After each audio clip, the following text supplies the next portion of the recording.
No text to correct. The provided content consists only of metadata, tables of contents, and page numbering without any actual book content to reformat or moderate. Please provide the narrative text from the story sections that need correction. Begin reading table of contents about the author copyright page. Thank you for buying this St. Martin's Publishing Group ebook. To receive special offers, bonus content, and info on new releases and other great reads, sign up for our newsletters. Or visit us online at macmillan.com/newsletter-signup. For email updates on the author, click here. The author and publisher have provided this ebook to you for your personal use only. You may not make this ebook publicly available in any way. Copyright infringement is against the law. If you believe the copy of this ebook you are reading infringes on the author's copyright, please notify the publisher at macmillanusa.com/piracy. Kidlit, you better never read this book past this first page, but know that you inspire me endlessly. You're forever my best invention. Prologue, a future too distant to realize. Harley, age 20. My eyes snap open at the despondent cry lighting up the baby monitor. It's the third time Peyton, the toddler I nanny for, has woken tonight. She's teething and she has a cold, the combination of the two making her restless and uncomfortable. I lie there for a few seconds, waiting to see if the cry is isolated or she's actually awake and needs comfort. A few seconds later, another cry filters through the baby monitor, and then again, more insistent this time. I toss my covers off and my feet hit the cold floor. I grab my housecoat and shrug into it as I rush down the hall, wanting to get to her before the cries reach their highest pitch and wake her father as well. Gavin's been burning the candle at both ends, work taking up more of his time than he'd like, and with Peyton not sleeping particularly well this week, he's been tired. If I can save him another broken night's sleep, I can also save myself from having to drive something to his office because he's forgotten it on the kitchen table. He steps into the hallway just as I reach Peyton's room. He's wearing nothing but boxer shorts and a thin white t-shirt, his lean, toned body throwing shadows on the wall and floor. He blinks blearily at me and runs a hand through his sleep-messed hair. "I can handle this," he says, his voice gruff and thick with exhaustion. "You have to be up in 2 hours, she's teething and cranky. I can take care of it." He glances at the door and then at me, teeth tugging at the skin of his bottom lip before he blows out a breath. "She's been up 3 times already." I pat him on the arm. "I know, and you have to function tomorrow. I can take a nap when she does. I've got this. Go back to bed." "Thanks, Harley." He gives me a weary smile and turns around, disappearing into his bedroom.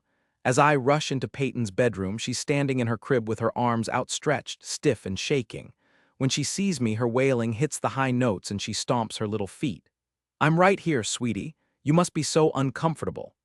I pick her up out of her crib and she snuggles into my neck, sniffling and crying. Her cheeks are red and her fingers go straight into her mouth. At 18 months, we're in the thick of another round of teething, and this time it's her canines, which are proving to be particularly uncomfortable.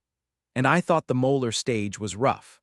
I carry her over to the rocking chair and cuddle her, singing lullabies until she finally falls asleep again. I don't know how long she'll be down before she wakes up, so once I have her settled in her crib, I make a trip to the kitchen to grab a teething ring from the freezer. I stop when I reach the threshold. Gavin is sitting at the island with a glass in front of him. It's mostly dark, the only illumination comes from the light above the stove. His broad back expands and contracts on a sigh, and he drops his head, fingers pushing through his thick, dark hair. He laces them behind his neck and makes a despondent sound. I don't know whether I should leave him and let him have a moment of peace or offer him comfort. This week has been difficult for him. Peyton just turned 1.5 years, and with each milestone, it's another reminder of how long it has been since his wife passed away.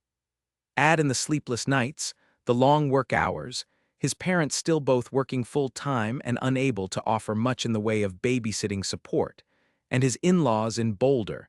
It's no wonder he's struggling. I overheard him on the phone with his mother-in-law before he took it off speaker phone. She doesn't feel it's appropriate that I'm the woman practically raising her granddaughter. I'm too young to be taking care of Peyton. I spend too much time with them as a family. It didn't sit right with her that I was solely responsible for Peyton while Gavin was at work. I might be 20, but I have always loved working with children. I took the babysitting course as soon as I turned 11 and started sitting for family and friends right away. While other teenagers went out with friends on weekends, I spent them taking care of little kids while their parents went on dates or out with friends. And with over half a child development degree under my belt, I'm more than qualified to be a nanny. Besides, I've been through more than a lot of people my age, lost more and survived. My feet make the decision before my head can weigh in, and my heart is already in agreement with my actions as I cross the kitchen and head for Gavin.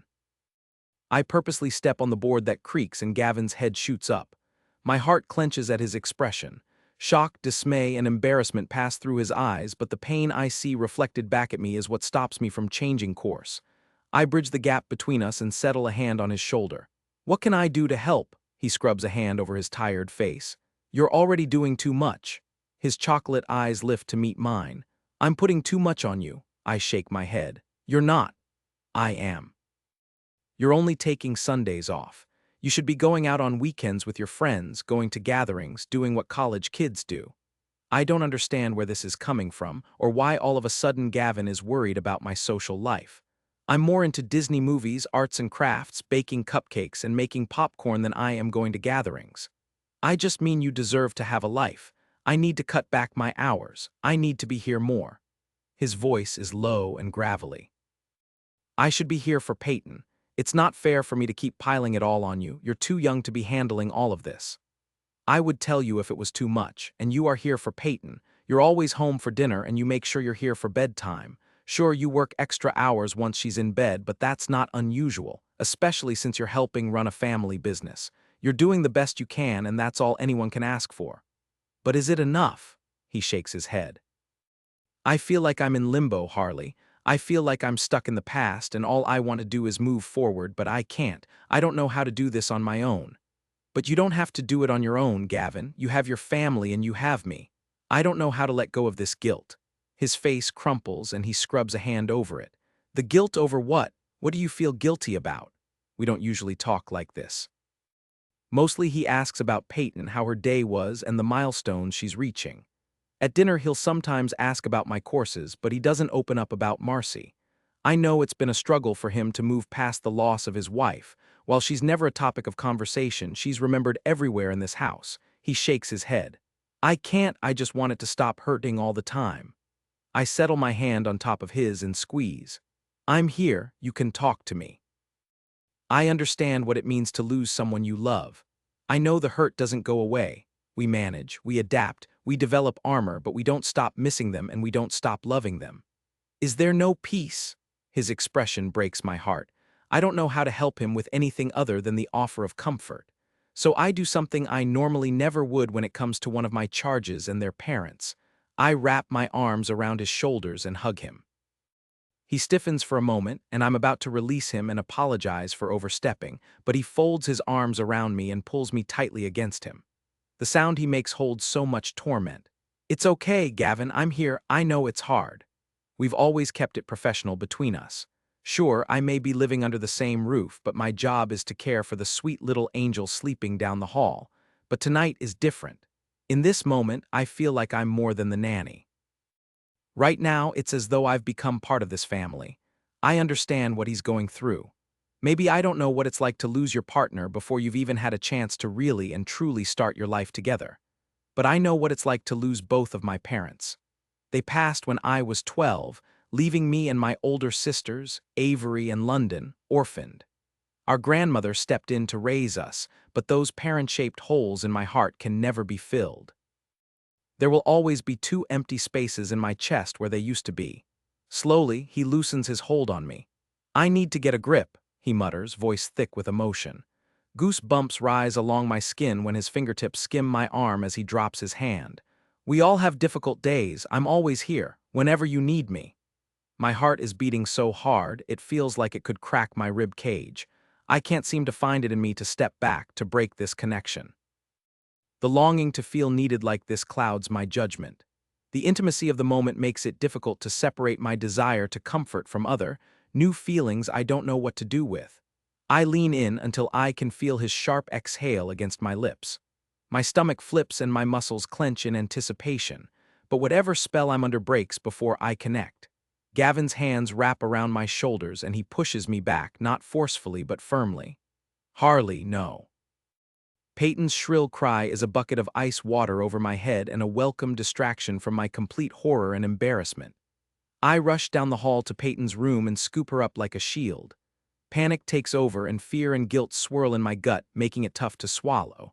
What did I do? How could I be so foolish? I've got it, Harley. You can go back to bed. Gavin holds out his arms, his expression flat and distant. I can't say no. He's my boss. He's her father. I'm just the nanny. And I almost kissed him. I would have if he hadn't stopped me. He'd been in need of comfort, and I'd taken advantage of that vulnerable moment. Shame and disbelief make me want to disappear, to sink into the ground, to hide from my own mistake. An uncomfortable, awkward silence follows as I pass Peyton over to Gavin, but her cries grow louder, maybe because she senses the tension between us. Go to bed, Harley. Gavin's voice is tight and clipped. I move around him, unable to meet his gaze. I feel numb, as if my emotions have been dipped in liquid nitrogen. Frozen, and one flick will shatter me. As I step into the hall, Peyton screams, arms stretched out to me. Mama, Mummy! I pause, a sick feeling rolling through my stomach and creeping up my throat, and turn to see Gavin's reaction. She said it before, at the park I sometimes take her to with a few other nannies in the area, but it's never happened in front of Gavin before. I usually just shake my head and say, no, not Mama, it's Harley to her because she doesn't know the difference. To her, it's just words she hears the other kids say. But his eyes flash with frustration, and he gives me a hard, cold look that makes me want to disappear all over again. That's Harley, not your mommy. Daddy's got you. He shuts the door with a quiet click, and I stand there, my heart in my throat. I go back to my room, tears of embarrassment and guilt falling. I don't know what to do or how to fix this. I spend the rest of the night pacing the floor, trying to figure out how I'm going to apologize that I didn't mean to overstep, that I have no idea what came over me, that it will never happen again. A few days later, just when I'm ready to express how sorry I am, Gavin tells me they're moving to Boulder to be closer to his in-laws. And when they do, I don't hear from Gavin or Peyton ever again. This memory lane is closed. Harley, age 27, I need you to work your magic. London rushes me the second I walk into the Spark house office and thrusts baby Ella at me. I have a call in 5 minutes, and I can't take it with Ella losing her mind. Ella's mouth is open in a wide O, and her face is beet red. She lets out a hearty wail and flails her arms and legs like a tiny human pinwheel. Without a word, I drop my purse on the floor and hold out my arms, accepting my screaming niece. What's going on, Ella Bella? Why so sad, little cutie patootie? She stops for half a second and cranes to look over her shoulder at London, then realizes she's not in her mother's arms anymore and starts up again. London cringes. I'm sorry, I'll try to make it quick. Don't worry about it. I've got it handled. I'm happy to listen to Ella's woes while you take the call. I kiss her chubby, warm cheek and give her a raspberry. She startles, then giggles, then starts to frown until I do it again. London shakes her head. How do you do it every single time you get her to stop? I distract her, and I'm calm, and you're a little high-strung and stressing about this call. She opens her mouth as if she's about to argue, then clamps it shut again. Maybe I need to take up recreational relaxation or something. I'm going to go ahead and say that if you do, please don't make any videos. Remember the turtle rant incident? Compliments of Avery? She makes a face. Right, good point. I'll keep that in mind. Years ago, Avery's friends accidentally gave her too many special brownies, and she ended up ranting about the lack of plastic straws and how turtles were smelly and not the only important species on the face of the earth. The rant ended up on social media and did not go over well, especially since we'd been trying to secure a sponsorship. We've moved past that and more than recovered from that accidental blow to our business, which means we bring it up on occasion, mostly to tease Avery. Relaxation supplements are a good alternative, I suggest, and then shoo her off. Go make your call. Ella and I will be out back setting up for the birthday party. What if it goes long? The call, I mean. This is a party for kids. I'm holding an adorable baby. Everyone loves babies, especially when they're as cute as you, right? I tickle Ella's tummy and she giggles again. Now go, you've wasted 3 out of your 5 minutes to prep standing here fretting with me and Ella. London rushes back to her desk and drops down in her chair. I take Ella outside into the yard where the party will be held. I pass the potting shed, which is actually more like a small garage, on the way to the party area. I keep forgetting to suggest we figure out a use for it since it just sits there these days. My sisters and I have been running Spark House for the past 6 years. It started as a boutique hotel that functioned mostly as a bed and breakfast and a venue for small weddings or celebrations. But over time, and with our older sister Avery's creative brain, we've turned it into an event hotel. We host everything from weddings and bachelor parties to charity events and hobby horse competitions. Yes, that's a real thing, and probably one of my favorite events ever that we host on a yearly basis. The hotel has been in our family for years, but we officially took it over when our grandmother decided to retire. Avery is the backbone of Spark House and manages the event planning side. Her husband, Declan, deals with finances, and London manages the decorative and creative parts of the events. I run the social media. Or I used to, until Spark House was taken under the wing of London's almost billionaire husband. Now we have a team of people who manage our social media outreach, and I just supplement it. Since the additions to our team mean I have more time to spare, I took on hosting birthday parties, specifically ones for children, which I really love. Today's party is an elaborate setup with a princess theme. The birthday girl is a big fan of all things princess, and this party is right up my ball gown-loving alley. Today I'm dressed like a magical fairy, complete with a sparkly, poofy tutu and star wand. I'm not the only one who will be dressed up, though. There are all kinds of fun costumes for the kids, along with a special princess outfit for the birthday girl. I set up a craft station where the kids can make edible cookie wands. They're shaped like stars and baked with a stick, so they're perfect for icing and sprinkle decorations and making magic. I keep Ella distracted with things that sparkle as I double-check everything one final time before the guests begin to arrive. I'm making sure all the costumes are labeled with the guests' names. We asked the partygoers who their favorite princess was, and their size, so we could have all the costumes ready ahead of time. When I read the name Peyton on a fairy costume, my heart clenches, taking me back in time to when I nannied for a little girl with the same name. She'd have to be close to the same age as the birthday girl by now.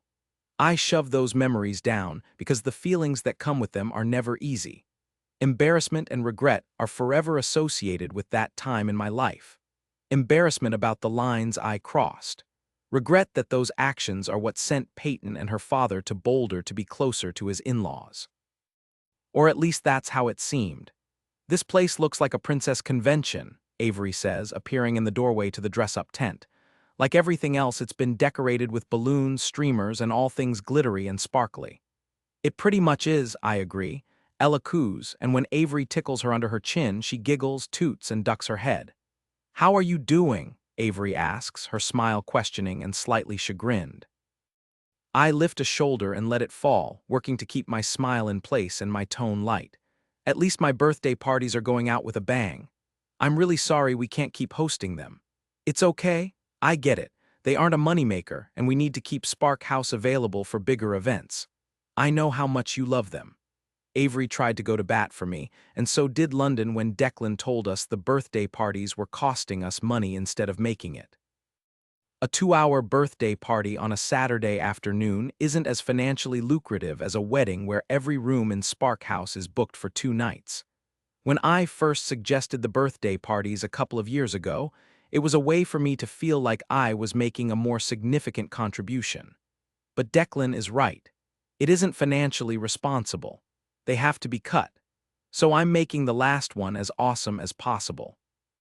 I'll be able to throw amazing parties for my nieces and nephews, starting with this little princess. I give Ella a kiss on the cheek. She takes my face in both of her hands and plants a wet one to the left of my nose.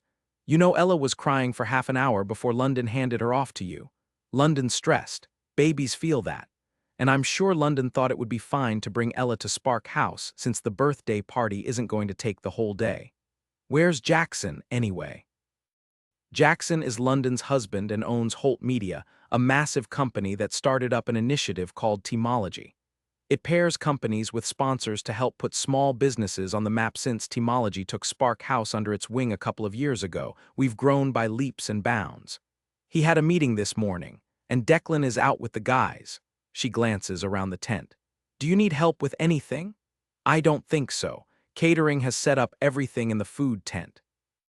Crafts and games are all organized. The adult tent has appetizers and beverages ready to be served, and guests should be arriving shortly. I think we're good. As sad as I am about my birthday party's ending, I know changes are coming. Recently, we've been in talks with the owners of Mills Hotels, who run some of the most luxurious and prestigious hotels in the world. They've expressed interest in helping us expand even further by creating a Spark House franchise. It's a huge opportunity, and if it happens, it could take Spark House to an entirely new level. The kind of level where afternoon children's birthday parties are definitely off the table. I can see the value in it, especially for my sisters, who are both starting families and need the security and the time. I know that in the grand scheme of things, it will give us incredible exposure, and financially it will help us move forward. But at the same time, the things that I love most about Spark House and my role here keep shifting. I feel as though I'm always rushing to try to catch up with the changes, and like we're leaving behind the hands-on approach, which is something I've always enjoyed. Okay, well, if you're good here, I'll just leave you to it. Do you want me to take Ella back to London? You can leave her with me for now. I'll let you know if I need backup. Avery heads in the direction of the main house, and I deflate a little. Just because I know the birthday parties aren't good for our bottom line doesn't mean I'm not disappointed about losing them. They've been my baby for almost 2 years, and I really love planning them. Plus, it's given me an opportunity to work with kids on a semi-regular basis, which is something I've missed. It reminds me of the days when I used to be a nanny. It's not a road I'll likely ever go down again. Not after what almost happened the last time. I swallow the familiar unease that comes with just thinking about that time in my life. Ella's chubby, damp hand settles against my cheek. Her expression is serious when I give her my attention again, as though she can sense the change in my mood. My phone buzzes from the pocket in my poofy skirt. I have to push layers of tulle out of the way, but I finally manage to find the opening and pull it free. I hold it up to my face to unlock it, and Ella tries to grab it with her spit-covered fingers. I raspberry her cheek while I open the message from my boyfriend. Chad, meet up later for drinks with A and A at the Firkin? 7-ish. I can pick you up. The sound of tires rolling over pavement alerts me to the arrival of our first guests. It's showtime, I say to Ella, who mimics my wide eyes. I respond to the text with a thumbs up and slip my phone back into my pocket with just as much trouble as I had retrieving it, then leave the dress-up tent so I can greet the partygoers. 20 minutes later, the backyard is buzzing with energy. 12-8 to 11-year-olds bounce around excitedly, all dressed up as their favorite princess. The parents are standing in small groups in the adult tent, set up a short distance away from the party, close enough that they can observe what's happening, but far enough that they're not directly in their kids' line of sight. They have a dedicated bartender who is serving a lovely array of cocktails and a table of appetizers. I've found the adult tent is much needed at these events. There's also a late lunch scheduled to be brought out at 3. It's buffet style, but a heck of a lot more exciting than the pizza, salad, and subs the kids are having. Although I'm never one to turn down a good slice of cheesy pizza. As far as children's parties go, we set the bar pretty high. Waiting on one more guest, Lynn, the mother of the birthday girl, tells me, then takes a small sip of her champagne cocktail. This is delicious, by the way. Everything is perfect, and all the parents appreciate having their own place to mingle. You've really thought of everything. I understand that some parents are more comfortable sticking around. We wanted to make it fun for them too. I wink knowingly. Would you like me to hold off on starting the craft until the final guest arrives? I don't want to leave anyone out, but the kids need an activity to break things up. They're currently posing for pictures in the castle-themed backdrop. I'd say we have about 5 more minutes before they get restless and bored. I'd like to prevent that from happening if possible. Oh, there they are, I'll be right back. Lynn smiles and touches my shoulder, then heads toward a man and little girl making their way across the field. I squint as they get closer. The little girl has long dark hair pulled up into a ponytail. She stays close to her dad's side. He's tall with the same dark hair. Even from a distance, I can tell he's the kind of attractive that turns heads. And the closer he gets, the more familiar he becomes. And not in the I've seen him around town or he works with my boyfriend and I've run into him at a Christmas party kind of way. It's more I wish a UFO would appear out of the sky and beam me up. Being questioned by aliens would be preferable to what's about to happen. A hot feeling creeps up the back of my neck, along with a tickle that's reminiscent of ants crawling on skin. I'm fair-haired, and I don't tan particularly well. So the heat that seems to be spreading over my body like wildfire is also causing it to go pink. Bright pink, in fact, almost the same color as my tutu. Oh my goodness. This honestly couldn't get any worse. I'm wearing a tutu and I'm dressed like a fairy, and the man who moved across the state because I almost kissed him is heading toward me. Today can take a hike. The little girl is rushed by some of the princess partygoers who drag her toward the dress-up tent, laughing and smiling. I want to run in that direction too, but I can't, because I can't make my arms and legs move. As it is, I'm barely registering the weight of Ella or the fact that her hands are now in my hair and she's yanking on it. My heart is beating so fast, it feels like it's about to burst through my rib cage. I imagine it landing on the ground with a splat and almost let loose a slightly hysterical laugh. Instead, I make a sound similar to a duck being stepped on and plaster what I hope isn't an entirely fake-looking smile on my face. I shift Ella, more to see if I still have feeling in my fingers. I'm starting to sweat. I can feel it dripping down my back, and it trickles awkwardly down the inside of my thigh. I'm glad that I have something to do with my hands so I don't touch my hair or adjust my dress, which incidentally is bunched up on one side because Ella's foot is caught in the pocket. She grabs my hair with her drooly hand again as Lynn and the man approach. They're a handful of feet away now, and Lynn is pointing out the dress-up tent and the adult tent which is behind me. There's no option but to pass right by me to get there. And of course, Lynn, being the ever-gracious woman she seems to be, stops to introduce us to each other. Gavin, you have to meet Harley. It would be awesome if I were a real fairy godmother and I could magic myself out of here. Blast from the past, Harley, unfortunately, no amount of fairy dust is going to get me out of this situation. I'm particularly conspicuous in my pink tutu and my sparkly shirt, but I'd hoped I could blend in with the kids because I'm not a whole lot taller than some of them, and they're dressed very much like me. Thanks to Lynn, that's not going to happen. Gavin's gaze swings my way and his eyes widen, probably because of my outfit and the fact that he's registered that I am not indeed one of the children. Despite my high level of mortification and my desire to be beamed up by aliens, I can fully appreciate how good the past 7 years have been to him. He'd only been in his late 20s when he became a dad. Back then, I'd thought he was attractive, but now he's moved to a whole new level of handsome. It's clear that he spent a lot of time at the gym or something. He's all broad shoulders and strong arms with thick forearms, and I'd have to guess he's sporting some impressive abs under that navy polo. He's paired it with gray shorts and casual sandals. His dark hair is a little longer than I remember and definitely the kind of wavy and thick that makes you want to admire it. Awesome. Not only am I admiring him, I'm also thinking about doing things like touching him. It's as if I've gone back in time 7 years and I'm still the misguided woman who made the embarrassing mistake of almost kissing my charge's grieving father. I'd like to say I've gotten over that, but clearly I haven't. His smile falters and he tips his head to the side, brows pulling together as he scans my face, then lifting in surprise as recognition dawns. Harley Spark, how didn't I put it together until now? He touches his chest.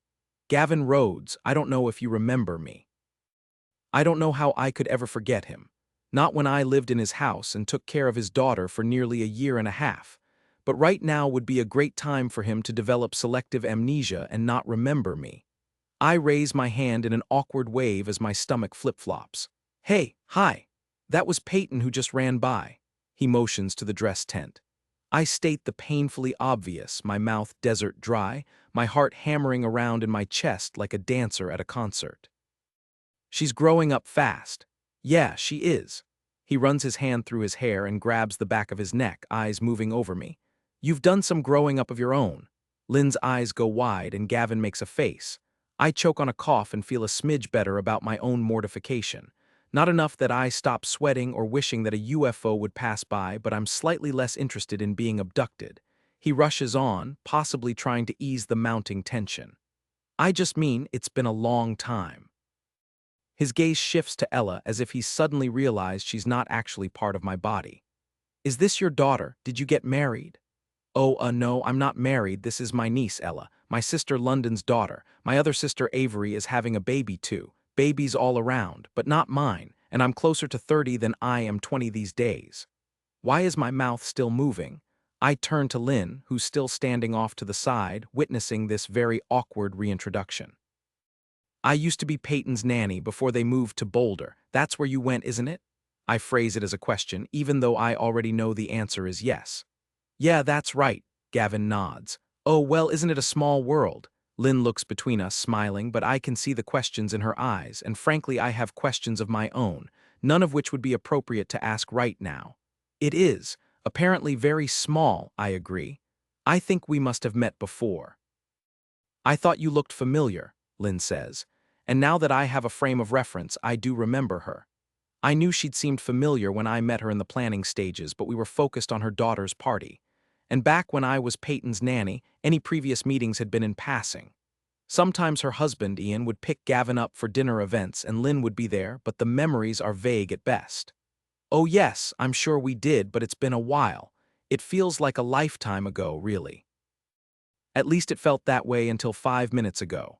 Now it feels as fresh as a paper cut and almost as painful. I shift my attention back to Gavin, wondering how much more small talk is required before I can slip away and hide among the safety of the children. Are you visiting then? No, actually, we moved back to the area a few weeks ago. Lynn and Ian are old friends, and Ian works for Greenscapes, my dad's landscape architecture company. Oh, well, that's good. The question comes out high-pitched. It's one thing for Gavin to make an appearance at Spark House, but another to find out he's moved back to Colorado Springs. It's a big enough city, but that doesn't mean I won't run into him again. As if I need my past coming back to haunt me in the form of awkward memories on a regular basis. And now my arm is starting to itch in a distracting way. I glance down and notice a couple of raised bumps. We spray for mosquitoes, but it looks like we didn't get them all. It's been a good move so far.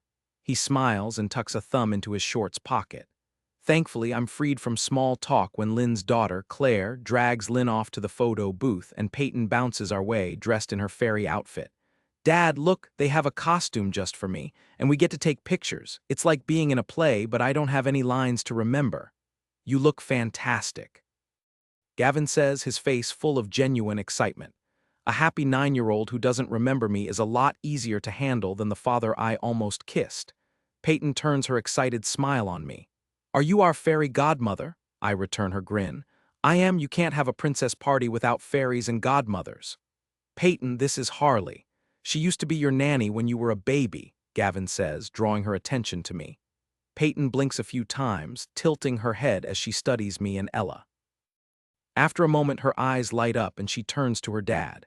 Oh, is she the lady in my baby photo albums? He smiles and nods. That's right. Peyton turns back to me. Daddy said you were the angel who was sent to help us when Mommy had to go to heaven. My heart tightens in my chest and the lump in my throat feels impossible to swallow.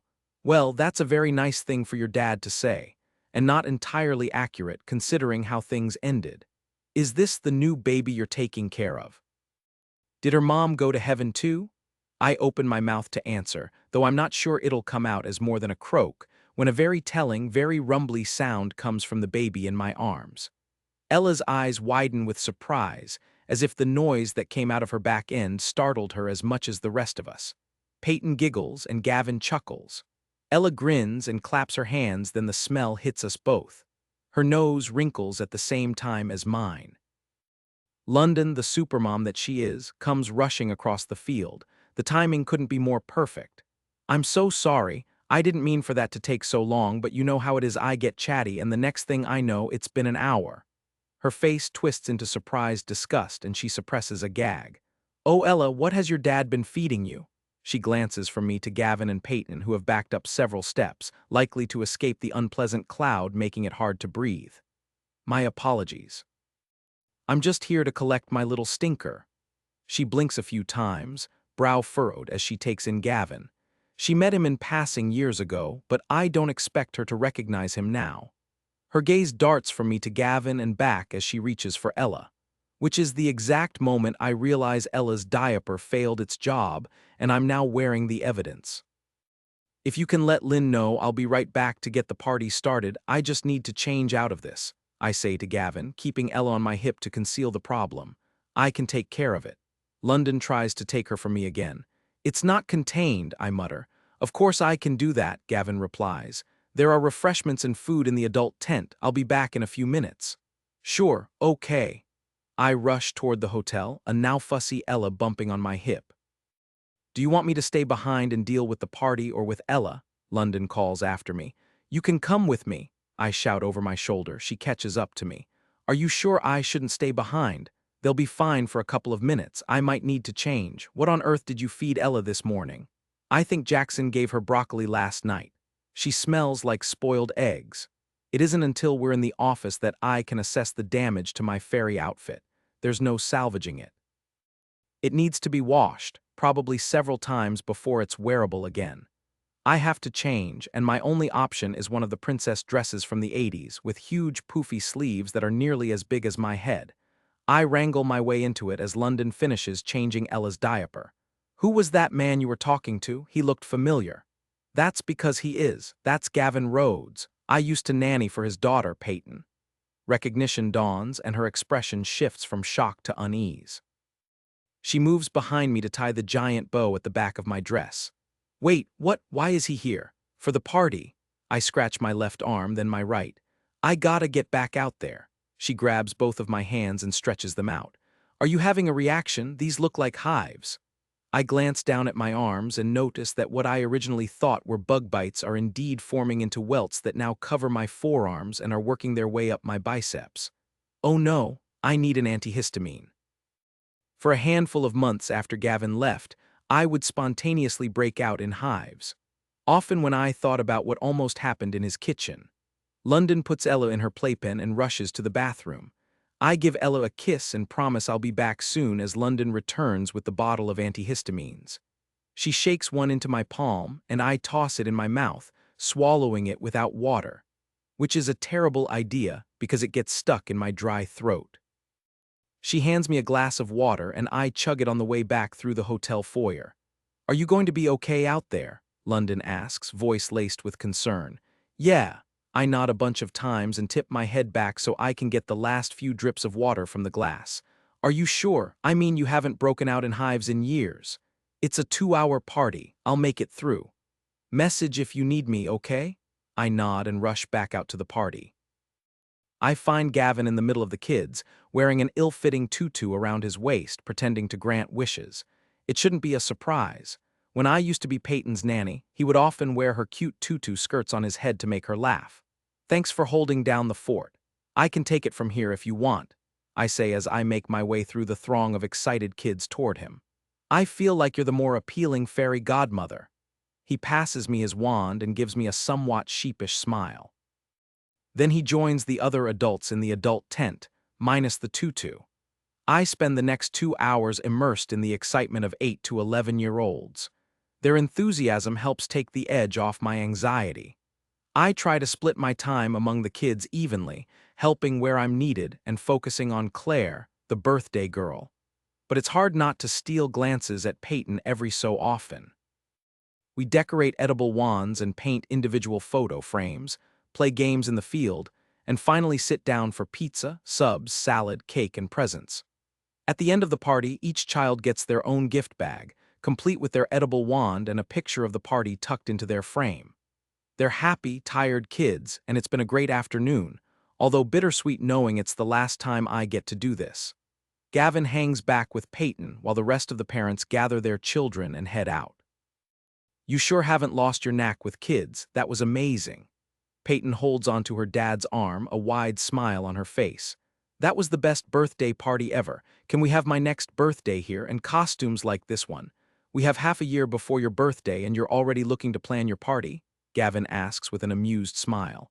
Peyton props her fist on her hip.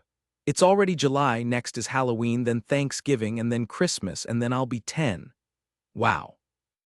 I can't believe you're already 9 years old. The last time I saw you, I could still carry you on my hip, just like my niece, Ella. I fight a cringe and the urge to scratch my arm. The last thing I need to do is bring up the past. Anyway, if you're serious about the party, I'm sure we could plan something fun. I probably shouldn't be promising things like this when this is supposed to be my last birthday party, but I can beg for forgiveness later. Can we please, Dad?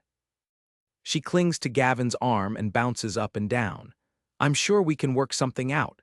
Peyton's bright smile turns down at the corners. I don't have a lot of friends here yet, though. You'll make lots of new friends as soon as the school year starts, kiddo, Gavin reassures her. Peyton nods and looks to me. Dad says I make friends wherever I go. I met 3 new friends today, and they're all going to the same school as me and Claire. Hopefully by the time my birthday comes, I'll have even more friends to invite. You sound like my older sister Avery. She's forever making new friends too. I miss my old friends, but sometimes we have to embrace change and go on new adventures. Right, Dad? It sounds like something her dad has repeated in order to help make the transition to her new home easier. That's right, kiddo. He ruffles her hair as she brings her hand to her mouth, yawning widely. I should probably get you home, huh? I might fall asleep in the car, she warns. That's okay, it's been a busy day. He gives her shoulder a squeeze. He turns her in the direction of the parking lot and she slips out from under his arm and grabs my hand. I guess I'm walking them out. She tugs me along as she regales me with all of her birthday party ideas. When we reach his SUV, Peyton looks up at her dad. Can we come back to Spark House again soon? She turns back to me. Maybe you can come over and see my new house. My bedroom is decorated with fairies and princesses. We could make magic cookie wands again. Oh, well, maybe we should get the rest of the house unpacked before we go inviting guests over. Gavin gives me an apologetic, chagrined smile. Peyton frowns. But you said it's going to take forever to unpack, and I don't want to wait forever before I see Harley again. Leave it to kids to be painfully unaware of the tension in the room. If we're hosting your birthday party here, I'll definitely get to see you before forever happens, I tell Peyton, trying to let Gavin off the hook without feeling like I'm being personally snubbed. Her lips twist and pull to the side. I guess that's true. Peyton climbs into the back seat and Gavin closes the door. He gives me another wry, uncertain smile. I'm sorry about putting you on the spot like that. I wave off the comment. No apology necessary. It's great to see Peyton again. He nods and then pauses for a beat before he says, I don't know what your schedule is like, but maybe if you have some free time, Peyton and I could take you out for lunch. We could catch up. I'm not sure if he's being genuine or he feels compelled to ask because of Peyton, but her comment about not seeing me for forever prevents me from turning him down. Sure, that would be nice. And embarrassing. I'll definitely need to take an antihistamine if it actually happens. Great. He smiles and his shoulders drop, as though he was worried I would say no. We can exchange numbers. Here's the corrected and formatted text. I'll call you later and we can figure out a day that works. Absolutely.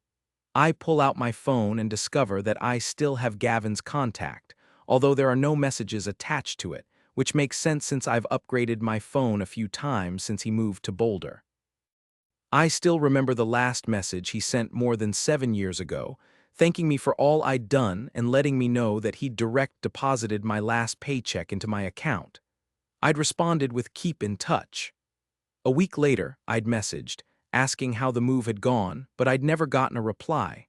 I hadn't wanted to push, so I'd stepped back and moved on with my life. I'd tried to bury the guilt along with the memories, but clearly the grave I dug wasn't deep enough. Since the day he announced they were moving away lives rent-free in my head. I swallow down my fears as I send him a message and his phone pings. Part of me would love the opportunity to finally apologize the way I wanted to back then, but the other part of me worries that dredging up the past like this is only going to cause those old wounds to reopen. He checks the screen without opening the message. Looks like I still have your contact. I'll be in touch soon.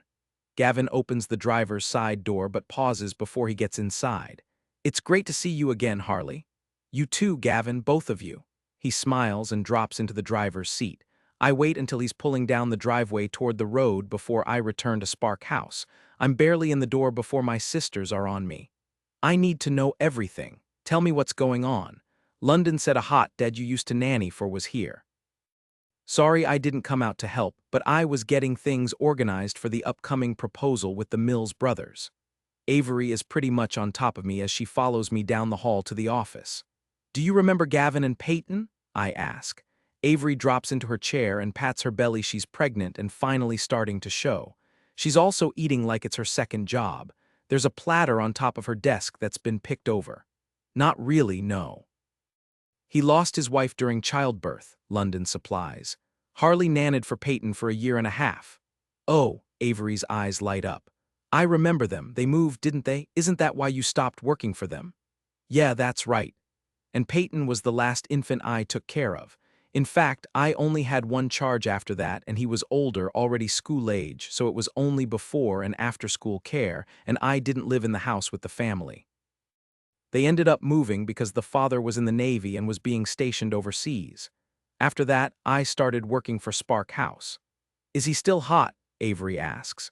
Yup, London chimes in, letting the pea pop with affirmation. So what's the deal? Was he just here for the party? I guess they moved back to town. He asked me if I wanted to go for lunch with him and Peyton. London frowns. What did you say to that? I said sure. He was probably only being nice, so I doubt he'll call. And honestly, I'm on the fence as to whether I want him to. I had a lot of great memories with Peyton and Gavin, but the last ones overshadow everything else. And they inspired a lot of personal changes. I put college on hold, stopped working with kids and their families, and joined Spark House with my sisters. I didn't trust myself not to let something like that derail my life again. 2 hours later, I walk through the door to my apartment and find my boyfriend, Chad, sitting on the living room couch, a controller in one hand and his phone in the other. We've been dating for a few months and I met him through a mutual friend. Awesome, you're home. Everyone's already at the Firkin, you ready to go? I should probably change first. He hits the pause button on his controller and drags his gaze away from the TV. His eyes widen. Why are you dressed for Halloween? I'm a fairy godmother. Note, no explicit content was found requiring moderation in this passage. I had a birthday party for a 10-year-old today and it was princess-themed. I drop my purse on the counter and kick off my shoes. They're flats, but it's still nice to set my toes free. I prefer sandals to any other footwear. Unfortunately, Colorado winters are not conducive to open-toed shoes. Ah, that makes sense. Too bad there isn't a theme park around here. I feel like you would have loved being one of those princesses. His nose wrinkles as I cross the room. Are you sparkling? I glance down at my arms. The hives are pretty much gone at this point, thank goodness. Probably, we had glitter crafts today. He holds out a hand before I can get close enough to bend down and kiss him hello. You need to shower, babe. That glitter business gets all over everything. The last time you had a birthday party, I couldn't get it out of my hair for weeks, and the guys at work teased me for it. I suppress an eye roll. You won't have to worry about glitter after today. Oh, well, that's good news, right? He unpauses his game. I guess. Glitter isn't really something you want to wear unless you're a unicorn. He glances up and then back down at the TV. Why no more glitter after today? Because this is the last birthday party I'll be hosting for kids. I told you that last week, remember? Right. Yeah, I forgot. Those things kind of seem like glorified babysitting anyway. His phone pings with a message, and he glances briefly at the screen. That's Alan asking when we're gonna be there. Give me 15, and I'll be ready to go. I leave him in the living room and stop in my bedroom to grab a change of clothes before I hit the bathroom so I can wash away the birthday party and hopefully some of the sadness that goes with it. Lunch date for 2 days later, I get a message from Gavin saying that Peyton has been hounding him about seeing me again and asks if I would be up for lunch with the two of them. I wait half an hour before texting back to see if I break out in hives again. When I don't, I agree. I meet them at Chuck E. Cheese on a Monday afternoon, which is always slower at Spark House since most of the biggest events take place on weekends. I'm dressed in Chuck E. Cheese appropriate, wear a t-shirt, jeans, and flats. Gavin and Peyton are already there when I arrive. I stand outside for a moment, take a few deep breaths, and tamp down the familiar embarrassment. It happens every single time I think about Gavin and Peyton, so it makes sense that seeing them magnifies it. I'm hoping that with repeated exposure, it will lessen, not worsen like an allergy. I took a non-drowsy antihistamine in preparation for this event just in case the hives decided to come back. You can handle this.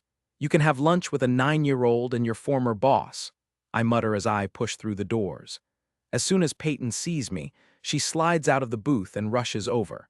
She grabs my hand and pulls me over to the table where Gavin is sitting with a glass of soda cupped between his palms. Can we play games now that Harley is here? Peyton is bouncing like she's had too much sugar. I think we should let Harley have a seat first and order a drink, don't you? Gavin arches a brow and gives me a wry smile. Oh, Peyton's face falls for a second before she smiles up at me. I'm really excited. I've never been to Chuck E. Cheese 'cause Granny says there's too many germs and the food isn't healthy. She lets go of my hand and climbs into the booth across from her dad, then pats the seat beside her. Let's decide what we're going to eat. Then we can play some games? Okay, I like the sound of that. I take the spot beside Peyton, which means she and I are seated across from Gavin, who takes up most of the booth with his broad shoulders, which I need to stop admiring. What do you like to drink? You can have soda or juice or even chocolate milk. Dad lets me have chocolate milk when we go to restaurants, or Sprite, but not anything with lots of caffeine because Dad says I already have enough energy and I don't need the kind they keep in colas. I grin and glance at Gavin, who seems amused by this explanation. It is sort of a special treat, isn't it? I agree. It's like that movie Monster Truck, where they give the monster gas from the gas station instead of the stuff straight from the ground. It has all kinds of other stuff in it and it gives the monster too much energy, Gavin explains. And then what happens? The monster has a sugar crash. Have you ever seen that movie? I sure have. It's one of my favorites. Peyton's eyes light up. Mine too. I love princess movies, but that movie is so fun and the monster is so cute. I used to watch it sometimes when I went to Granny's after school. Did you spend a lot of time with your granny? I ask as we scan the lunch options. Peyton has a child's menu on a placemat that she can color. Every school day, Peyton tells me, except for Friday. Dad would always take me for pizza and chocolate milk on Fridays. I like that it's Monday and I get my favorite foods and I get to see you and we get to play all these games. She motions excitedly to the open floor where the carnival-style games fill the room. Peyton used to go to my mother-in-law's after school and I'd pick her up after work, Gavin explains. That must have been nice for you to get to spend so much time with your granny, I say to Peyton and turn to Gavin. And it must have given you peace of mind to know Peyton was in such good hands. In some ways, this feels a lot like the closure I needed all those years ago. Giving Peyton's grandparents an opportunity to be directly involved in raising her was a good reason to move. It was definitely helpful, and Karen loved taking care of Peyton, so it worked out well for all of us, right, kiddo? Yup, and now I'll get to spend time with Nana after school some days, and she makes the best chocolate chip cookies in the world, and she said she'd teach me how to make them too. That sounds like a lot of fun, I reply. I settle on Sprite to drink and we decide on a large pizza, half cheese and half with all the toppings. Peyton wrinkles her nose. Dad likes mushrooms on his pizza, but they feel like sponges in my mouth. I chuckle and wrinkle my nose. They do feel weird in your mouth, don't they? She mirrors my scrunched nose, then asks, do you like mushrooms on your pizza? Sometimes. It depends on the pizza. You might like them one day, but you know what? What? I love the way kids hang on every word like you're telling them the secret to all of life's mysteries. And I guess in a way we are because we've had all the experiences and they're learning little bits about the world with every new adventure. My favorite kind of pizza is plain cheese too. Really? Peyton's eyes go wide. Yup. Sometimes cheese pizza is just the way to go. I've made it my mission to try the cheese pizza at pretty much every place in town. You have? Yup, I'm basically a connoisseur of pizza. What's a connoisseur? An expert, Gavin says, rubbing his bottom lip while grinning. A pizza expert? Is that a job? Can I become a pizza expert? Peyton asks. You have to try a lot of pizza to become an expert, but I bet you could be one. Maybe not for a job, but it's a great hobby. I throw a wink Gavin's way. He's sitting back in his seat, his arms stretched across the back of the booth. He grins, obviously enjoying this conversation as much as Peyton and me. See, I can do this. I can have lunch with my former charge and her father without it being super awkward. I just need to stay focused on the reason I'm here. Peyton wanted to see me. Peyton taps her chin thoughtfully. Eating pizza seems like a fun hobby. But would we have to try a new place every time? Or could we go back to the same place a few times if I really like it? You can go back as many times as you like. The great thing about being a connoisseur is that it takes quite a few years to become one, so you don't have to rush it. Okay, that sounds good. Because sometimes when you find a place you like, you want to go there a lot. I think I want to come here a lot, but not just because of the pizza. Do you have a favorite pizza place? I sure do. It's called Joe's Great Pizza, and they have the best cheese pizza in all of Colorado Springs. It even says so on their website. Then it must be true, Gavin says wryly. Maybe we could go there one time. Dad can take us on another lunch date. They're my favorite, but we'd have to do it before school starts because I can't miss school for lunch dates. You definitely don't want to miss school. I don't address the rest of the proposed second lunch date since I have no idea what, if anything, is going to come of this. I came into it hoping for closure on that chapter in my life, and so far it's been a positive experience. With no hives, I don't want to push my luck though. Should we play some games now? Yes, yay. Peyton claps her hands and bounces in her seat. Can we get the tokens now, Dad? Sure, kiddo. Why don't you use the bathroom and I'll buy some? I can take her, I offer, and we all slide out of the booth. Peyton chatters with excitement as I take her to the bathroom and stand outside the stall. The day after the birthday party, Dad found my baby photo album and we looked through it together and you were there. You look almost the same, and so does Dad, but his hair is longer, and I obviously look a lot different because I was a baby. You have definitely changed the most out of the three of us, I agree. When she's done washing her hands, we sing, twinkle, twice through we head back to the dining area. Gavin is waiting with tokens, and almost as soon as he hands them over to Peyton, he gets a phone call. Shoot, this is important. Do you mind if I take it? Not at all, Peyton and I can hang out. Thanks. He brings his phone to his ear and heads for the front door. Dad's been really busy with work since we moved. She glances over her shoulder, out the window to where he's standing on the sidewalk before she drops her voice and whispers. Sometimes he falls asleep on the couch when we're watching TV at night, and I get to stay up a little later because he sleeps through my bedtime. I laugh. Not too much past your bedtime, I hope, she shakes her head. Not really, but it's summer break, so I don't have to be in bed as early as I do during school. She looks around at all the games. Where should we start? Tap my lips. What about the ball toss? Are you any good at that? She shrugs. I don't really play team sports. Me either, but my older sister did. Sometimes she'd make me be the goalie when she had to practice for soccer games. Should we see if we're any good? Okay. Peyton bounces over to the ball toss, and we take turns throwing the ball, laughing when we miss, which is often, and high-fiving each other when we manage to get one in the slots. How do you like being back in Colorado Springs? I ask. It's pretty good. I like my new room. Me and Dad painted it the first day we got the house, and then we went shopping for decorations, and that was fun. Peyton looks over her shoulder, maybe checking to see if anyone else is close enough to listen in. But it can be kind of lonely. Dad has to work a lot right now, and I only have a couple of friends. I like Claire, but she plays sports all the time, and watching her games is kind of boring. Do you go to her games often? I ask. Couple of times a week. Sometimes I go over to my Nana's house, and she always has fun activities planned, but she's busy during the day a lot, so I can't always go there. What else do you do with Claire? Sometimes we draw or color or play outside. She likes to be moving all the time, and sometimes I just want to make crafts and things like that. She sounds a lot like my sister, and you sound a lot like me. I bet when you're in school, you'll find other friends who like the same things you do. That's what Dad says, and I'm going to a school with art programs, so hopefully there are lots of people who are like me. She tosses another ball, and this time she gets 30 points.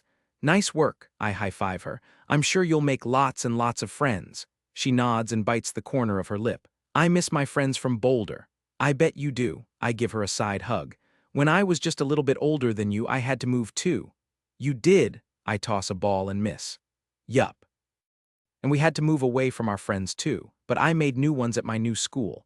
It was hard at first, but the really great part was that I had new friends in my new school and old friends from my other school. So you had twice as many friends. I did, and even though I didn't see those older friends all the time, we had a lot of fun when we got to hang out. It made our time together even more special. Peyton nods thoughtfully. You have sisters, though, don't you? Yup, two. I'm the youngest. Sometimes I wish I had a sister, but I'm almost 10 already, so I don't know if that will ever happen. She tosses another ball, and this time it gets 50 points. We whoop and high-five again, then move on to the dance game. I learned that Peyton loves dancing and she's very, very good at the Just Dance video game. Half an hour later, the pizza arrives, so we take a break from our dancing competition, which Gavin found highly entertaining to watch from the comfort of the booth, and dig into the pizza, rating it on a scale of 10, based on cheesiness, sauciness, and the crunchiness of the crust. Peyton eats 2 slices before she pushes her plate away and starts coloring her placemat. There aren't any brown crayons for the horse. She sifts through the little cup, searching for the right color. Why don't you color the horse pink or blue or purple? I suggest. Peyton frowns. But horses aren't blue or pink. They're brown or black or gray, and sometimes they have spots. In real life, but in our imagination, they can be any color we want them to. If there was a land full of princesses and castles and magic horses, I bet they'd be fun colors with rainbow tails, I say. Kind of like My Little Pony. She makes her scrunchy face again. Kind of, but a bit more grown-up with some added flair maybe, like My Little Pony with the Princess Bride vibes. Have you seen that movie? I have. I watched it with Dad last year on Mommy's birthday. It was her favorite movie. I'm going to make him a pink horse with a rainbow tail. I think that's a great idea. I help her color in the horse while we wait for dessert. After Peyton finishes coloring her horse and eating ice cream, she decides she wants to use the slide on the indoor play structure, which leaves Gavin and me on our own, watching from the sidelines. We head back to the booth, and I take a seat beside him, so we can both see her, and I don't have to make direct eye contact the entire time. It's one thing to have Peyton as the focus and the buffer, but totally another to make small talk with Gavin. Despite having spent a year and a half living in his house, he feels like a relative stranger now. I've changed, he's changed, and obviously both of our lives have done the same. Thanks a lot for meeting up with us today. Peyton couldn't stop talking about you after the party and wanted to know when I was going to message you so she could see you again, Gavin says as his gaze shifts from me to the structure, where Peyton is heading for one of the slides. It's honestly my pleasure. It's really great to see her. She's turned into a lovely little girl, which isn't a surprise since she was a great baby. That warm feeling creeps up my spine again. She was, he agrees and says softly, although I think you had a lot to do with that. She has an easy personality. She was only ever fussy when she was uncomfortable. My mind goes back to that night all those years ago. She'd had such a hard time sleeping, and Gavin had been so exhausted and emotional. For months, I replayed that one night over in my head, experienced the embarrassment time and time again, felt buried in the regret of it all. If I hadn't gone into the kitchen, would everything have been different? Would they have stayed? Was it better that they left? The sleepless nights when she was teething were always the hardest. Thankfully, that stage doesn't last too long. My voice is pitchy again. While I might want closure, I don't want to relive that night more than I already have. I've done that enough on my own. He's quiet for a few seconds before he murmurs, "That's true. While you're in it, it seems as though it's never going to end." And now here she is, almost 10, she's just so grown up. Before you know it, you're going to have a teenager. I give him a playful elbow in the side, hoping to lighten the mood and adjust course. His eyes widen in mock horror.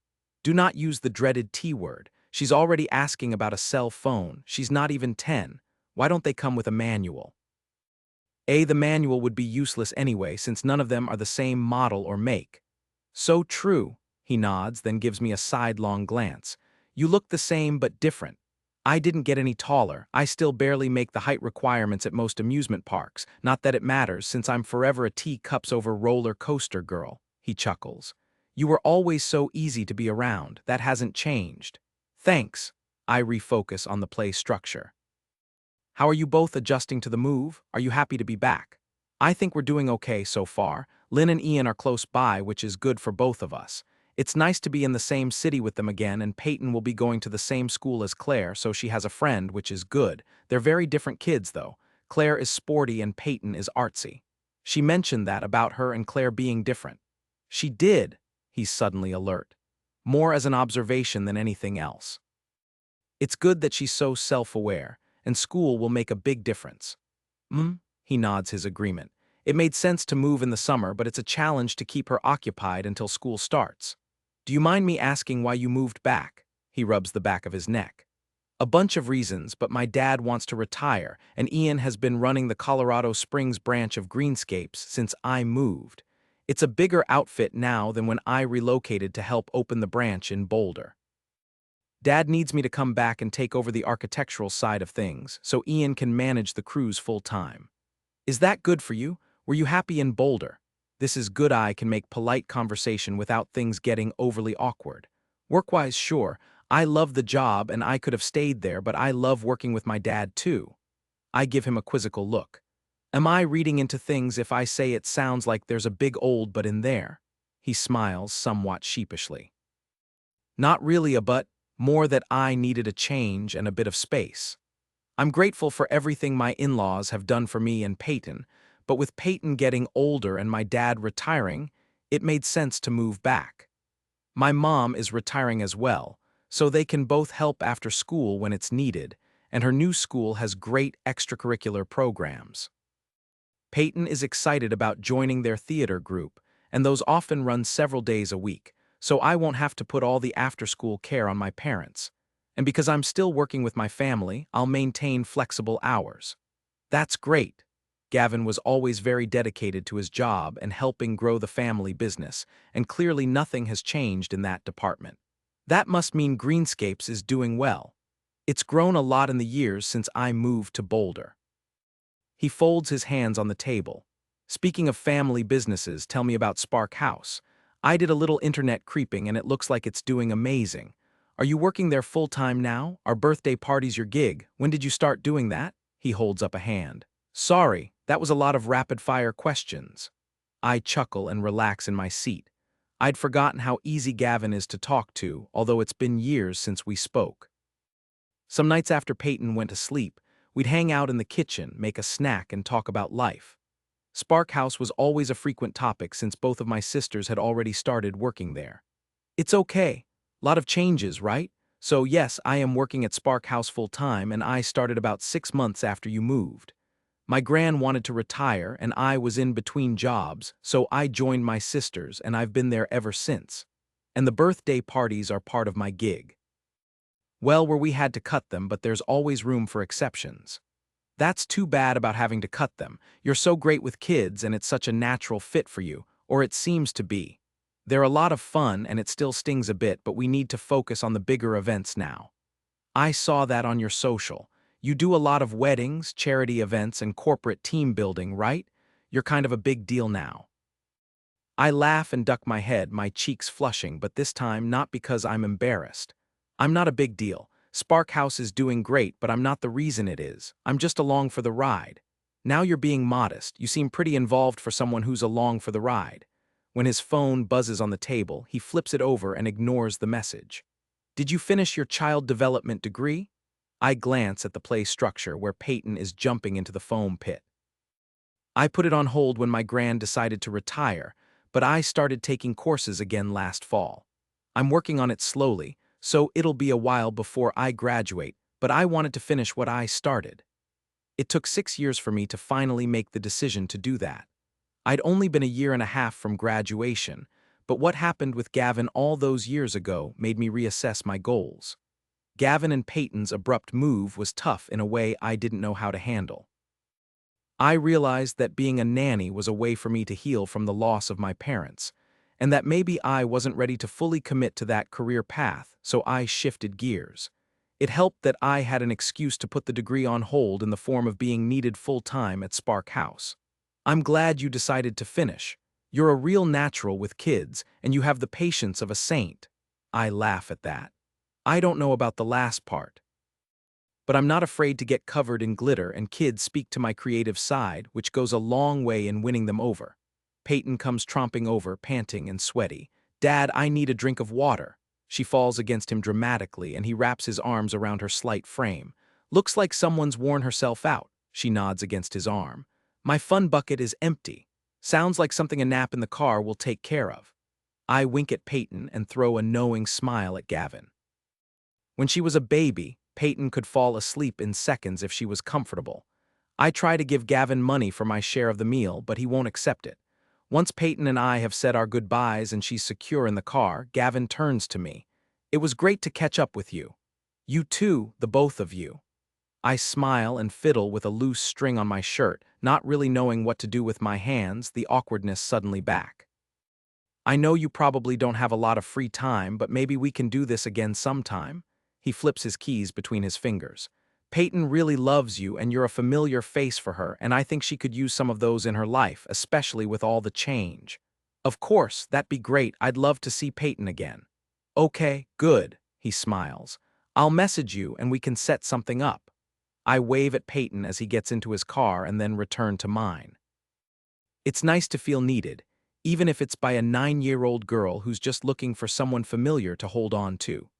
For the seed of discontent, Harley, I'm sitting in my living room, my laptop propped on my thighs as I finish my assignment for my mental health intervention, planning for children course before Chad shows up. It's an online class, but more work than in person. However, it's also more convenient than trying to work around my Spark house schedule.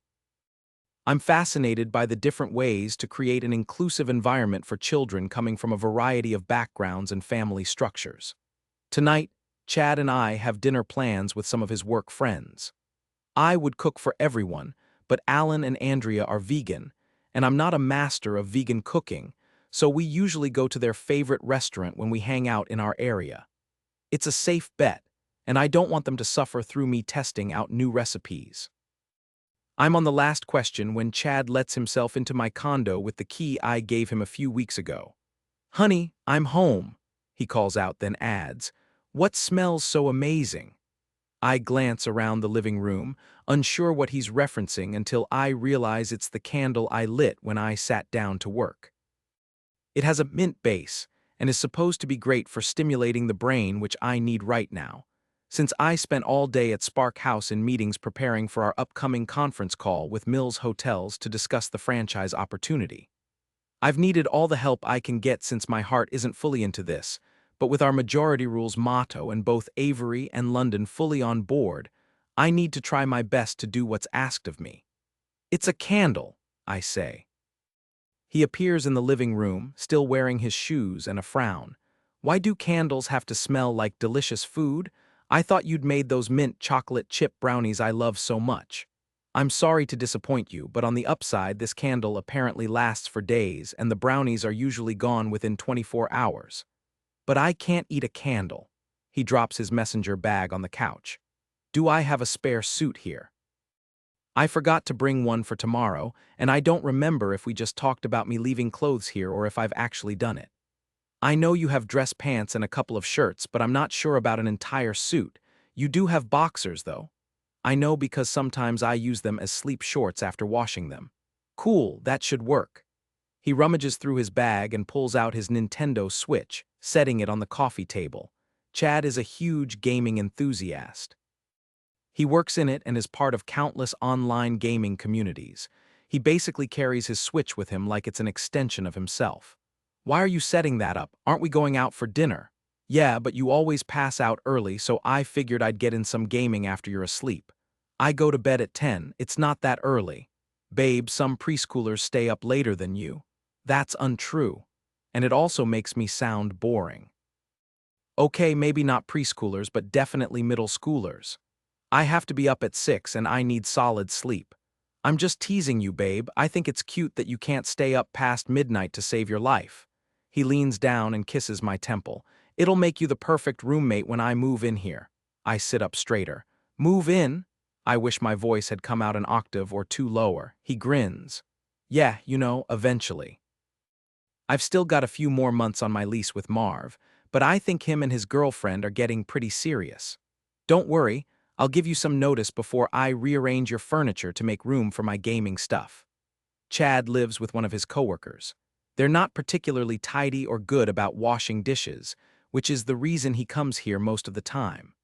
Also, Marv's girlfriend is over a lot, and she is the opposite of quiet behind the bedroom door. While I'm glad she and Marv have a very active relationship, I don't need to hear every detail of it. This isn't a frat house, Chad. You can't take over my living room with your gaming stuff. Is that a formal invitation to move in?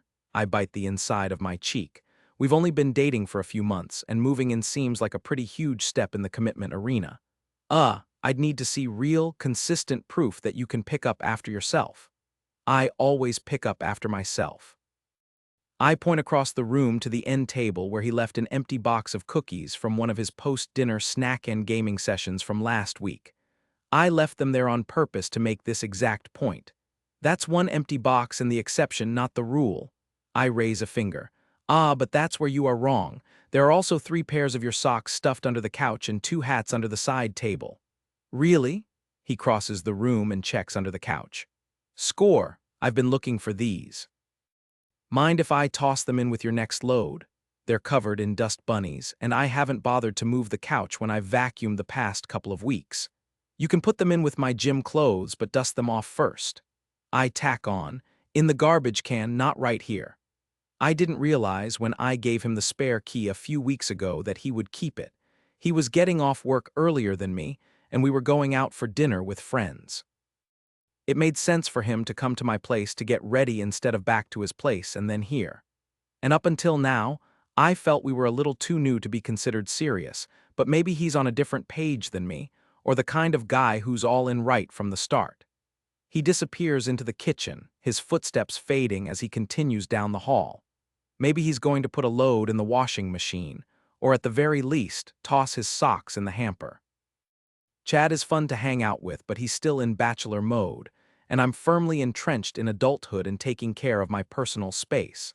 Unlike Chad's apartment, mine has matching furniture that doesn't include a gaming chair. He returns a minute later, minus the dirty socks. You still working on that assignment you needed to finish tonight? We have half an hour before we need to leave for the pub, and I can entertain myself if you need me to. He motions to his switch. I'm almost done, just finishing up the last question. No problem, I'll get changed. You need anything while I'm up? I'm good, thanks though. I tip my chin up as he bends to press his lips to my cheek on his way to the bedroom. He returns a few minutes later wearing jeans and a t-shirt.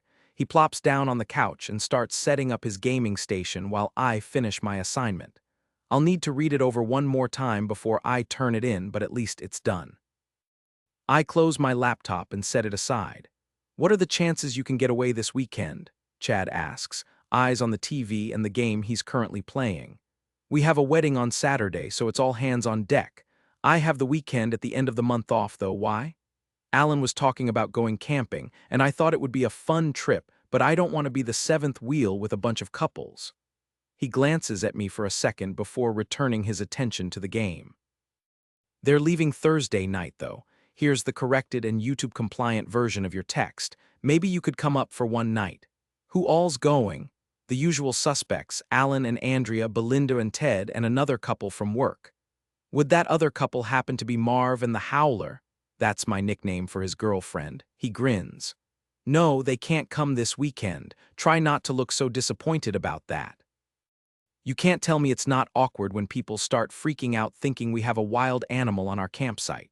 It's happened before. I don't know if it's a good thing that those two are oblivious about the noise they make or not. I check my calendar, even though I already know I can't go, which is disappointing. Andrea is a mutual friend and the reason I met Chad in the first place. I enjoy spending time with her and our other friends. The rehearsal dinner is on Thursday. What time will that go until? Probably pretty late. I'm thinking around 9 or 10.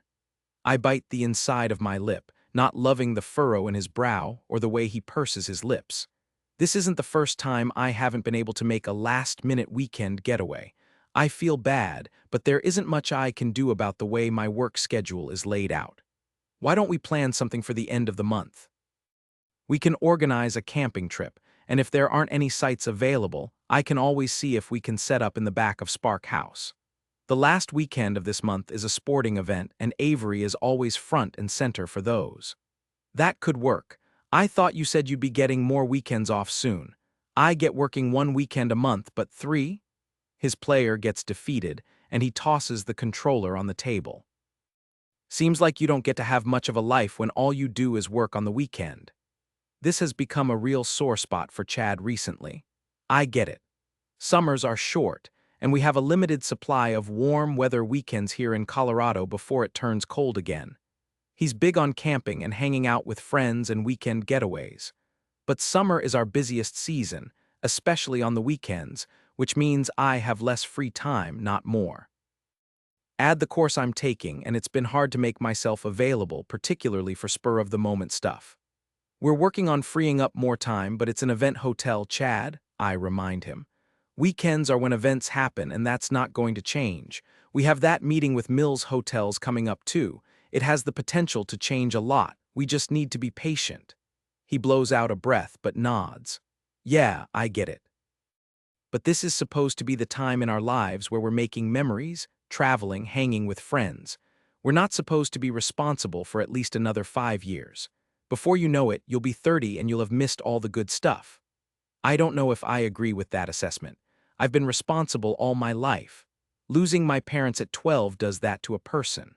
Like when London got married, I bought her out of the apartment so I didn't have to move or downsize. Although bought her out is probably the wrong phrase. I paid her $100 because she's married to a seriously wealthy man, and there was no way she would take money from me when she could easily afford it. I also paid $1 for our car and the cost of transferring ownership into my name.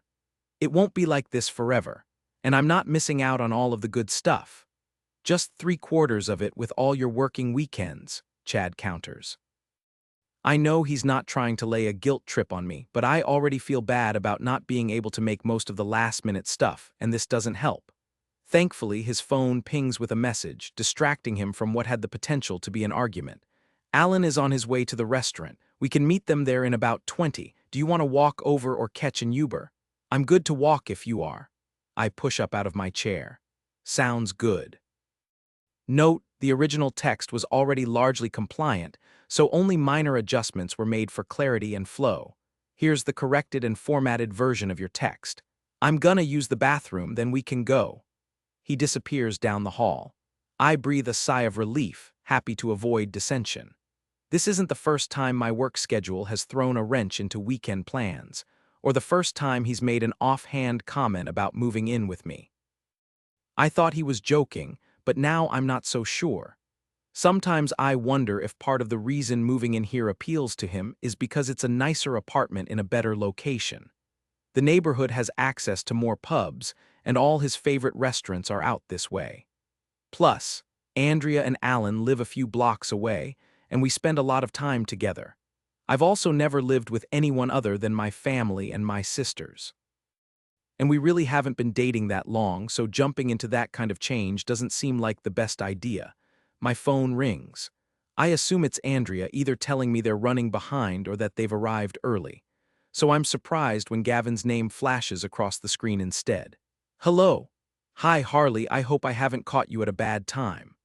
Oh, Gavin, hey, not at all. What's up? How's unpacking going? How's my favorite fairy princess in training? He chuckles. Unpacking is slower than I expected, and your favorite fairy princess keeps asking when we can see you again because she had so much fun at Chuck E. Cheese. Are you sure it's me that's the common denominator, or is it the chocolate milk, pizza, endless games, and amazing prizes? I have proof that you're the common denominator because I asked if she wanted to go back there this week, and she asked if you were coming along. When I said no, she told me she'd rather not. Is that so? I grab my purse and check for my wallet and slip my feet into a pair of sandals. Apparently it's not as much fun without you. There's a panda exhibit at the zoo. I could take her on Wednesday afternoon if that works for you, unless it's too short notice. It's not too short. I can definitely move a few things around to make that work. She really needs something to look forward to. Is everything okay? Yeah, for the most part, but Peyton misses the girls who lived on our street. She's used to running down the street and knocking on a door, but Claire is a car ride away. It's an adjustment period is all. I'm sorry, that can't be easy for either of you. It'll be fine, school starts soon, but the zoo will be a great carrot to dangle in front of her. I really appreciate you giving up your afternoon for us. Honestly, it's my pleasure, Gavin. You know how much I love Peyton, and I love the zoo and was planning to go on my own, so now I'll have company. I'm a bit surprised that he's willing to move his work around for a trip to the zoo, but I guess it would make sense that he wants time with Peyton before school starts. Okay, great, thanks again, I'll touch base on Wednesday morning. Perfect, talk to you then, and if you need anything, just call. I will, you're a godsend, have a good night, Harley. You too. I end the call and glance up to see Chad standing in the kitchen, checking his reflection in the mirror by the door. Who was that? Just one of the dads I used to nanny for. They moved back into the area and they're just getting settled in. How old is the kid now? He runs his fingers through his hair and checks out his profile. Peyton is 9. So that was a while ago? How old was she when you nannied for this guy? I took care of her when she was an infant until she was a year and a half. Must be nice to be able to afford to have someone else raise your kids for you, he scoffs. I purse my lips. His wife passed away in childbirth. He stops messing with his shirt and his eyebrows lift. Dang, that's harsh. I didn't realize that was something that still happens.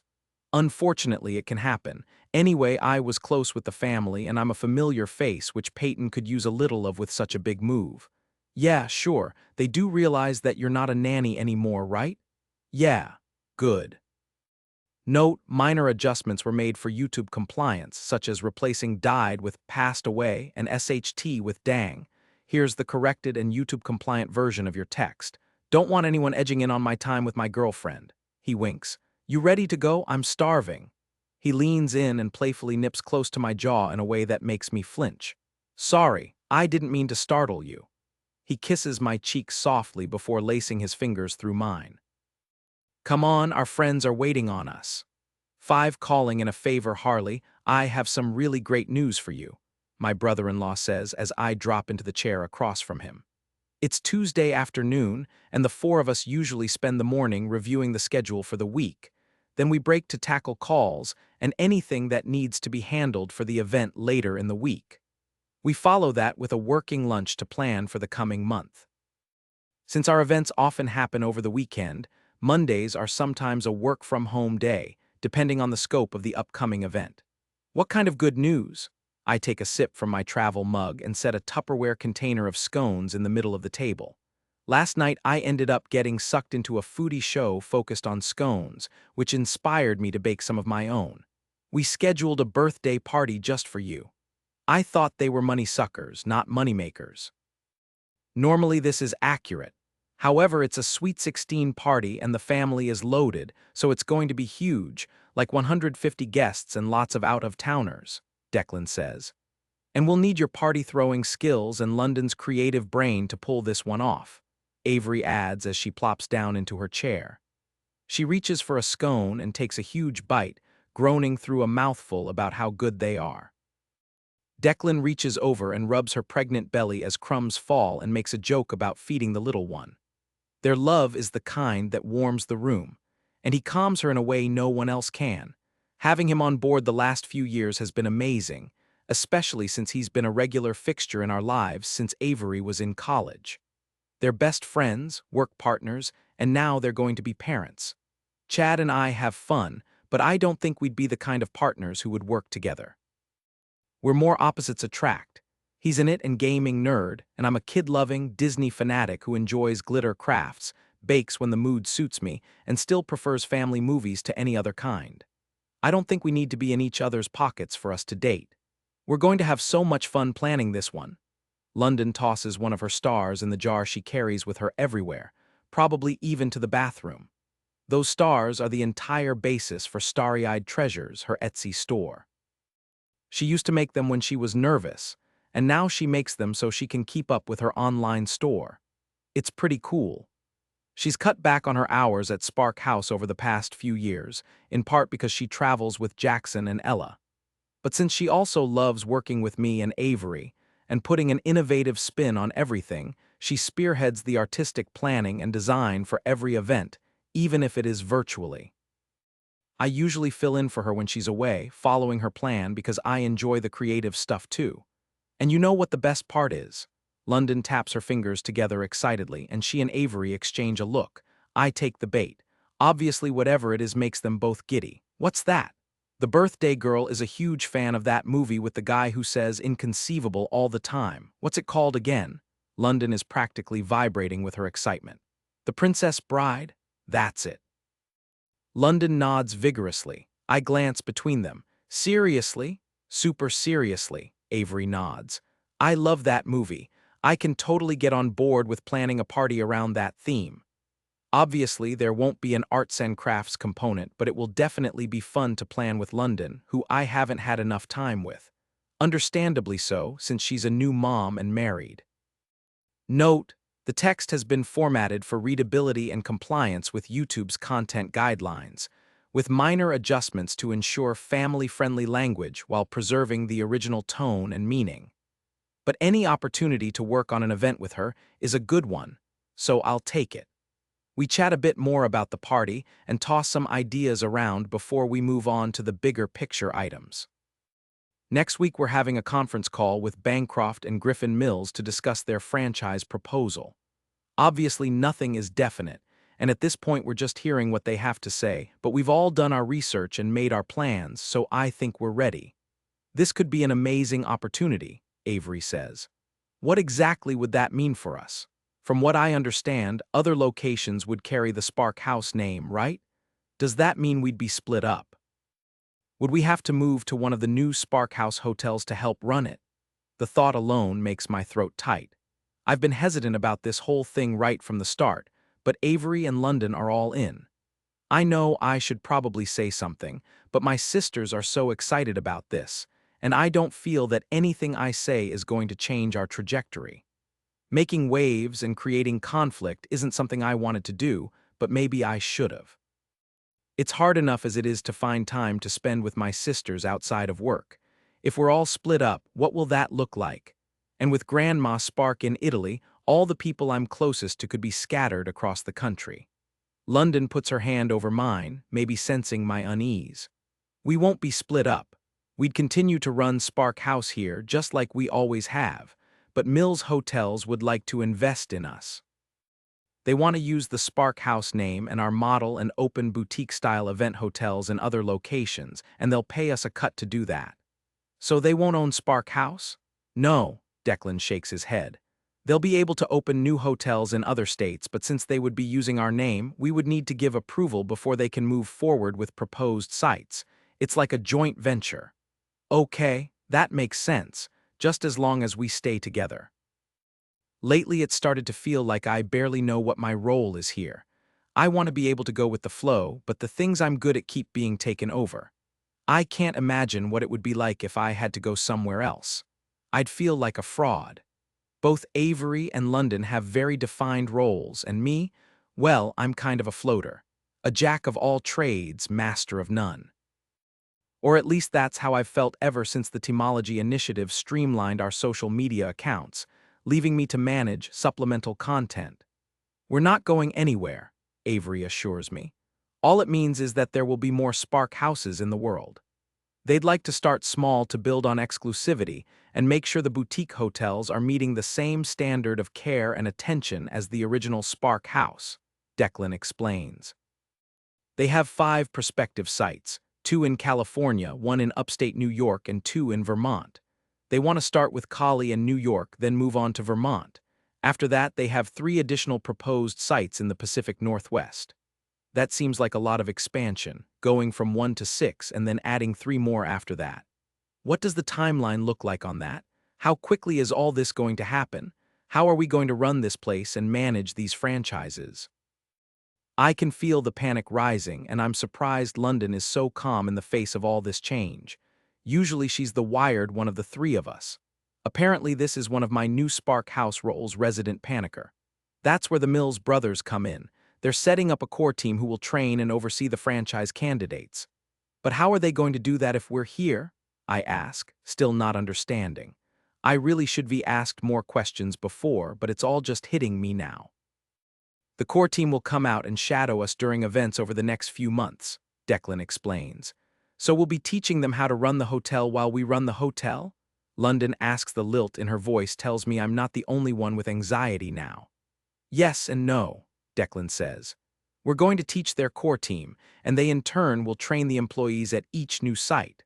All of that will be overseen by the project manager hired by Mills Hotels. And that's if we like their proposal and they agree to our terms. What are our terms?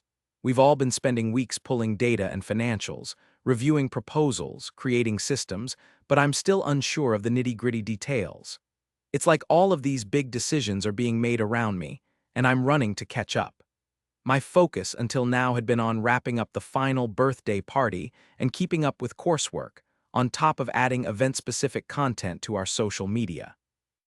Maybe I spent a little too much time trying to figure out a way to keep the birthday parties, and it seems to have been for nothing, since they've been cut regardless. The reality of the franchise proposal is setting in, and it's definitely too late to say or do anything to stop it.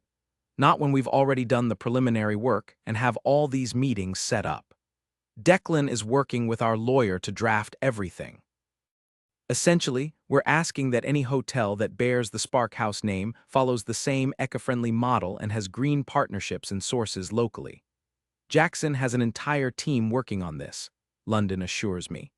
I know it's a lot all at once, but I promise, the long-term gains are worth the short-term stress.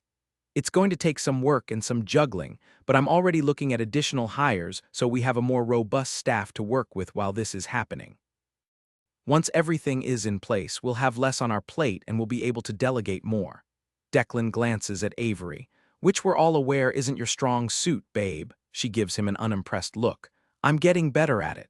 Slowly but surely, London mutters, and you're going to have to keep getting better at it with this little nugget on the way. Declan pats her slightly rounded belly. I know, I'm a delegating work in progress. Avery struggles with relinquishing control when it comes to Spark House, but she's definitely getting better at it. Okay, but will we reasonably be able to carve out more time for ourselves when we're hiring more staff and training people to run franchise locations? We've already done the whole struggling to keep up thing as we're growing quickly, and this seems like it could be another one of those times. Around the time when London and Jackson started dating, we were expanding too fast for us to keep up. Things finally came to a head when London missed an important meeting that Avery dumped on her because she had her own wedding-related emergency. That was when London and I finally put our foot down and told her that we couldn't continue on this path without more support. That led to us hiring Declan to help with the company liaising side of things. He was already managing our financial portfolio at the time, so bringing him on full-time made the most sense. Since then, we've hired more than a dozen people to help manage Spark House, which has kept growing every year. And now this franchise opportunity. I worry that we're going to end up more bogged down with work instead of less, and that we're going to lose what makes Spark House special, which is the fact that it's family-run and owned. I promise it won't ever be like how it was before we brought Declan on board full-time. Avery's tone is full of apology. We know we need more hands on deck, Declan assures me. I'm aware Declan means to bring me solace, but for whatever reason, it makes me anxious instead. It sounds like we won't have too much extra work once the franchises happen, since there will be a team for that. Which is great, but it still doesn't help me figure out how and where I'm going to be most effective moving forward, or what that will even look like. I guess this is a figure it out as we go kind of situation. We continue our discussion about the upcoming meeting with the Mills brothers, and I create an extensive list of questions to ask and add new subsections to the staff training manual London and I started working on recently. It's nearing dinner by the time we finish. As I'm packing up my things, my phone buzzes in my pocket. I check to see who it's from and find a message from Gavin, which isn't unusual. We've been chatting regularly these days, particularly with the zoo trip coming up. But this time the message reads as urgent. Gavin, mini emergency. Do you have time for a quick call? Cringe face emoji. I don't bother responding by text and hit the call button instead. Hey, hi, that was fast, he says. We're just wrapping up a meeting. What's up? Is everything okay? I ask as I put the lid on the empty Tupperware container. Avery ate 3 scones and is now moaning about how full she is and how she needs to go for a walk. There's a brief pause. I hate to do this, but I have an emergency meeting with a client and my parents are out tonight. I know it's really last minute and you probably already have plans. The edge of panic I was feeling disappears. Do you need me to watch Peyton? It would only be for a couple of hours. Lynn and Ian are busy tonight, otherwise I would have asked them to watch her. I don't want to drag Peyton along to this if I don't have to, but I completely understand if you're busy. I need to find a steady sitter here. I can make it work. I can't imagine it would be fun for either of you if you have to take her to something like that, especially at this time of the day. What time is the meeting? At 6:30. I check the time. It's closing in on 5. Should I come to your place? What time does Peyton go to bed?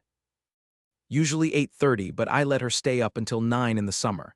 If she came with me, I'd have to let her entertain herself with the iPad, which makes it hard to get her in bed on time. I totally get it. Why don't you text me your address? I'll finish up here and head over. Thanks, Harley. I owe you one. We end the call, and a moment later my phone pings with his address. I give him a thumbs up and slip my phone back in my pocket. I glance up to find London folding one of her stars, her lips pressed together.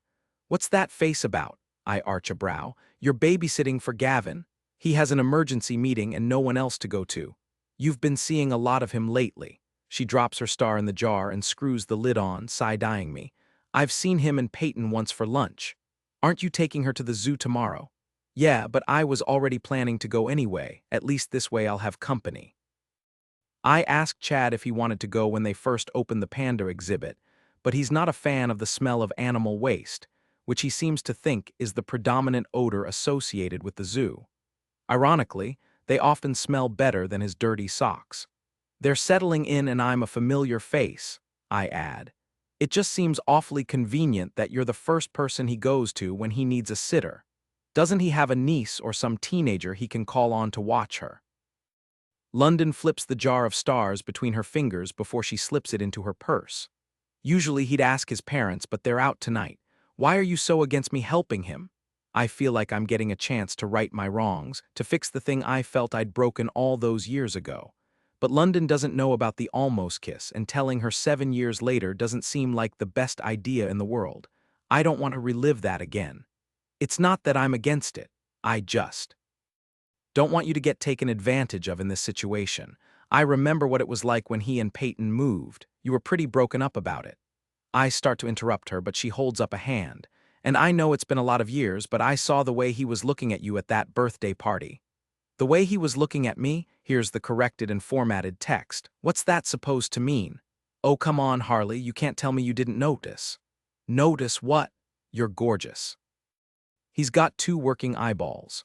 I'm in a relationship. Does he know that? I open my mouth and then clamp it shut. I can't remember if I've mentioned Chad to him. It's not even relevant. He knows I'm good with Peyton. That's why he called to ask for help. Okay, if that's what you want to go with, but be careful, okay? I don't want him taking advantage of your kindness. 6. The comfort of familiarity. Gavin, thankfully, the client meeting doesn't go past the 2-hour mark. I'm grateful that Harley was able to watch Peyton. While I could have brought her along, it would have been tough to keep my daughter entertained, and it's been a rough go getting her used to sleeping in her own bed in the new house. When I arrive home, it's closing in on 8:30. I am not surprised to find Peyton already in her pajamas with one of her frilly tutus around her waist, sitting beside Harley, who is also wearing a tutu. Hers is rainbow-colored, and the zipper in the back is open, likely because it's not made to fit an adult woman. They're focused on the task in front of them, working together to make a healthy bedtime snack of ants on a log. Celery sticks with peanut butter and raisins. It's Peyton's favorite. Sitting on the counter are a tray of oatmeal cookies, and stuck to the fridge is a freshly painted picture of a blue horse running up the side of a glitter rainbow. Both Harley and Peyton have rainbow stickers stuck to their cheeks. It takes me back to when Harley used to be Peyton's nanny. She was always making creative foods, and even when Peyton was barely walking, they were doing things like finger painting. Harley never cared if Peyton was a mess and needed a bath after every meal or a wipe down after playtime. If Peyton was having fun and trying new things, Harley always thought it was worth it. I stand at the edge of the kitchen, watching the 2 of them together. There's an ease in their interactions that's been missing from Peyton's life. It's almost as though no time has passed at all. Despite the new kitchen and the different home, Harley is exactly the same. Well, almost the same. The softness of youth has given way to the angles of womanhood. She no longer looks like a college student. She carries herself with poise and sureness. The cute, bubbly teen is now a bright, attractive woman with the same maternal warmth that calmed Peyton and me. It doesn't seem like that has changed either. I wouldn't have survived that first year of Peyton's life without Harley. The grief alone would have been too much, let alone navigating being a father without my wife. Hey, you're back earlier than expected. Did the meeting go okay? Harley asks. Better than expected, actually. I'm slowly transitioning to take over for my dad at Greenscape so he can finally retire. It means catching up on how things work and attending a lot of meetings. We're set to break ground on a huge park outside the city, and there were a couple of small issues with the design that needed to be ironed out. Once we have approval on those tweaks, we'll be able to move forward. Dad. Peyton abandons her snack and hops off the stool, running over and throwing her arms around me. Come see what we made. We had bunny pizzas for dinner, and Harley showed me how to make oatmeal chocolate chip cookies, and we painted with watercolors. The words blend together with her excitement. I let Peyton show me all the things they made in the 2 hours I was gone, and she informs me that the leftover bunny pizza is for her lunch tomorrow. Once Peyton is finished with her snack, I send her off to brush her teeth and get ready for bed, leaving me alone with Harley. Over text, conversation between us flows easily, but in person, sometimes I feel she's more comfortable with Peyton than she is with me. I guess it makes sense since I used to be her boss, but I'd like to find a way to change that. Thanks again for doing this for me. I hope I didn't interfere with your plans. Harley waves the comment away and then shimmies the tutu over her head, hanging it on one of the chairs. It wasn't a problem, and I love spending time with Peyton. As you can see, she was determined to make one of her fairy costumes fit me. Thank you for indulging her, she shrugs. I don't mind. It's entertaining and she has such a great imagination. It's probably one of my favorite parts about working with kids. They're not afraid to get silly and just have fun. Oh, I'm very familiar with her amazing imagination. There's rarely a week that goes by that I don't dress up as a fairy and have an afternoon tea party. Mostly I think it's an excuse to eat cookies. Harley laughs. Dress-up and tea parties go together like peanut butter and jelly. She points to the fridge, where Peyton's childlike scrawl fills a sheet of pink paper. Aside from all the food making, we also made a list of all the things she needs for school next week. She's excited to start. Thanks. My mother-in-law has been taking care of that since she started school, so that list will definitely help. I always used to love back-to-school shopping. It helped with the excitement. Harley brings Peyton's empty snack plate to the sink. You don't need to clean up. I've got this. I grab a cookie off the plate and shove the whole thing into my mouth. It's been years since I've had Harley's baking. Karen, my mother-in-law, didn't agree with sweets in the house. And while I understand not wanting kids to overindulge in sugar, I also don't think it hurts to enjoy a cookie now and then, especially when they're homemade and delicious. I don't mind. Have you eaten yet? She arches a brow as I reach for another cookie. I'll make myself a sandwich once Peyton is in bed.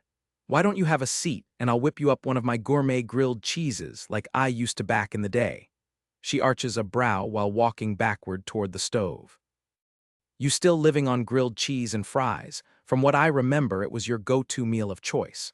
That and the movie The Princess Bride. My dinner palate has changed, but I still love a good grilled cheese when the mood strikes me. My movie tastes, on the other hand, she gives me a wry grin. You're in for some comfort food, then. I already hijacked your night. You don't need to make me dinner, too. But I remember what those grilled cheese sandwiches were like, and my mouth is already watering. You didn't hijack my night. I basically did all the things I planned to, but with a miniature helper. You plan to make bunny pizzas for dinner?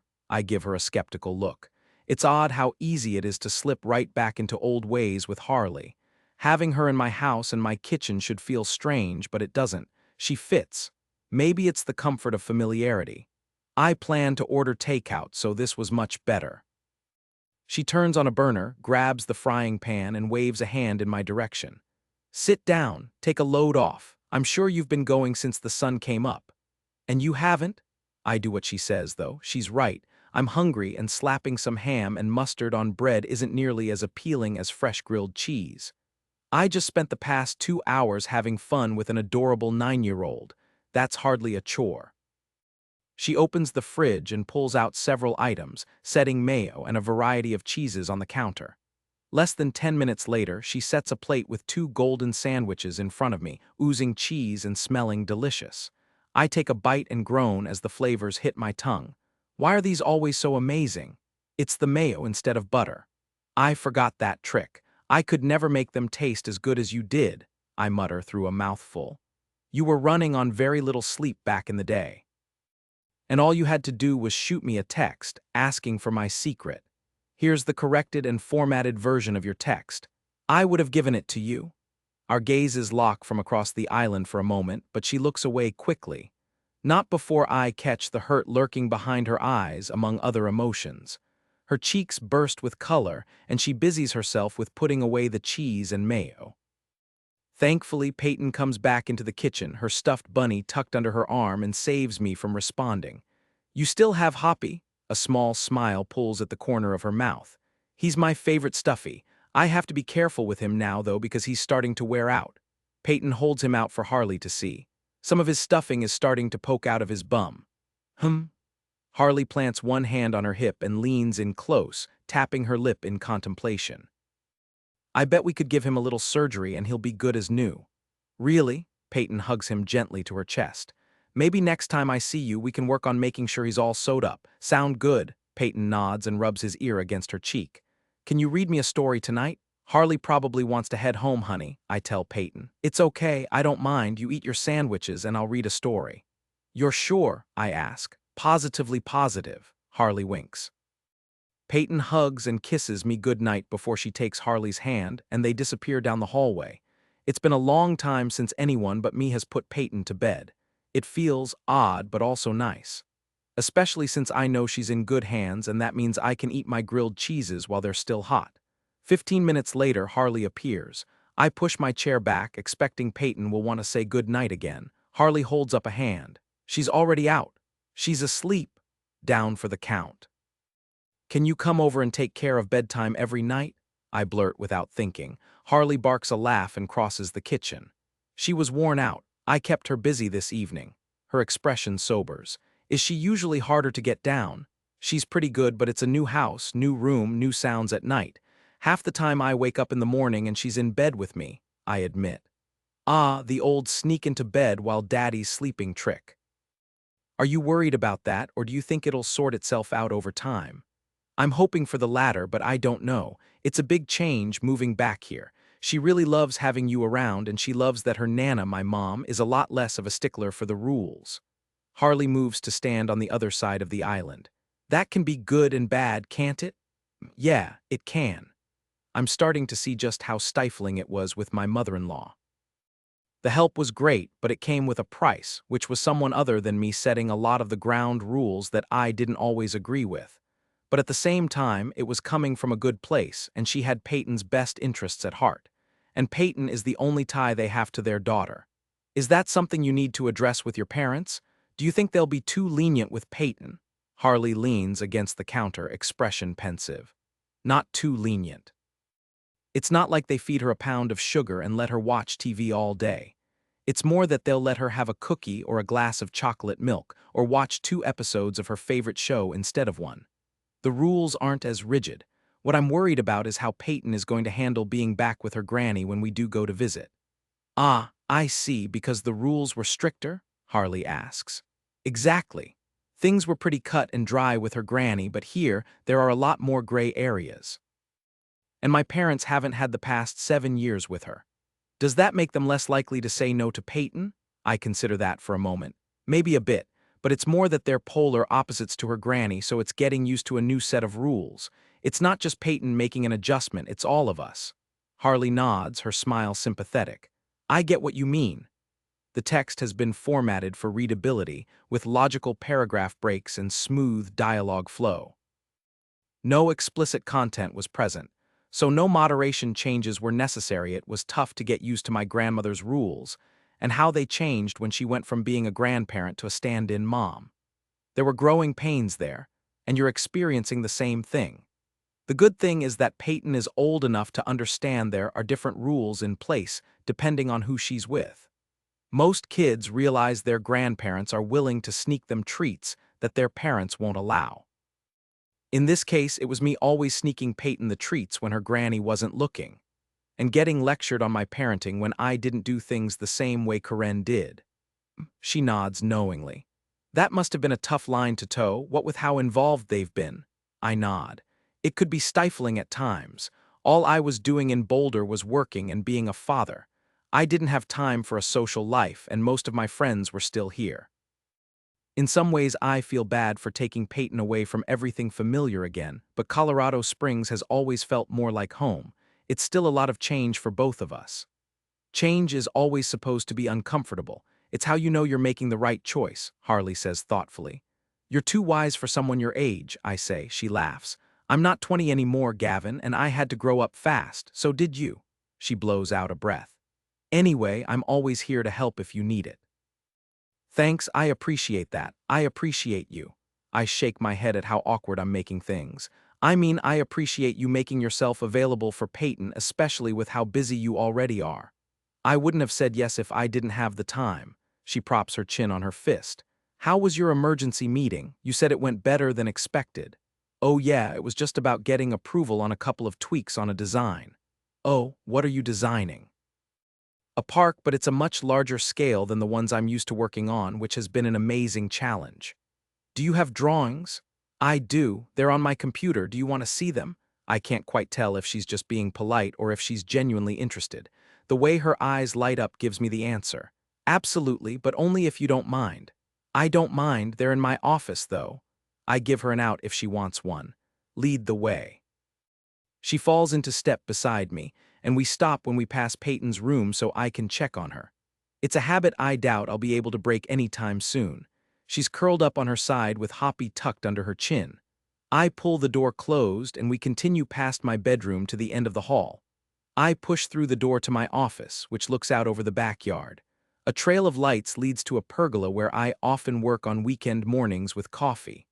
Your backyard is amazing. The view of the mountains in the distance is picture-worthy. Peyton and I sat out there and ate dinner tonight. You'll have to come back another time and have dinner out there with me, I say as I drop into my chair, then rush to add, I mean with me and Peyton. I cringe internally. The way that came out made it sound like I'm asking her on a casual outing. Not that I would be completely opposed to that, but Peyton is already attached to Harley, and complicating this with things like outings probably isn't the best plan. Especially when I'm still getting my feet under me after this move, and Harley and I are just getting reacquainted. We can make bunny pizzas again since they were such a winner this time around. Harley stands behind me, hand resting on the back of the chair as I pull up the designs and show her the three-dimensional rendering of the park.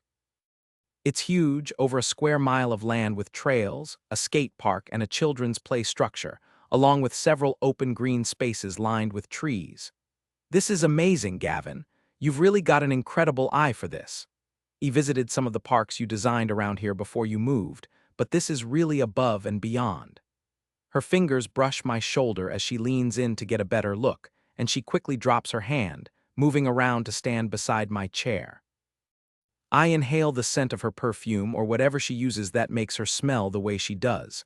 Like vanilla maybe, something sweet. I clear my throat. Thanks, I've been working my way toward this for a long time, and my dad dangled it like a carrot as a way to entice me to come home. Harley chuckles. Obviously it worked. Like a charm, I agree. I was a little daunted by the scope of the project at first, but when you're given this much space to work with and a huge budget, it really lends itself to creativity.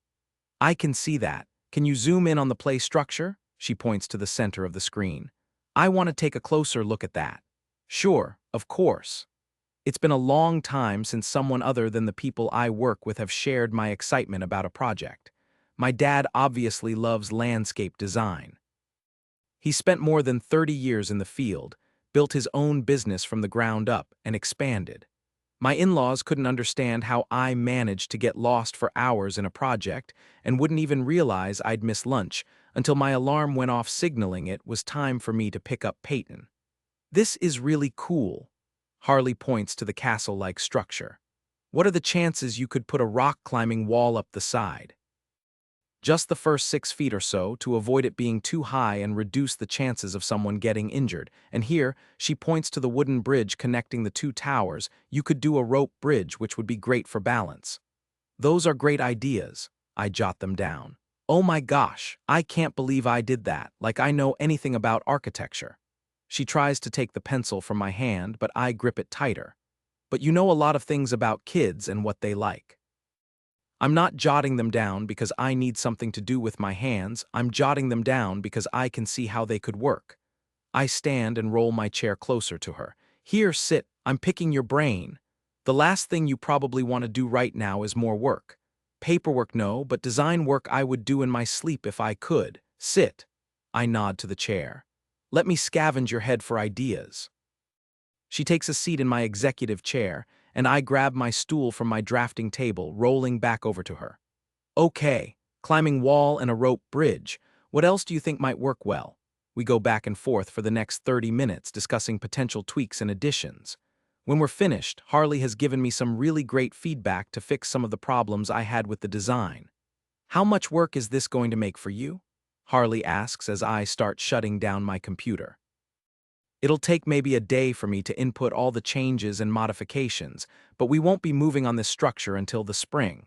Our first step is creating the trails and setting up the garden and picnic areas, so I can keep making tweaks to this until the winter if you come up with more ideas.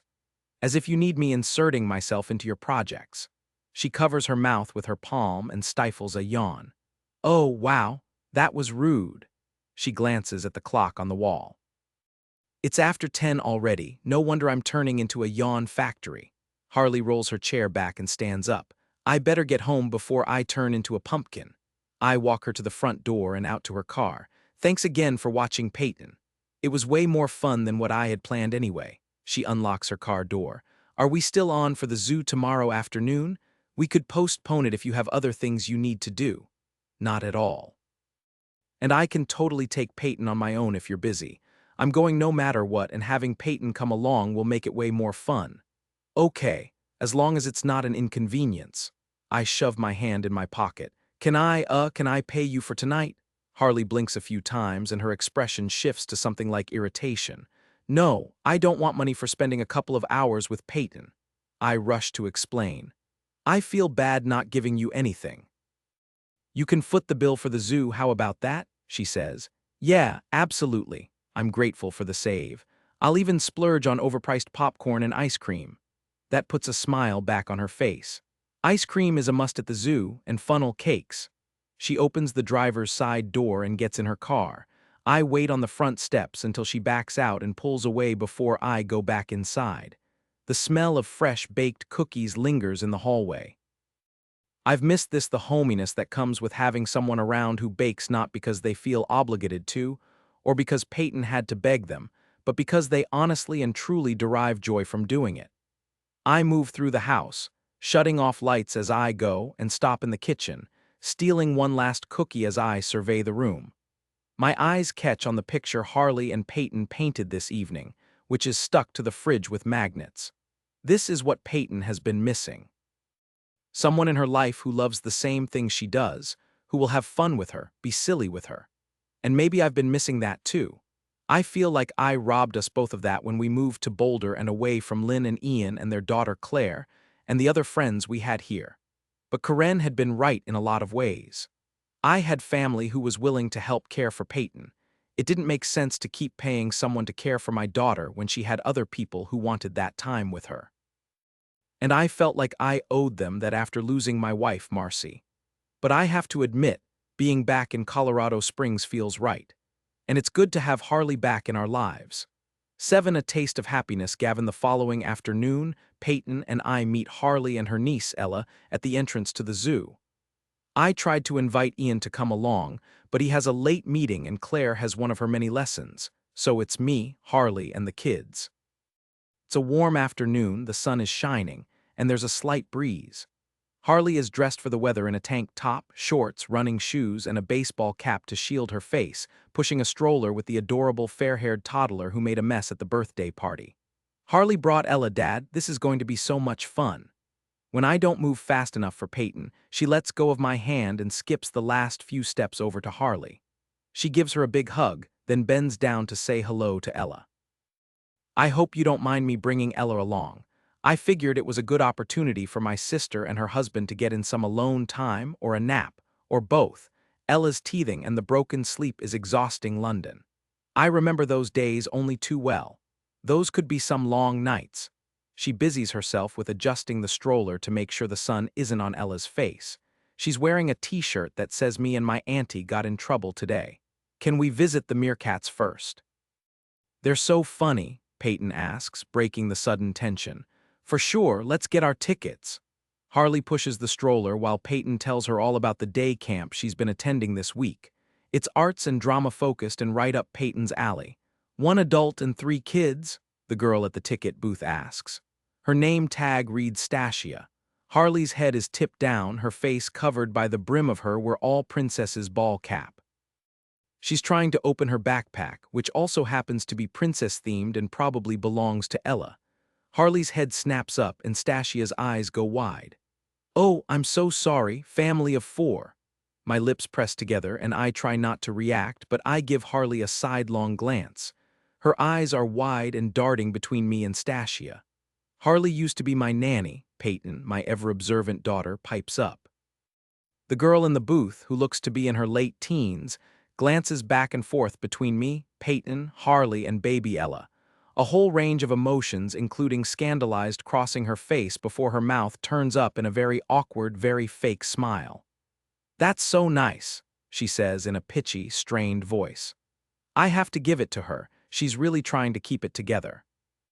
And of course, because Peyton loves to talk and tell random strangers things they definitely don't need to know, she tacks on, my mommy went to heaven before I had a chance to meet her, so the angels sent Harley to take care of me when I was a brand new baby.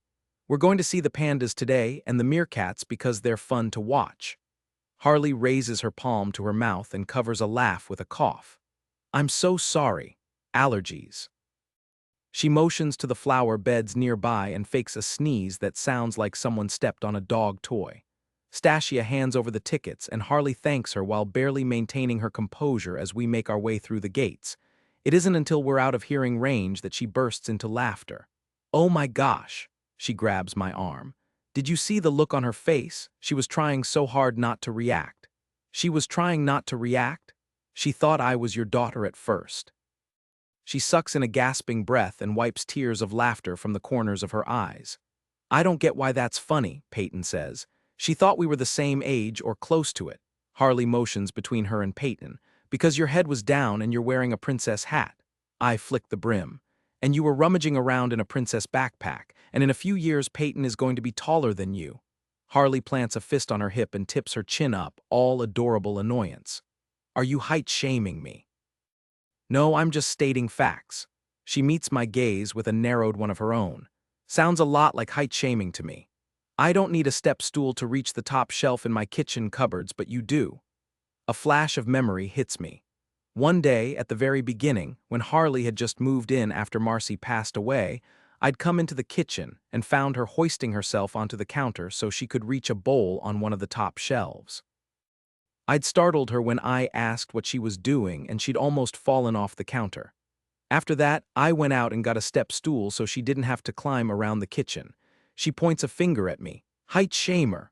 You have a vertical deficit. She scowls and I grin. After a few seconds, she rolls her eyes and covers her mouth with her hand, obviously trying to hide her smile. I like this easy friendship we seem to be forming. It's been a long time since I've spent time with a woman, even just on a friend level, and Harley is fun to be around. Ella makes a disgruntled sound from her stroller, and Harley turns her attention back to her niece, giving her back her teething ring. We head for the meerkat exhibit, which is on the way to the pandas. Pretty much all the exhibits are. It's clearly been designed to entice people to visit the entire zoo in order to get to and from the pandas. Peyton skips ahead of us as we reach the meerkats. They're full of personality and mischief, which we witness firsthand when one of the meerkats drops a number 2 right in front of the window and then picks it up and tosses it at another meerkat. Like poorly behaved children in a cafeteria, other meerkats start picking up scraps of food and other less appealing things and throwing them around. Peyton's expression turns from joy to disgust. Are they throwing waste at each other? Yup, they definitely are. I give her a solemn nod and glance at Harley, who looks gleeful. Ella is giggling away in her stroller, clearly enjoying the antics. "You, but that's so gross," Peyton exclaims. "It definitely is, but it's also hilarious." Harley agrees here's the corrected and YouTube-compliant version of the text. "Maybe we should come back later when they're acting less gross." Peyton takes my hand, and we continue on toward the monkey enclosure, which is another exhibit that Peyton usually loves. We make a stop at the giraffes, and Peyton leans her head against my arm. "It's kind of sad that all the animals here can't be free to run around like they do in the wild." "You're right, it is." Harley nods her agreement. "But we're so close to the city, and it definitely wouldn't be good for the animals to be wandering around the streets, would it?" Peyton shakes her head. "The animals could get hurt in the city." We've been talking about wildlife sanctuaries in social studies, and some places help wild animals that have been hurt get better and then they release them back into the wild, but sometimes they have to stay at the sanctuary because they can't make it on their own. "Maybe we could visit a sanctuary," I suggest. "That would be fun. Come on, let's go see the monkeys." Peyton tugs my hand. Harley is a few steps ahead of us, and she slows considerably as we approach the baboons. I don't know," she stretches her arm out and grabs my wrist. Peyton lets go of my hand and skips past her. Harley releases my wrist and tries to grab Peyton's hand, and at first I'm not entirely sure why, until I notice what she notices. "Oh my gosh," I mutter. "What in the world is wrong with them? They're in their mating season." Harley's gaze stays fixed on the sea of very red-looking baboon backsides. I come to a stop next to her, unsure if I'm fascinated, disturbed, disgusted, or a combination of all of the above. They look like they've caught some kind of infection. And how in the world do you know they're in their mating season? Because I visited the zoo with my sisters when I was about Peyton's age and witnessed the same thing. Her cheeks are close to the same color as the baboon backsides. Peyton glances over her shoulder and then points at a pair of baboons. The female she's easy to identify is being followed around by one of the males who is practically sniffing her back. Why is he doing that? And what's wrong with that baboon's back? Is it sick? It looks sore. Harley and I share a panicked glance, and she raises both hands in the air. "Not it." I give her a look. "You're gonna throw me under the bus like that?" "I'm not throwing you under the bus. I'm just here to see the pandas, not give a 9-year-old a biology lesson thanks to some overly friendly baboons." "That's your job." She backs up a couple of steps, heading in the opposite direction of the monkeys. "Can't she stay 9 forever?" I grumble, not wanting to go any farther, but Peyton is almost at the fence, apparently enthralled by the weirdness we're witnessing today. "Wouldn't that be lovely?" She calls out, "Peyton, let's get ice cream before we head to see the pandas." She spins around, her eyes lit up with excitement, and she skips back over the baboons completely forgotten. "Can we get a funnel cake?" "Absolutely." I'm not above bribing her with all kinds of food to avoid a conversation about baboon behavior. "Saved by the funnel cake," Harley says with a grin. "For now." We stop for funnel cake, which proves to be just as entertaining as the exhibits. Little Ella can't get enough of the ice cream, and her excitement is hilarious and infectious. Ella manages to get the spoon out of Harley's hand, and ice cream goes flying. At first I think she's missed everyone until Harley turns around, face scrunched up, vanilla ice cream and strawberry sauce dripping down her cheek. "Hold still, I'll get it." I grab a napkin and tuck a finger under her chin, tipping it up so I can wipe the ice cream off. "I got it." Her tongue peeks out, catching a drip as it reaches the corner of her mouth. She cracks a lid. "Did I get it?" "Your tongue needs to be about 3 inches longer for you to handle this on your own, and then you'd be part lizard. If you hold still, I can get it for you." I stick my tongue out like I'm going to lick it off her face, and her expression shifts from amused to horrified. "I have wipes." Peyton stands on the chair and waves them around. Harley steps on my toe and pushes away, grabbing the wipe from Peyton at the same time. She cleans the ice cream off her face with one hand and holds the other one out, fending me off. I burst into laughter. I wasn't actually going to lick your face. You looked way too serious. Harley, Daddy, I don't know if the wipes are going to be enough to clean up Ella. Peyton looks like she's not sure if she should laugh or not. We both turn at the same time to find Ella with one hand in the ice cream and the other one in her mouth, her whole face and shirt covered in sticky ice cream and strawberry sauce. "Oh, Ella," Harley claps a hand over her mouth and points to me. "You're helping me clean her up." We spend the next 15 minutes in the family bathroom, cleaning ice cream off Ella, who needs an entire change of clothes. And even though I basically need a full shower when I get home, and so does Peyton, I can't stop smiling. Harley is a ray of sunshine peeking through the clouds, warm and bright and full of life. And I'm glad the initial awkwardness is giving way to friendship. It makes me feel a little less alone and like this kind of happiness isn't out of reach anymore. "Ate the small things Harley were still on for tonight, right?" Chad asks. "Absolutely, 100%. I have him on hands-free because I'm driving to Spark House. I'm only half paying attention to our conversation because I'm nervous. We have a video conference scheduled with the Mills brothers to discuss the Spark House franchise, and every time we talk about it, I get all sweaty. I don't know if it's psychosomatic or what, but I keep having to wipe my hands on my pants because they're damp. And apparently Selene Angeles is going to patch in because she's part of the Mills Hotel social media team. We've been working with her ever since Holt Media created Teamology, the program that partners small family-run businesses like Spark House with green sponsors.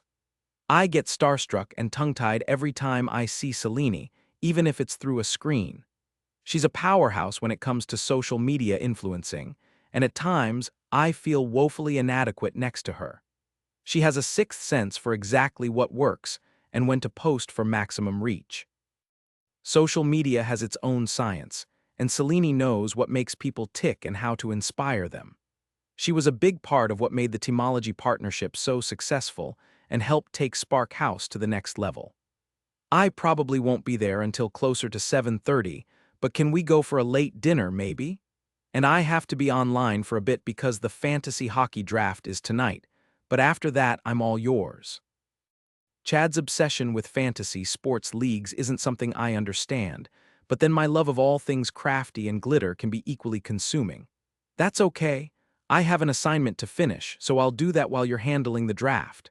Staying on top of the online coursework is a part-time job of its own. Perfect. Okay, babe, I gotta run, but I'll see you later. Sounds good. We end the call as I pull down the Spark House driveway. Jackson's Tesla and Declan's SUV are already parked out front. I'm barely in the door before Avery grabs my arm. Apparently, there's already a ton of interest in the Spark House franchise locations, and the Mills brothers want to iron out the financials sooner rather than later so they can get started. "This is so freaking exciting, isn't it?" She squeezes my arm. "So exciting." I wish I felt her enthusiasm the same way, but with every new change, I feel like I get further away from the things I love about Spark House. It's like we're moving full steam ahead, and the brakes are shot on this adventure. My degree felt like something I should do for me, but I'm starting to look at it as a legitimate fallback plan. And secretly, I've been worried about what it's going to be like when both of my sisters are trying to juggle kids and working here full-time. I enter the conference room where we've been holding more and more meetings lately. Around the table is London Jackson, his personal assistant, Mitchell, and Trent, who is Jackson's best friend and Selene's husband, all of whom are affiliated with Holt Media and Teamology.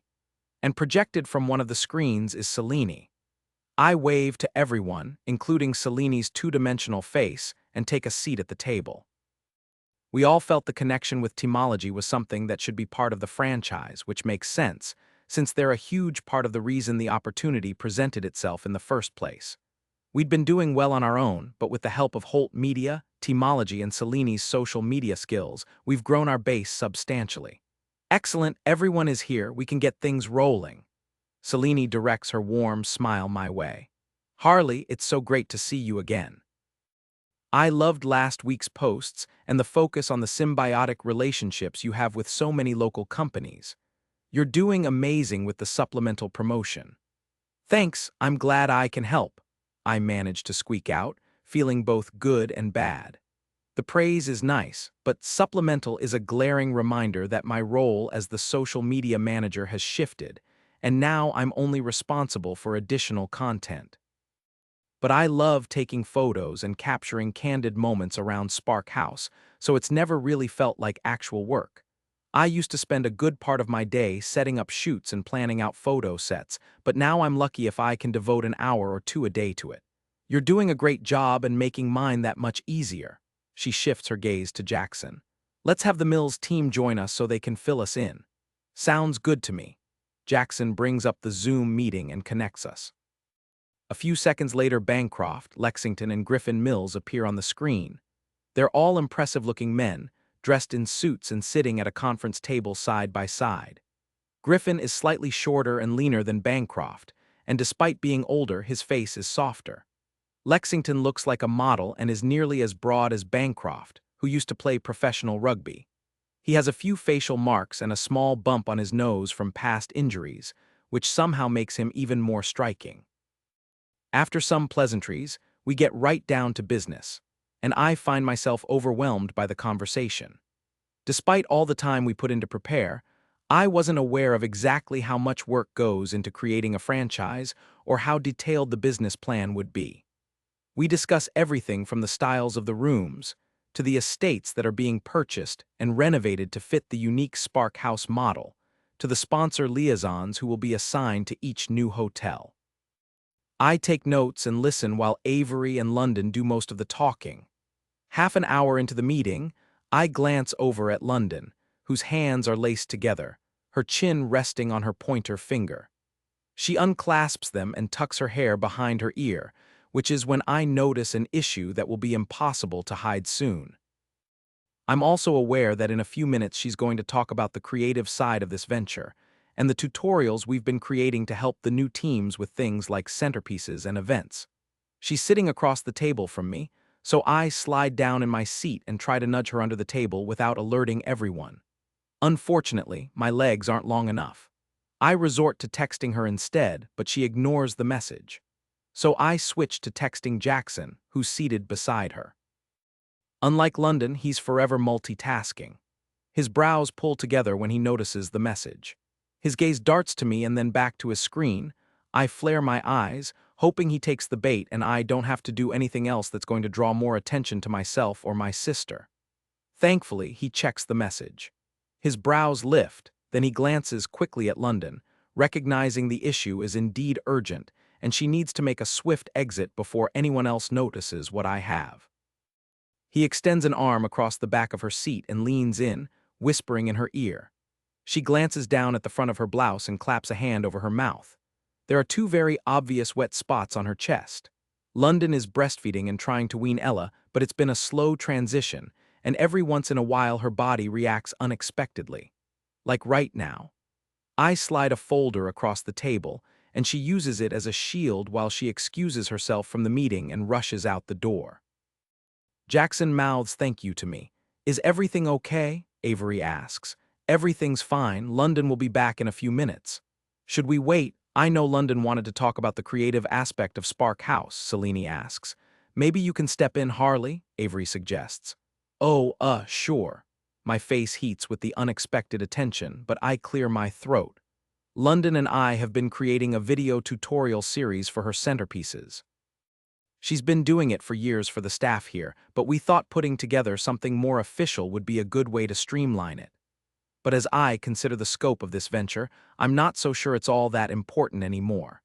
It's a small part of what we do, and with everything else that goes into setting up a franchise, maybe it's not something we should focus on right now. It was just an idea. And one London could have explained way better than me. I actually think this is a great idea, Selene interjects. I know the centerpieces are a small part of the events, so I don't know if it's really a valuable use of resources, and we already have lots of mini tutorials. I could always clean those up, I offer, not wanting to make more work for London or the rest of the team. I definitely think it's worth having a look at those old videos. At the very least, it would be good to take a few professional ones to showcase just how much care goes into every aspect of running Spark House, Selene replies. Okay, In the past, we've made step-by-step videos for different centerpiece prototypes. We know they're usually unique to the event, but we thought it would be helpful in giving the franchise staff a starting point. I feel a bit better having Selene on my side for this. It makes me feel more confident in my role again. Plus, this is the kind of thing I enjoy, and it would give me a side project to be excited about. That is exactly what we need, especially when it comes to the small details. Do you think London would agree to a crew coming in to film her for these? Selene taps a pen against her lips. It would be some great additional content for social, which we're going to streamline further so we make it consistent across all franchise locations. What do you mean by streamlining it further? I ask and catch Jackson and Declan exchanging a look. Selene has agreed to head the social media for the entire Spark House franchise. We thought it made more sense to have her team managing that so we could free you up to focus in-house, Jackson explains. Right, yeah, I guess that makes sense. I sink back into my chair as Jackson, Selene, and Avery volley ideas. I'd been planning to take videos for London, and we started getting things organized for it, but it looks like that job isn't going to be mine. And it also looks like the job that was mine isn't going to be anymore either. Which puts me back at square one. It's hard not to feel discouraged. London returns a few minutes later, wearing a different blouse in the same color, so no one notices the change but me and Jackson, and they fill her in. She glances at me, but I just smile and say I think it's a great plan, so she rolls with it once the meeting wraps up and everyone leaves except Declan, Jackson, and my sisters. We gather in our office. Thanks for the heads up. That would have been super embarrassing if anyone else had noticed what was going on, London says to me. Noticed what? Declan asks. Why do you disappear all of a sudden? She had a wardrobe issue, I explain, turning back to London. And no problem. I tried to text you, but you ignored me and I knew Jackson wouldn't. What kind of wardrobe issue? Did a button come loose or something? Declan drops into his chair and takes a huge bite of his chicken wrap. Not exactly. London's cheeks turn pink. What happened? I feel like I missed something here, Avery says, sitting beside Declan and piling food onto her plate like she's eating for four. I had a little accident. Can we drop it now? It's not really lunchtime conversation. An accident? Declan asks through a mouthful of food. Jackson stays quiet, just watching Declan try to piece it together. Oh man, but don't you have those supplies? Avery asks. Supplies? Declan echoes. Yeah, it didn't help. This whole weaning thing is not fun. Oh, Declan finally connects the dots. Well, that's more detail than I expected. He shoots Jackson, who's hiding a grin and unimpressed look. Why didn't you clue me in? Because it was entertaining watching you figure it out. And you'll get familiar with it soon enough. As if it wasn't awkward enough when it happened, London mutters. Anyway, I think that meeting went well, don't you? Avery shifts the topic.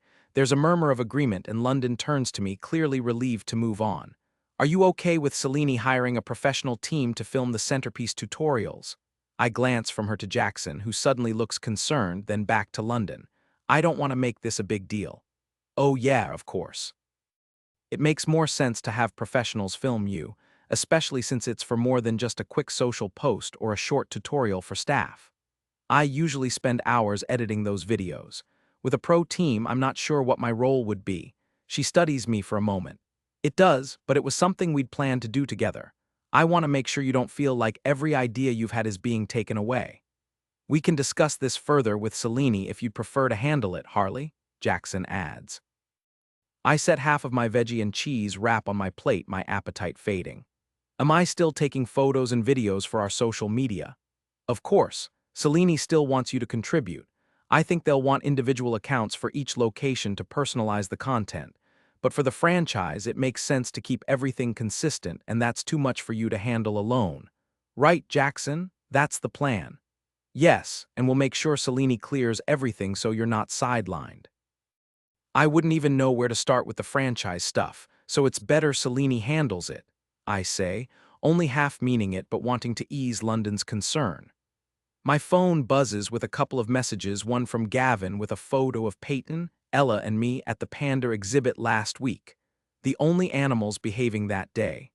The other is from Chad, asking about dinner, cook or go out.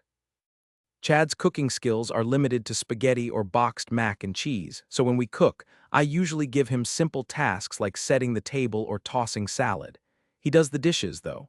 I suggest going out and seeing if Alan and Andrea want to join us if they're free. He replies with a thumbs up. How are things with you and Chad? London asks. Fine, I'm seeing him tonight. Why? I set my phone down and focus on my lunch, which I'm no longer hungry for. I don't know. You've been spending a lot of time with Gavin and Peyton. Is he okay with that? She tosses a puffy star in her jar and starts another. We're just friends, and I had Ella with me when we went to the zoo last week, I remind London. I laughed off the whole family of four thing with the girl working the ticket booth at the time, but I hadn't really considered how it might look from the outside. Not that it matters. Someone want to fill me in on this Gavin guy? Declan asks, glancing between me and London. The tension is clear, mostly because this isn't the first time London has mentioned this. Harley used to nanny for him when his daughter, Peyton, was a baby. He lost his wife during childbirth and was on his own and needed help, Avery explains, then glances at me. You were with the family for what, a year and a half? About that. Then they moved upstate to Boulder. I swirl a carrot stick in ranch dip. They moved back to the area not long before we hosted the last birthday party. Peyton really needed some stability and a familiar face, so we went for lunch and to the zoo. And you watched her for him when he had that meeting, London says. Obviously, she's keeping a running tally of how often I see them. That was an emergency situation, though. And now I sound defensive. Is he remarried or does he have a girlfriend? Declan pops an olive into his mouth. He's not remarried. He wouldn't be asking for my help if he was. But he has a girlfriend, Declan prompts. It's a leading question and I don't bite. I don't know, I've never asked. I cross my arms. This feels a lot like I'm getting the third degree. Declan raises a brow. How old is this guy? Is he in his 40s or 50s or something? He has a 9-year-old, I point out. Lots of people have kids later in life. A 50-year-old with a 9-year-old isn't unheard of. I'll be in my mid-40s by the time Ella is 10, which means we should probably get on giving her a brother or a sister. Jackson winks at London. London rolls her eyes. Can I just get her weaned before you go trying to knock me up again, please? You know patience isn't my strong suit. Jackson turns back to me. So, how old is this guy? I blow out a breath, aware I'm not getting out of this conversation easily. He's in his mid-30s. He glances at Declan and they both share a raised eyebrow and a chuckle before he turns back to me. And you really think the only reason he's making plans with you is for the benefit of his daughter? How often have you seen this guy since you stopped being his nanny? The first time I saw him and Peyton since they moved away was last month at the birthday party. And why'd they move again? You mean back to Colorado Springs? Yeah. What was the motivation to come back? Jackson asks. His dad wants to retire, and their landscape company has grown so much that he's taking over the design and project management side of things. Okay, have you stayed in touch over the years? He flips a pen between his fingers. No, the first time I spoke to him since he moved away to Boulder was at the birthday party. He sets the pen down. That's interesting. Why is that interesting? Because it raises even more questions, and Jackson finds all interpersonal relationships interesting. Declan jumps in. And if I was Chad, I don't know how excited I'd be about this established guy moving in on my girlfriend, but maybe that's just me. We're just friends, I argue. If you say so. I want to toss glitter in Declan's face to make his smile disappear. Men and women can be friends. Look at you and Avery. You were friends and roommates for years. As soon as I say it, I know it's a weak argument. Declan's smile grows wider. Exactly, and look how well that turned out, he says as he rubs Avery's belly. Darn it. Yeah, well, Avery hangs out with Mark and Jerome, and neither of them have made a move on her or led her to believe they had feelings for her. Declan rolls his eyes. That's because they already knew I was in love with Avery. But if you say you're just friends and that he wants to spend time with you because of his daughter, that's cool. Just don't be surprised if Chad gets jealous is all. The conversation with Declan stays with me for the rest of the day. Gavin hasn't done or said anything that would make me think he was interested in more than friendship with me and stability for Peyton. That was always his primary concern, and a big part of the reason he ended up moving. Besides, he probably still sees me as 20-year-old Harley. I arrive home at 5 and tidy up before Chad comes over, even though he isn't due for a couple of hours. Alan and Andrea aren't available tonight. Andrea is a teacher, and she's too swamped with lesson planning. She sent me a bunch of sad face emojis and promised we'd have a girls' night soon with Belinda. Since it'll just be the two of us, we're probably better off ordering in. I should be able to finish my assignment before he gets here, but if he has the draft thing, going out doesn't seem like the best plan. Besides, the pub isn't nearly as fun without friends. Usually Chad will get sucked into whatever game is televised at the bar, and I'll end up scheduling posts for Spark House social media. I'm in the middle of vacuuming the living room when my phone goes off. But it's not a message, it's a call. I glance at the screen and turn off the vacuum cleaner when I see it's Gavin. I answer the call and put it on speakerphone.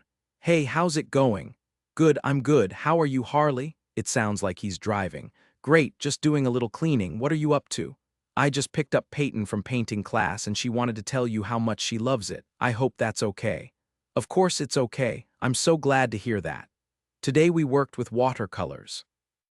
It was so much fun, Harley, and next week we get to paint clay figurines, Peyton calls out. That's awesome. I can't wait to see it. Maybe the next time we hang out you can show me how to paint with watercolors too. I put the vacuum back in the closet and closed the door. Maybe I can show you tonight. Dad, can you drop me off at Harley's instead of taking me to that meeting? Then we can paint with watercolors. Honey, I can't do that. Harley probably has plans and it's not nice to put her on the spot like that. I'm sorry, Harley. I promise when we called it was to tell you how much Peyton is loving her art class, not for any other reason. That's okay. I pick up the dishcloth and give it a quick sniff test to make sure it isn't musty before I start wiping down the counters. What kind of meeting do you have? Do you need me to watch Peyton for a bit? No, it'll only be a couple of hours. And we have her iPad already loaded with movies. Peyton will manage. But Harley is way more fun than watching a movie alone on an iPad, Peyton argues. Please, Harley, can I come over? Oh my gosh, Gavin grumbles, and suddenly the sound of traffic is gone. Please tell me you're not driving and holding your phone at the same time. I popped in an earbud. I'm so sorry, Harley. This wasn't my intention at all. I should have known Peyton had other plans. Honestly, it's okay. I glance at the clock. It's just after 5. If his meeting is a couple of hours, he'll be done by 8:30. It won't interfere with my plans. You can drop her off here, I'm just hanging out, and she's right, movies aren't a whole lot of fun alone. I can't, I'll feel awful. I wouldn't offer if I didn't mean it. Drop her off, go to your meeting, she and I will have loads of fun. Are you sure? I feel like I'm taking advantage of your kindness. You can't take advantage when I'm the one who's offering. I'll send you my address and you can head this way. Sound good? You're sure, positively positive, he sighs. Okay, we'll be there in less than an hour. Great, tell Peyton I'm excited to see her. I will, and Harley? Yeah, thank you again, you really are an angel and I really owe you for this. He ends the call and I smile to myself, whistling on my way down the hall to the bathroom. I need to shower and freshen up before Peyton gets here. What's this boyfriend business? Hardly 40 minutes later, the buzzer goes off and I let Gavin and Peyton in. It doesn't take long before they're knocking on my door. Normally, I see Gavin in his casual clothes, but tonight he's still dressed in a suit, carrying a purple metallic backpack with a llama face on it. Peyton stands at his side, a wide grin on her face. She throws herself at me as soon as I open the door. Yay, I get to see you again. Want to see my watercolor painting? She holds it up in front of me. Oh, that's amazing, I tell her. Dad said I can take lessons on Wednesday after school sometimes. Maybe you would want to come too. I told him that I want you to be my nanny again, but he said you have a different job now and I'm too old for a nanny. But Claire has a nanny and she's a year older than me. Lynn and Ian have 4 kids and 3 of them are under the age of 7, honey. That's why they have a nanny. His expression is apologetic. Peyton twists her lips to the side. Their nanny's name is Tessa. She's nice, but she's not as much fun as you. I bring my finger to my lips and wink. Let's not tell Tessa that, though. Her eyes go wide. Oh, I would never. That could hurt her feelings, and I don't want to do that. I wouldn't want to do that either. Besides, one person's idea of fun might be different from yours and mine. I turn my attention to Gavin. Do you want to come in? I would, but I need to head straight to the meeting.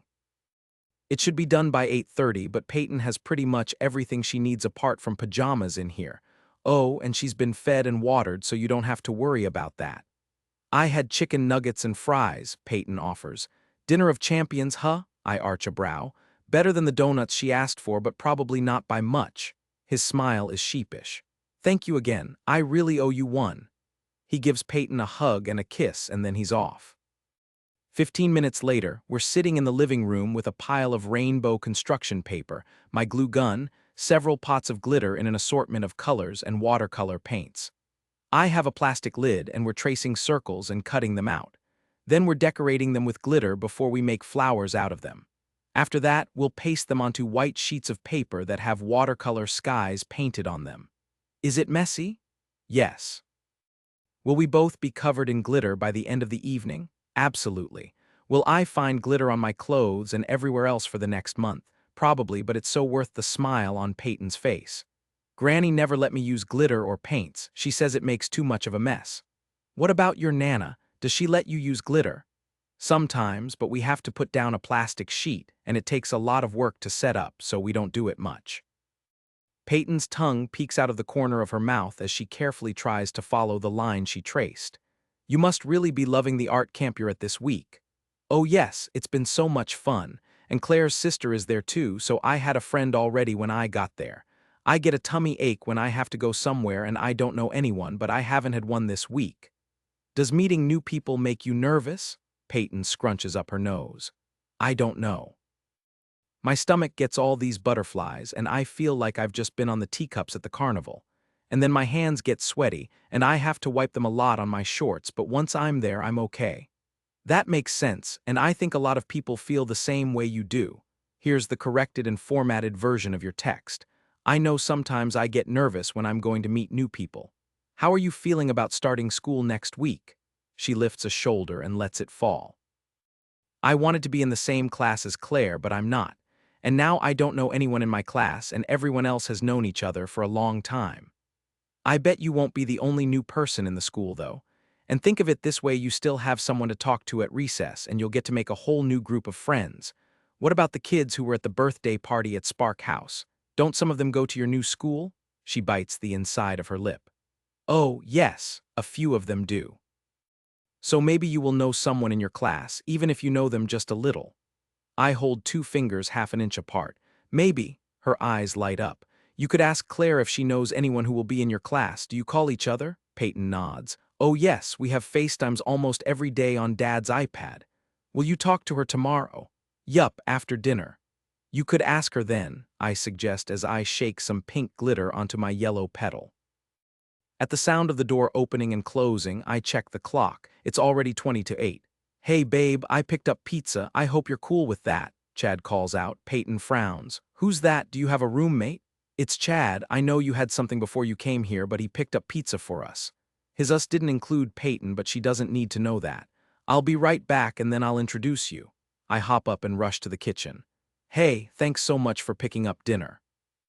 I figured we could have a romantic night in. He sets the pizza on the counter and grabs me around the waist, nuzzling into my neck. You might want to put a pin in that, we're not alone. Oh, did you invite Belinda and Ted to hang out? He backs off, his expression hard to read. No, you remember that family I used to nanny for? Yeah. Based on the questioning lilt and his confusion, he doesn't remember. Gavin had a meeting and Peyton asked if she could see me.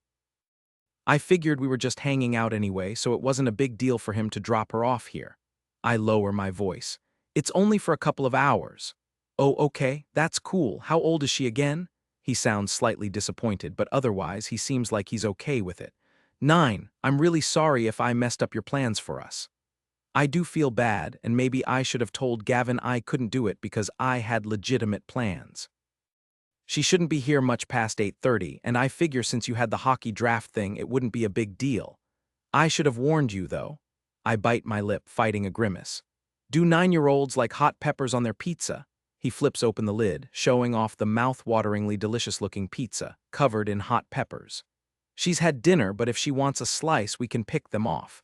Or I can make her something else if I need to. Why don't we grab plates and you can come meet her? I'm relieved he's not upset. Sure, sounds good. I give him a smile and a big hug. I gather all the things we'll need for dinner and bring them to the living room, Chad following behind with the boxes of pizza and wings. Peyton is sitting at the coffee table, still cutting out circles of paper. She glances up when we come back into the living room, her gaze flitting to Chad and back to me. Peyton, I want you to meet my boyfriend, Chad. I motion between them. Chad, this is Peyton. Boyfriend. Peyton tips her head to the side. Yup. I don't know how to read her expression, but I suddenly feel a whole lot awkward about having Peyton here while Chad is too, which doesn't make sense. Oh, I didn't know you had a boyfriend. She chews on her bottom lip for a moment and then gives her attention to Chad. She looks at him the same way a kid would regard a toy they aren't too sure about. Hi, Chad. I'm Peyton. My dad and I have known Harley my whole life. The text has been formatted for readability, with logical paragraph breaks and corrected line spacing. No explicit content was present, so no moderation changes were necessary when I was a baby. Harley used to take care of me because the angels took mommy to heaven, so Dad said they sent Harley down to help us. And I missed her and now she's back. She twists her fingers around each other, smiling at the end and dropping her hands to her lap. Well, that's really great that you got Harley back. She's cool, isn't she? Chad rubs the back of his neck and glances from me to her as if he's looking for direction. She's the coolest. She lets me use glitter and my granny never does, she announces. And Harley lets me have chocolate milk with dinner too. But not all the time, right? I prompt. On special occasions and weekends because too much sugar isn't good for us. Peyton sighs as if this information frustrates her. I put a blanket on the floor, and Peyton and I pick all the hot pepper and mushrooms off her pizza slices. There are also breadsticks, which she's a fan of, so she polishes off a bunch of those while Chad quickly eats half the pizza and an entire pound of wings. I've never seen Chad interact with kids before. I don't think he's ever been around when London has had Ella with her either. It becomes clear that he doesn't have much experience with kids and that he has no idea what to say or do when it comes to Peyton. He's the youngest in his family and doesn't have nieces or nephews yet, so that makes sense. Do you want to make glitter rainbow flowers with us? Peyton asks, obviously trying to be nice. Chad makes a face. Did you say glitter rainbow flowers? Peyton nods enthusiastically. They're so fun, and when we're done, we can hang them on the wall and it will look like a sparkling flower bed. I'm gonna pass on that, but thanks. He picks up his phone. Peyton shrugs and we continue making glitter flowers while Chad manages his hockey draft. At 8:15, I start winding things down, making Peyton a snack and cuddling with her in a chair so I can read her stories. At 5 to 9, Gavin shows up. Peyton is tucked into the oversized reading chair, sleeping soundly. I slide out carefully so I can get the door and hopefully not disturb Peyton. I'll be right back. I leave Chad on the couch, still engrossed in the draft, and let Gavin in. Hey, sorry I'm later than I meant to be. He's lost the suit jacket and the tie, the top two buttons of his dress shirt are open, and the cuffs have been unbuttoned and rolled up to expose his forearms. He has nice forearms and biceps, which is not something I should be noticing. It's not a problem. She fell asleep about 20 minutes ago. She's passed out on my reading chair, looking adorable. Wanna see? I thumb over my shoulder toward the living room. He gives me a lopsided grin. I never pass up a chance to see my daughter looking adorable. I motion for him to follow me to the living room, and I point to Peyton, tucked under a blanket, her bunny cuddled against her cheek. We gave him some light repairs before story time so the stuffing stays inside instead of peeking out. Chad's easy smile drops as his gaze lands on Gavin and then shifts to me before returning to Gavin. I glance between the two of them, wearing matching displeased expressions.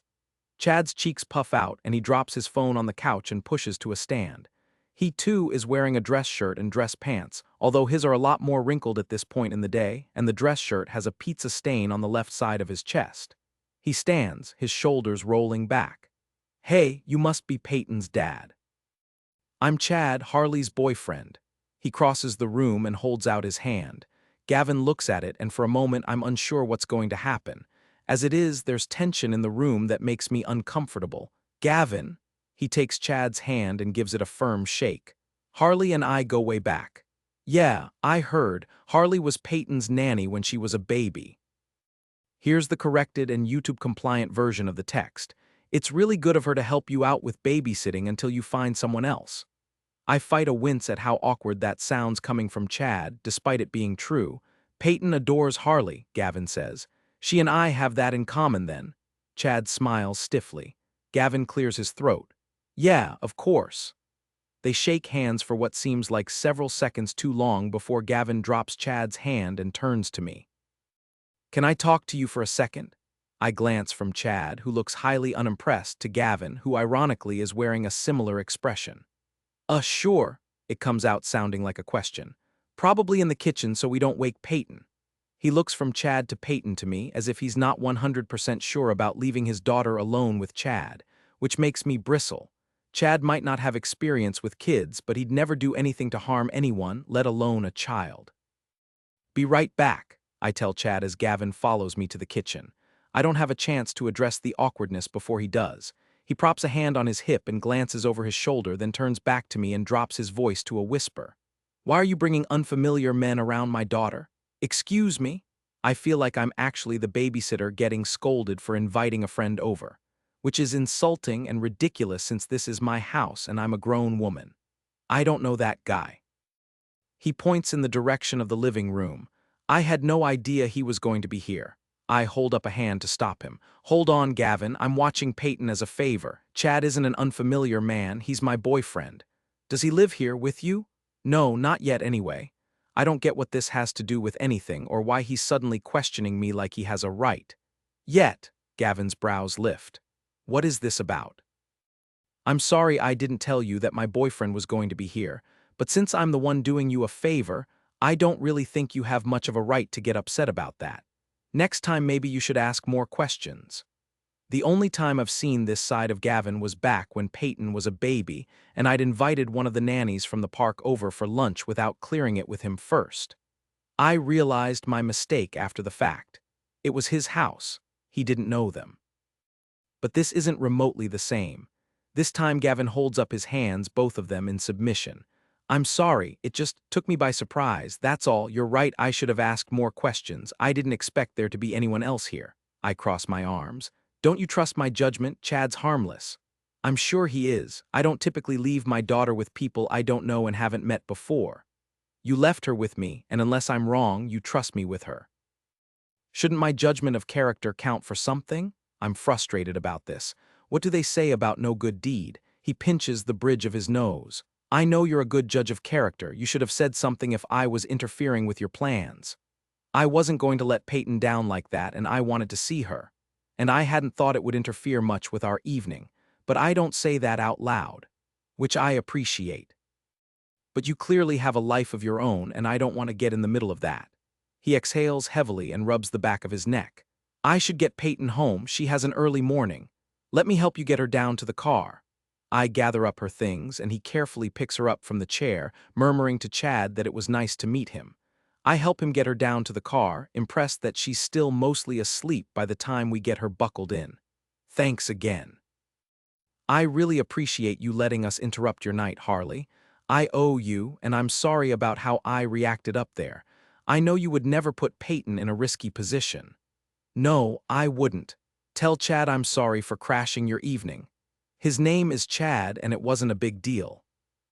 Changes made. Adjusted mild profanity, grown woman. Replaced strange men with unfamiliar men for a softer tone, changed dangerous position to risky position, minor phrasing adjustments for smoother readability, maintained natural dialogue flow while ensuring YouTube compliance. You were just hanging out. We say good night, and he gets in the car and drives off. I stand there for a few seconds, watching his taillights disappear down the street before I turn around and head back inside. I don't know how to feel about how he reacted to Chad. I don't know what would be worse, Declan and Jackson being right that he's interested in more than my babysitting skills, or that he could be taking advantage of my kindness like London said. When I get back up to the apartment, Chad is sitting on the couch with his arms crossed. Want to tell me what that was all about? What exactly are you referring to? I don't know why I'm playing dumb, other than I'd like to avoid an argument. I don't think I've done anything wrong, but for some reason I feel guilty. What am I referring to? Are you kidding? He gives me a disbelieving look. You're going to have to give me a little more to go on here. Guess I'm committed to pretending I don't know what he's talking about. He huffs and shakes his head. How old is that guy? He's gotta have a decade on you. Gavin, mid-30s maybe. What does that have to do with anything? I don't like the hot feeling creeping up my spine. What does that? He clamps his mouth shut. How old were you when you were his nanny? 19? I was close to 20 when I started taking care of Peyton. I don't understand what my age when I took care of her has to do with anything. Babe, I know you're a Disney-loving woman and most of the time I think it's pretty cute, but you can't be this naive. I throw my hands in the air. Naive about what? That guy has feelings for you. You didn't see the look on his face when he walked into the room and saw me sitting here. He pokes himself in the chest. I did. He was not happy. He looked at me like he was sizing up his competition. He didn't know you were here, and he's never met you before. He's the father of a little girl. He was wary about having a guy he didn't know around his daughter. But the pit in my stomach opens up, and I have to wonder if I'm the last one to see what's been happening here and whether I even want to deal with whatever that is. He holds his arms out. Have you never mentioned me? He looked pretty shocked about my presence in general. Of course I've mentioned you, I say, but there's a squeak in my voice, and I don't know if that's actually true at this point, because Chad is right. Gavin was definitely surprised. Are you sure about that? What kind of history do you two have? Why exactly did he move away again? His eyes narrow, expression full of suspicion. Chad has never been like this before. He's always so laid back and chill. I cross my arms, my posture just as defensive as his, but now for very different reasons. I don't appreciate what you're insinuating. I swallow down the guilt, not because I've done something wrong now in the present, but because I did back then.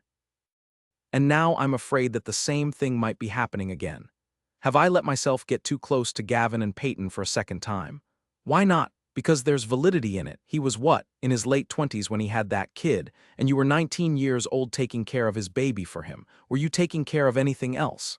I grind my teeth, angry, frustrated, and feeling very attacked. His wife had just passed away. It wasn't like that. Except I almost made it like that. And that's not something I want to admit to Chad, not when I've only ever admitted it to one person, and that was Gran. What was it like then, Harley? Tell me. He's just as riled up as me. It's disconcerting because the only time I've ever seen him this heated before is when he's lost one of his fantasy leagues. It was complicated, I say, but it doesn't come out with anything but uncertainty. He pokes at his cheek with his tongue. Were you a live-in nanny? Why would that matter? I hate that I'm just starting to see the way this puzzle pieces together, and Chad has figured it out before me in a matter of minutes. I scratch my wrist, then clasp my hands together. I better not be breaking out in hives. His expression turns remote, so that's a yes. It was more than 7 years ago. You slept across the hall from him in your Disney tanks and shorts? He nods knowingly. Yeah, I'm sure it was super complicated. I raise a hand. You need to stop before you say something so regrettable you can't recover from it. I have never had an affair with one of my charge's parents, and nothing inappropriate ever happened with Gavin. But it almost did. Then why do you look so guilty, Harley? Chad brushes past me and heads for the door. I don't stop him. Because even though I didn't do anything wrong now, if Gavin hadn't stopped me then, it would have been a very different story. Because you're jealous, dude. Gavin, want to tell me why you're so worked up? Ian leans against the door jamb, coffee raised to his mouth. The mug reads, before coffee, every day feels like Monday. I toss my pencil on my drafting table and lace my hands behind my head. I don't have anything bothering me. Your tone implies something different. Ian pushes away from the door jamb and takes a seat in one of the rolling chairs. He crosses one leg over the other, obviously planning to stick around for more than a minute. Ian and I have been friends since college.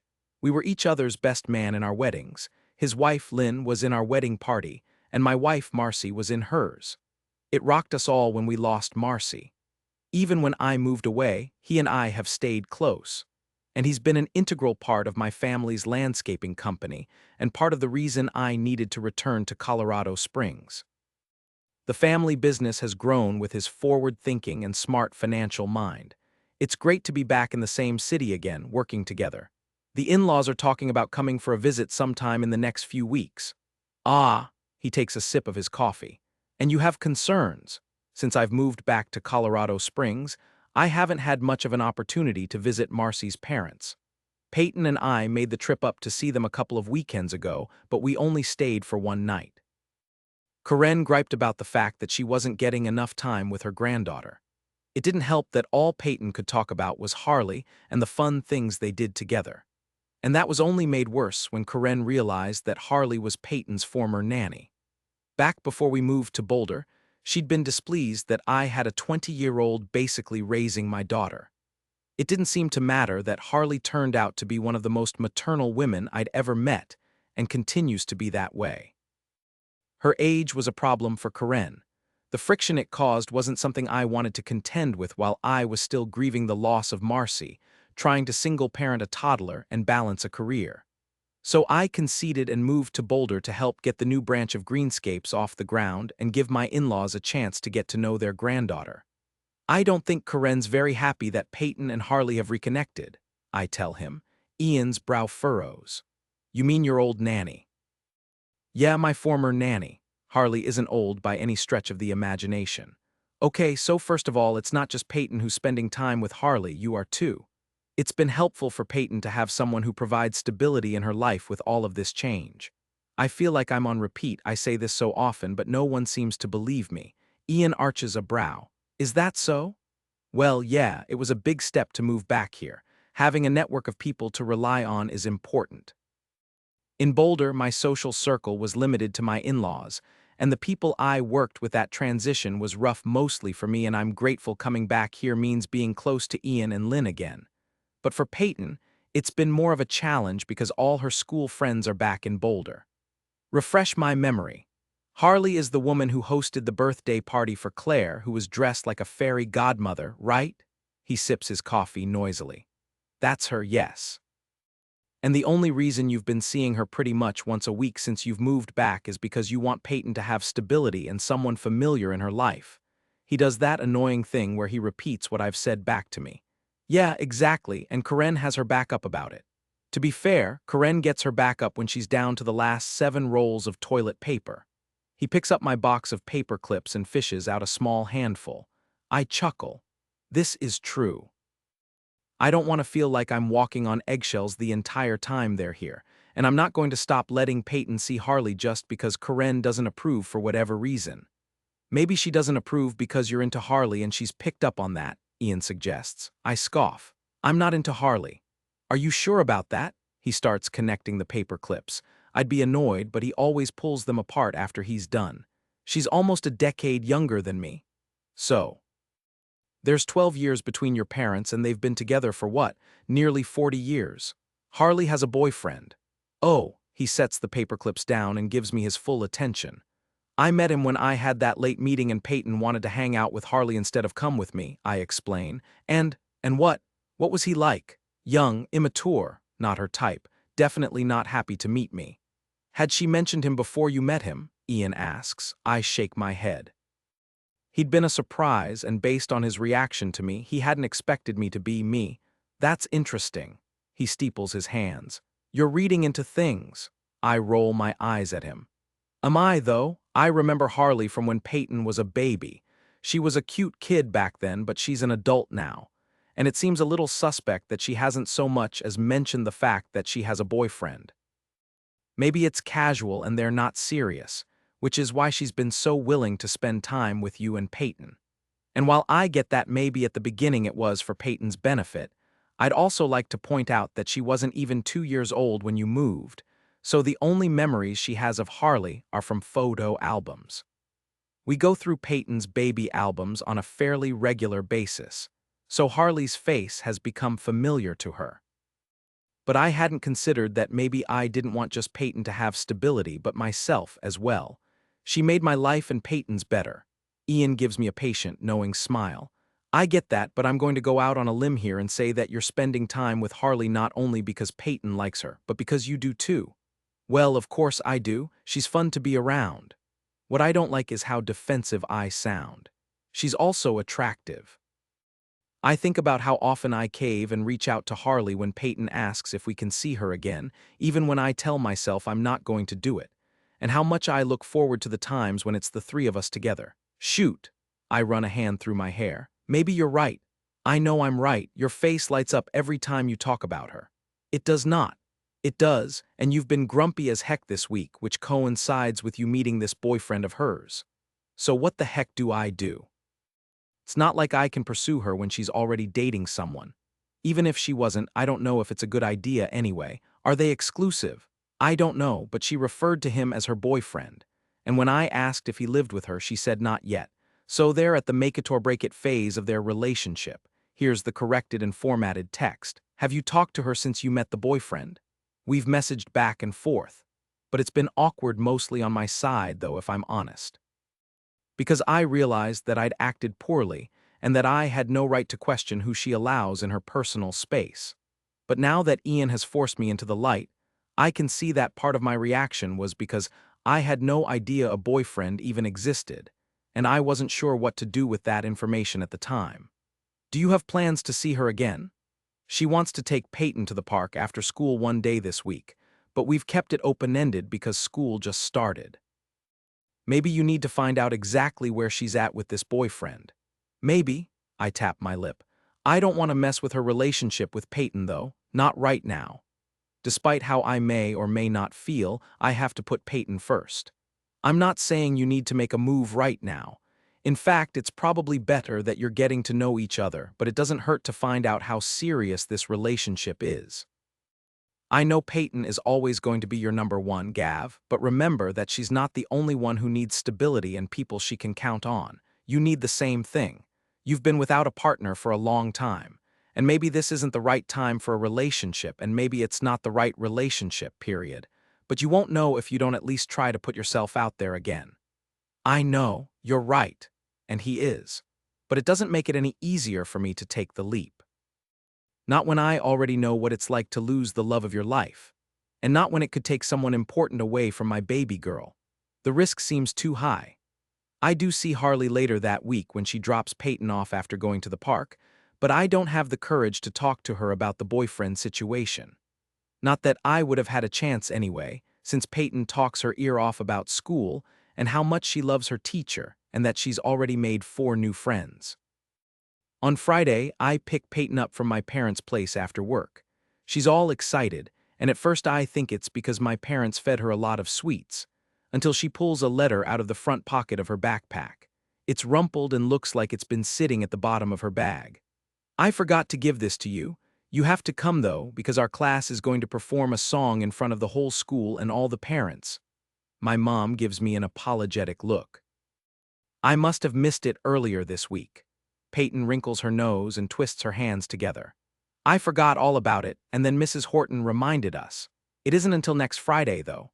Mrs. Horton said she emailed all the parents, but maybe you didn't get it? I scan the letter.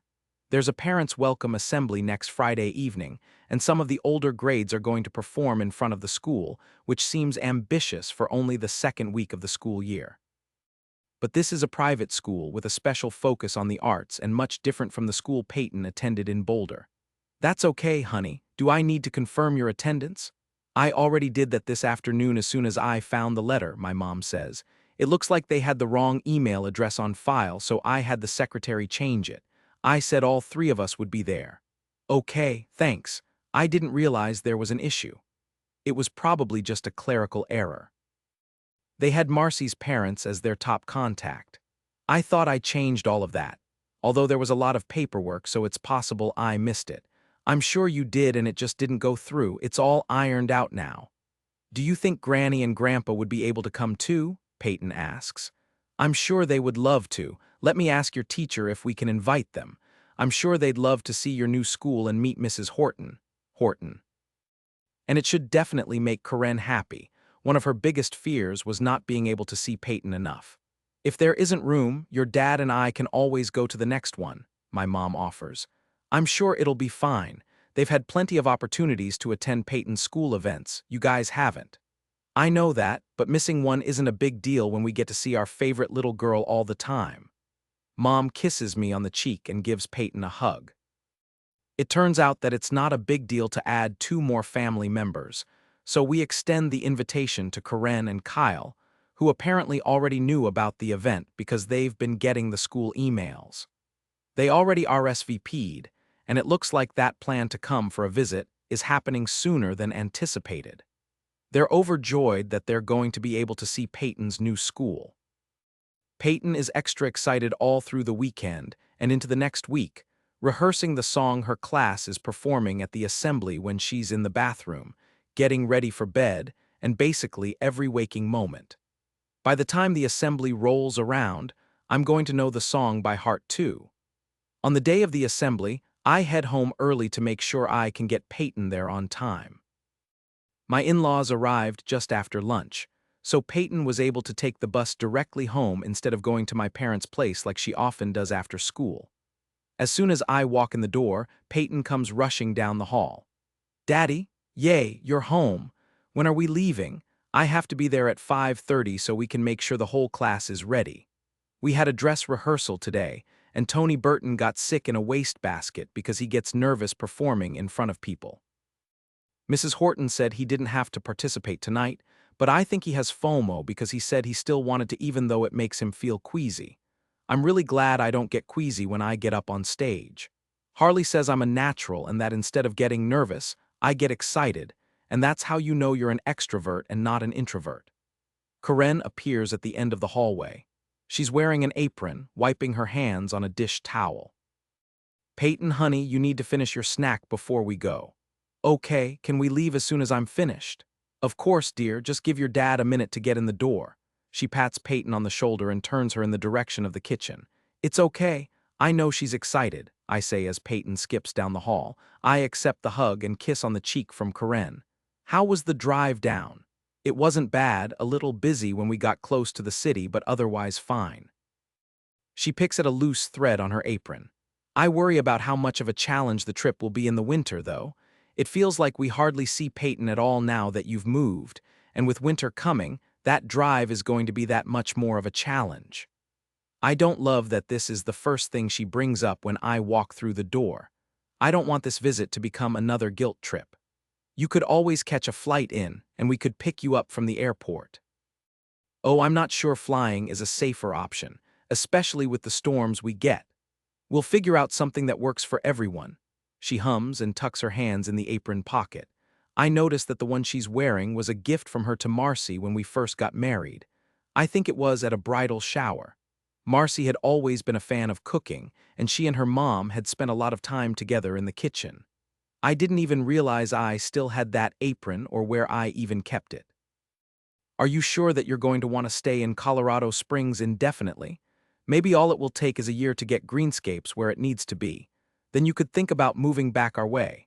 Peyton was saying how much she misses seeing us all the time. Karen says. Her tone holds a hint of accusation, and I hate how easy it is for her to play on my guilty conscience. I force a patient smile.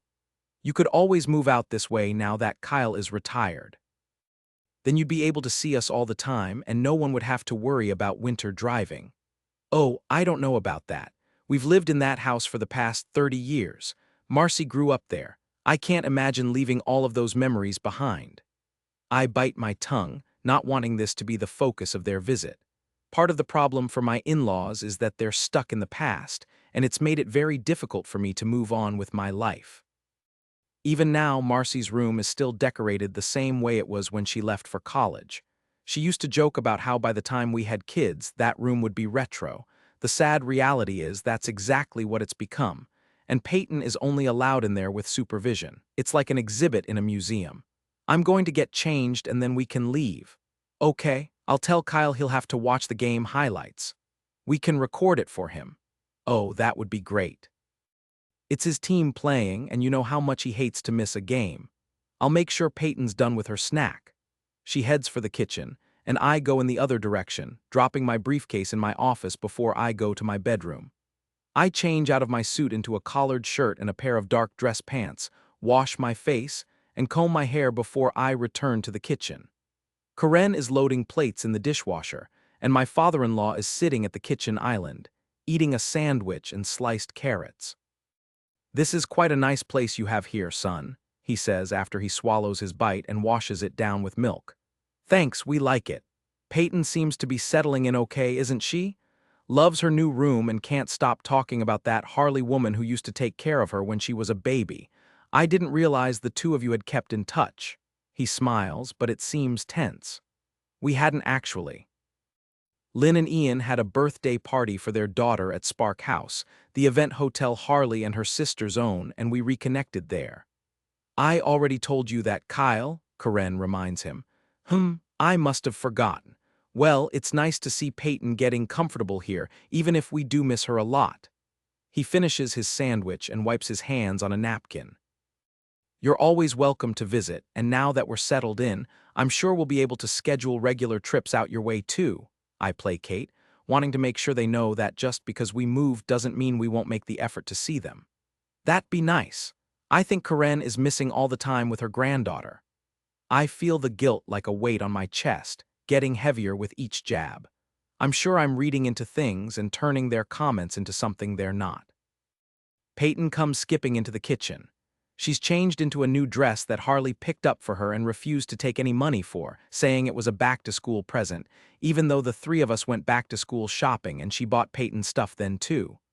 What in the world are you wearing, Peyton? Karen purses her lips in disapproval. It's my new dress. Harley bought it for me. She does a twirl and the sparkly, poofy skirt fluffs out. What's wrong with the dress I laid out for you? I want to wear this one. I think it's perfect. I put an end to that unnecessary conversation. And we should really think about heading out since it's already 5:15. We pile into my car, Karen sitting in the back with Peyton, and Kyle up front with me. We chat about my work and the projects he started around the house, and how he's been trying to fit in as much golf as he can before the courses close for the season. When we get to the school, Peyton bounces excitedly, pulling me along, telling me all about her classmates and how much she loves it here. Already she points to a piece of artwork on the wall outside her classroom.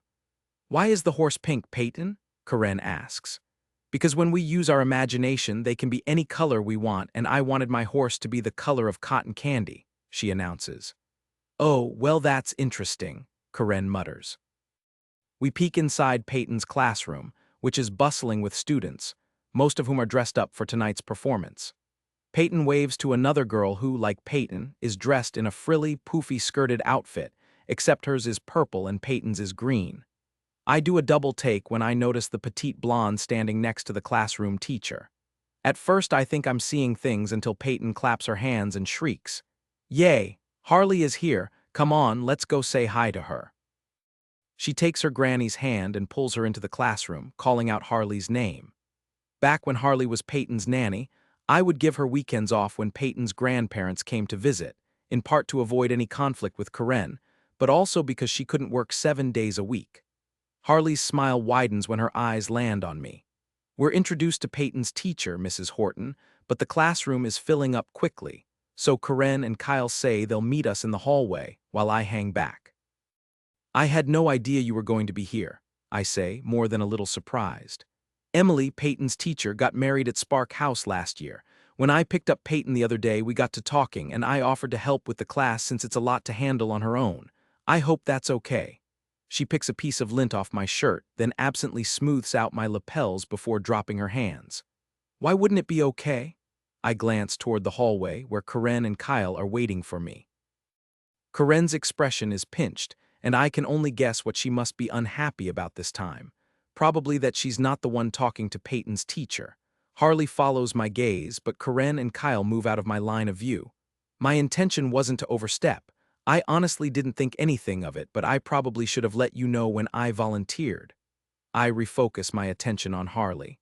I don't mind at all, and you're not overstepping. Peyton and I love spending time with you. And you being here is obviously a good thing for her. It also means she's not hanging out with her boyfriend, which irrationally makes me feel better. I'm glad you feel that way. I have a little something for Peyton after the assembly, so I'll meet you in the foyer when it's over.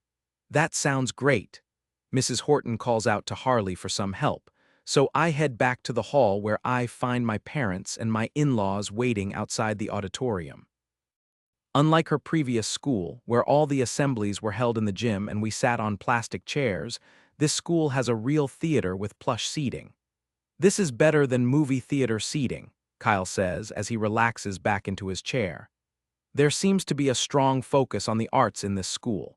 Will you be encouraging Peyton to try out for any of the sports teams? How are the academics here? Karen asks. If Peyton wants to try out for a team, I'll support that, but she seems to have her mom's artistic flair, so she's been very excited about the drama club and there's a yearbook club here. She's still young, and with the move being new, I want her to feel settled before I fill her schedule up too much. I don't know if it's just me projecting, but I feel like I'm under Corinne's parenting microscope. I didn't realize that Harley was volunteering in her class, Corinne says.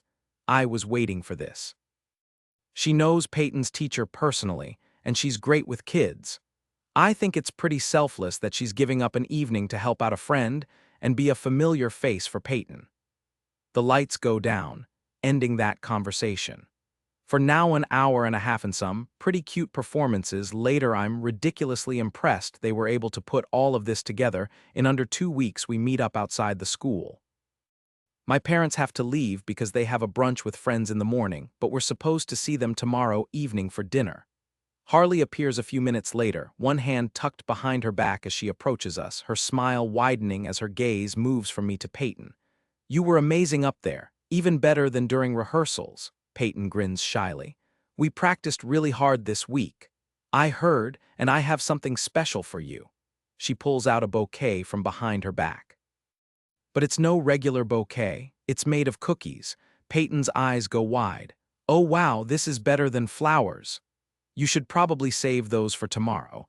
Too much sugar before bed will keep you up late, and that's not good for your teeth, Corinne says, raining on both Peyton and Harley's parade.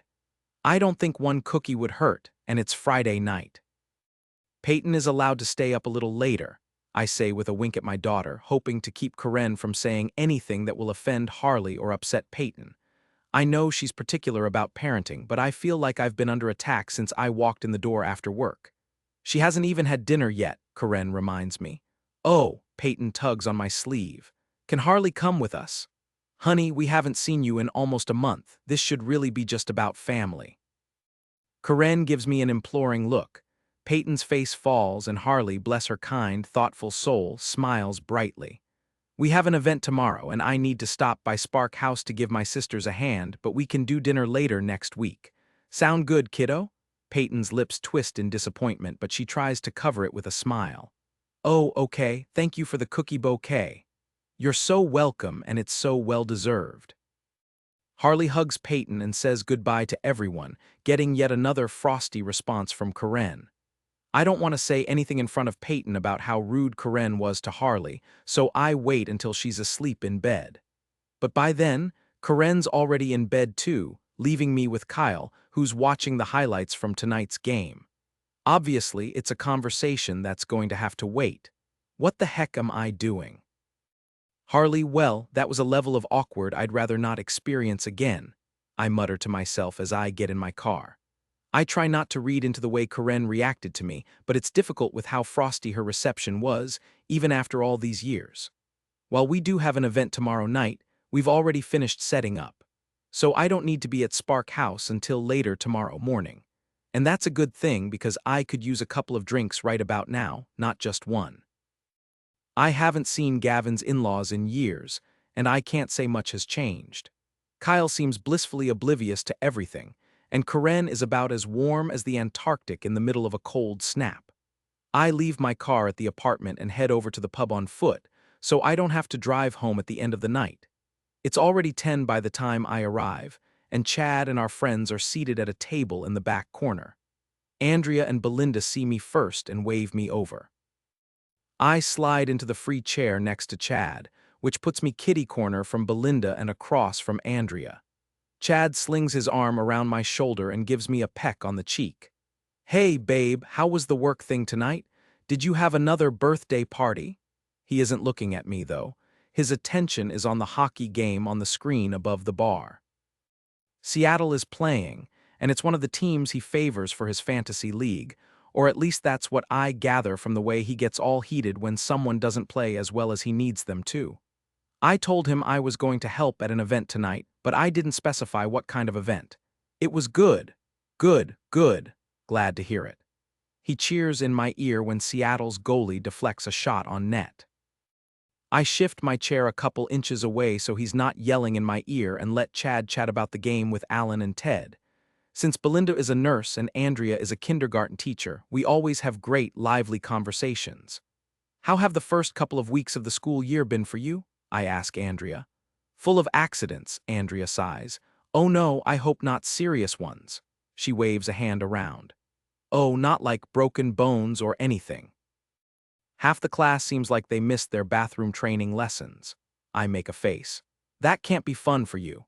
Not really. Some years it's worse than others, but this one is particularly bad.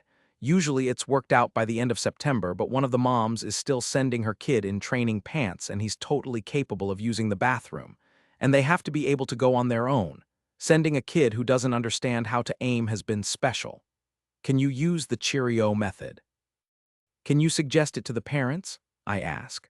Oh yeah, I've had to send a bunch of YouTube tutorials home and set up a reward system in class. It's wild. So ironic that you and I both deal with bathroom issues, except I'm usually dealing with the other end of the spectrum, Belinda says. She works in a hospice. I can't imagine how hard it is to watch people as they struggle through the last days of their life. It takes a special person to do that job. That must be so tough. More for them than for me, it's about trying to preserve their dignity. I just try to make them laugh and keep their spirits up.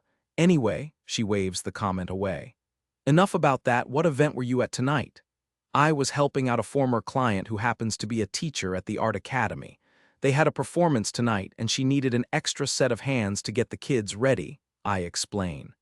I would literally do anything to work there. They have such great programs and forward-thinking staff, Andrea says, her tone full of respect and awe. Can you apply for a position? I ask. Postings rarely come up, but I have an alert for when they do. She taps her phone. We continue chatting while the guys remain immersed in the game. Eventually, Andrea and Alan and Belinda and Ted have to leave since they all came together and Belinda has a shift tomorrow morning. Like me, she doesn't always have weekends off. When it's just me and Chad, I suggest that we get our bill. Yeah, I just want to see the highlights on the basketball game because I missed it earlier, Chad says. I pull out my phone while I wait and notice that I have a message. Gavin, thank you for helping out with the performance tonight and the cookie bouquet. It was a thoughtful gift and Peyton is really excited about trying every single kind of cookie in the bouquet.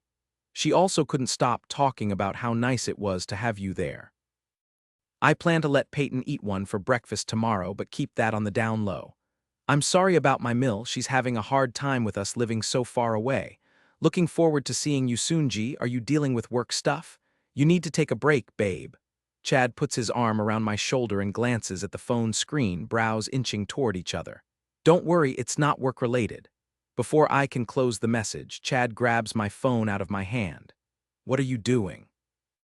I don't have anything to hide, but it's certainly disrespectful for him to go through my messages. He reads the text, then starts scrolling through my messages. Do you talk to this guy every day? I grab my phone out of Chad's hand and stuff it back in my purse. Not every day. At least I don't think it's every day. We often iron out plans for me to see Peyton, confirming what works for both of us. And then there have been the times when he's needed my help in a pinch. The server comes over with our bill and Chad tosses some cash on the table. He shoves his chair back and it scrapes loudly across the floor. Let's go. What about the highlights? I point to the screen where they're still playing. I'll catch them later. I don't like the set of his jaw or the way I suddenly feel the weight of guilt pulling me down. I was helping a friend tonight. It just happened to be at Peyton's school. As I follow him out of the bar, my stomach does an uncomfortable flip.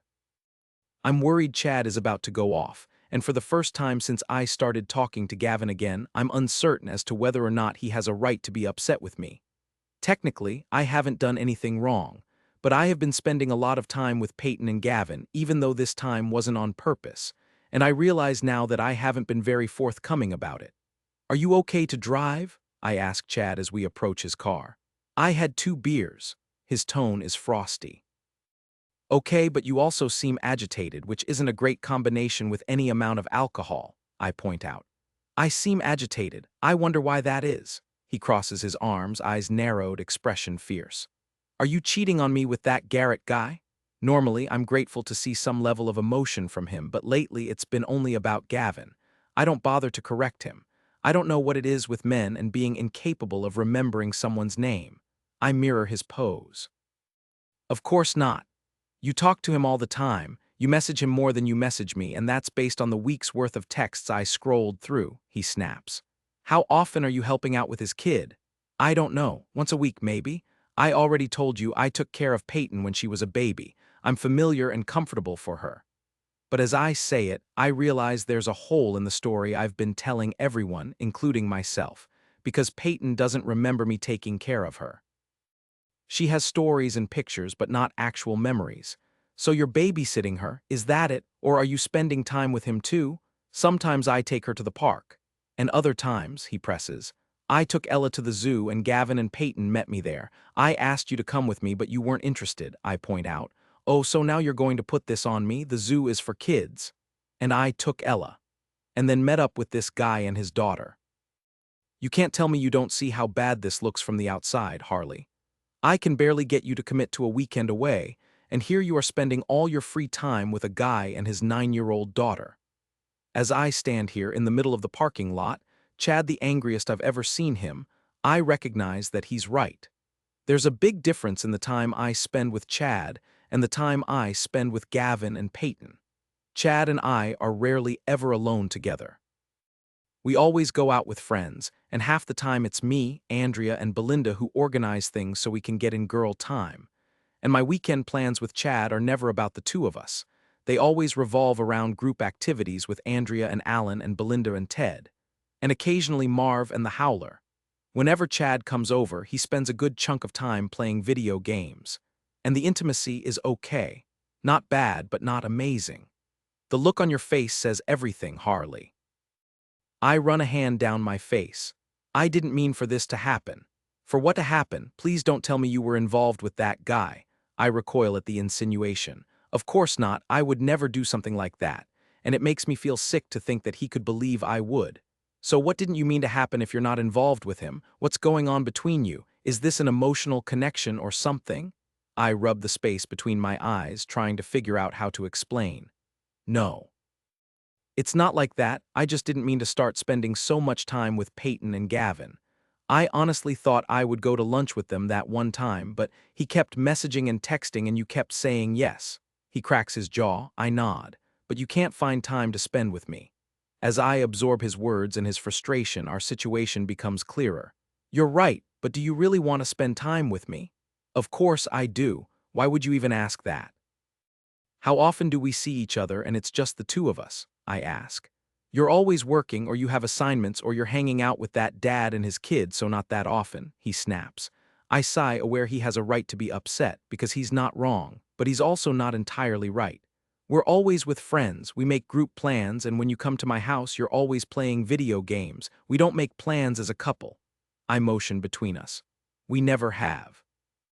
Chad's expression shifts, the frustration still there, but another new emotion covers that. But it's more fun to go out with a group. You're always inviting other people to come along. And you never say no or that you just want time with me, but you don't really like hanging out with my sisters and their husbands. I hold up a hand. I'm not trying to play the blame game here, Chad, or deflect. You're right about a lot of things. I always invite our friends and you're always up for more people. I just think, am I really going to say this out loud? Admit what I know is probably true, I guess I am. Maybe you and I aren't meant for each other. Seriously, that's how you're going to play this, so what now? You're gonna spend time with this guy instead. He rolls his head on his shoulders. No, we're not involved like that. Although Gavin has helped me see what was missing in my current relationship, which is a true connection. We met through Andrea and Alan, and that's who we spend most of our time with. Without them, there's not much of a relationship. It's not a foundation at all. We're comfortable with each other and we have friends in common, but that's where it ends. The spark isn't there. It's probably why the thought of him moving in makes me uneasy. This is Psychology 101 and I completely missed the signs. We're at very different places in our lives. What I want and what you want isn't the same thing.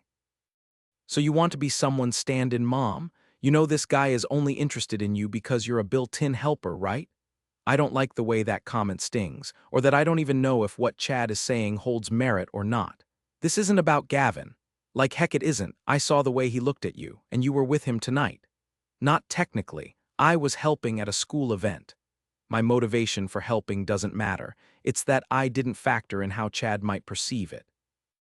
I'm beginning to see that I'm the problem. For his kid, he shakes his head. You know what? Have fun playing helper. If you want to spend all your good years taking care of some 40-year-old dude's kid, go for it. He turns around and yanks open his car door. You have a right to be upset with me, Chad, but this is the most passionate I've ever seen you get about anything other than your fantasy leagues and sports. That has to tell you something, especially about our relationship. His lips press together in a line. Just because you're letting yourself off the hook doesn't mean I have to. He gets inside and slams the door, turns the engine over, and leaves me standing in the parking lot questioning everything, especially myself. It's late, and walking home at this hour on my own doesn't seem like a good idea, so I call an Uber. I message Chad to make sure he made it home safely. Chad, don't worry. I didn't drive off a bridge. The only thing you have to feel guilty about is lying to yourself about what's going on with that dude. Have a nice life. I stare at the words for a long time, wondering if he's right. If I've been more invested this entire time without realizing it. But I'm not wrong about Chad and me. We aren't meant for each other. Andrea, who I befriended a few years ago at a pottery class, invited me out for drinks with her and Alan and a few of their friends, one of whom was Chad. We sat beside each other, the two single people amidst a pair of couples, and seemed to hit it off. We exchanged numbers, and the next week I met up with him at the same pub with the same group of friends. He was fun, easygoing. We were instantly comfortable with each other, maybe too comfortable. I knew we had our differences, but I thought we'd grow into them in an opposites-attract way. I wanted it to work. I liked having a group of friends and a boyfriend to hang out with that wasn't attached to my sisters. Chad is fun to be with, but he and I weren't an ideal couple. We were just passing time, and maybe dating each other was a way not to be a fifth wheel in a group of couples. It took Gavin and Peyton coming back into my life to make me see that. And where does that leave me? Back at square one? Course correct, I know I made the right decision in breaking it off with Chad. As awful as I feel, it's not heartache that's the problem, it's guilt over realizing I was in a relationship with him for all the wrong reasons. And now that I'm no longer dating him, I can see all of those clearly, in a way I couldn't or wouldn't allow myself to before. We were never each other's endgame. As upset as he was last night, and I think he had a good reason to feel that way, I truly believe once he has some time to really think about it, he'll see that I'm right. Hindsight is always 20/20. I get ready for work on autopilot, feeling a lot like Eeyore with a dark cloud hanging over my head. I should be in a good mood because we're preparing for the huge Sweet 16 party, but my excitement over that is completely overshadowed by the breakup. I hate that it happened the way it did and that I hurt Chad. On the way to work, I stop at my favorite bakery, pick up pecan cinnamon rolls, and order myself a coffee milkshake because all breakups require sugar in copious quantities, and head to Spark House. Oh, London's gaze goes directly to the shake in my hand. It's only 9 and you're drinking ice cream. What happened? I broke up with Chad. I take a sip of my shake salted caramel. I'm sorry. Her expression shifts to understanding and she pulls me in for a long hug. When she finally releases me, she steps back and tucks my hair behind my ear. London has always been half-sister and half-mom to me, which is ironic since Avery is the oldest. How did he take it? He was hurt and upset. I feel terrible about the whole thing. She tips her head to the side. Do you want to talk about it? I nod, and finally the tears well up. I wish I'd seen the truth of our relationship sooner so I could have avoided hurting Chad like I did. He thought I was seeing someone else behind his back with Gavin, I tell her. She takes my hand and pulls me over to the chairs in the center of our office, where we often have our brainstorming sessions. Because you've been spending so much time with him? I nod and drop down into the chair beside her. I would never betray someone I was in a relationship with, but I realized last night that I have been spending a lot of time with Gavin and Peyton, more time than I've been spending with Chad. And the worst part is realizing I prefer spending time with them over him. London gives me a sad, patient smile. She's familiar with being in relationships that don't work out.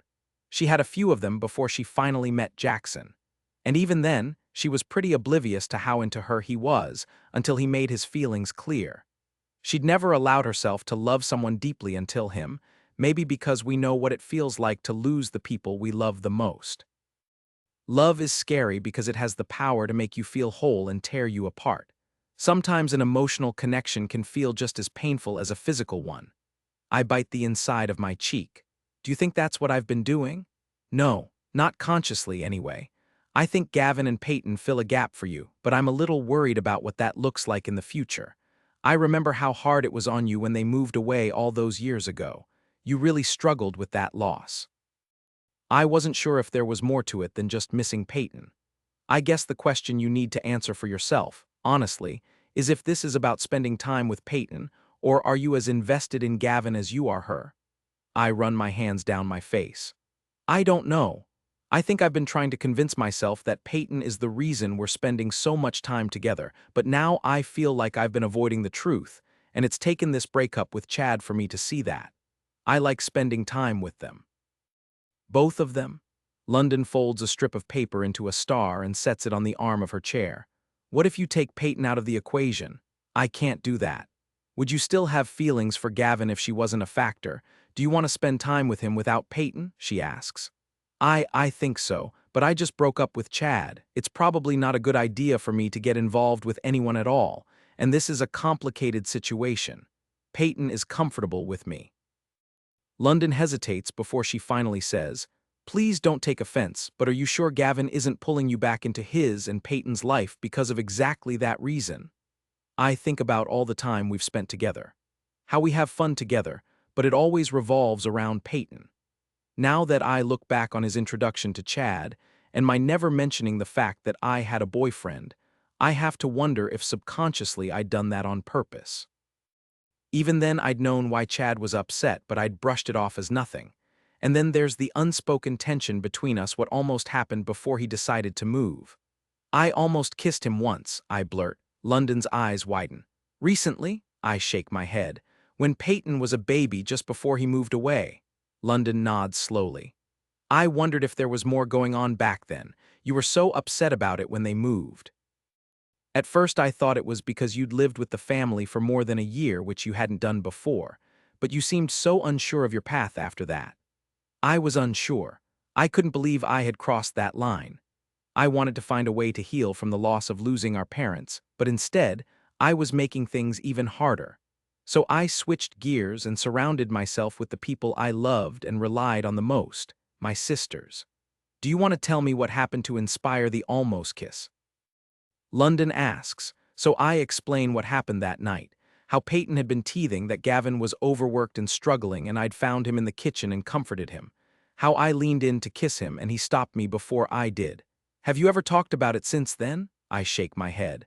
I had just gotten up the nerve to apologize when he told me he was moving to Boulder to be closer to his in-laws. What about since he's moved back? Her expression is full of concern. No. I haven't had the courage to ask him, and we're always with Peyton, so. But that's not entirely true because we have been alone since then, not for long periods of time, but long enough that I could ask. Are you afraid of the answer? She asks softly. I sigh. He told me he wanted to be closer to his in-laws. But you didn't believe him. I always felt like I was the reason he made the move, or at least the thing that pushed him over the edge, and after they moved, it made me question everything. I felt hurt maybe, lost. I'd spent all that time with Peyton, taken care of her, made things as easy as I could for her and Gavin, and they disappeared from my life. It hurt, maybe more than I wanted to admit or even realized at the time. But I couldn't do that again, get attached like that. I understand that he was still grieving over losing Marcy, but that didn't make their moving any less difficult. Is he still grieving her now? London asks. I don't know. Do you ever stop grieving a loved one? London reaches out and squeezes my hand. Give yourself some time to get over Chad before you jump into something new. Just because you weren't in love with him doesn't mean you don't need some time to get your head around the breakup. And whatever is going on with you and Gavin, if and when you decide to pursue it, please take it slow. It's not just you and Gavin that you need to think about. I know. Peyton is a big part of the equation. Whatever you choose, make sure that you're doing this for the right reasons, and not as a way to keep Peyton in your life again, she says gently. I want to be reassured, but I'm nervous. And she's right. Regardless of whether breaking up with Chad was the right thing to do, I need to give myself time to let go of that relationship fully before I pursue another one. Not to mention, I still have no idea whether Gavin is interested in me like that. I throw myself into work over the weekend, not wanting to focus too much on what's going on in my life or how it feels a lot like I'm floating through it, never really able to find my footing. On Sunday afternoon, Grandma Spark calls me on video chat. We try to make it a weekly thing, but sometimes her internet reception isn't all that great. Today, though, she's sitting outside, drinking a glass of red wine, wearing a wide-brim hat, looking relaxed and happy. Her hair is longer these days, pulled back in a ponytail, flyaway wisps fluttering around her face. It's been white for as long as I remember. Like me, she was a blonde when she was younger, but it went white when she was in her mid-40s. The corners of her eyes crinkle when she smiles, and there are laugh lines around her mouth. She always talks about how she's earned every one of her wrinkles and that they're in homage to everything she's been through. "How's my favorite Harley?" she asks. "I'm good. How are you?" I prop my chin on my fist and smile. Her eyes narrow and she purses her lips. "I don't believe you for a second. What's wrong? Did you have a fight with your sisters? Is it Spark House related?" I shake my head. "Number nothing like that. Spark House is doing great." She sips her wine. "Spark House is becoming its own force, which is wonderful and awful. It can be hard to keep your head above water when the current is too strong." I chuckle. "You see everything, don't you?" "I've been keeping my eye on social media. I know when it's your posts or when it's the ones that the wizard of social media Oz is posting. There's a difference in voice. Let's come back to Spark House, though, since it's not going anywhere. What's happening that's making you look like a lost soul?" "It's annoying that you can read me this easily," I mutter. "I raised you. It's my job to be able to read you," she reminds me. As much as I wish my parents hadn't died in that car accident, I loved being raised by Grandma Spark. Because I was the youngest, I spent the most time with her, especially when Avery and London were in college. When I put my degree on hold, she was understanding, being the only person who knew what I was truly going through. But every once in a while, she'd throw out a passing comment about whether I wanted to finish it at some point. She was beyond elated when I told her I was going to take that step. "I know." I blow out a breath and tell her everything. She already knew about Gavin and Peyton coming back to Colorado Springs and us reconnecting, but I fill her in on the breakup with Chad. "Oh, sweetheart, I'm so sorry. Breakups are never easy, but I will say, from the beginning I knew he wasn't the right one for you." She adjusts the brim of her hat. "Why didn't you say something if you knew?" "Because sometimes we have to find the wrong man before we find the right one. I met your grandfather 2 days before I turned down a proposal from my high school sweetheart. I didn't know that. That's because I was saving the story for the right time." She winks. "Your grandfather delivered a bouquet of flowers sent from my boyfriend. At the time, flower delivery wasn't common like it is now, and he'd been running errands and said he was happy to drop them off. Now I'd seen your grandfather around town, but only in passing. He took the opportunity and jumped on it, knowing that my boyfriend was sending them as an apology. What did he do that would warrant flowers? He missed a date or something. I can't remember now." She waves the question away. "The important part is that your grandfather brought me the flowers and said if my current boyfriend was truly sorry, he would have delivered the flowers himself. And he was right. Sometimes it takes seeing it through someone else's eyes before we realize the path we're on isn't the right one. I think I just wanted someone for myself, if that makes sense." She nods knowingly. "It does. You and your sisters are very close, but they both have partners, and I'm sure that makes it more of a challenge for you." I nod. I needed someone other than my sisters in my life. I think I was so caught up in the idea of having someone that I didn't really put enough focus on whether we were a good match. He was a good for now, not a good forever boyfriend, and that's okay, Harley. You'll find your person, and maybe you already have. Later that afternoon, I get a message from Gavin asking if I'm around. I tell him I'm at Spark House managing cleanup for last night's event, and he asks how long I think I'll be there. I tell him probably a couple more hours. I don't hear anything back from him after that, so I continue with cleanup and then sit down at my desk to schedule social media posts for the beginning of the week, highlighting the businesses we partnered with for the event over the weekend and the ones we're working with for this coming week. This is one part of my job that hasn't changed. and I'm grateful for that. I enjoy setting up mini photo shoots and coming up with new, creative ways to showcase the businesses who help make our events so special. I'm in the middle of programming Tuesday's posts when there's a knock on my office door. "Come in," I call out.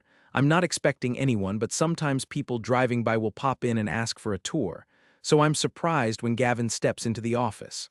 I glance past him, expecting Peyton to be his shadow, but he's alone. "Hey, sorry for the surprise visit, but I wanted to talk." "Talk?" Suddenly my heart is in my throat.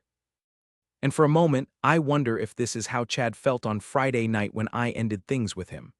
I feel awful all over again because the sudden roll in my stomach is a lot to handle. He glances around the office. "Are we alone?" I nod and resist the urge to scratch my wrist. I do not need a hive attack to go with the rest of the unsettled feelings. He takes a few steps forward, then tucks his hands in his pockets. For some reason, he looks nervous. I need to apologize. Apologize. I can't think of a reason he'd need to be sorry for something. For the way my mother-in-law acted on Friday at the assembly. Oh, Friday feels like it was a million years ago. The whole breakup with Chad overshadowed Karen and her frostiness. Karen is having trouble with the move. She misses Peyton and she doesn't like how easily she seems to be settling in. He rubs the back of his neck. That sounds bad. What I mean is that she's used to being the center of Peyton's world, and with us living here, that's not how it is anymore. It's been tough for her to manage, and I need to make more of an effort to plan visits with them, but my focus has been on getting Peyton settled. He blows out a breath. "Not that this is your issue or your fault, but she lashed out at you, and that wasn't fair. She's worried about her role in Peyton's life. That's understandable. It has to be a big change for all of you. Although I have to wonder how much those feelings are being directed my way because of my previous role in Peyton's life. It makes me question exactly how much she knows, but I don't have the courage to ask. Not right now, when everything feels so unsteady. It doesn't make it acceptable, though.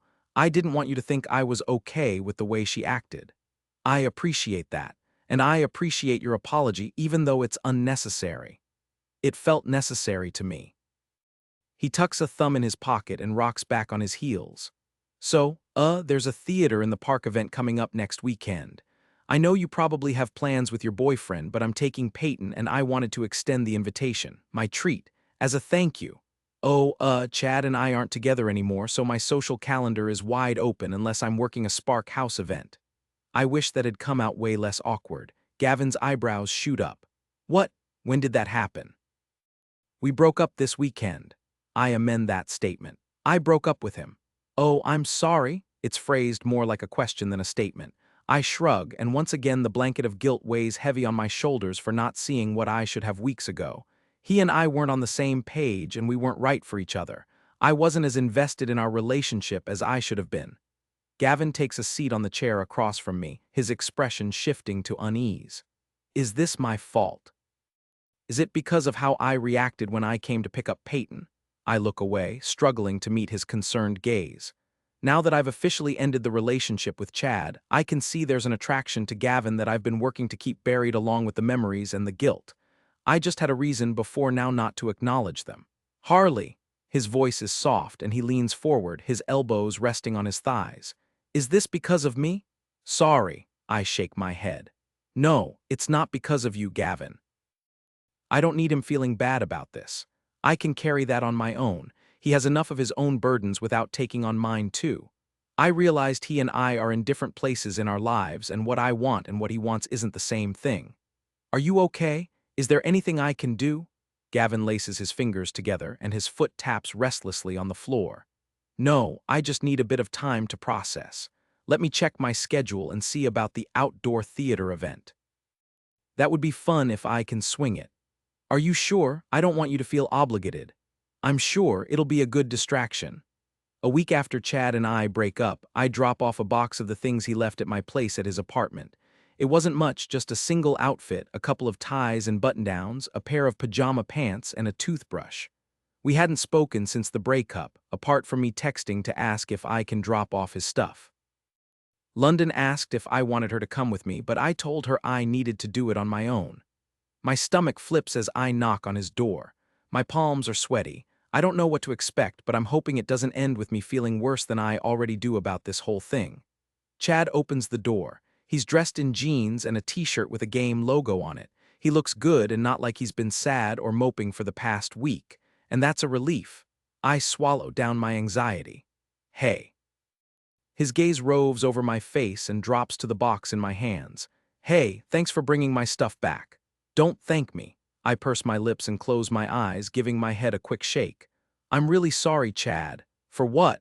He takes the box from me and hands over the key to my apartment, which means I have something to flip between my fingers. For not seeing what you could before I did. You mean about that Gavin guy? He asked you out on a date yet? Yes and no.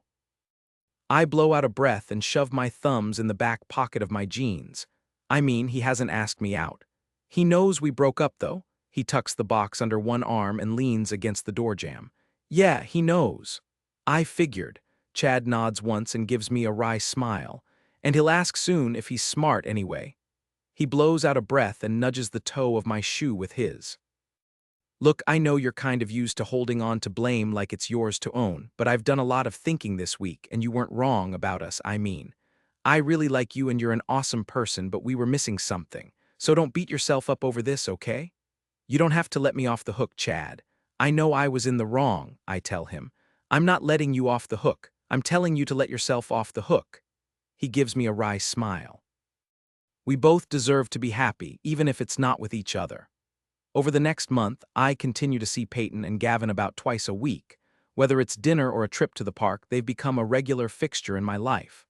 I can't decide if things have started to shift or if it's all in my head, but with some closure for Chad and me, I feel like I can move forward, whatever that's going to look like. It's a Wednesday afternoon, and Peyton is staying after school for drama rehearsal. She loves her new school and has become very involved in the theater group. I'm supposed to pop by to watch her for a bit, and the three of us are planning to go for dinner. We're trying another new pizza place. Peyton is very committed to trying every single pizza joint in the city. I have a new message. Gavin, finished my meeting early, want to grab a coffee before we pick up Peyton? I've just finished programming posts and I'm about to pack up, so the timing is perfect. Harley, sure, see you in 20. I pull into the school parking lot less than 20 minutes later, but I don't see Gavin's SUV, so I message him about an Ada. Gavin, at the coffee shop across the street. Your dose of sugar is waiting for you. He sends along a pic of a steaming cup of hot chocolate topped with whipped cream and chocolate shavings sitting in front of an empty chair. When he said grab a coffee, I thought he meant to go coffees, not sit down and drink them at the coffee shop. Nothing and everything has changed since I told him Chad and I broke up. Gavin and I text on a nearly daily basis. But he's been flirtier with me, and he often asks how I'm handling the breakup, maybe gauging where I am on an emotional level. My heart does a silly flip-flop in my chest when I spot him sitting in the back corner of the coffee shop in a pair of cozy chairs. He waves me over. I figured we had lots of time and could afford to hang out for a few minutes if that's okay with you. That's totally okay with me. I drop down in the chair across from him. It's salted caramel hot chocolate. He points to the steaming cup. Next to it is chocolate caramel biscotti. That's what you usually get, isn't it? It is, thanks. What do I owe you for this? I start to dig my wallet out of my purse, but Gavin leans over and covers my hand with his. It sends a jolt up my arm. My treat. I lift my head and meet his warm gaze. Thank you. No thanks necessary. He removes his hand and sits back in his chair, crossing one leg over the other. Tell me about your day. We chat about work. Things are progressing with the Spark House franchise slowly. One of the prospective locations turned out to have too many restrictions on the property, but the other four have been fully vetted and approved. The Mills brothers have already found an alternate location for the fifth one, and it's a matter of time before that one is signed off on too. The delay hasn't been the worst thing in the world, at least not for me, because it's given me time to get used to the idea and get more comfortable with the changes. I move away from talking about Spark House and ask Gavin about his work. Instead, he tells me about all the developments with the park he's working on and how he and Ian have already been by the site to survey the bike and walking trails, and they've brought in landscapers to prepare the gardens for the spring. We move on to what the rest of our week looks like and the upcoming events at Spark House, including a very out-of-the-box wedding. Oh, before I forget, what does next week look like for you? I thought maybe I could take Peyton to this really cool graffiti class. I sip my hot chocolate. It's deliciously sweet with a hint of salt at the end of every sip.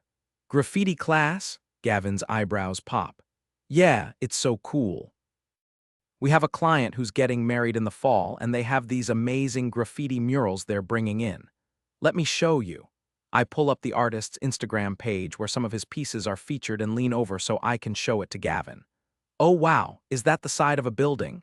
Gavin's fingers graze mine as he shifts the phone so the light above us doesn't obstruct his view. It is. They commission him to create these pieces. So amazing, right? So he's going to bring in pieces for the wedding. He teaches classes for all levels, and they have a family class. It might be fun to take Peyton, give her exposure to another form of art since she's so hungry to express her creative side. I tip my chin up. Our faces are inches apart, and his gaze drops to my mouth for a second, the air suddenly thick with new tension. Or maybe it's been there all along and I wasn't ready to acknowledge it until now. I think we'd love that. He clears his throat and drops his hand, leaning back in his chair. Unless you just want to take Peyton. We could go together, the three of us, maybe go out for dinner after. The class is from 5 to 6. If she really likes it, they have courses, but I'm getting ahead of myself. I wave a hand in the air. I thought it would be a neat new thing to try, and the best part is that the classes are in a park, so lots of great entertainment and outdoor time. Your out-of-the-box thinking is one of my favorite things about you. His smile sends a kaleidoscope of butterflies loose in my stomach. Wednesday at 5 then? Wednesday at 5. He programs it into his phone. We should probably head over to the school so we can catch the tail end of rehearsals. He stands and extends a hand, helping me to my feet. On the way out of the coffee shop, his fingertips rest against the small of my back as he opens the door and ushers me outside. Little gestures, smiles, and sidelong glances individually don't mean much, but added up, it's starting to feel like this friendship we've formed is shifting, and I'm not sure what to do with that, if anything. I don't want to ruin this good thing we have. I wish the butterflies in my stomach understood that. 13, it's not really a date, yet Gavin, Dad, when are we going? Aren't we supposed to meet Harley soon? Peyton comes bounding into my room and launches herself onto my bed, bouncing on her butt. Yup, I just need one more minute.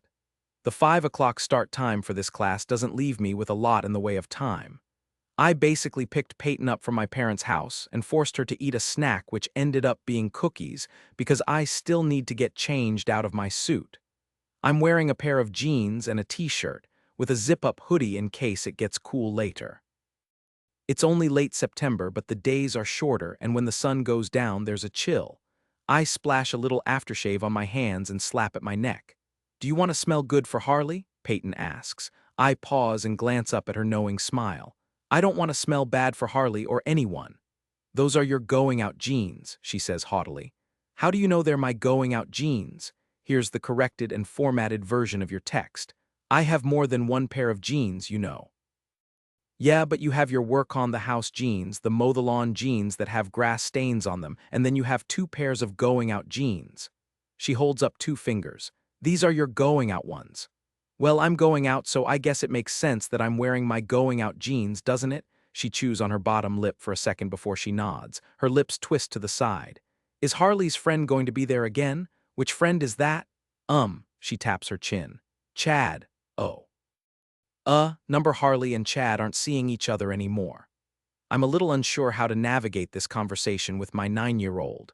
We mostly watch princess movies and cartoons, and while I've dated a few women over the years, I only introduced one of them to my daughter. Not because I didn't think she could handle it, but because I didn't think it was a good idea to bring women into her life who might not stick around. And my mother-in-law made that very difficult. Maybe more difficult than I realized, based on her reaction to Harley at the assembly a few weeks ago, and we're not even dating. Not yet, but maybe soon. I don't exactly know how long I should wait on that, though. Probably not too long. I don't want to give anyone else a chance to step in and ask her out before I get a chance. I hope she'll say yes when I do, to a date that doesn't involve a 9-year-old. Not that I don't love having my daughter around, but I'd like to spend more time with just Harley. and I can't explore the connection we seem to share when she's reading bedtime stories and making glitter crafts. What does that mean? Peyton asks. Not seeing each other anymore. Well, you know in Frozen when Princess Anna starts to fall for the bad guy? Hands, Peyton makes a face. He's not nice, he's selfish and mean. He is. And Anna sees him for who he really is, and instead she falls for Kristoff, even though he smells kinda funny because his best friend is a reindeer and he's a little weird. Peyton scrunches up her nose. So was Harley's boyfriend a Hans? Well, no, I mean maybe. You know what, this is a bad comparison. Harley decided that she didn't want to be Chad's girlfriend anymore. Sometimes that happens. People grow apart instead of together. Man, I really struggle with this conversation. She twists her hands together. Do they sometimes grow back together after they've been apart? Sometimes. Why? She bites her bottom lip. Is that what happened when I was a baby, with Harley? Did you grow apart and now you're going to grow together again? I feel like I'm digging myself a huge hole with this conversation, the kind that can easily get too deep to climb out of. No, honey, we moved to be closer to Nana and Grandpa, not because of Harley. But that's not entirely true either.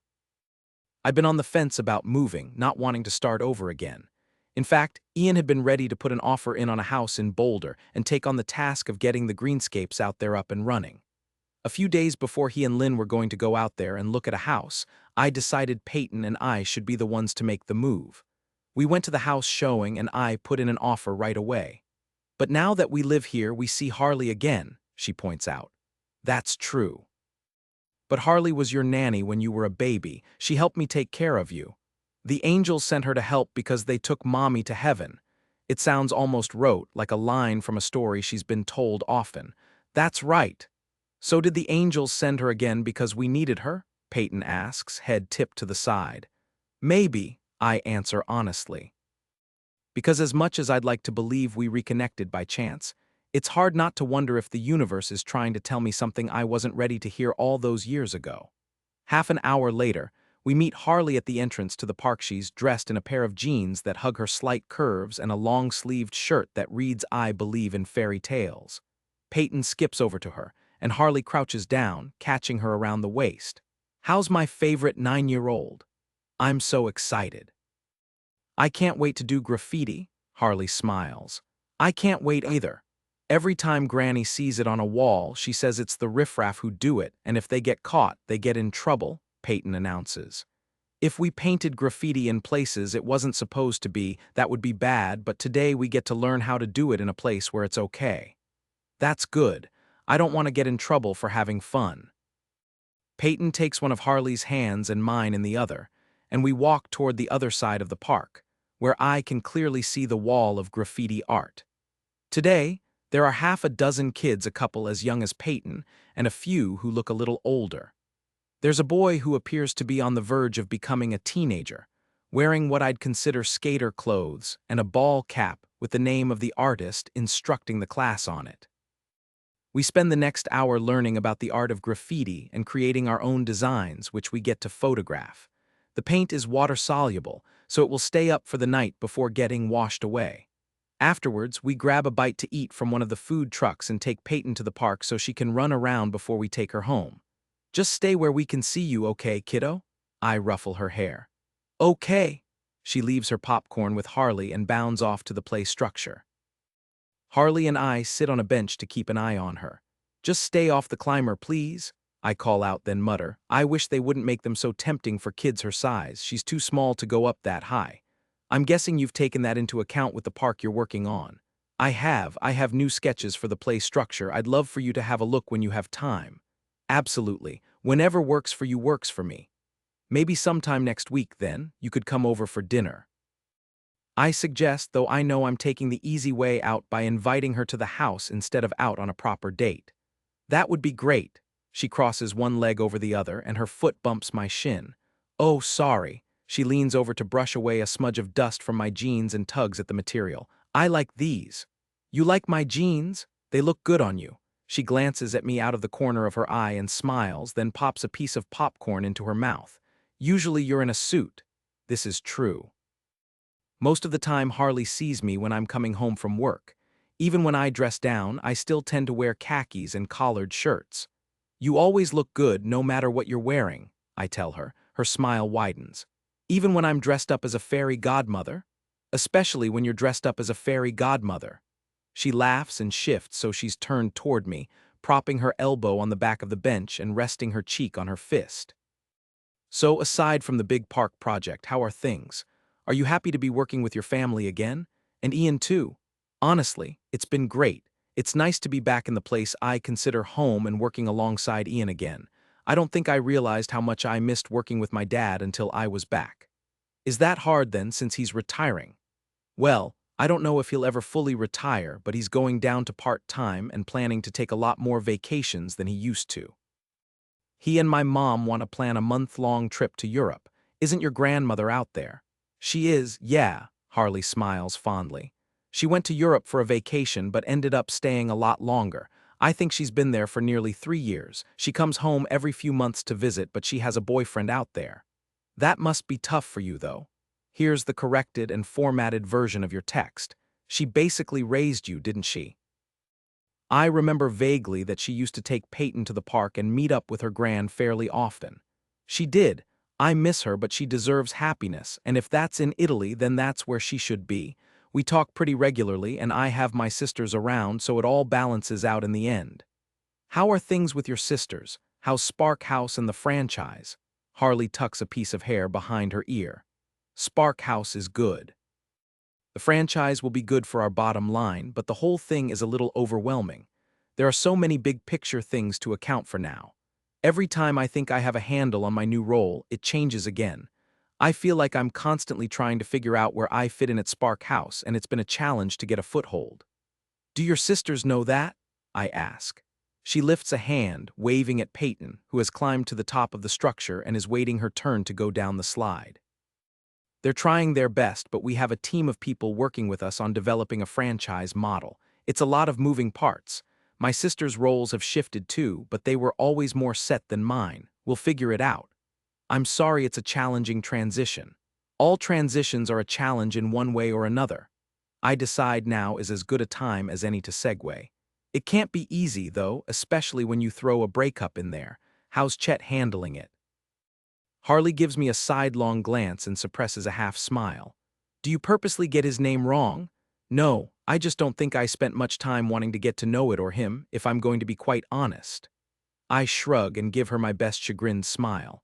Well, I dropped all of Chad's not Chet's stuff off at his place a couple of weeks ago. By that point, he'd had some time to think things through, and he agreed that we weren't right for each other. On paper, we ticked all the boxes, but we don't have enough in common, and we were better off as friends. It was nice not to be the single friend in the group, but the spark wasn't there the way it should be.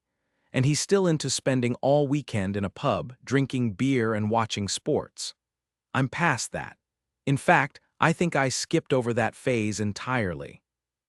My sisters and I will go for drinks once in a while, but when we do, it's to hang out, not because we have 7 different fantasy sports leagues to keep track of. That's a lot of fantasy sports, I remark. I'm exaggerating, but probably not by much. Anyway, last I heard, he'd gone on a date with one of the bartenders at his favorite sports bar. I cringe. Ouch!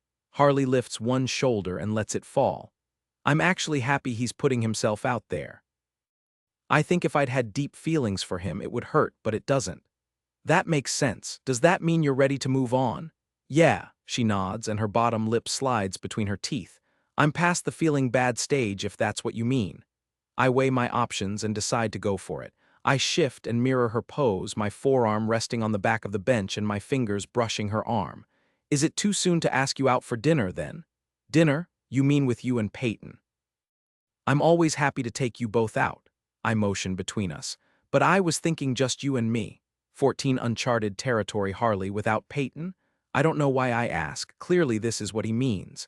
I'm a fan of pizza, but I was thinking more along the lines of a place without paper menus, where they have an actual wine list consisting of more than house white and red. He chuckles somewhat nervously. Do you mean like on a date? Apparently all my current questions fit in the stupid category. Unless I'm reading this wrong, Gavin backtracks. You want to go on a date with me? Now would be an excellent time for that rogue UFO to appear and beam me up and maybe spit back out a less awkward version of me.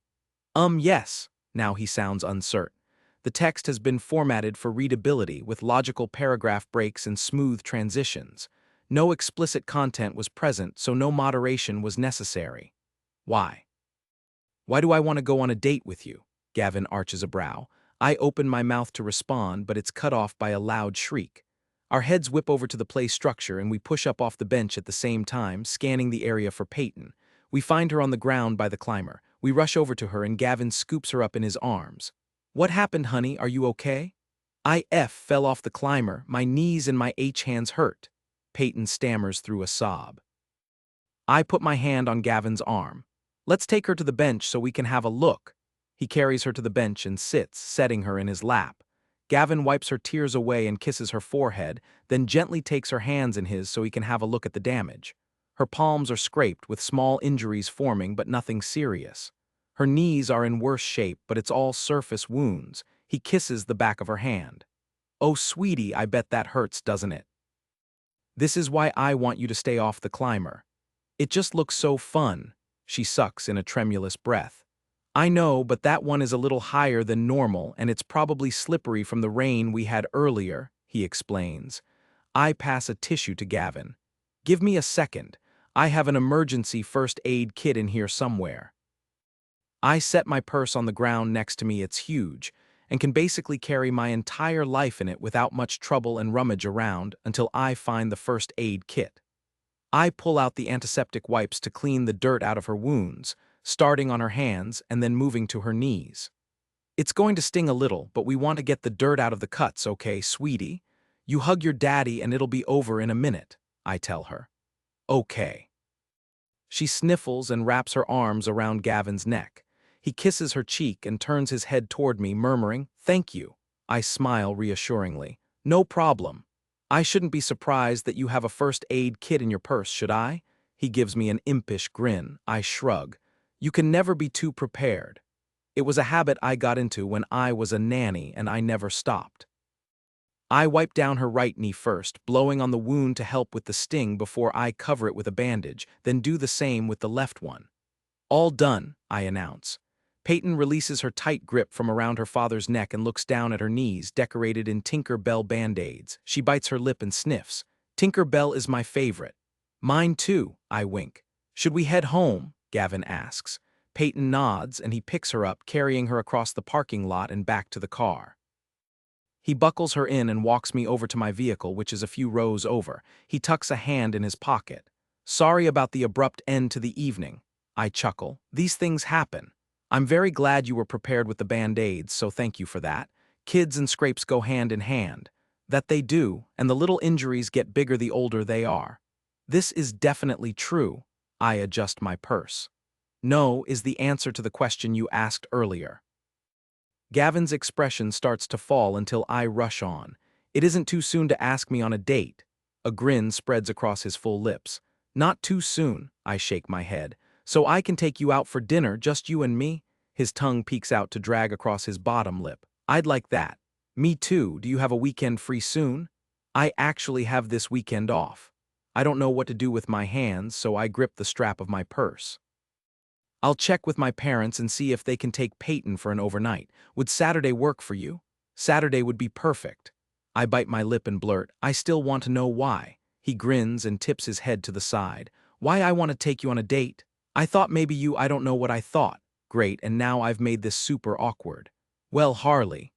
He slips his finger under the strap of my purse, freeing the hair that was trapped underneath. I have a lot of fun with you, and as much as I love having my daughter around, and how much she enjoys you too, I feel like we have a connection, and I'd like to explore it in a setting that doesn't include screaming children. I laugh and duck my head. I actually realized more than a month ago that I wanted to ask you out. But then there was Chad, and he created some challenges, which I think have proven to work in my benefit since it's given me time to get to know you even better. But patience is key, as I've learned. He gives me a lopsided smile. Does that answer your question? I'm almost afraid to answer for fear the butterflies in my stomach decide to come out of my mouth instead of words. I swallow down my nerves. Yes, that definitely answers my question. Great, I'm really looking forward to taking you out, Harley.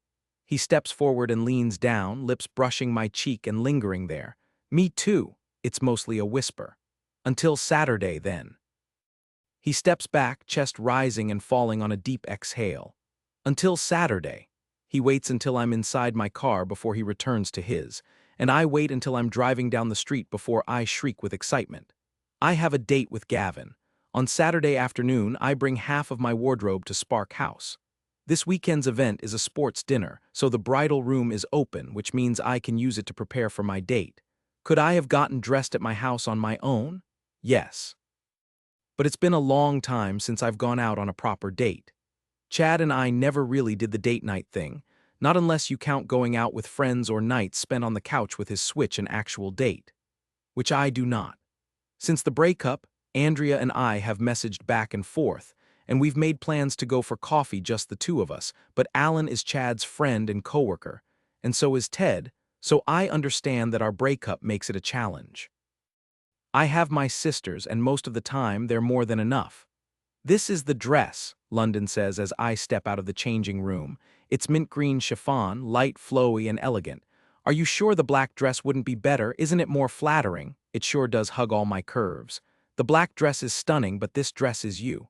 London taps her lip. And I say you accent with gold. Here. She passes me a pair of heels. See how these look. I try on the heels, and London outfits me with jewelry and a clutch before I get to work on my makeup. While I'm applying mascara, she checks on Avery to make sure everything is running smoothly with the event.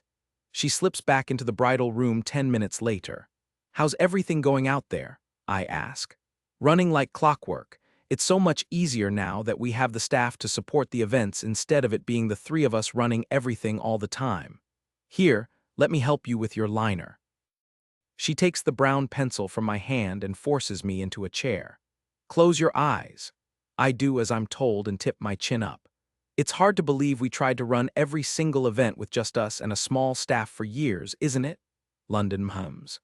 It honestly blows my mind sometimes when I think back to how we used to run things around here. And with the franchises, it's really going to be about us overseeing the events and letting the staff take the reins more and more. It's why we hired all of these competent people. Do you think we'll be able to free up 2 weekends a month soon? It had been in the works before the franchise opportunity, which delayed us because our staffing needs have grown even more. I'd say something about how I'm worried about what the future is going to look like for us, but this isn't a great time, not when I'm about to go on a date. Honestly, I'm pretty sure we could make a case for it now. As it is, Avery's handling things fine out there on her own. As if she can hear us talking about her, Avery knocks on the door and then slips into the room. She lets out a low whistle. Wow, nice dress pick, London. How do you know it wasn't me who chose this dress? Because London is the fashion guru. Fair, how's everything going out there? I ask, even though London and I were just talking about it. Great, apart from my freaking swollen feet. She drops down into a chair and toes her shoes off. She grunts and leans forward, rolling off a sock. Good Lord, how much water can one person retain? London and I both look down at her feet. The print of her sock is embedded in her skin, and there's a dent where the top of her shoe ends. You have to take it easy on the salt. All my food today has been boring and bland. On the upside, at least it's fall, and you don't have to wear sandals until well after the baby is born, London points out. I don't know if I'll be able to fit my feet into shoes by the time I'm ready to have this baby. I had to give up heels about 4 months in, London replies. Out of the three of us, she's the only one who willingly wears heels most days of the week. I tend to stick to flats unless it's an event night, and Avery avoids them altogether. She wore flip-flops on her wedding day and running shoes during the obstacle course wedding party introduction at the reception. You would have worn heels to the delivery room if you'd been allowed, Avery scoffs and rubs her belly. That's untrue. Only because you were like Griselda trying to jam your swollen feet into shoes that were way too small. Avery arches a brow. Anyway, enough about swollen feet. Do you know where Gavin is taking you for dinner? Nope, he just said wear something nice, I reply. Did you pick up some nice lingerie to wear under your dress? I guess it depends on whose version of nice we're talking about. Avery's version of nice lingerie is upgrading from a sports bra to one with padding and black bikini briefs. London, on the other hand, loves all things lace and satin and delicate. I'm somewhere between the two. London stops messing with my eyebrows and gives me a stern look. Please tell me you bought new underwear for this date. Who says he's going to see my underwear at the end of the night? I challenge. Oh, please. London props a fist on her hip. Isn't Peyton sleeping over at her grandparents' place? As far as I know, yes. So he'll be able to come back to your place and stay the night if he wants, London says. Do you think I should invite him back to my place? I glance between my sisters. Why wouldn't you? Avery rubs her belly. It's our first date. Now it's Avery's turn to give me a look. You've been seeing him on a weekly basis since July. It's October. Because of Peyton. We all know that's not true. Avery makes a circle motion and points at me. I was in a relationship for most of the time I was spending with them, I argue. Avery rolls her eyes. Chad was a nice guy, but he was a fun-for-now boyfriend, not a get-serious boyfriend, and he was way too into fantasy sports. No one should be in that many fantasy leagues. It's not normal, and that's coming from a self-professed sports junkie. Still, don't you think I should wait a while before getting close with Gavin?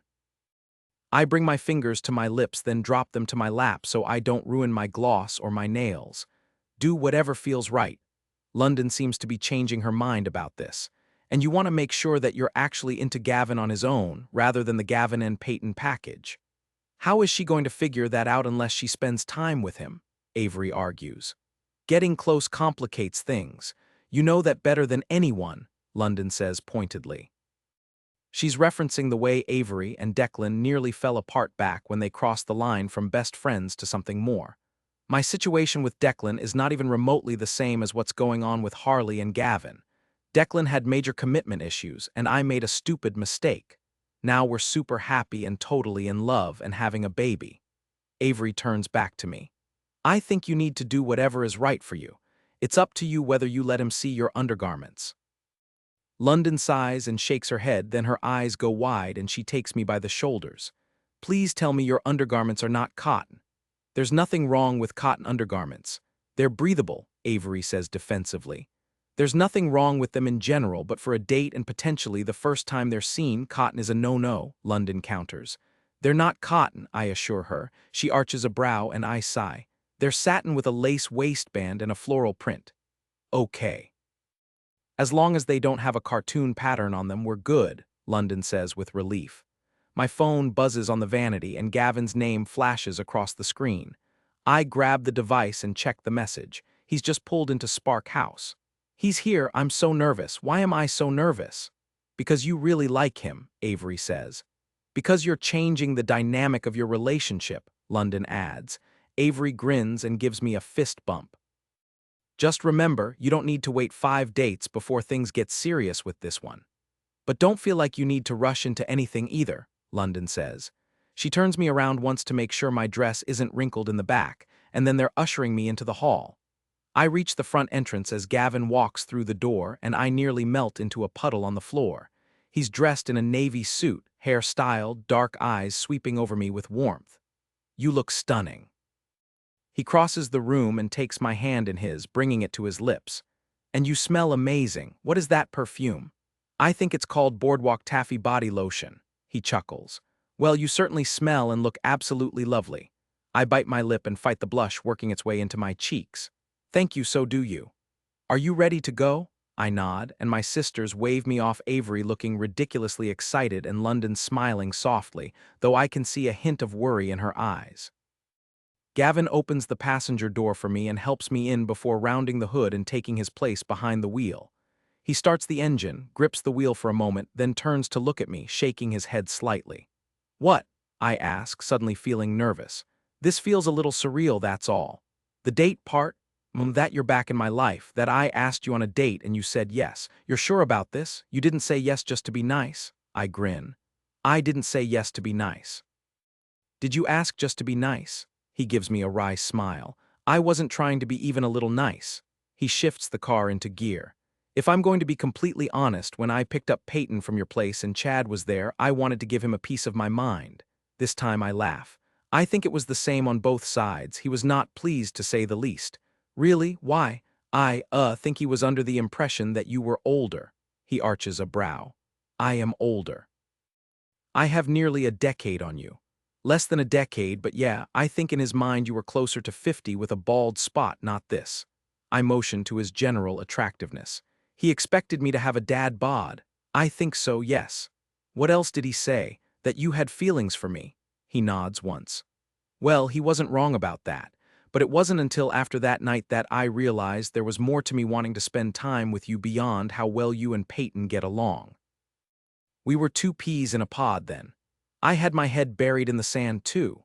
When he got upset about you and all the time I was spending with Peyton, I started questioning what I was doing with him.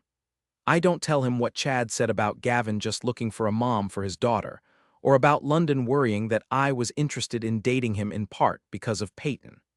This date will give us an opportunity to figure out if the connection between us is as real as I think it is. As bad as I feel about being part of the reason you broke it off with him, I'm glad we get the chance to explore us, Gavin tells me. Me too. I hold my clutch with both hands so I'm not tempted to touch my hair or bite my nails. Is Peyton excited about having a sleepover at her grandparents'? She is. My mom is great at keeping her entertained and she always has fun with them. That's good. Does she sleep okay when she's away from you? I ask. Probably not as well as when she's in her own bed, but my parents have a special room for her in their house, and she really loves it there. My mom will let her stay up a little later than usual, and the next day she can be a bit of a grumpy bear, but you're absolutely worth it. I'm glad you think so. He reaches across the console and squeezes my arm. I didn't tell her I was out with you tonight. I don't want to confuse her or put that kind of pressure on you or us. He pulls into the parking lot of one of the nicest restaurants in the city. I've never been here before, but I've heard great things about the food. He parks the car and shifts into park. I don't want to get ahead of myself, though, so let's enjoy the evening and figure things out as we go. Okay, that sounds reasonable. I know eventually, if one date turns into more, we're going to have to talk about what this will look like. I don't think it's a good idea to rush into a new relationship, not when there's a child involved. And I have no idea what relationships have looked like in the past for him. I'm aware we want to be very careful about how we address it with Peyton. Gavin gets out of the car and rushes around to the passenger side, offering me a hand as I climb out. He closes the door, and instead of slipping my arm into his and guiding me toward the entrance, he raises my hand and presses his lips to my knuckle. Can I make a suggestion? Sure, I say softly. You look absolutely stunning to the point of distraction. His lips move against the back of my hand. Oh, is that going to be a problem for you? I'm not sure where he's going with this, but his eyes are intense and they keep glancing over me in a way that makes me feel self-conscious. Nothing I can't handle, but I was thinking about the order of things. He keeps rubbing his bottom lip and looking at my mouth. Would you like to elaborate on that? Well, usually the kiss comes at the end of a date. I pick you up, take you somewhere nice, he motions to the restaurant. We eat and talk and laugh, and at the end, you'll ask for permission to kiss me. He nods. Exactly. I tap my lip. Are you thinking that maybe we should be a little unconventional and turn this date on its head, start with a kiss and work backward? I love how you think outside the box, Harley. I slide my hand along his chest and up over his shoulder, taking a step closer until our bodies are close. It's the closest I've been to him in years, but so much has changed, and now instead of seeking comfort, we're looking for something else. The anticipation feels electric. My skin tingles and the hairs on the back of my neck stand on end. I tip my chin up, my gaze meeting his. His eyes search mine. You are so beautiful. He cups my cheek in his palm, thumb brushing back and forth, his lips hovering over mine for a suspended moment. And for the briefest second, I remember what it was like all those years ago, when I'd been this close to kissing him and everything changed. My whole world turned upside down, but before the memory truly takes hold, he drops his head in for the first time our lips meet. The kiss is gentle at first, sweet and tender. For a moment I think that's all it will be, a simple, affectionate gesture. But then I pull him closer, deepening the moment. He responds with a low hum, his arm wrapping around my waist, drawing me in. Our kiss grows more passionate, our movements in sync, until the sound of music from a passing car reminds me we're still standing in the parking lot. I pull back slightly, and he presses a lingering kiss to my neck before I gently guide him away. His eyes spark with mischief as he grins. You're full of surprises, aren't you? You'll find out more later, I tease, his brow lifts. Is that so? Take me to dinner, Gavin. His smile widens, his gaze lingering on my face before he leans in, his voice low. One day, hopefully soon, I'll make sure you know just how much I adore you. I laugh, shaking my head. Now that's a line. That's a promise, he says with a playful wink before taking my hand and leading me toward the restaurant. Sweet with bite, Harley, I love seeing this playful side of Gavin. When it's just us, he lets his guard down, and I understand why he keeps it up around Peyton. Still, if that kiss was any indication, keeping things in check might be a challenge. The host seats us at a private table, handing Gavin a wine list. Do you prefer red or white? He asks, flipping through the options. I'm more of a margarita person, I admit, then quickly add, or something tropical. His gaze meets mine, amused. I'll keep that in mind for future outings. We're on our first date, Gavin. Maybe save the vacation planning for date 6 or 7, I joke, though the thought of him already imagining me in his life sends a thrill through me along with a flicker of nervousness. He sets the menu aside. Sorry, that kiss has me a little distracted. Me too, I admit. I thought seeing you in this dress would be the hard part, but now I know it's your lips. He grins, tapping his own. I could cover them if it helps, maybe even draw a little smile on my hand. I start to lift mine, but he catches it, threading our fingers together. I'd rather see every part of your beautiful face. Who are you, and what have you done with Peyton's dad? Am I too much? Not at all. I like this side of you. Good, he murmurs, brushing his thumb over my knuckles. Even that small touch sends warmth through me. I settle on a Bellini. It's part sparkling wine, part juice, and Gavin orders a glass of red wine. The server glances between us, looking a little nervous before his gaze finally settles on me. May I see some identification, miss? I'm used to being carded. I don't look my age at all, and the fact that I'm short doesn't help. I slide my identification out of my wallet and pass it over to the server. His eyes widen in surprise. Oh, I'm so sorry for the inconvenience, ma'am, thank you. It's not a problem. The server rushes off, red-faced. Gavin asks, how often do you get carded? Basically every time I order alcohol. I slide my id back into my clutch. I'm used to it. The server returns with our drinks, and we decide to share the gnocchi as an appetizer. While we wait, we talk about the event at Spark House tonight and the other events we're hosting in the coming months, including a small cosplay convention, which Gavin is entirely too fascinated by. Isn't it just adults dressing up like it's Halloween? He asks. In a general sense, but these are super fans. They really get into role play and are passionate about the characters. We're not just talking about people who like the movies, they read all the graphic novels, collect them, and keep them in sealed packages and temperature-controlled rooms to make sure they stay in perfect condition. I might want to stop by Spark House that weekend, Gavin says. They have makeup artists who come in and do the coolest things. I'm going to be dressed as Poison Ivy. I shouldn't be the least bit surprised that you're going to get dressed up for that event. I was probably born to cosplay. I feel like it was a missed calling. The server returns with our shared appetizer. We leave it in the center of the table and pick at it while we chat. Our meals arrive. I ordered the salmon and Gavin ordered the steak. We talk all through dinner, not even caring that our food is tepid by the time we're finished. We order the chocolate lava cake for dessert to share, of course. I decide I can't let this night end without addressing the one thing that's been on my mind all these years. Can I ask you something? Of course. I set my fork down and take a sip of water, steeling my resolve. Do you remember that night when Peyton was teething and kept waking up? Gavin sets down his own fork and leans back in his chair. She had a few of those nights. You were in the kitchen. I was going to get a glass of water and I found you there. Ah, his gaze drops to the table. Yes, I remember that night. I swallow down the nerves with a sip of my Bellini. Is what almost happened that night the reason you moved to Boulder? His head snaps up, brows pulled together in confusion. What? Because I almost kissed you then. My heart feels like it's going to race out of my chest and my mouth is dry, but I need the answer to this question so I can finally move past it. Is that why you moved? Gavin rubs his bottom lip and sighs. No. That isn't why we moved, but it did force me to see that I was heading down a path that wasn't right for either of us. And Peyton calling you mama, that was I had to look critically at what I was doing. You were young and so full of life, and I was struggling and grieving.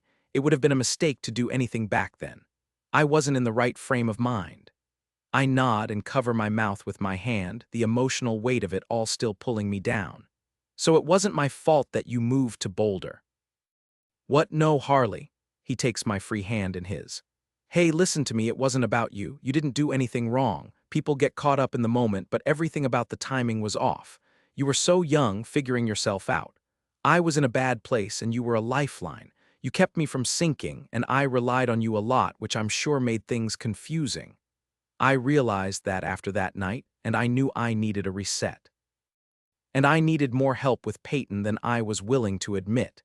Did you honestly believe you were the reason we moved away? I never heard from you again. My headspace wasn't good at the time. Those were lines I couldn't cross, not then. I felt like I had the potential to really disrupt your life in a way I didn't want to. I cared about you for you, but I couldn't entertain a relationship. I didn't and couldn't look at you that way then. He squeezes my hand. It wasn't fair to you, but I needed a clean break, and I'm sorry for that. I exhale a long, slow breath, and with it lifts the weight of guilt. You weren't the only one in a bad headspace. I realized I was trying to fill up the holes in my heart by taking care of other people's kids. And living with you and Peyton, it made me feel like I was part of a family. I can see now how hard that all must have been for you too. I just thought I was the reason and held on to that belief because I didn't know what the other side looked like for you. There were a lot of reasons, Harley. What almost happened in the kitchen that night isn't on you. He raises my hand to his lips and kisses my knuckle. I should have realized the lines were blurring, but I'd been so caught up in my grief and trying to keep my head above water. When you messaged after we moved, I wasn't in a good place. The adjustment was hard. And by the time I was ready to reach out, it had been so long and I felt like it was probably better for me to leave it and you alone. Let you move on with your life. I'm sorry it's taken this long for me to tell you that. I can't imagine how hard it all was for you. It's in the past. We can leave it there now. There's relief in getting that off my chest.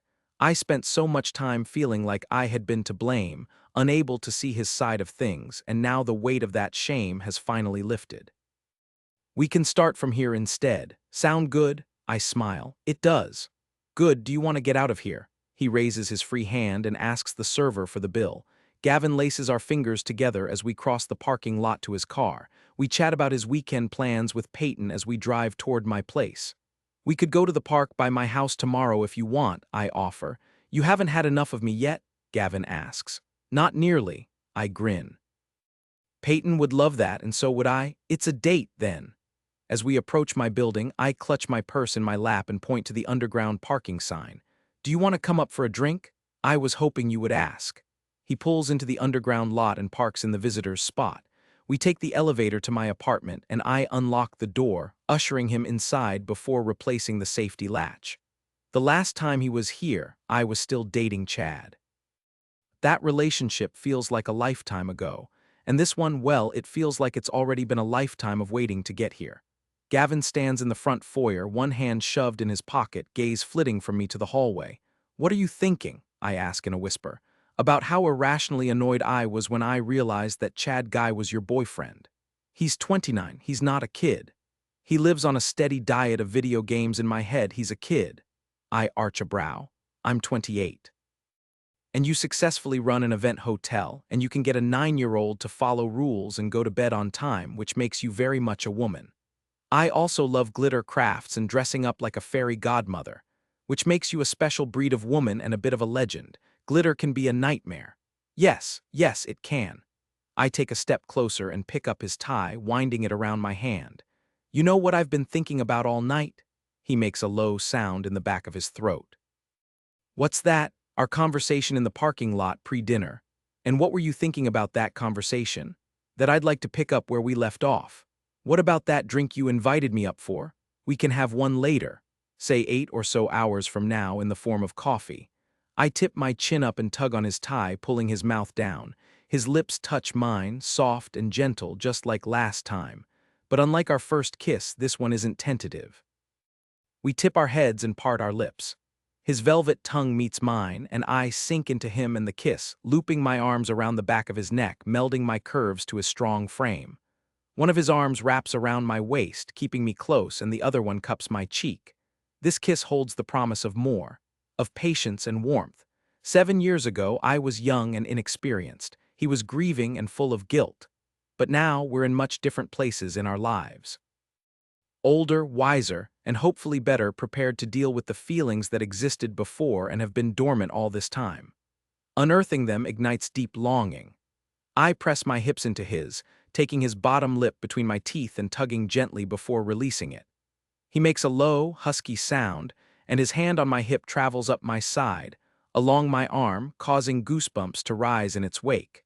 He takes my face in both his palms and pulls back, his intense gaze locking on mine. Should we be slowing this down? I answer his question with a question. Do you want to slow this down? Not particularly, no. Then no, we shouldn't slow this down. I try to bring our lips back together, but his hold on me tightens, 2 inches separating us. His warm breath fans my face. I'm trying to keep my head with you, Harley. Why, I want to lose mine with you. All the years between that almost kiss and now seem to disappear, as if they never happened. As if time were suspended, waiting for our paths to converge again. He huffs a laugh, and an emotion I can't quite catch passes over his gorgeous features before his gaze lowers to my mouth and his lips are on mine again. This time, it isn't gentle and patient. It's full of pent-up emotion. Desire and need wash over me. I find the knot in his tie and tug, loosening it until I can get to the buttons underneath. We don't make it past the kitchen before I tug his shirt from his dress pants and work the buttons free, pushing the fabric over his shoulders and down his arms. It ends up on the floor, along with his tie and my dress. Wow, Gavin murmurs when I step out of the puddle of green fabric at my feet. His eyes sweep over me, teeth trapping his bottom lip as he takes me in. You are an utterly captivating walking contradiction, Harley. He picks me up by the waist like I weigh nothing and sets me on the island. I part my knees and hook a foot around the back of his thigh, pulling him closer. How do you mean? You look so sweet, but you've got spirit. He drags a fingertip along the lace trim of my bra. This. He drops his head, lips finding my collarbone. So pretty and sweet. His lips travel up the side of my neck. So gorgeous.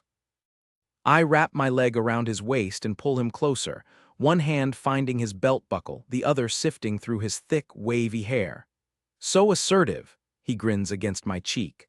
I turn my head and catch his bottom lip between my teeth before our mouths connect again.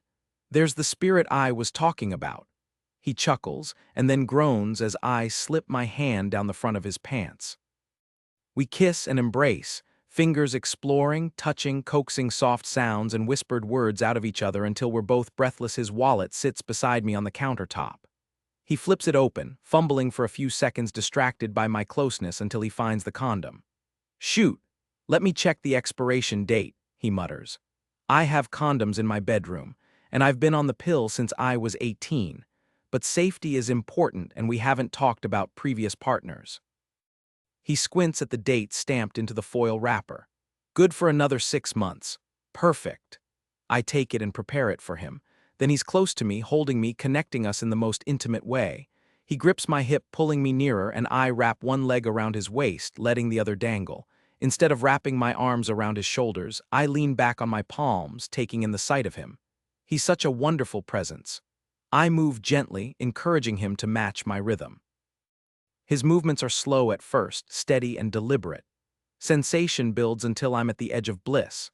I balance there for a few seconds, then tip over into joy as Gavin continues to move with me. We end up in a heap on the kitchen floor, still wrapped around each other. I blink at him, running my fingers through his tousled hair. Hey yourself. His voice is rough with emotion. Want a sleepover so we can do that again in the morning? I ask. He grins, his eyes twinkling with warmth. I was thinking more like the middle of the night, but yes, I definitely want to sleep over. 16 little bits of truth to make the whole Harley. Over the weeks that follow, Gavin and I try to find time to spend together, just the two of us. It isn't always easy because my schedule still doesn't allow for frequent weekends off. But some nights, after we're sure Peyton is asleep, we'll sneak into his office, lock the door, and share quiet, tender moments. We decide not to tell Peyton that we're dating. Gavin and I try to keep things friendly when it's the three of us, so as not to confuse her. We want to be careful, not only for her sake, but also for ours, as we navigate this new chapter. One night in the middle of the week, about a month or so after we start seeing each other, I slip out of her bedroom after reading her 3 stories and find Gavin sitting in the living room with the TV on, clearly not watching it since the volume is too low to hear. We haven't had a night alone in a couple of weeks, mostly just stolen moments. He tosses the Architectural Digest magazine on the table. Is she asleep? Out like a light. He pushes up off the couch. My office. I nod and turn around, hurrying down the hall. He follows close behind and pulls the door shut, turning the lock before we embrace, holding each other tightly. We need another sleepover. These quick moments aren't enough, he murmurs. In the weeks that we've been together, I've discovered that Gavin is incredibly attentive. I've never been with someone who makes sure I'm completely happy before thinking of himself even if it doesn't happen quickly, which sometimes is the case if I'm listening for the sound of feet in the hallway. He's always patient and attentive, making me feel cherished. He runs his palms gently up the inside of my thighs and smiles, his gaze warm. I just love being close to you, he murmurs. Daddy, Harley, where are you? Daddy, Daddy. The sound of Peyton's feet coming down the hall has us both quickly sitting up. I rush to grab my clothes and slip into the bathroom that adjoins his office and the spare bedroom to dress while Gavin pulls his t-shirt over his head. I struggle into my own clothes, my face flushed, hoping I don't look as flustered as I feel. I can hear Gavin comforting Peyton from the other side of the door. I smooth my hair and adjust my clothes before opening it. Is everything okay? I ask, forcing a smile. I didn't know where you were, she says, fingers going to her mouth. I had a dream that the angels had come to take Harley back, and this time they took you with them. Oh, sweetie, that's not going to happen, Gavin says, wrapping his arms around her.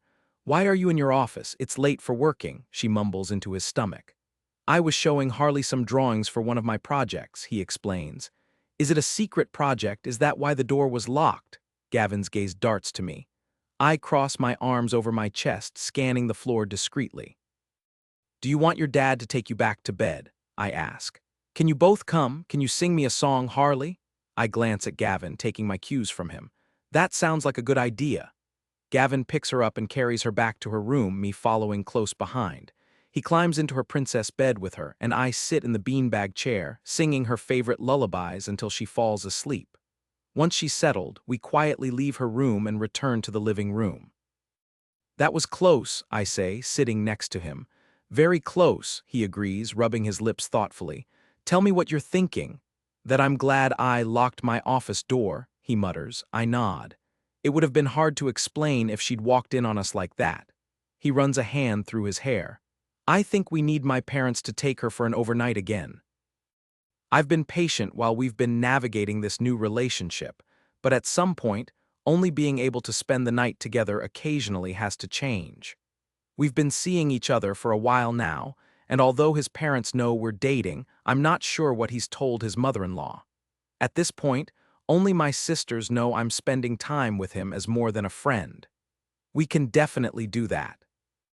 Plan another date night where you get to stay at my place, I say, then decide now is as good a time as any to address another concern. I know we want to be careful for Peyton's sake, but we should probably talk about how long we plan to keep this from her, or at least when you'll feel comfortable telling her we're dating if that's what we're doing. His brows pull together. What do you mean, if that's what we're doing? I struggle to find the words, not wanting to create unnecessary tension but needing to know what we are to each other. I'm just not sure what it is exactly we're doing. We've only been on one date and that was a month ago. Most of the time we have Peyton with us and our alone time is relegated to sneaking off to your office. Are we friends with something more? Are we secretly dating? His eyes flare with shock. Wow, is that how I'm making you feel? I don't want you to be a secret indefinitely. And I don't see this as a casual situation. Not for me anyway. Is that how you see us? No, but we've never really defined what we're doing. The lump in my throat softens. I'm glad we're on the same page, but how do we move forward? Gavin taps on the arm of the sofa and pokes at his cheek with his tongue. I've always been very careful to keep my personal life separate from Peyton, and I realize this is a lot different because you two are already close. He lets out a breath. Karen didn't exactly make it easy for me to date in the past. I don't think I realized how hard she made it until now. This is what I've been waiting for, a peek into Gavin's dating history, how he's managed relationships before me. Why? What would happen when you dated before? He shifts so he's looking at me instead of across the room. She had an opinion on who I should be with, and sometimes she would make it hard for me to go on dates. This is new information, and I want more of it so I know what to expect. How do you mean? She would offer to take Peyton for the night, and then halfway through a date, I'd get a call saying Peyton was having a hard time and needed me to pick her up. It made it difficult to establish new relationships.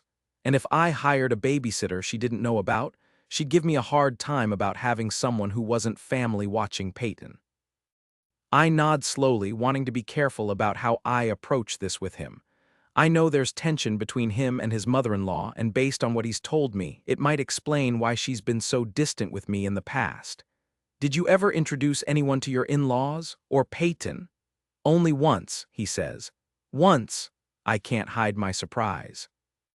While I understand not wanting to introduce a lot of girlfriends to Peyton because that would be confusing and challenging if the relationships didn't work out, one girlfriend in 7 years is not what I expected. How long did you date for? Before or after the introduction? He looks away, his jaw tensing. Both. We dated for 6 months before I introduced her to Peyton and my in-laws. We broke up a month later. He runs his hands down his thighs like this conversation makes him uncomfortable. What happened? I ask. I don't know that it was any one thing, but Karen didn't think she was good with Peyton, and she was the first woman I'd been serious about since Marcy passed. I think it was too much for all of us. How old was Peyton? I ask. She was 5.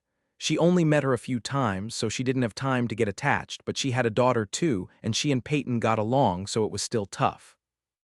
I didn't want to do that to her or myself again, so I kept my relationships separate after that. Were there many? This is information I need, not because I'm jealous or prying, but because I want a clear idea of the challenges that lie ahead, not just for Gavin, but for Peyton and for me. He shakes his head. Only a couple, and they didn't last very long. Thank you for sharing this with me. I take his hand in mine, feeling a lot like, despite our age gap, I'm the one with more relationship experience. I haven't had a lot of boyfriends or even lived with anyone other than my sister, but Gavin has a lot of history. He and Marcy were together for nearly a decade, from the start of college until Peyton was born. Since then, he's only had one girlfriend he deemed worthy of meeting his in-laws and Peyton. That tells me a lot about where he's at when it comes to relationships. And it means I'm going to have to be extremely patient with him as we move forward. This whole situation is uncharted territory for me, Harley. I know I've been holding back when it comes to telling Peyton, but I think we can make a plan to tell her soon. You let me know when you're ready. Okay? He slips his hand into my hair and kisses me softly. I can't tell if it's full of apology or need, or both. I'm not going to push Gavin to say anything to Peyton until he's ready. But it grows increasingly difficult when he does things like link our fingers when we're out in public with her. Or he'll put his arm across the back of the bench when we're sitting at the park, and she's playing on the slide or the swings. He'll absently rub his thumb back and forth on my shoulder, and I'll have to remind him that we're not alone. Individually, those small affections don't mean much and can be brushed off. But the more they happen, the more Peyton starts to notice until finally, one day, she catches us in the act. Well, not the act, thankfully.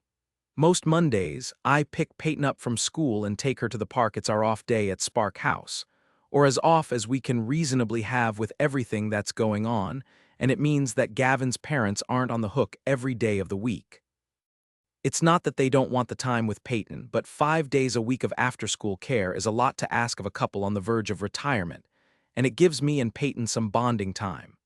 On this particular Monday, Gavin gets home from work around 5:30. Peyton is feeling fairyish, so the moment we walked through the door, we donned our tutus and wings and spent half an hour dancing around her bedroom. As soon as Gavin arrived home, he was instructed to change by Fairy Peyton. Currently, he's wearing a pair of running pants that don't hide much, a blue tank top that looks like it was made for a teenager, and a very sparkly deep blue tutu. I don't know if it's normal that I find him incredibly attractive dressed up like this. He's just such a great dad. The three of us gather in the kitchen, Gavin and I moving around each other as I cut up strawberries for Peyton to nibble on while we make dinner. Gavin puts his hands on my hips and moves me over enough so he can get into the drawer with the spatula. We're having breakfast for dinner, one of Peyton's favorite meals: pancakes, bacon, and fresh chopped fruit. When I turn to smile up at him, he drops a kiss on my cheek. For a second, I don't think anything of it until I refocus my attention on the bowl of hulled strawberries and push it toward Peyton, whose eyes are wide as saucers. "Dad kissed you."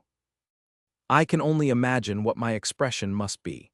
I glance at Gavin and he wears the same panic I'm feeling. I don't know how to address this or what exactly to say. "Harley and I like each other," Gavin says. "Like each other how? You only kiss Nana and me on the cheek. Is Harley like part of our family now? Did you kiss her on the cheek when she was my nanny too?" Peyton lobs questions at her dad.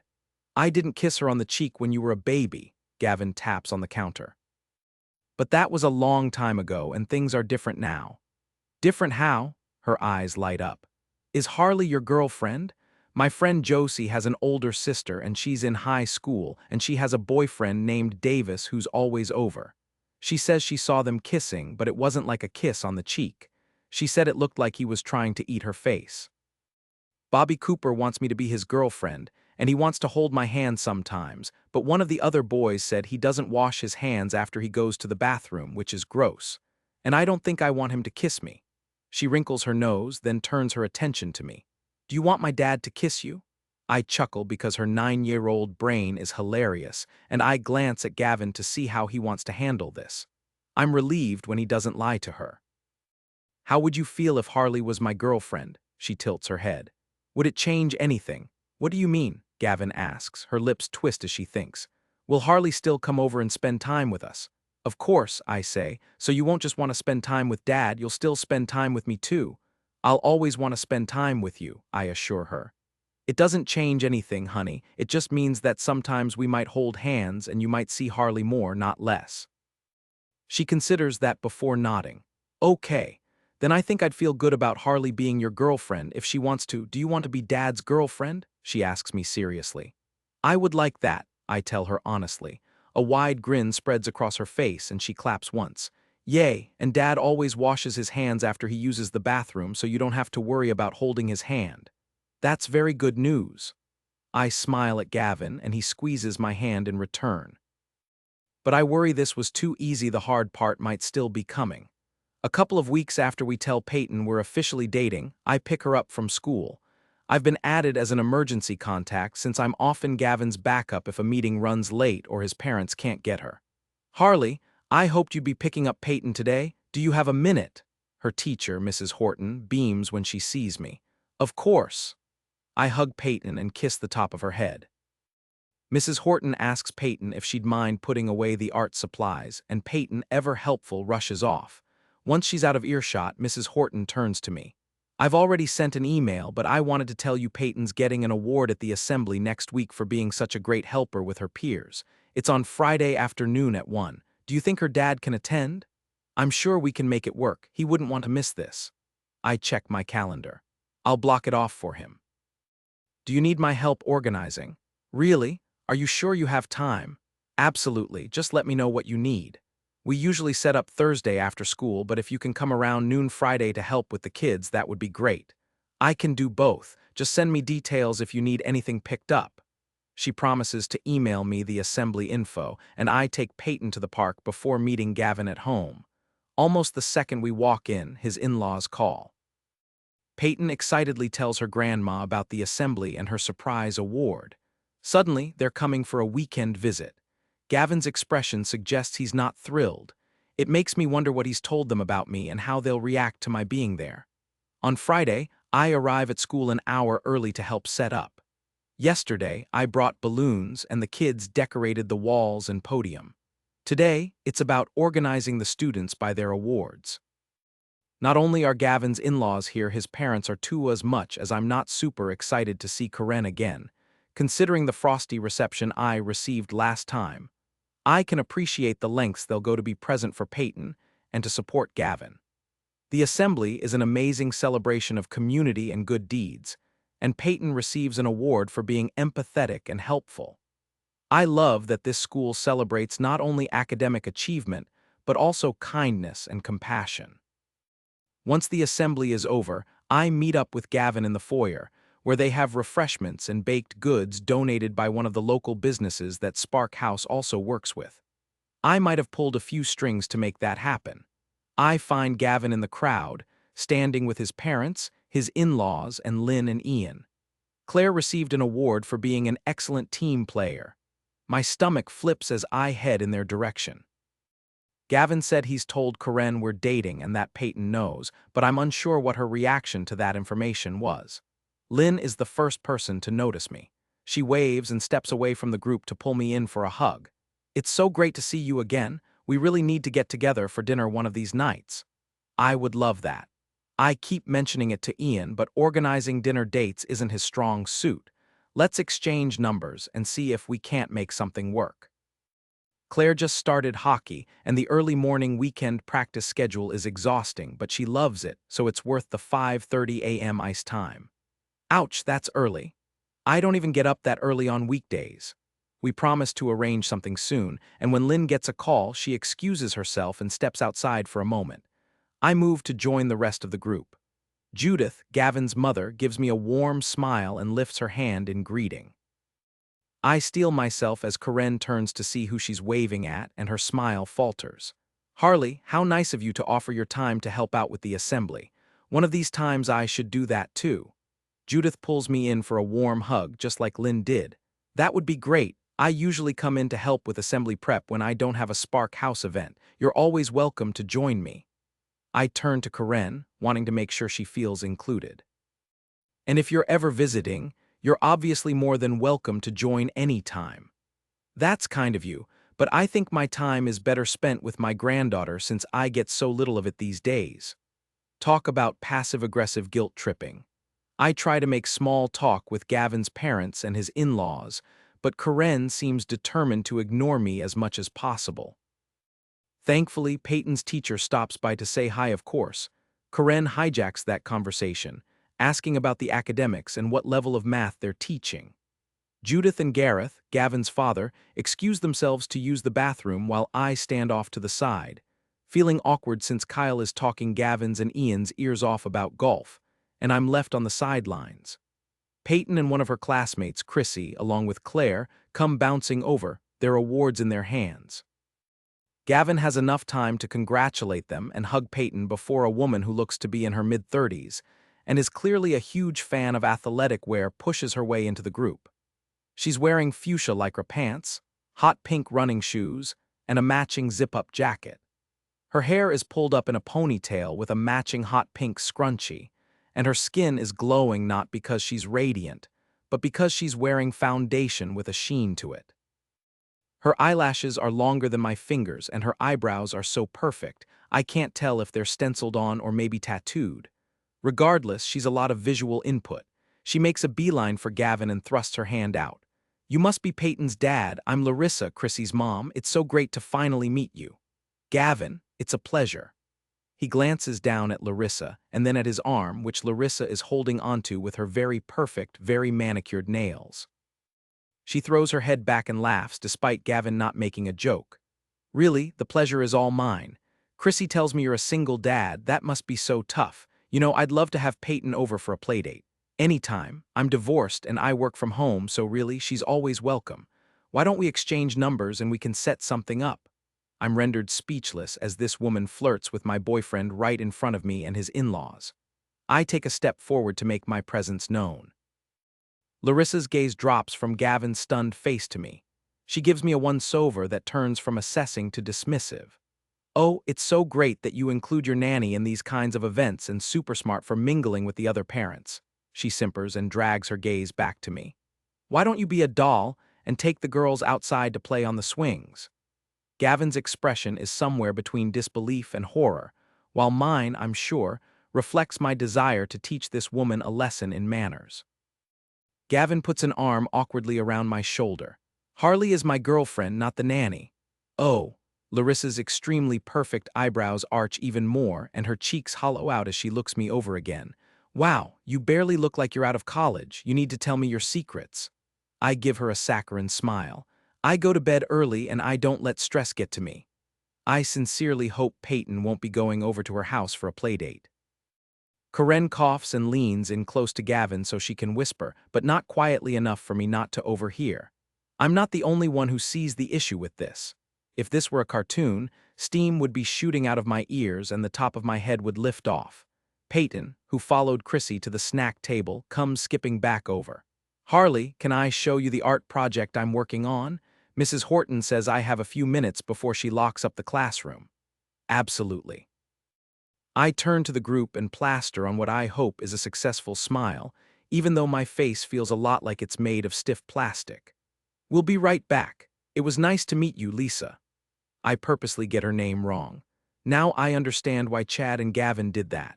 Gavin looks like he wants to stop me and also laugh at my clear snub, but I give his arm a squeeze and take Peyton's hand, letting her lead me down the hall, away from all the petty drama.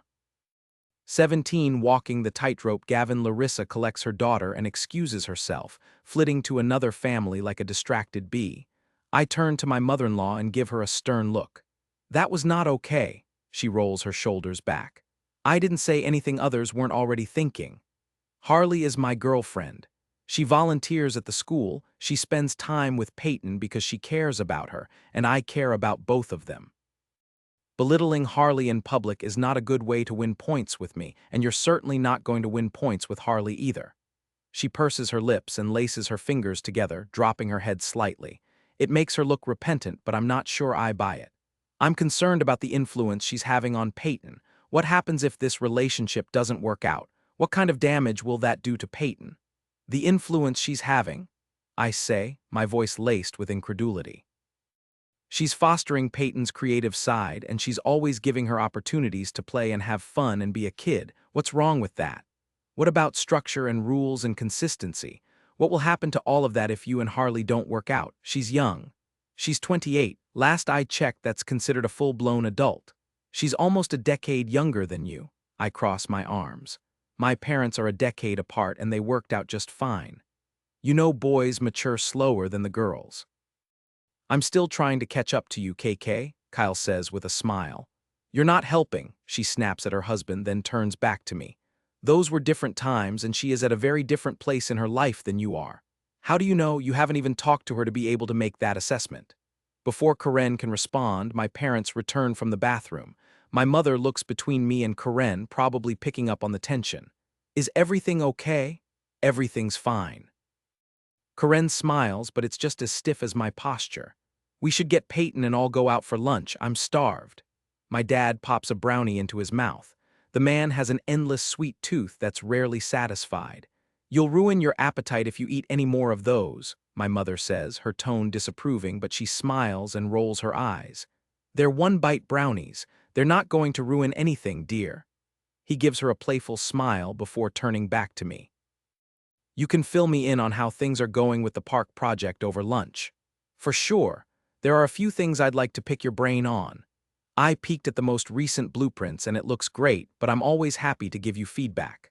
Peyton and Harley return, and my dad, who is completely oblivious to the tension between Harley and Karen, invites her out for lunch with us. Which makes sense, she's often invited for meals.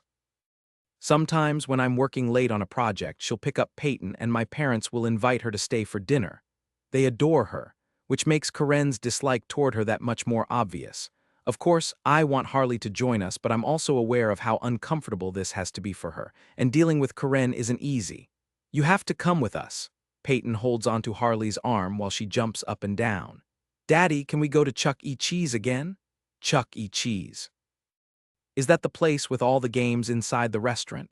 That's a hotspot for germs. Why would you even consider taking Peyton there? Karen's lip curls with disapproval. Because it's fun, and because Peyton is a kid and she has the immune system of a superhero since she's surrounded by germs all day, every day. Harley motions to the school. I don't know whether to cheer her on or gently steer the conversation away before Karen gets more upset. Instead, I divert. Maybe we should save Chuck E. Cheese for another day. It's pretty busy in there, and we want to have time with Granny and Grandpa, since they don't get to see you as much as they used to. We finally agree on a place to eat after Karen rejects 3 more options, and I call ahead to make a reservation for the 7 of us. We head out to the parking lot, and of course, because Peyton is a kid and because Harley is fun and she loves her, she asks if she can ride with Harley. I need company in the back seat, honey. We'll see Harley at the restaurant. Karen puts her arm around Peyton's shoulder and guides her toward my SUV. Peyton glances over her shoulder to Harley, who thankfully gives her a wave and a wink. When they're out of earshot, Harley turns to me, adjusting the strap of her purse. Should I even come? I tuck a hand in my pocket. Of course you should. I'll talk to Karen. In front of Peyton? I'll remind her to be on her best behavior. I know I need to handle this, but calling out my mother-in-law in front of my parents and her granddaughter isn't ideal. Please, Harley, Peyton will be disappointed if you don't come, and so will I. Are you seriously giving me puppy dog eyes right now? She arches a brow at me. Is it working? I take her hand in mine and pull her closer, brushing her knuckles lightly. She laughs and shakes her head. Fine, I'll come. But I'm only taking one for the team because of Peyton. Not me. You're a big boy, you can handle a family lunch without a sidekick. I won't disappoint Peyton. She pushes up on her toes and drops a kiss on the edge of my jaw. I'll meet you at the restaurant. When I get into the SUV, I find that my mom and Karen are in the back seat with Peyton. Where are the grandpas? They went together, you know how Kyle and Gareth are, they love to talk shop. Ah, that makes sense. Maybe my dad can talk Kyle into semi-retirement. My dad is an architectural engineer, and my father-in-law is an environmental engineer. They're different, but have enough in common that the two of them can talk for hours, and not even realize they're the only two people left in the room. I feel like semi-retirement is the best I can ask for. I really can't see Kyle stopping completely, Karen replies with a sigh. I think I'll be lucky if Gareth goes down to a couple of days a week, Mom says sympathetically. My mother and Karen aren't quite as compatible, but my mother is kind and soft, and she can carry on a conversation with anyone, so it makes bringing both families together easy.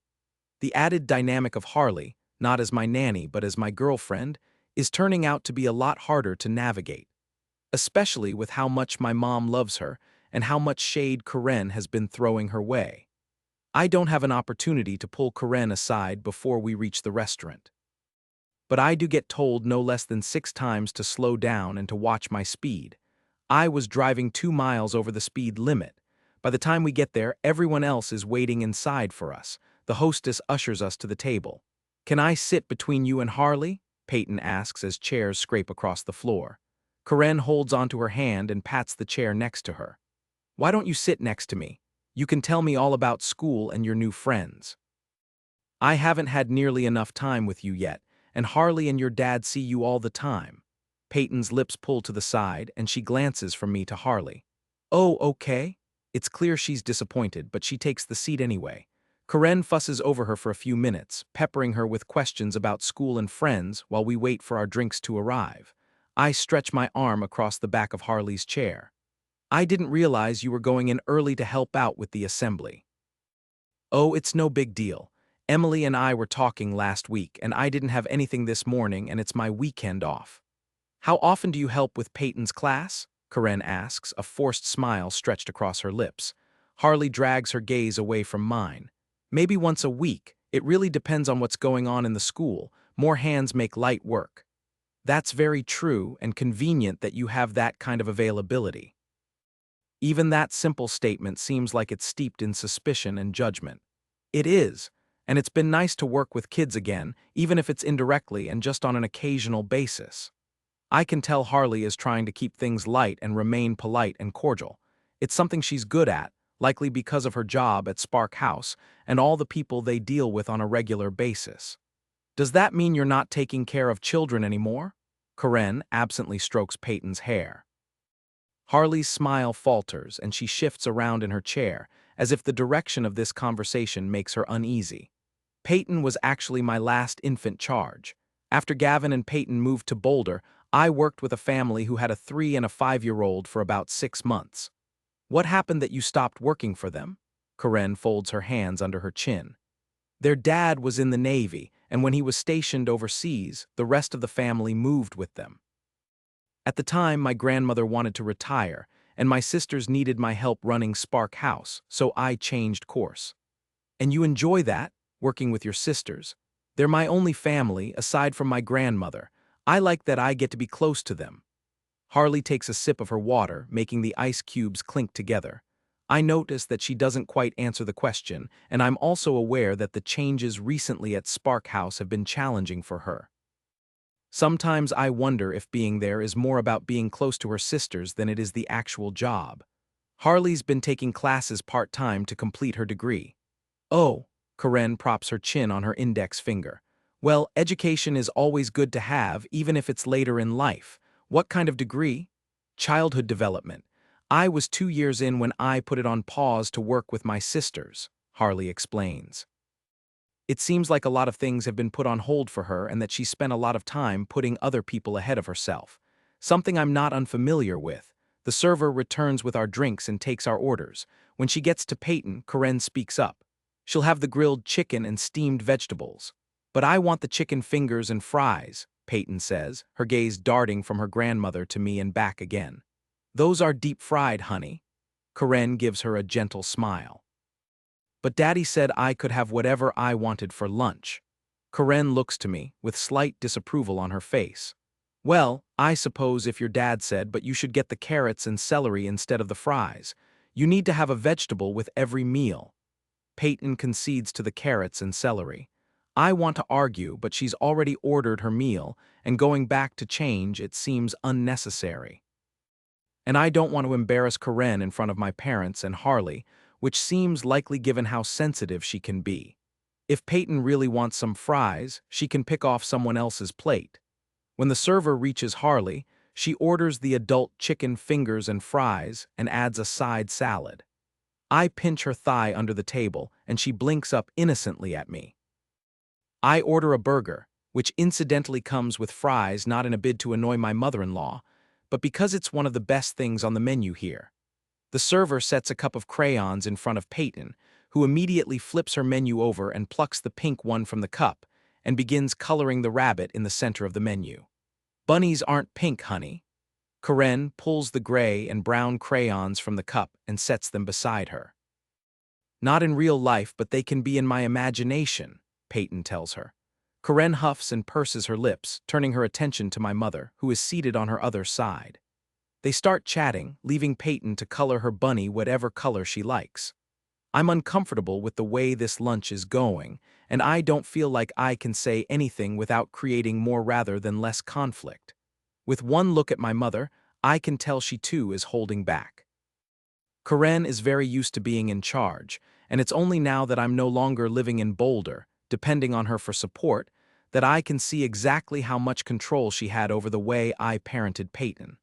Things go from bad to worse when Peyton reaches for her kid's cup of milk, and it's not what she asked for. This isn't chocolate milk, it's white milk. You're already having chicken fingers, which aren't healthy. White milk is good for you, and chocolate milk is full of sugar, especially at restaurants, Karen chides. But Daddy said I could. That's enough complaining, Peyton, Karen snaps. And you're supposed to save your drink for dinner instead of filling up on sugary junk before you've even had your meal. It's just one meal, Karen, and she won an award, my mom says. One meal quickly turns into every meal, she grumbles. Harley's nails dig into my thigh, and I can practically feel her holding back as it is. I'm struggling to figure out how on earth I'm supposed to deal with this situation without it blowing up in my face. When we lived in Boulder, Peyton spent a lot of time with Karen and Kyle, and it seemed like allowing Karen to mother Peyton gave her back what she'd lost when Marcy died. But now she's blatantly undermining me, and I can't figure out what the point of it is, especially when all it's accomplishing is causing friction between everyone. Before I can figure out what to say and how to say it, Peyton bursts into tears and Karen huffs a sigh. What are these dramatics? She gives me a withering look. Obviously your parenting is getting lax if this is the kind of behavior you get at a restaurant. 18 pull the pin, Harley, I think my head is going to burst. It's everything I can do to keep my mouth shut and not tell Karen where she can stick her white milk. Peyton only drinks white milk when she's forced to. Like right now.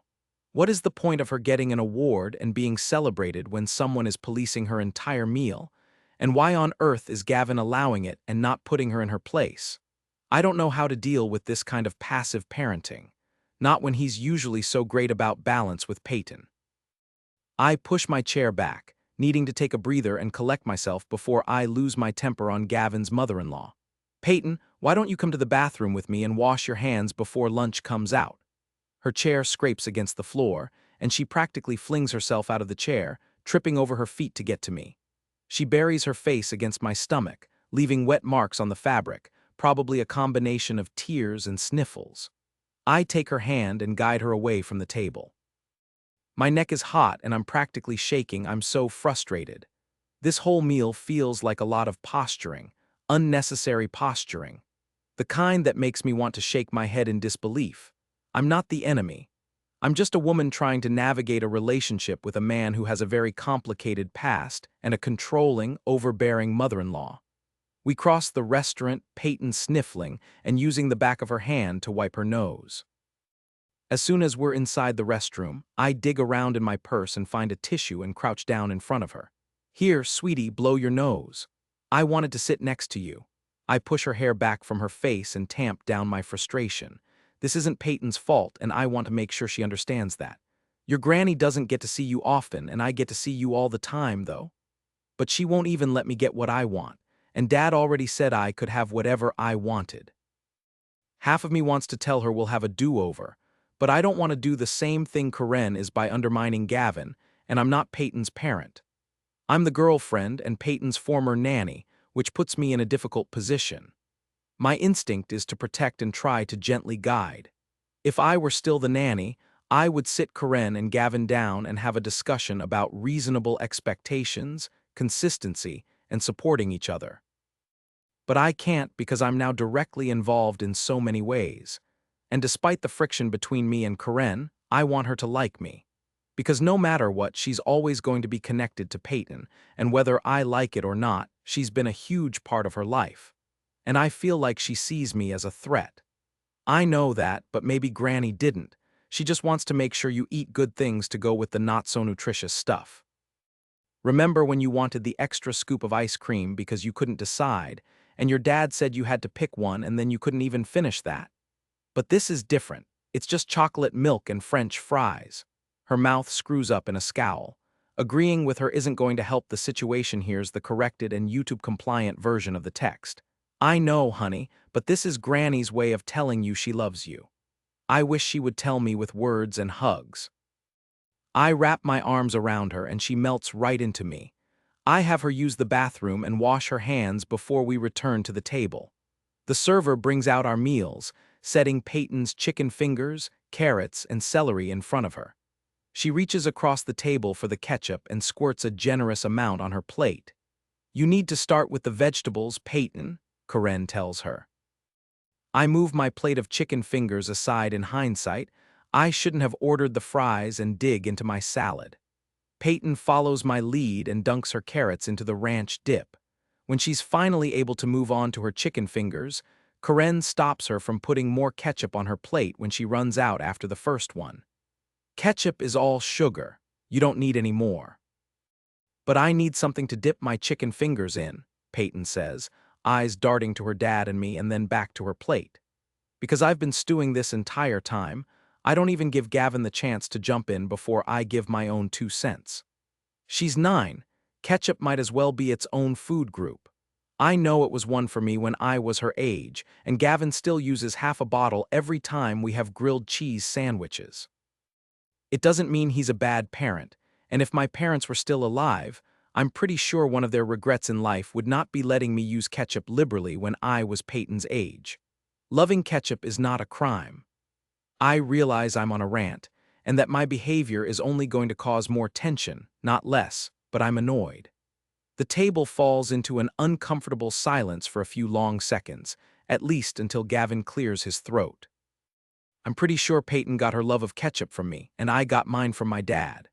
He points to his plate and then nods over at his dad's plate. Both have a puddle of ketchup that takes up nearly a quarter of the plate. Peyton smiles and Gavin's mother chuckles, but the atmosphere is still tense, and it's my fault for making it this way. At the end of the meal, Gavin's parents suggest they take Peyton for a few hours and invite Karen and Kyle to join them, giving Gavin and me some time on our own. Which we obviously need after that mess of a lunch.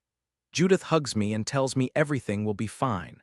I'm unsurprised when Karen barely acknowledges my existence before they depart with Gavin's parents, taking Gavin's SUV and leaving the two of us alone. Once we're in my car, I go off. How in the world did you deal with that woman on a daily basis? She's incredibly infuriating. Does she always undermine everything you do? How am I ever going to get along with her when all she does is make me feel 2 inches tall? I continue ranting, frustrated that this woman has such a hold on Gavin's life, and she doesn't even live in the same city. Why do you let her talk to you like that? All she does is criticize your parenting. I've never felt so judged in my life. I don't understand why you'd take that kind of treatment from her. You sure wouldn't take that from me. He's quiet for a while, staring out the window. I wonder if he's even listening to me when he finally speaks. I didn't want to embarrass Karen in front of you and my parents. She's usually not that overbearing. Opinionated, yes, but not like that. I didn't think calling her out in the middle of a public restaurant would make the situation better. Do you have any idea how hard it was for me to keep my mouth shut? I gripped the steering wheel tightly, feeling it squeak under my hands. Well, to be fair, you didn't keep your mouth shut. His voice is low and tight, and it almost sounds like an accusation. Or maybe that's just how I'm receiving it. She criticizes everything I do. I think I managed to keep it together for a decent amount of time. No one should be talked to the way she talks to me. And maybe I'm a little easier going when it comes to rules, but you told Peyton she could have what she wanted, and Karen came in and criticized your parenting in front of your own parents. I pull into the underground lot and park my car. I know and I need to talk to her, but as I said, I didn't feel a restaurant was the best location for that conversation to take place. Besides, Peyton had fries because I shared mine with her, so she got what she wanted anyway. Gavin is quiet in the elevator as we head up to my condo, giving me a little time to cool off, although I'm still pretty fired up. Once we're in my apartment, I head for the fridge and grab myself one of the coolers Andrea brought the last time I had her and Belinda over. It's been a while, neatly coinciding with the amount of time I've been with Gavin. My sisters and I like to have girls' nights in, but with London still breastfeeding and Avery expecting, that's not going to be in the cards anytime soon. Can I get you something to drink? I'm snappy, which isn't normal for me. It's only 4. He glances pointedly at the clock. It's Friday and it's been a day, I reply and take a hefty gulp of the too-sweet liquid. Gavin leans against the counter and sighs. I know the way Karen has been behaving is a problem. I'm relieved to hear him say that. Unfortunately, it feels like there's a but at the end of that statement. So how do we manage this? What am I supposed to do, Gavin? Walk around on eggshells, bite my tongue, let her undermine both of us? I don't know what I'm allowed to say and not say. What's my role here? It's like she still treats me as though I'm the nanny, not your girlfriend. And if you know she's a problem, how are we going to fix it? He sighs heavily and rubs his temple, like this conversation is giving him a headache. Like it's me that's the issue, not the woman who constantly makes me feel terrible. And honestly, Gavin's unwillingness to stand up to her is not the most attractive quality at the moment. I realize I let Karen get away with a lot more than I should. This conversation feels like pulling teeth, like he's holding back. If you realize it, why do you let it keep happening? He drags his tongue along his bottom lip, eyes on the floor. He shakes his head a couple of times and finally quietly says, because Harley, I'm the reason their daughter is gone. I suck in a shocked breath. I thought she passed during childbirth. His jaw ticks. She did. His eyes flick up to mine. There's anger, hurt, and frustration lurking behind them, and guilt. So much guilt. But if I'd taken their daughter to the hospital 2 hours earlier, when she said we should probably go, instead of needing to finish mowing the stupid lawn, then maybe she would still be here. He swallows thickly, lip curling in disgust, and I see that under all the anger is self-loathing. If I'd put my wife ahead of a household chore, they would still have their daughter. I took her away from them. He points to his chest, voice as hard as his eyes. It's my fault she's gone.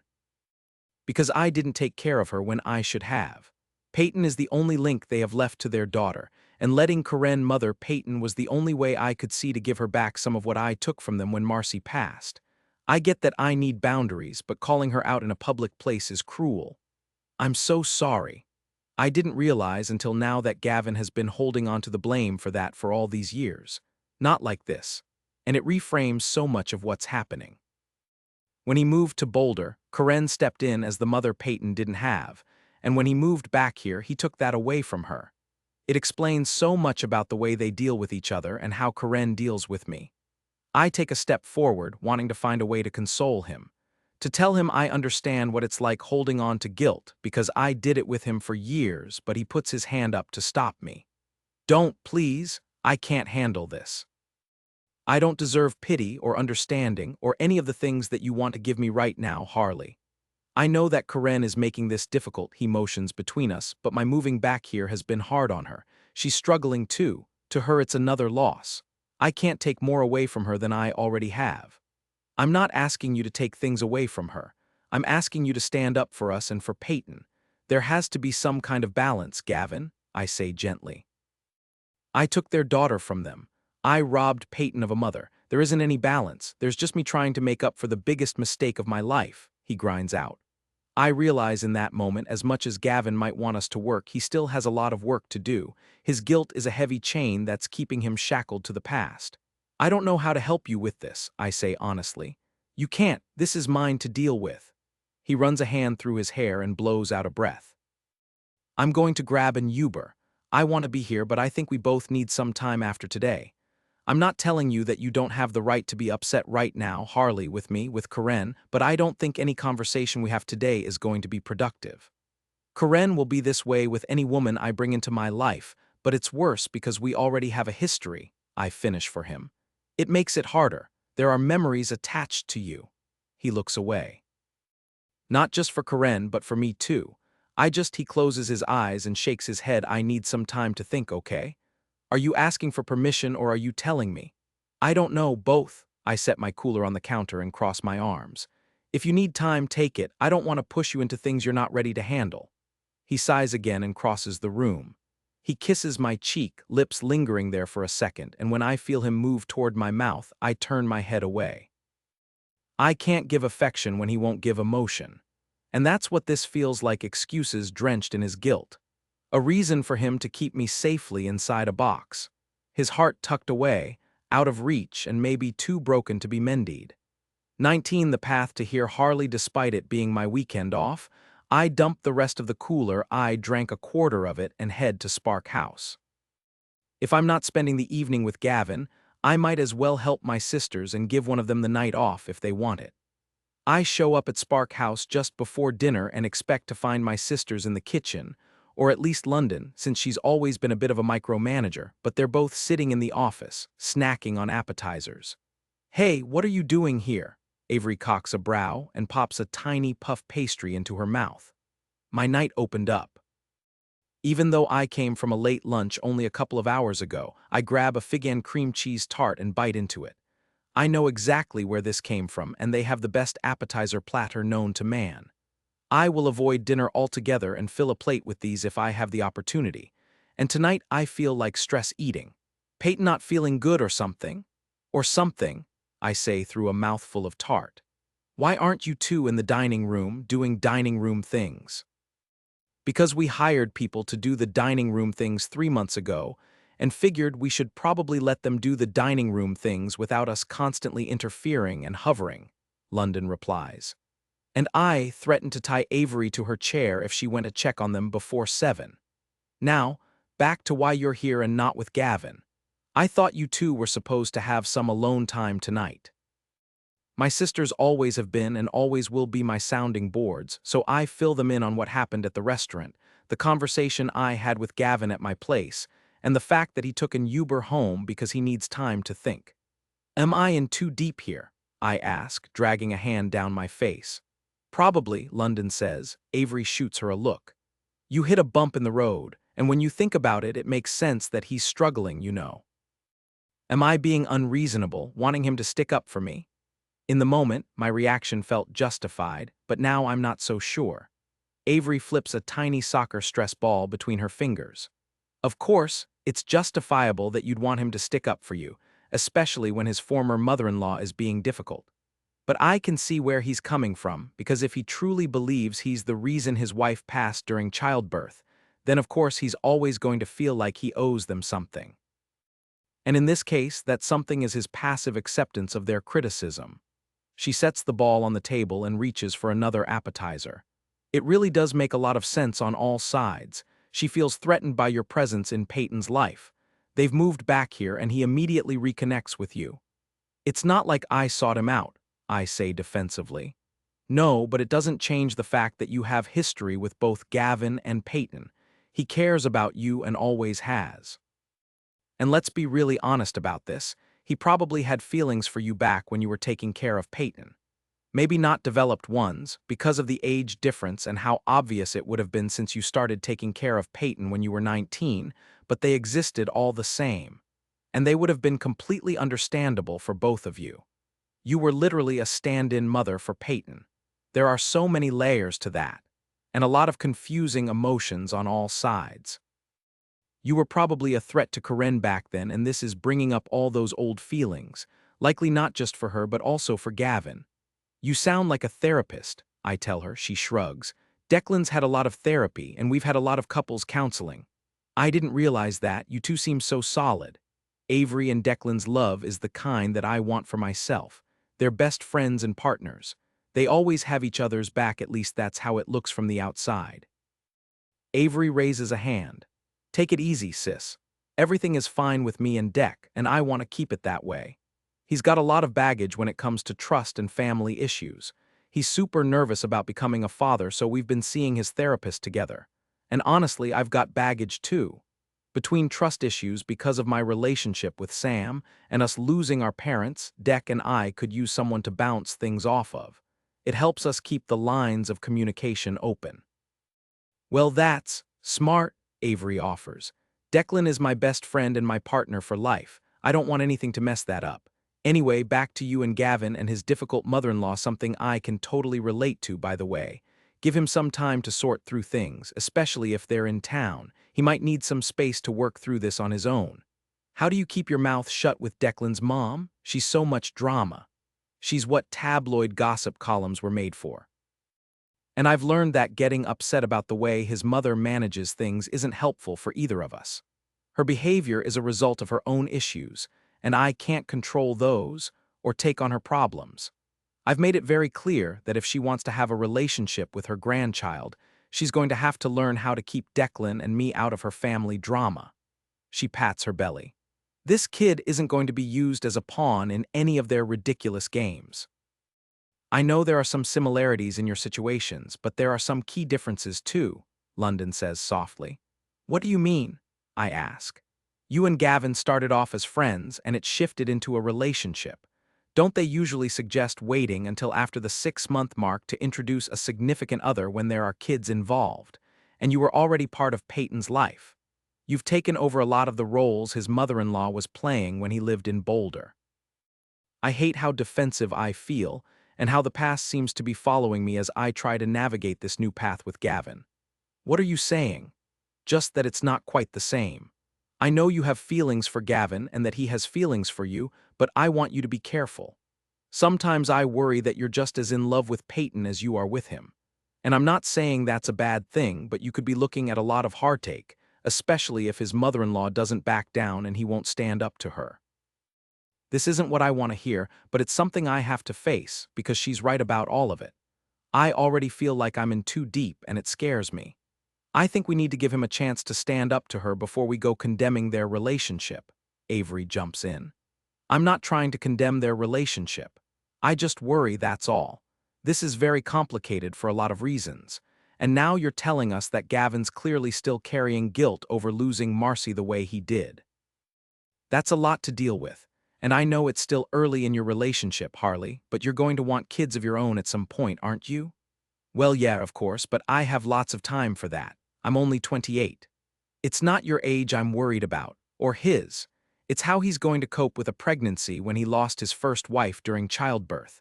If he can't deal with his mother-in-law or his guilt now, what is that going to look like in the future? Geez, London, way to go down the most depressing rabbit hole ever. There's warning in Avery's tone. London purses her lips and gives me an apologetic smile. I'm sorry, I'm making things worse. But you have a point, a good one. I bite the end of my nail and look across the room to the fireplace where a family photo hangs on the wall. 3 generations of Sparks, my grandmother, our parents, and us as kids. It was taken the year before we lost our parents. a snapshot of our history. I would never have a mother of my own to lean on for support in situations like these, but I have my grandmother, who was very much like a mom, and my sisters, who always stand by my side. I wanted Karen to like me, to accept me, to see me as worthy of the man who had once loved her daughter. But so far, all I've done is be defensive and argumentative. I'm not sure if it's all Karen, or if maybe I've expected her to dislike me and that's part of the problem. Finding a middle ground seems impossible if Gavin can't let go of his own guilt and stop living in the past with all the memories that weigh on him. And I don't know what our future looks like anymore. London is right, even if I don't want her to be. Gavin has been through a lot, and so have I, but giving up on the idea of motherhood isn't something I thought I'd have to consider, and I'm not sure how to handle that possibility. I spend the rest of the weekend immersed in Spark House, taking photos and creating posts to highlight the sponsors and their contributions and the event itself. I also hang out with London, making centerpieces, being creative, and documenting it all. This is the part of Spark House I enjoy the most, spending time with my sisters. And staying occupied is better than sitting at home, wondering how Gavin's weekend with his in-laws is going and what kind of conversations they've had about me. On Sunday afternoon, Griffin Mills and Lincoln Moorhead stopped by with their wives. They were in Colorado on business, and we thought it was a great opportunity to meet in person and discuss how the first franchise locations are shaping up. I really like them and their wives. While we did talk business, it felt like a meeting of friends. And I'm starting to accept the franchise idea, which is good because it allows me to think about what's next for me after lunch. I offer to take Ella into the makeshift playroom since she usually has a nap and sometimes it takes her a bit to settle. I didn't realize that Spark House has childcare, Cozy, Griffin's wife, says as we stop at the playroom and London passes Ella over. Oh, we don't have daycare. We just set this up so I can bring Ella to work when it's not quite so busy, London explains. This used to be a storage room, but we converted it after this little bean came into the world. I tickle under her chin, and Ella giggles and tucks her head against my neck, sucking on her fingers. Regardless, it's a great space and maybe something to consider down the line. We have a program at all the Mills hotels for the staff so they have affordable daycare options on site, Cozy replies. I really hadn't thought about Spark House needing something like that, but with all this growth, I can see the potential. And one of the upcoming projects for my class is the development of a daycare program. I can see the benefit of creating something that would work here. That's wonderful, although Mills hotels have a robust staff, Avery says. This is very true. It really depends on staff needs, and we employ a lot of people at each location, so it made sense to set something up in-house. Just as the wheels start turning in my head, Ella yawns loudly, and I excuse myself into the playroom. London seems reluctant to leave me out, but I tell her it's fine and they can fill me in later. Normally, I'd put Ella down after a few minutes in the rocking chair, but she looks so sweet with her hands curled into fists, one of her knuckles in her mouth because she's never quite grasped the concept of sucking her thumb. As I sit in the glider, rocking back and forth, singing a soft lullaby, I realize that London's fears for me and Gavin, while not something I want to consider too closely, are very real. I have no idea if Gavin is going to want more children. And while I can completely understand why he would have reservations, the fact that he has a 9-year-old daughter and has already been through the diapers and sleepless nights stage of parenting, and may not be too excited to go through, that again being one the other reasons hang heavy in my heart. Losing Marcy during childbirth was a huge trauma, and possibly one he might be unable to learn to live with. Would I be willing to give up the opportunity to ever have a baby of my own for him? I think I already know the answer to that question, and that makes things more difficult to handle emotionally. Avery pops her head in and surveys the room. Hey, I was coming to see if you needed any help, but it looks like your baby whispering skills are in full effect and you've got it handled. I smile and realize I'm on the verge of tears. Or maybe not. Are you okay? She closes the door behind her and steps into the room. I wave a hand around in the air. I'm fine. She arches a brow. Liar, liar, pants on fire. It's phrased as a question. Did something happen with Gavin? I shake my head. We've messaged a couple of times over the weekend, but I've left him alone for the most part because I know his in-laws are there.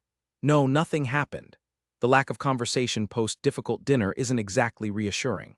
Is that a good or bad thing? Avery asks, as if she can read my mind. His in-laws leave tonight.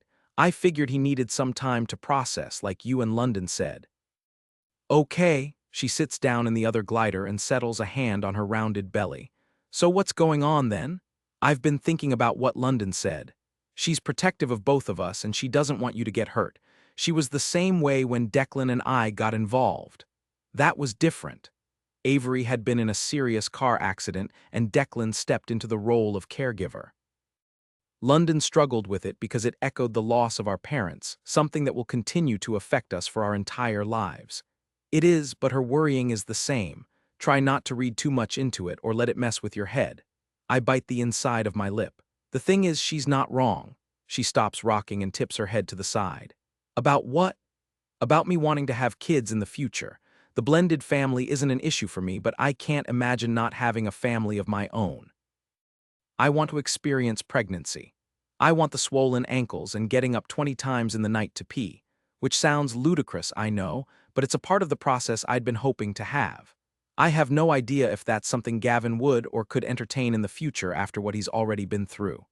I get that we're early in our relationship and a lot of things can change, but his guilt is a real thing. And you think that's going to make it impossible for him to entertain you having a baby. Maybe I probably shouldn't even be contemplating it, but I stroke Ella's cheek and she makes a small noise, snuggling in closer. This makes me happy. This fulfills me in ways nothing else does. Avery nods slowly. Would you consider adoption if having your own baby is a deal breaker for him? Adoption is always an option, but I'd only want to go in that direction if I couldn't conceive. There are so many families out there who can't have their own children. I wouldn't want to take that opportunity from someone else if the only thing standing between me and having a baby is my partner's fear, if that makes sense. And then the other part of me wonders if I'm being selfish for wanting something like this at all, and for even thinking about it, especially when we haven't been together for very long.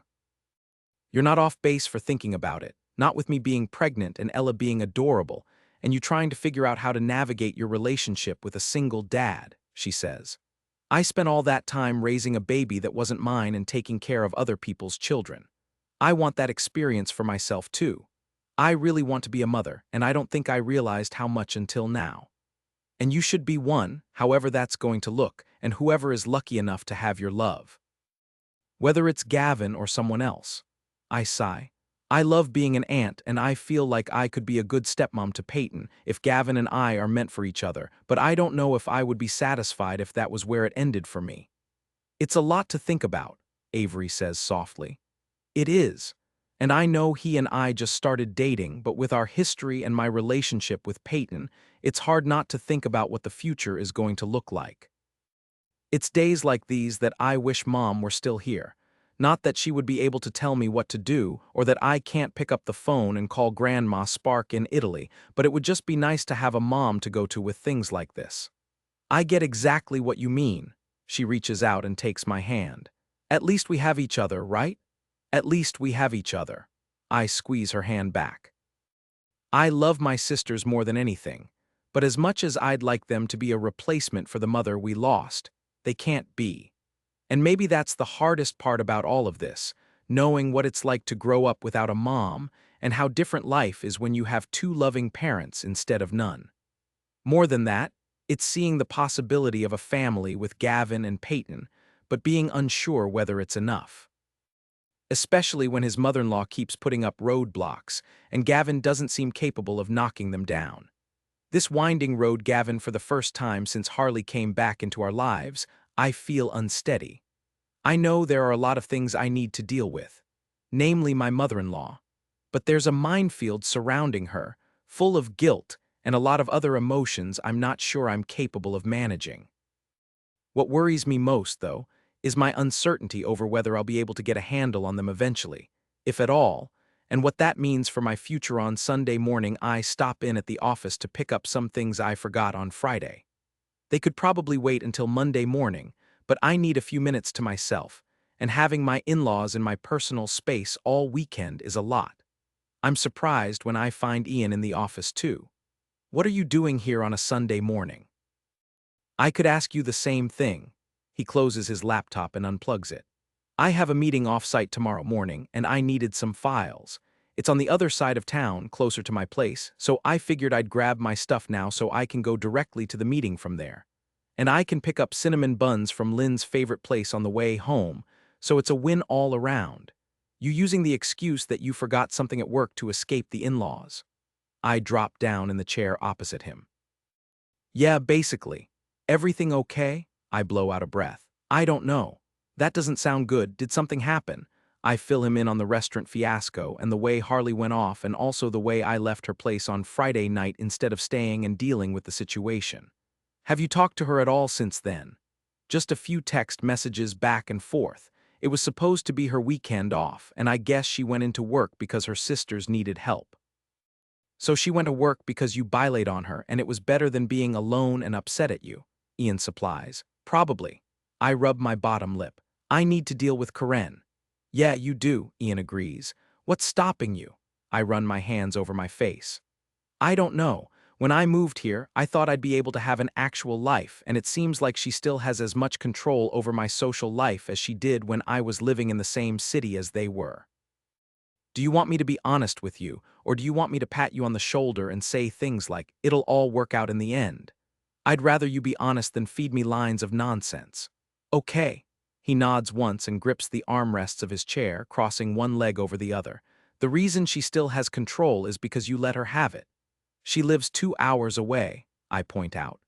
And yet here you are on a Sunday morning in the office because you're trying to get away from her. You know where you should be right now? At home with my daughter. No, you should be spending quality time with your girlfriend.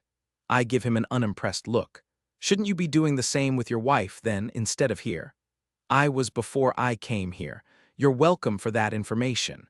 I get up early on Sundays so I can get in some alone time with my wife before the kids are awake. And instead of sneaking off to your girlfriend's house for some surprise morning affection, you're here, looking like a sad sack, complaining about how hard your life is because of your mother-in-law. I think the real question is, why won't you tell her to back off? Because I feel guilty. I look out the window, unable to meet his gaze. For moving back to Colorado Springs? That's one reason. Ian sighs. Gavin, man, you can't blame yourself for the rest of your life for what happened to Marcy. It's not your fault. If I'd listened when she said we needed to go to the hospital, I choke on the words, unable to spit the rest of them out. The wound feels especially fresh considering the conversation I had with Harley on Friday. Ian's eyes grow sad. She called Lynn that morning while you were mowing the lawn and Lynn told her it would be fine, that she didn't need to go right away. But I'm her husband. Ian stares at me, one brow arched. I was her husband. You gotta let go of the guilt, Gav, or you're never going to be able to move on, and you're going to keep letting Karen dictate your future. She thinks Harley is too young for me. She'll find a reason for any woman you date not to be suitable. We already talked about Harley's age, and the fact that your parents are more than a decade apart and have been married for nearly 40 years. So we know that argument doesn't hold a lot of water, unless you're the one who has a problem with Harley's age. Someone thought she was the nanny at the school event on Friday. And did she get upset about it? No. Did you? No, I told the woman she was my girlfriend, and then Karen had to be difficult about it. I feel like we're talking in a circle here, Gav. I need the back of my neck. That's because we probably are. He nods once and steeples his fingers. What do you want? If you could put everyone else aside and just focus on you, what would you want? I can't put Peyton aside. Okay, but you can still put you ahead of everyone else. What do you want? I don't even have to think about it. The answer just rolls off my tongue. To be with Harley. Why? Why? I echo.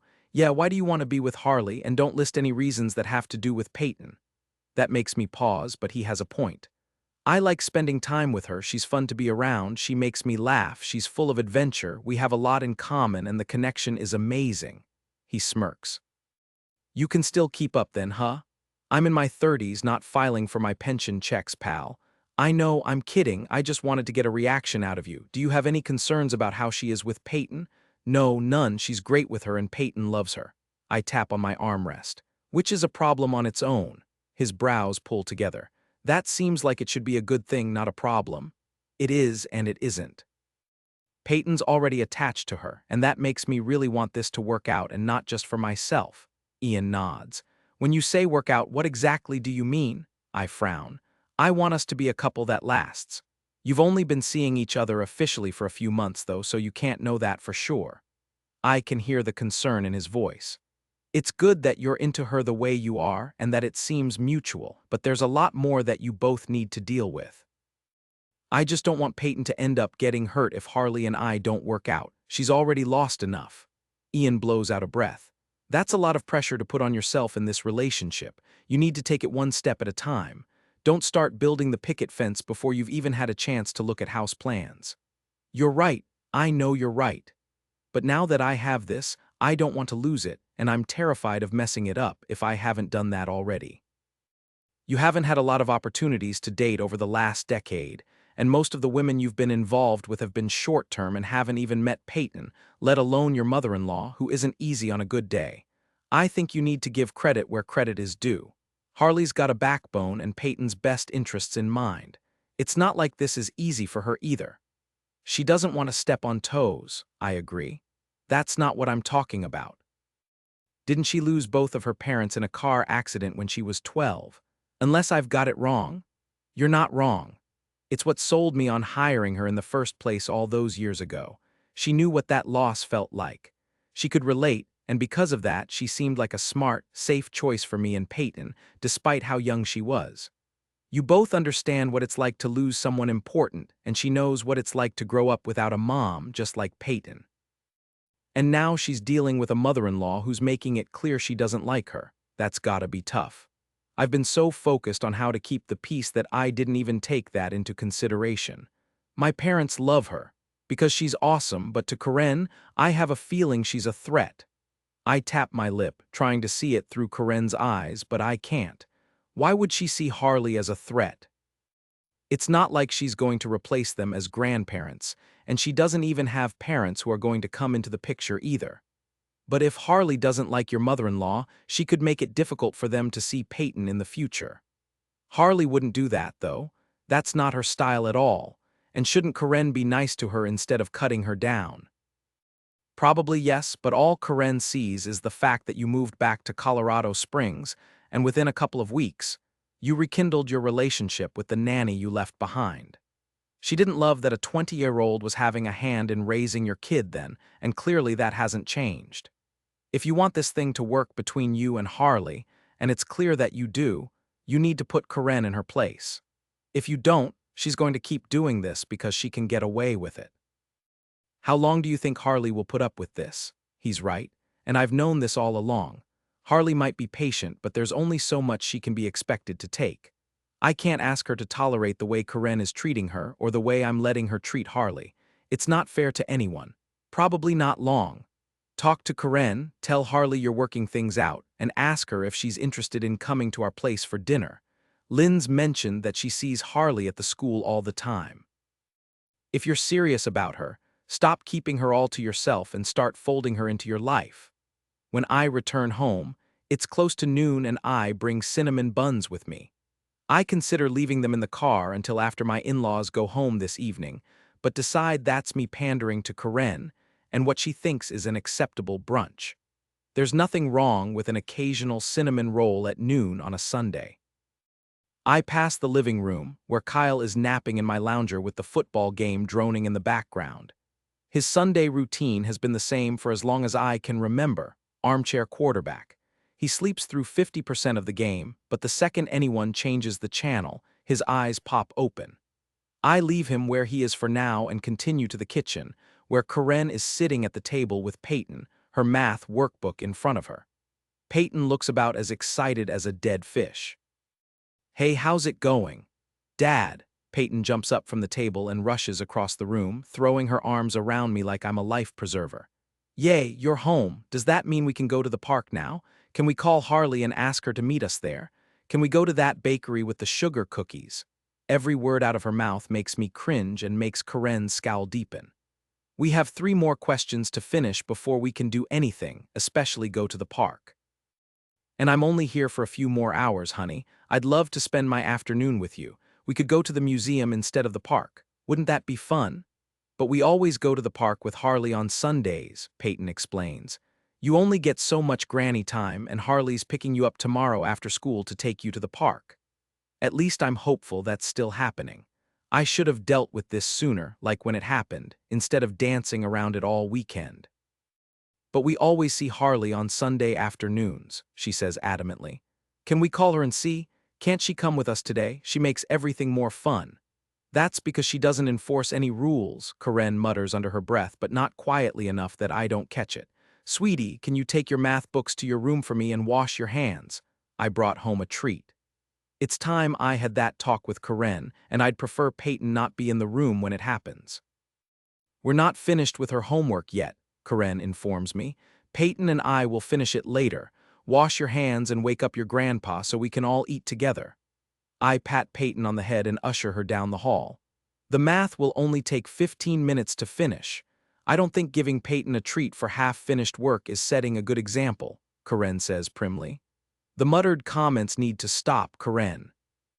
And you can't talk down about Harley in front of Peyton, and you certainly shouldn't be doing it in front of me.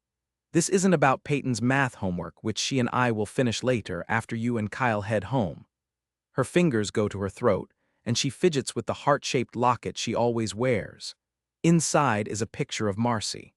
Well, she doesn't seem to enforce much in the way of rules, and I was just trying to be helpful with the math homework. I appreciate that you want to help out, but this is about more than the math homework. I realize that things are different than they were when we lived in Boulder, but the snide remarks and undermining my parenting decisions aren't helpful. Peyton is my daughter, and what I say goes. I didn't say anything when we were at the restaurant because I didn't want to cause a scene or embarrass you in front of everyone, but I can't and won't ignore it or leave it unaddressed. Karen scrunches up her face. I used to be so involved in Peyton's life, and now this Harley woman has reappeared, and all of a sudden I feel like you're making me out to be the bad guy. For 7 years, I made all of Peyton's after-school snacks and dinners. She and I did all her homework together so you wouldn't have to when you picked her up from work. And there were plenty of times when you'd have to work late and she'd sleep over, and now I'm only seeing her once a month. I feel like I've lost Marcy all over again. She blinks rapidly and turns her head, dabbing at her eyes with a tissue that was tucked into her sleeve. And I feel terrible all over again. There's no way I can win this. I ease off a little, trying to see this through her eyes. I'm not trying to take your granddaughter away from you, and I know this transition isn't easy, but the condescension and negative commentary on my parenting don't make me feel particularly good. I understand that us moving here has been difficult, but criticizing my parenting isn't a good way to make things better. I've had a hand in raising her, and I appreciate everything you've done for us. You've been a great source of support for a lot of years, but you can't come in and railroad all my decisions. It's not good for me or Peyton, and all it does is cause confusion and tension. And you need to stop belittling Harley. It's not okay. I'm invested in her, and so is Peyton. She's a good person, and she doesn't deserve to be treated the way you're treating her. She folds her hands on the counter, looking somewhat contrite. I just miss my granddaughter, that's all. Then we can make plans for you to see more of her. And now that we're settled, we can come visit more frequently, and you're always welcome here, but you need to let me be the parent. Just be her grandmother. Have fun with her. Let me be the one to enforce the rules since that's my role. Peyton comes bouncing down the hall.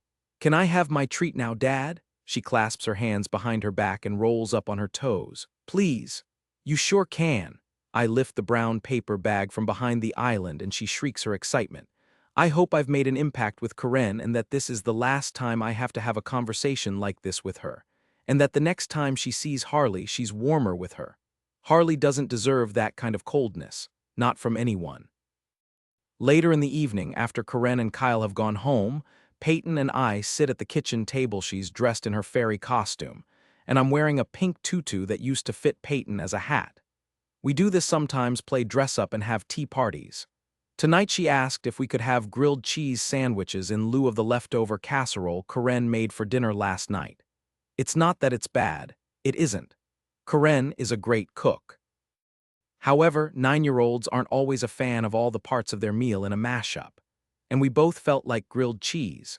Plus, sandwiches and tea parties go hand in hand.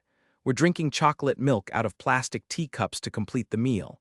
And despite having had cinnamon buns earlier, she and I made those grocery store-bought sugar cookies that I found in the freezer for dessert. Are we going to see Harley again now that Granny has gone home? Peyton dips her grilled cheese in the small lake of ketchup on her plate. Want me to make sure she can take you to the park tomorrow after school? She nods, and her mouth twists to the side, a sign she's thinking about what she wants to say. Granny and Grandpa aren't coming down again next weekend, are they? No, sweetie, why? I take the tutu off my head and set it on the table partly because it's tight, and also because this seems like a bit of a serious conversation. She lifts a shoulder and lets it fall. Why doesn't Granny like Harley? I fight not to react to that. Why would you say that? Peyton picks at the crust and focuses on her plate. The things Granny says sometimes.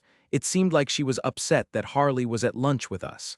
And she didn't want Harley to come to the park with us today, but it's always more fun when Harley is around. It's not that Granny isn't fun, but Harley is softer. Granny is like a stale marshmallow and Harley is like a fresh one. I smile at the comparison. I don't think Granny doesn't like Harley, I think she just isn't used to me having a girlfriend. It's not going to be like when you had that girlfriend before, Trista, I think? I blink in surprise. I didn't think she remembered Trista at all. What do you mean it's not going to be like Trista? She was nice. I liked her. She reminds me of Harley a little. But she wasn't around for very long and Granny didn't like her either. I don't want that to happen with Harley. I don't want her to stop coming to pick me up from school or taking me to the park or making glitter crafts. Trista didn't stop coming around because of Granny, I tell her, but as I say it, I'm not entirely sure that's the truth. I know it might seem like that, but Trista and I just weren't right for each other. Do you think you and Harley are right for each other? She asks. I smile softly, struggling for words. Harley and I have a lot in common and she understands me in ways that not everyone can. Peyton tips her head to the side. I have lots in common with Harley too. We both like fun art stuff and we're not afraid to make a mess because they can always be cleaned up. And we both don't have a mom because they're up in heaven. That's very true. I swallow past the lump in my throat. Harley says they're up in heaven watching us. And if we pay attention sometimes, they send us signs. Is that so? Sometimes I wish Marcy would send me a sign, something to let me know that she approves of my choices, that Harley is the right one for me and Peyton, that she's okay with me moving on. She nods. Do you think Mommy would have liked Harley? I have to clear my throat to answer. I think she would have. Me too. I wonder if Mommy and Harley's mom are friends in heaven. That would be nice, wouldn't it? She takes another bite of her grilled cheese. Her gentle innocence breaks my heart and makes it swell at the same time. It would. 21 and uncertain truce Harley at 10 on Sunday night. Just as I'm getting ready for bed, my phone rings. I check the screen and my heart does a little leap and spin in my chest. I answer the call with, "Hey, hey yourself. I missed you this weekend." Gavin's voice is soft and raspy. He clears his throat. "I'm sorry." "For what?" I drop down on my couch, put the phone on speaker and set it on the armrest. "For the way Karen acted on Friday and for not putting her in her place. For not sticking up for you the way I should have, and for letting her undermine my parenting," he says softly. "I'm trying to understand why you allow it and what exactly I've done to make her dislike me so much. Does she know about what happened before you moved? That I tried to kiss you?"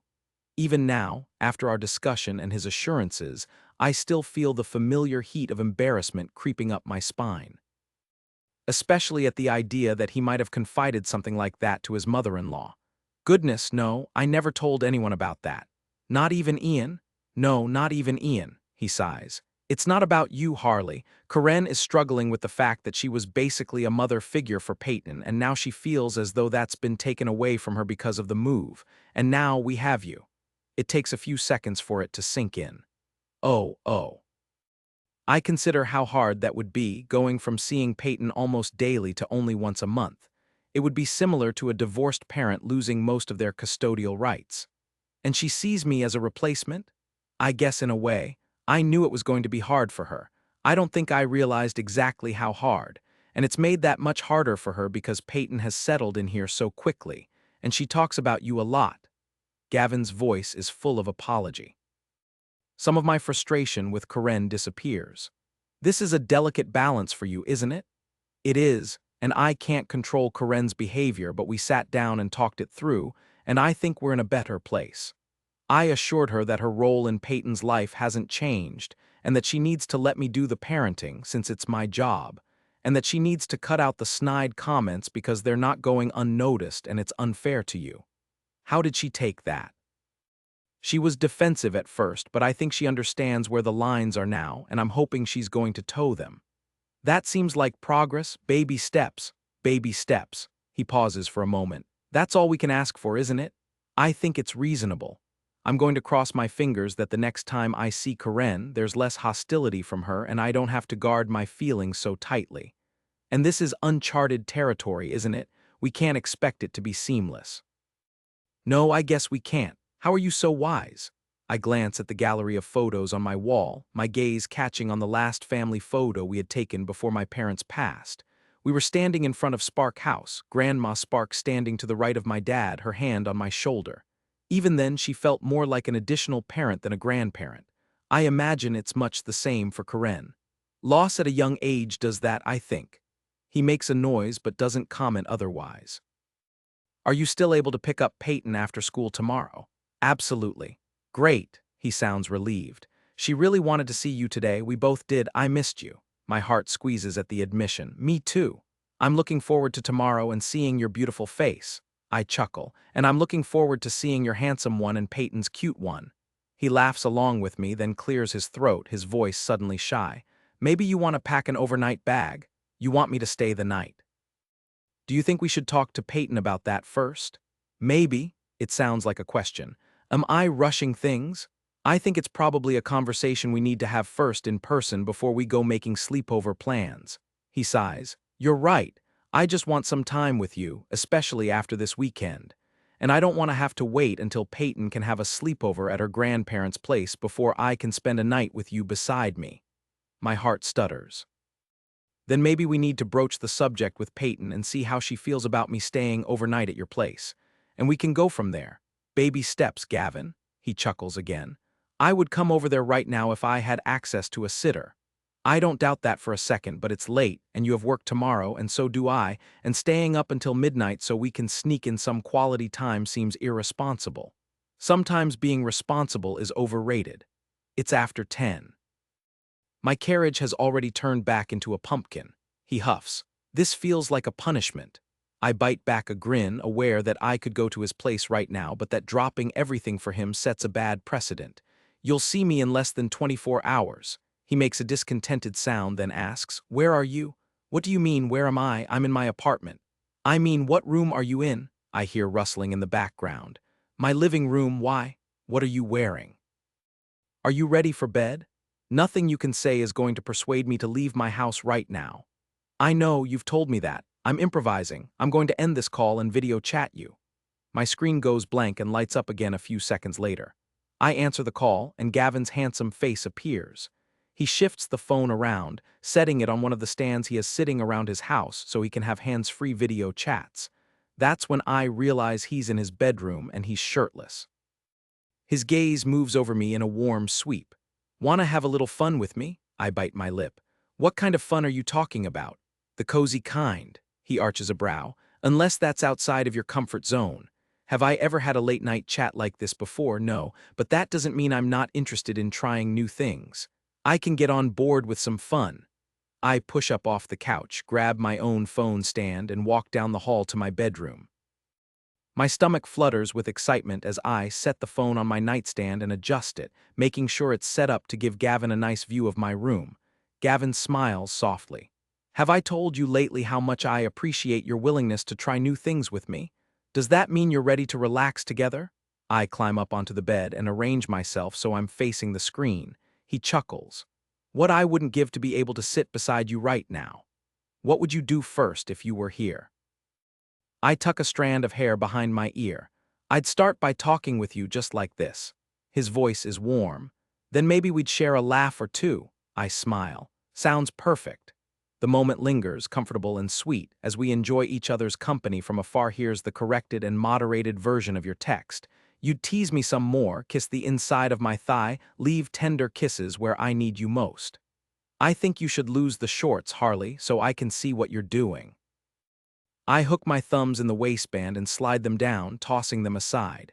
Then we share a tender moment, whispering sweet words until we're both content. Gavin talks to Peyton about how she would feel if I spent the night at their house. It's a conversation he needs to have with her privately, without pressure. A few days later, he mentioned she seemed open to the idea I pick her up from school, planning to visit the park before winter arrives. In the parking lot, I meet Lynn. "Hi, Harley, how are you?" She gives me a quick hug. "I'm good, you?" We walk toward the pickup area. Same as always, her phone chimes and she checks it before continuing. "I've been meaning to invite you over for dinner. Ian was supposed to ask Gavin, but he keeps forgetting," she smiles. "Any plans tonight?" Ian just messaged he and Gavin have a meeting near our place. Short notice, but we could order pizza. We were just heading to the park. No other plans, I reply. Want to check with Gavin? She asks as we enter the building. I send a quick message and Gavin replies immediately with approval. "Perfect, Claire has hockey until 4 but will be home by 4:30, come by whenever." "Sounds great, Peyton and I will bring dessert."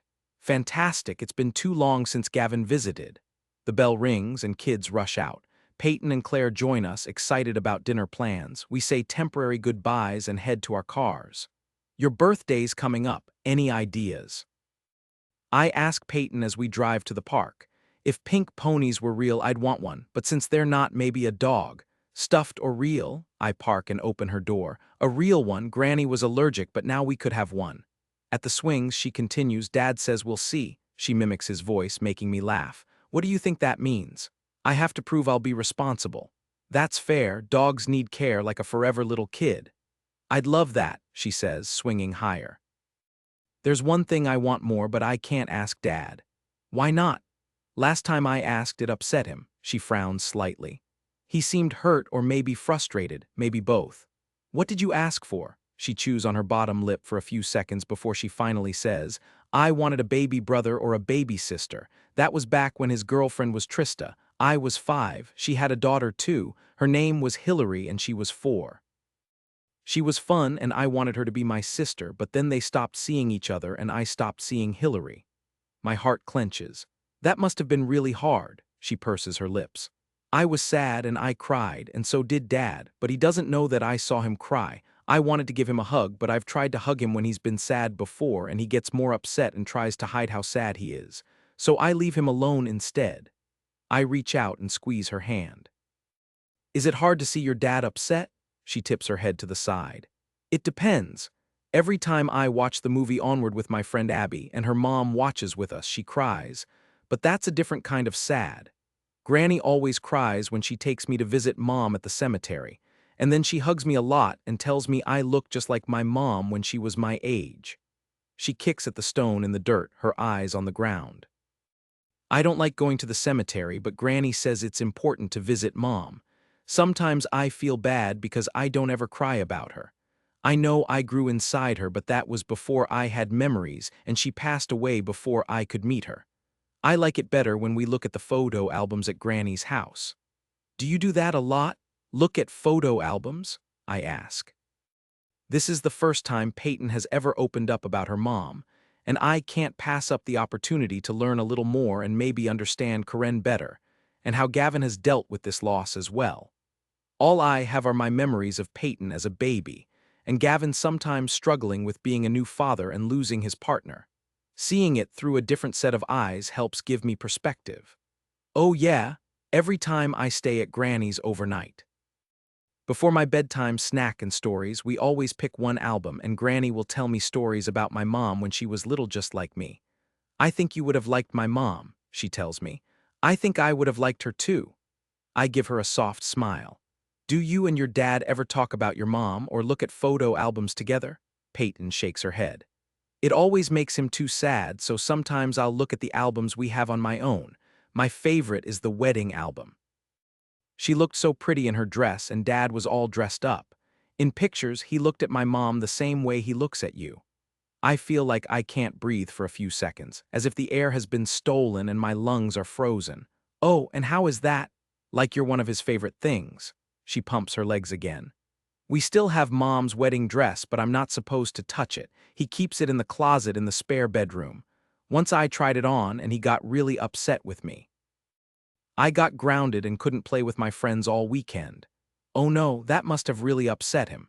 It did. Sometimes when he's working, I sneak in there and look at the dress. It's in a plastic bag, so I never get to touch it, but I can look and not get into trouble for that. I bet it's a beautiful dress. It is. One day maybe you can look at it too. Maybe one day, I agree. Dad said you might sleep over at our place sometimes. The abrupt change in topic throws me. Oh.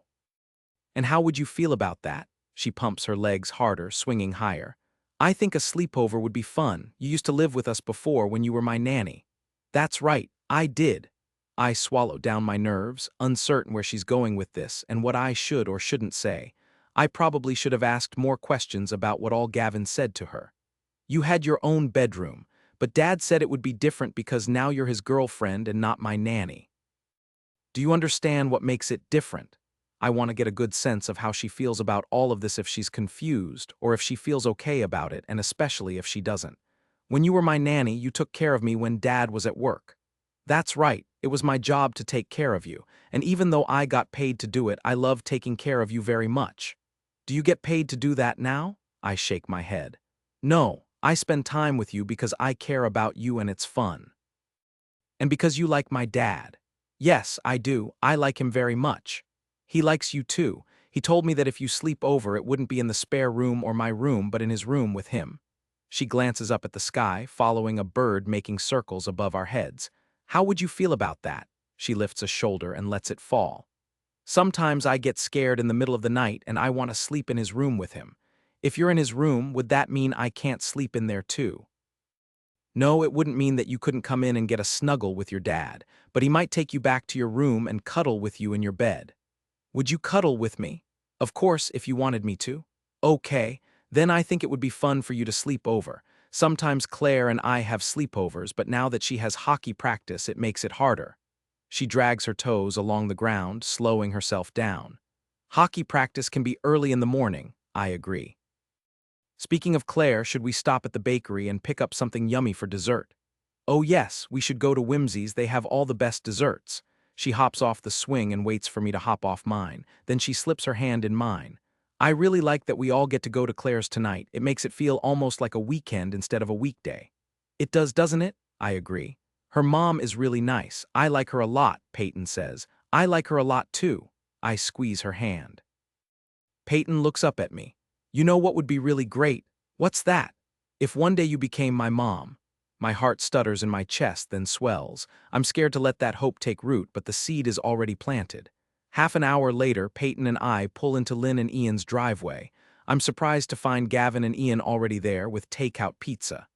Gavin gives me a kiss on the cheek and hugs Peyton, who promptly runs off in search of Claire. The next few minutes are a flurry of activity as we get the girls to help us set the table. We sit down to dinner, and the girls tell us all about their day and the things that happened on the playground at recess. Once they're done, they excuse themselves to go play while we finish up and enjoy adult conversation and a glass of wine. Gavin stretches his arm across the back of my chair, thumb brushing the nape of my neck, causing a wave of goosebumps to flash along my arms. I lean into him, enjoying the innocent affection.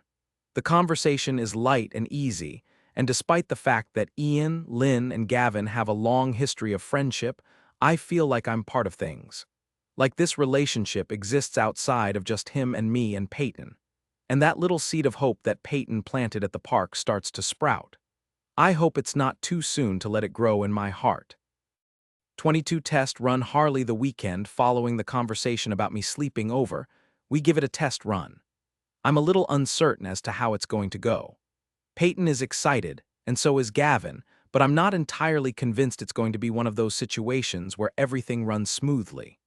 We dress up, as seems to be a pretty regular occurrence these days, and Peyton makes ponytail horns in Gavin's hair, but he draws the line at glitter hairspray when they keep popping out.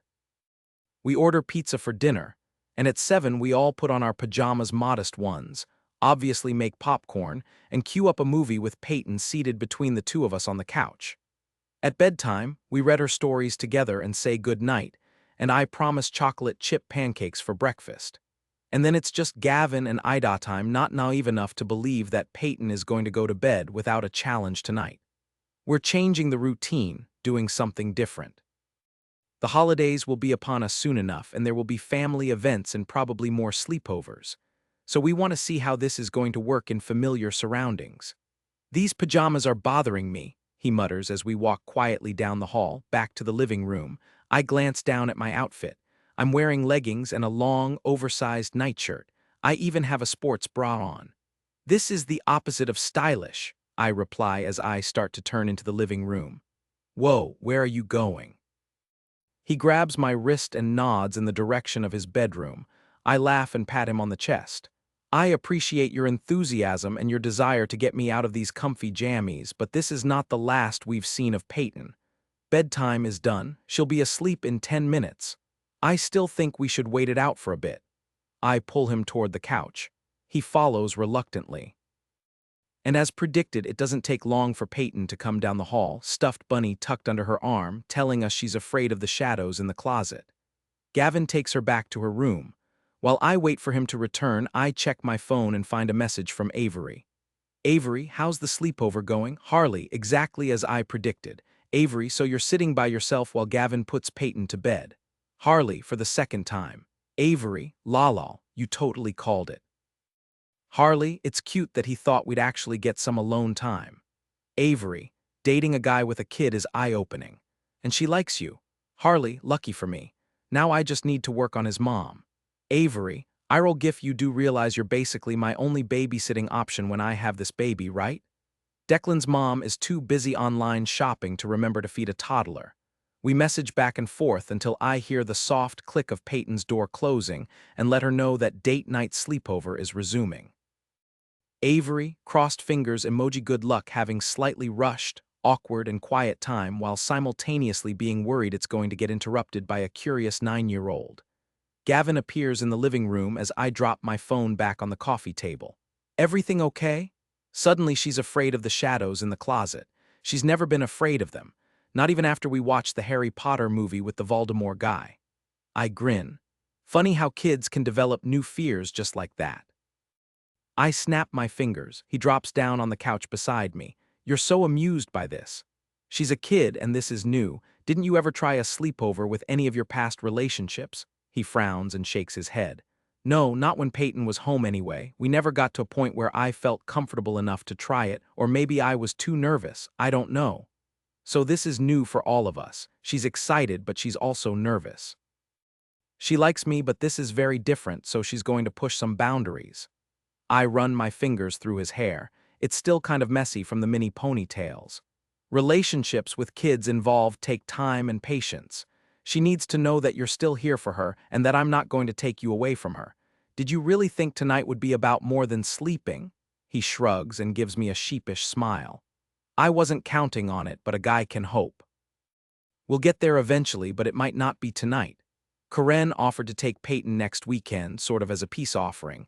We could drive her to Boulder and rent an Airbnb, have some us time, the uninterrupted kind. I bite my lip. Us time would be amazing. I'll call Karen tomorrow morning, as long as you're sure you can get the time off. He laces our fingers together. We've hired a bunch of new people to help with events, so I'm pretty sure I can make it work. Let me double check with my sisters, but next weekend is a corporate event and Avery typically handles those. One of the positive things that have come out of the franchise opportunity is the hiring of additional staff. We've been able to bring in new people and promote some of our other employees. It's freed up more and more of our time recently and has allowed me to focus more of my energy on the parts of the job I love the most. I'll keep my fingers crossed then. Gavin brings my hand to his lips and kisses my knuckle. The creak of a door opening has him closing his eyes and exhaling heavily through his nose. Darn, I can't stand up right now. I haven't even touched you. He cracks a lid. I know, but talking about alone time is making things happen. My control is on par with my teenage self from 2 decades ago. I laugh and lean in, giving him a quick peck on the lips. Would you like me to see if I can get her to stay put this time? He nods once and I push to a stand, meeting Peyton at the threshold to the living room. She glances from me to her dad and back to me. There's a scratching sound outside my window. Why don't we check it out? I offer her my hand. Can I hug Daddy one more time? Of course. Go give him a hug and then we'll see if we can figure out where the scratching is coming from. She rushes over and gives him a hug, then comes back to me, slipping her hand into mine. I pull her curtain aside and we discover it's just a branch swaying in the wind. Can you sing me a song? Peyton asks as she climbs back into bed. One song and then it's bedtime, okay? Okay. She nods and pulls the covers up to her neck. I brush her hair away from her face, but before I sing you a song, I want to ask you something. Okay. Were you really afraid there were monsters in your closet? Her mouth twists to the side. It's okay if you weren't.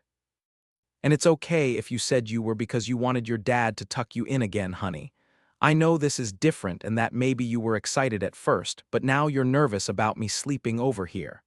Her fingers go to her lips. I want you to sleep over, but I want to be part of the sleepover. I nod in understanding. Because you don't want to feel left out? She nods. I get that, but the best part of a sleepover is waking up and making breakfast together, then spending the day having fun. Nighttime is for sleeping, and if we don't get a good sleep, it's hard to have a good next day. When I go to bed late, I'm grumpy. And we don't want to be grumpy for chocolate chip pancakes, do we? She shakes her head. So I'll sing you a song, and then you have to try your hardest to stay in your bed and go to sleep, okay? Okay. I curl up beside her and start singing a lullaby. When I get to the end, Peyton whispers tiredly, one more? One more. Before I start singing, she takes my hand in hers and laces our fingers together. I love you, Harley. I love you too, Peyton. I kiss her temple and fight to keep my voice steady as I sing the second lullaby. I repeat the final refrain twice, her hand going slack. I give it one more minute before I finally slip out of her bed and steal out of her room. This definitely isn't a long-term strategy, but she needs reassurance. And hopefully, with time, these sleepovers will become part of her normal. Gavin is sitting on the couch, staring at the TV, a hockey game playing with no volume. He glances in my direction and his eyebrow lifts. Is she actually asleep? I'd give it 5 minutes, but I think so. Fingers crossed. He pats the cushion beside him, and when I sit down, he wraps an arm around me and pulls me into his side, bending to press his lips to my temple. We watch the game on low for 15 minutes before we deem it safe and turn off the TV and most of the lights, apart from the hallway. Gavin makes sure the doors are locked before he takes my hand, and we pad quietly past Peyton's closed door. I'm very grateful that Gavin's room isn't right across the hall or right next to Peyton's, and that there's a bathroom between them. Once we're inside his bedroom, he turns the lock on his door and takes my face in his hands, giving me a warm kiss. I smile, gripping his strong arms. I find the hem of his shirt and slip my fingers underneath, skimming the taut ridges and planes of his abs up his chest, dragging the fabric with it. His hands leave my face, and he pulls his shirt over his head, then crouches and lifts me up. I wrap my legs around his waist, and he lowers me until I can feel the warmth of his body between my thighs. He kisses me again, his touch full of affection. It's been weeks since we've been able to steal any alone time. More than a week of talking about it, of late-night video chats from across the city where we share our excitement for when we're finally together. He carries me across the room to the bed, sets me on the edge, and holds me close. I sigh happily, especially when he moves his lips from mine and trails soft kisses across my jaw and down my neck. He adjusts my nightshirt and gives me a playful look. I giggle, and one of his hands presses gently over my mouth to keep things quiet. You think you can stay silent if I keep going? He whispers. I grab one of the pillows from the top of the bed. With a little help, maybe? He chuckles and stands up, fingers brushing down my stomach. I'm already feeling flustered, and he hasn't even done much yet. I'm about to shift when the patter of feet in the hallway makes me pause. His doorknob turns, but thankfully it doesn't open. Daddy, I had a bad dream, Peyton calls out. Give me a second. Gavin says, quickly pulling a shirt over his head and then a sweatshirt for good measure. We really need that weekend away before I lose my mind, he mutters as he heads for the bedroom door. I bite back a smile, knowing he's frustrated but also amused. Gavin ends up falling asleep in Peyton's bed, and I fall asleep in his. He sneaks back into the bedroom at 2 in the morning, and despite us both being half asleep, We share a quiet, tender moment before drifting off again. I'm unsurprised when Peyton ends up back in his bedroom at 6 in the morning, wiggling her way between us and alternating between hugging me and her dad, then asking when it's time to make pancakes. I know Gavin might consider this a chaotic sleepover, but it's another step in the right direction. And I'll take every single one of those we can get. 23 a little private time Harley on Friday, Gavin picks me up at 4 in the afternoon for our weekend getaway. Peyton is sitting in the back seat, which is full of her things. There are blankets and pillows piled on one side, her backpack perched precariously on top. On the other side are her stuffed animals, including the gnome family we made earlier this week, lined up beside her, ready for the ride to Boulder. Gavin meets me at the truck and takes my bag, setting it beside his. When his hands are free, he leans down to give me a quick kiss. Just a few more hours and you're all mine. And you're mine. You know it, he says with a smirk, then closes the trunk and walks me around to the passenger side, opening the door and offering his hand to help me in. I twist in my seat to look at Peyton. Are you excited to spend the weekend with your granny and grandpa? She nods. Granny said she's going to take me to a play. That sounds like tons of fun. I love plays, but you have to be very, very quiet. Because it's not like a movie where the actors can't hear you, and when people talk, it can be distracting. And you have personal experience with that, don't you? Peyton has a role in every skit the school puts on during assemblies. It means she often stays after school once or twice a week for rehearsals. She loves it, though, and doesn't mind the longer days. On Mondays, I'll often sit in the audience and work on assignments for my class. Most people can't handle all the noise, but I seem to be able to tune it out. The trip to Boulder takes a little less than 2 hours. My palms start to sweat when we pull into Karen and Kyle's driveway. Their house is a pretty ranch-style bungalow with a white picket fence, manicured lawn, and gardens that have been put to bed until spring. We hardly have the vehicle in park before the front door opens, and Karen steps out onto the front porch, an apron tied around her waist.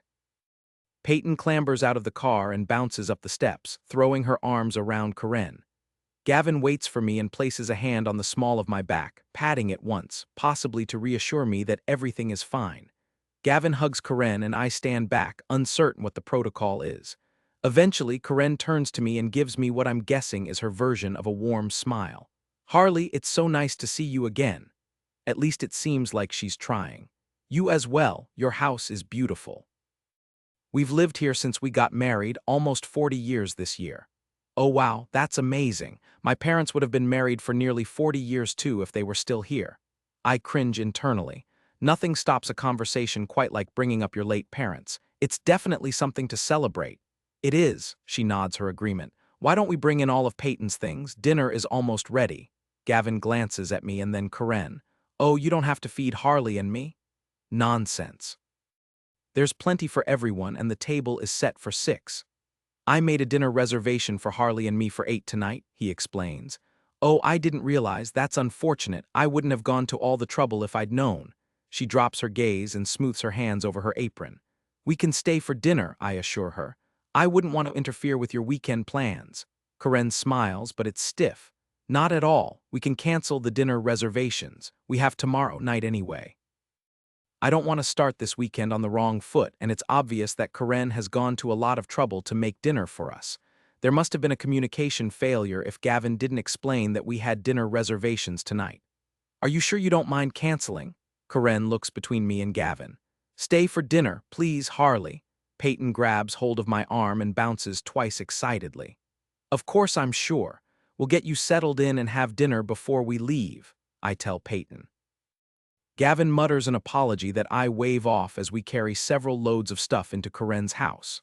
It's clear that Karen is making an effort, and I want to acknowledge that, even if it means canceling our dinner reservation. Karen and Kyle's house is exactly what I expect from Karen. Not a thing out of place, pristine, organized, and clutter-free. The house is a little dated, everything looks like it was purchased in the previous decade, but it's all been well-maintained. I don't have much of an opportunity to check out Peyton's room since all I manage to do is drop an armload of stuff in the space that's been carefully decorated for a little girl who is a big fan of fairies and princesses. But as I walk down the hall, I glance at the framed photos lining the wall. I follow Gavin down the stairs and notice that he keeps his gaze trained ahead of him, as though he purposely avoids looking at the pictures. It's a family history laid out in photo form. Some are of grandparents and great-grandparents yellowed, and faded black and white photos in pretty, decorative frames show smiling younger men and women in wedding attire. They slowly change to color photos, Karen and Kyle, young and in love at their own wedding, their entire lives ahead of them, blissfully unaware of the tragedy that would strike their family when they were gifted their first grandchild. I soak in as much as I can as we make our way back downstairs, Peyton leading the way. We bring the last of her things inside, and then we're ushered into the dining room for roast beef dinner. We make small talk. The conversation not easy like it is with Gavin's parents, but it's not nearly as tense as it was the last time Karen and I were in the same room together. After dinner, I help clear the plates and bring them into the kitchen. Gavin doesn't leave me alone with Karen for a second, and I'm unsure if that's intentional. When she offers tea or coffee, Gavin declines, saying we should probably get going. We give Peyton hugs and kisses and tell her we'll see her on Sunday. It's after 7:30 by the time we pull out of the driveway. "I'm so sorry about that," Gavin says as soon as we're on the road again. "You don't need to be sorry, it was probably just a miscommunication. I swear I told her we had dinner reservations, but maybe I didn't. It's fine, we have dinner tomorrow night." I give his hand a squeeze. "Besides, I doubt I'm going to want to leave our room once we're in it. We can order something later if we need a midnight snack to get us through until morning." He brings my hand to his lips and plants a kiss on my knuckles. "That sounds perfect." 20 minutes later, we pull up to an estate that's been converted into a bed and breakfast. Gavin's rented us the one-bedroom cottage at the back of the property. It's stunning and private, surrounded with lovely gardens and a covered porch with a swing. It's the perfect setting for a romantic weekend. There's a fire crackling in the hearth, a bottle of champagne chilling, and a platter of chocolate-covered strawberries on the table by the fireplace. This is amazing. I wanted privacy and this has it. There's a hot tub out back that we can make use of later. He kisses the side of my neck and drops his bag on the floor. The moment the door closes behind us, we're lost in each other's embrace. His hands cradle my face as our lips meet, the warmth between us undeniable. Every touch, every glance speaks of the deep connection we share. The weekend stretches ahead of us, filled with quiet moments and shared laughter. For now, all that matters is being together, wrapped in the comfort of each other's presence. The rest can wait. "Sorry about that, I'll replace these." He gives me a gentle look as he passes me the condom. "We could go without if you want," I suggest breathlessly. Lifts his head, expression questioning. "I'm on the pill, I'm very careful about taking it." I bite my lip, waiting, wishing I'd kept my mouth shut. "It's better to go with, we don't want any surprises." He presses a kiss at the apex of my thighs, eyes holding gentle warning mixed with apology. "Of course." My eyes flutter shut when he leans in again. I let my head fall back for a moment, my worry dissolving with need. I tear the condom open, and he takes it from my fingers, preparing himself. As he rises, he grips under my thighs and lifts me. I grab onto his shoulders and wrap my legs around his waist. He doesn't carry me across the room to the bed. Instead, he holds me close to the door. "You okay with this?" "More than okay," he nudges gently. "Be with me, please." "Your wish, my command." He lowers me carefully, embracing me fully with one smooth motion. My head falls back against the door and my eyes close. I whisper a quiet yes, reveling in the closeness. "You feel so amazing." His lips move across my jaw, touching softly. "I can't get enough of you," I tell him, breathless and lost in the moment. "Good, because I don't think we're going to get much in the way of sleep this weekend." The door is firm against my back, but the warmth of his chest, his tender kisses, and the way his fingers hold me securely as we move keep me from noticing anything else. I can feel the pleasure building, slow, steady, overwhelming. And then I'm lost in it completely. He carries me across the room to the bed, which is near the fireplace. The space is open, with only the bathroom door separating it from the rest. He stretches out beside me and kisses along my throat. I have zero plans to leave this bed now that we're here. Later, we take a break to relax, stretching out together. I run my fingertips along his arm. "I'm sorry about earlier." I probably should let it go, but I can't. "You don't have to apologize." He folds an arm behind his head. You just caught me off guard. I don't want to take that kind of risk. You don't want to take that risk ever or now? He blinks a couple of times. Honestly, I see a future with you and you're wonderful with kids, so I want to keep an open mind about what that could look like for us. But for now, I need us to be safe. He exhales slowly. I want time for us to be a couple, and an unplanned change would make it harder for us to figure things out. Does that make sense? Yeah, it makes perfect sense. I wasn't sure because of what you've already been through. I don't want to push too much, but I'm honestly surprised he feels this way. He traces the edge of my jaw. I'm not going to lie, the idea is intimidating, but I think it's easier to handle if we plan for it rather than if it happens unexpectedly, okay? It's absolutely okay. It's more than okay, actually. He smiles gently and leans in to kiss me, lips soft but sure. And I let myself get lost in the kiss, hope for the future taking root. I pull back when I feel the nudge against my hip. How in the world can you still manage to get excited? We've been close 3 times in 2 hours. Gavin shrugs. I've always been able to go twice in a row. Always? For as long as I remember. The first time is usually quick, but the second time I can last longer. Then I need maybe 20 minutes to recover. I stare at him. Oh, offense, but you're on the left side of 40. Shouldn't that particular ability be more common for guys in their 20s? Gavin narrows his eyes. That's ageist. I roll mine. It's not ageist, it's basic biology. Usually 20-year-olds can manage back-to-back without needing a break, but recovery time gets longer as you get older. He tucks his arm behind his head. And you know this how? Conversations with friends. So it's not from experience. He seems amusedly pleased by this possibility. No, you're actually the first man I've ever been with who's over 35. Over 35. Usually I ended up dating guys closer to my own age, in part because people often think I'm younger than I am. You're all woman in a slightly smaller than average package, Gavin says. I shrug. Either way, I think it's probably part of the reason most of the guys I dated before you were under 30. And did any of them possess my particular ability? Would you really want to know if they did? He considers that for a moment. Not really, to be quite honest. He rolls to his side and props up his cheek on his fist. Your class finishes soon. Do you have an exam to study for? No, just a paper. I'm mostly done. I might need a couple hours tomorrow morning to work on it, but it's not a big deal if I don't tackle it until I'm home on Sunday night. Is that going to give you enough time? Oh, yeah. I've tried to stay on top of things, and it's been easier the last little while since we hired new staff to help with the events.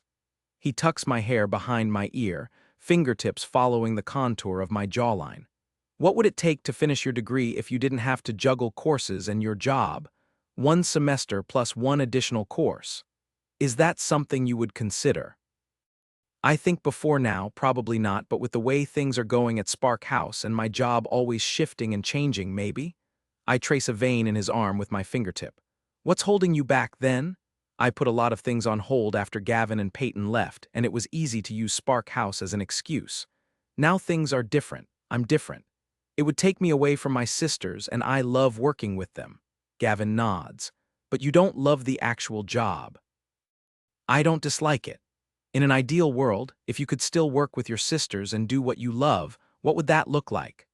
I don't even need to think about it, since the paper I've been working on is based on what my ideal role at Spark House would look like.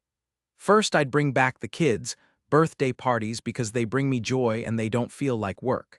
And I would keep it separate from the rest of Spark House, so it would be its own thing and wouldn't interfere with the big events.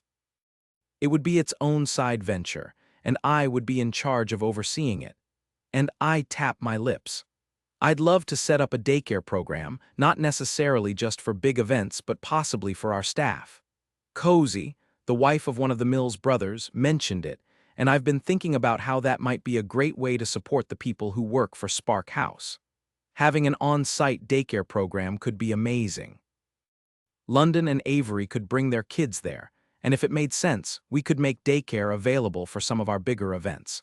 That way, when families are at Spark House for weddings, we'd have a program for the kids to keep them entertained. It's a big project, but I think it could roll out in stages. First daycare for weddings, so we can learn what we'd need and the logistics, then opening it up for potential on-site daycare. You've really put a lot of thought into this, haven't you? It's the focus of my final paper for the course I'm taking, so yeah, I've had lots of time to think it through and develop an implementation plan. I mirror his pose, propping up my chin on my fist. So much has changed with Spark House over the past couple of years, and at first, the franchise seemed like it was undoing everything we'd worked for. But now I can see so many great opportunities that could come from it. We have all these full-time staff who are there to help manage. It's good in a lot of ways, but half of our job has turned into meetings and planning sessions. I know when the franchises are up and running, that will shift again, and so will our roles. It would be nice to have something that's mine to foster. Do you think your sisters would be open to something like this? I don't know. We already have a lot going on with the franchises, so I'm not sure if adding more now is the best plan. He tucks a lock of hair behind my ear. It might not hurt to at least mention it. I know in the past you've put your own happiness aside because you want the closeness with your sisters, but maybe you don't have to anymore. I've been reluctant to make any suggestions because we're in the middle of the franchise startup, and it's been a bit overwhelming. But you're right, if I don't say anything, nothing will change. Gavin's phone chimes from somewhere close by. He frowns. I should shut my phone off tonight. He reaches over and grabs his pants, pulling the device free. He glances at the screen and the furrow in his brow deepens. Darn, Karen's called twice. I hope everything's okay with Peyton. He hits a few buttons and brings the phone to his ear. I only hear one side of the conversation, but it sounds like Peyton couldn't find her stuffed bunny and that they've managed to recover it. We both say good night and assure Peyton that she can still call us in the morning, but not too early. An hour later, Gavin gets another phone call from Karen because Peyton is having a hard time sleeping. I sing her a lullaby over the phone and say good night again. Twice more Karen calls, but finally around 11 it stops. We get to enjoy the hot tub, sort of, but we're both on alert and basically waiting for another phone call, which comes at 8 the next morning. Incidentally, that's when Gavin's phone is set to receive calls. He put it on Do Not Disturb from midnight until 8. Gavin rolls over, grumbling, and answers the call. He scrubs his hand over his face. What do you mean she's not feeling well? Does she have a fever? There's a pause on his end. Did she throw up? Was it something she ate? No, can I speak with her? We'll be there as soon as we can. He ends the call and tosses the phone on the bed. Peyton's not feeling well. I try not to let the disappointment seep into my tone or show on my face. According to Karen, she's not. The set of his jaw tells me he's not happy. Do you believe her? I don't know, but she seems worried, and I don't want to leave Peyton with her grandparents if she's not feeling well. Should we stop in and see how she's doing, or would you rather us pack up and go? Gavin rubs his temples. I'd like to say we can just stop over and check on her, but this isn't going to be much of a weekend if we keep getting phone calls from Karen the entire time with false alarms. I really thought she was coming around. Maybe it isn't false alarms, maybe Peyton really is unwell. Let's pack everything up, and if things are fine, we can come back here, but if they aren't, we can take her home. You're right, leaving her with Karen and Kyle if she's unwell isn't a good idea, and we don't want to set it up so that future weekends are stressful for us or her. He leans over and kisses me. Thank you for being so understanding. You don't need to thank me. Peyton is always your top priority. I hope for Karen's sake, Peyton truly isn't feeling well. We pack our things and arrive at Karen's an hour later. We find Peyton in the kitchen with Karen, tracing shapes on paper with cookie cutters, something I taught her to do so she could make her own holiday garland to string up between her bedposts. I don't have to look at Gavin to know he's not pleased. It's clear in his tone. I thought you said Peyton wasn't feeling well. Peyton looks up from her tracing, eyes wide. Daddy? She jumps up from her chair and rushes over. I thought you weren't coming to get me until tomorrow. Granny called to let us know you weren't feeling well, but you look like you're okay now. He strokes her hair and smiles down at her, his expression shifting when he glances at Karen, who pushes back her chair and clasps her hands in front of her. The forced apology is hard to ignore. I hang back, aware this isn't my place and I need to let Gavin handle his mother-in-law. I was thirsty this morning and drank my milk too fast, but I feel good now. Are you staying here tonight? Can we go to the park you built this afternoon? I'm so sorry I interrupted your plans. Why don't I make some scrambled eggs and you can stay for brunch, then I can take you to the park, Peyton.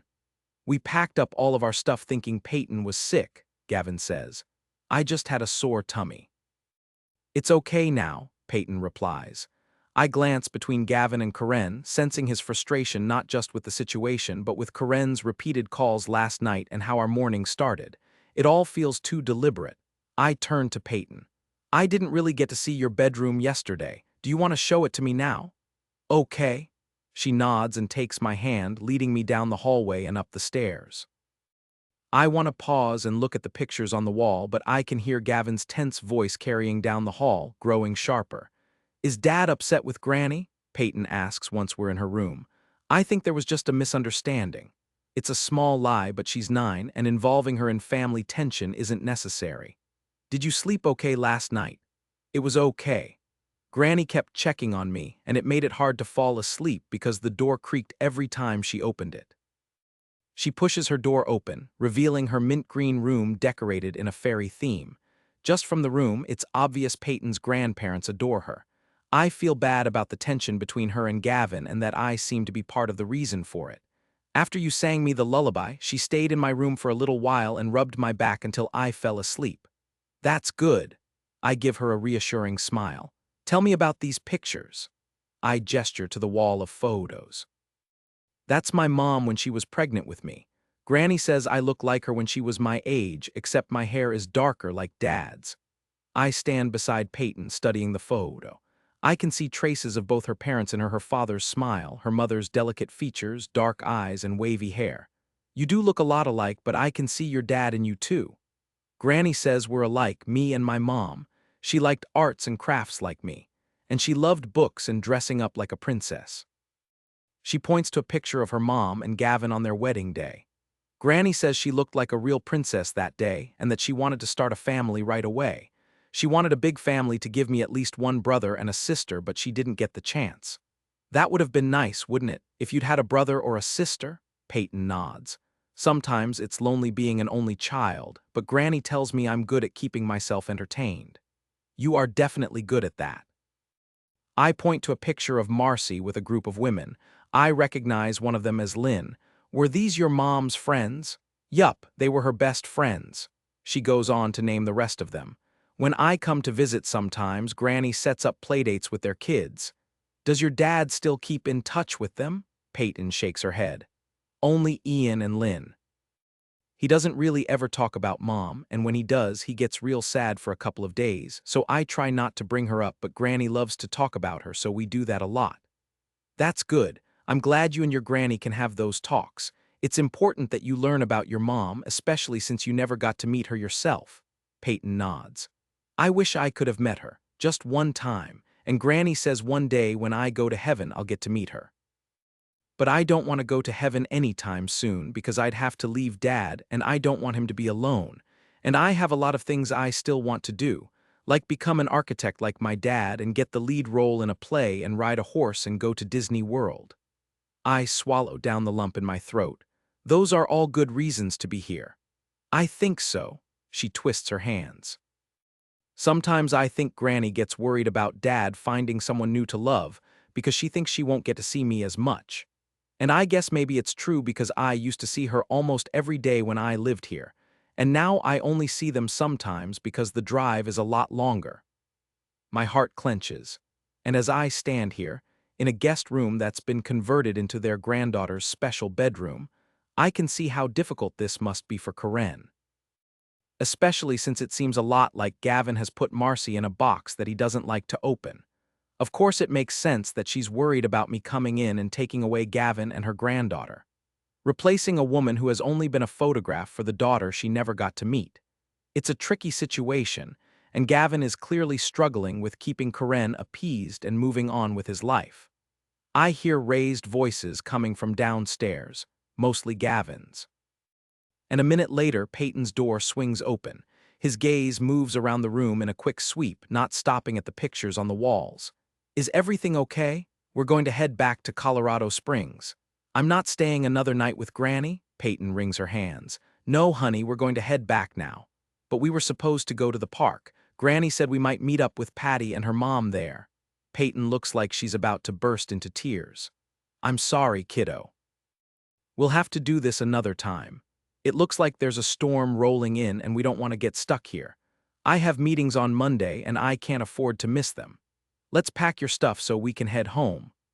It sounds like a hollow excuse, even to me, and Gavin won't meet my gaze as he crosses the room and starts helping Peyton gather her things.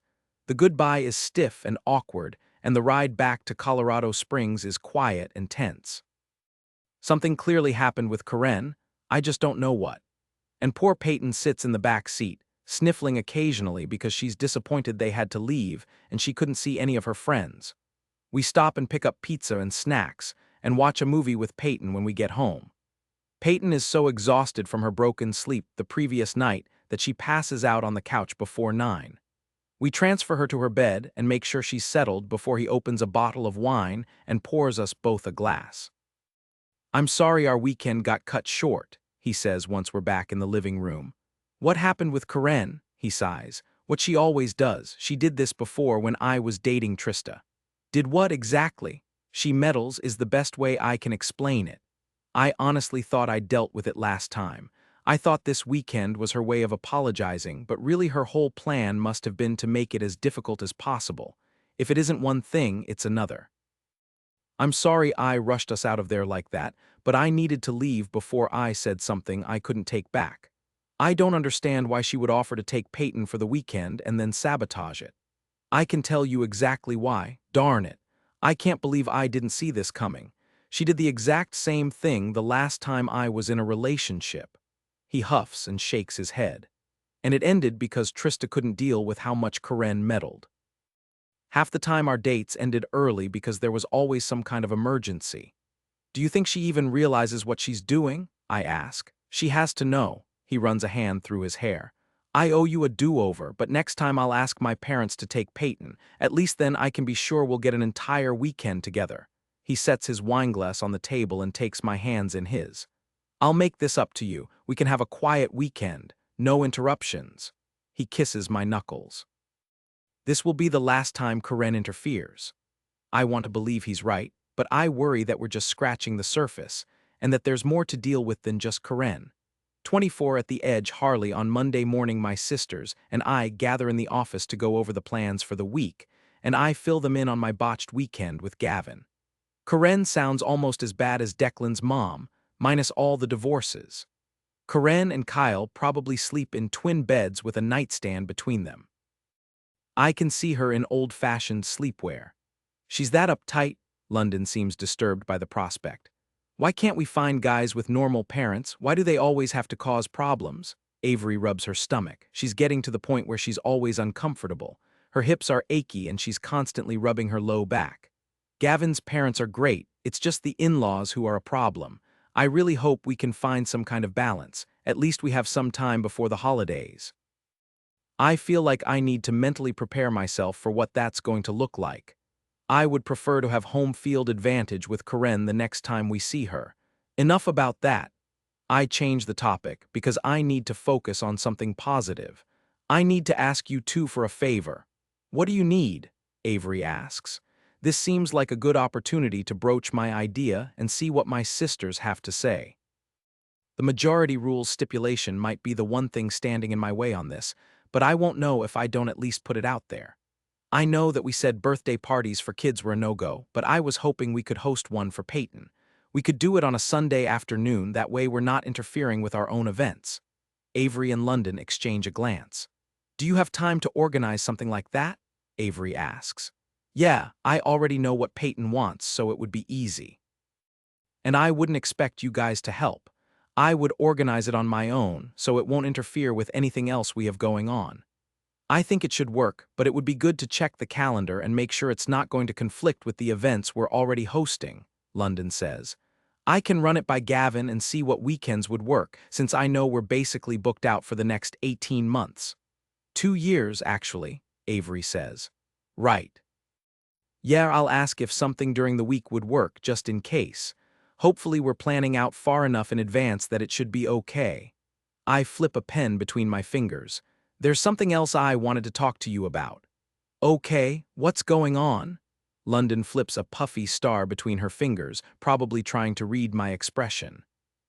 "I have an idea, and I'm not sure what it would look like in the grand scheme of things, but I wondered if maybe for one of the upcoming weddings, we could offer in-house daycare for parents with young kids. Avery frowns. How would that work? We'd need to hire extra staff for that. I would be the person in charge of running it, and maybe I could see if there's anyone in my program who would be interested in helping out. That seems like a lot of work and planning. London folds one of her paper stars and tosses it on the table.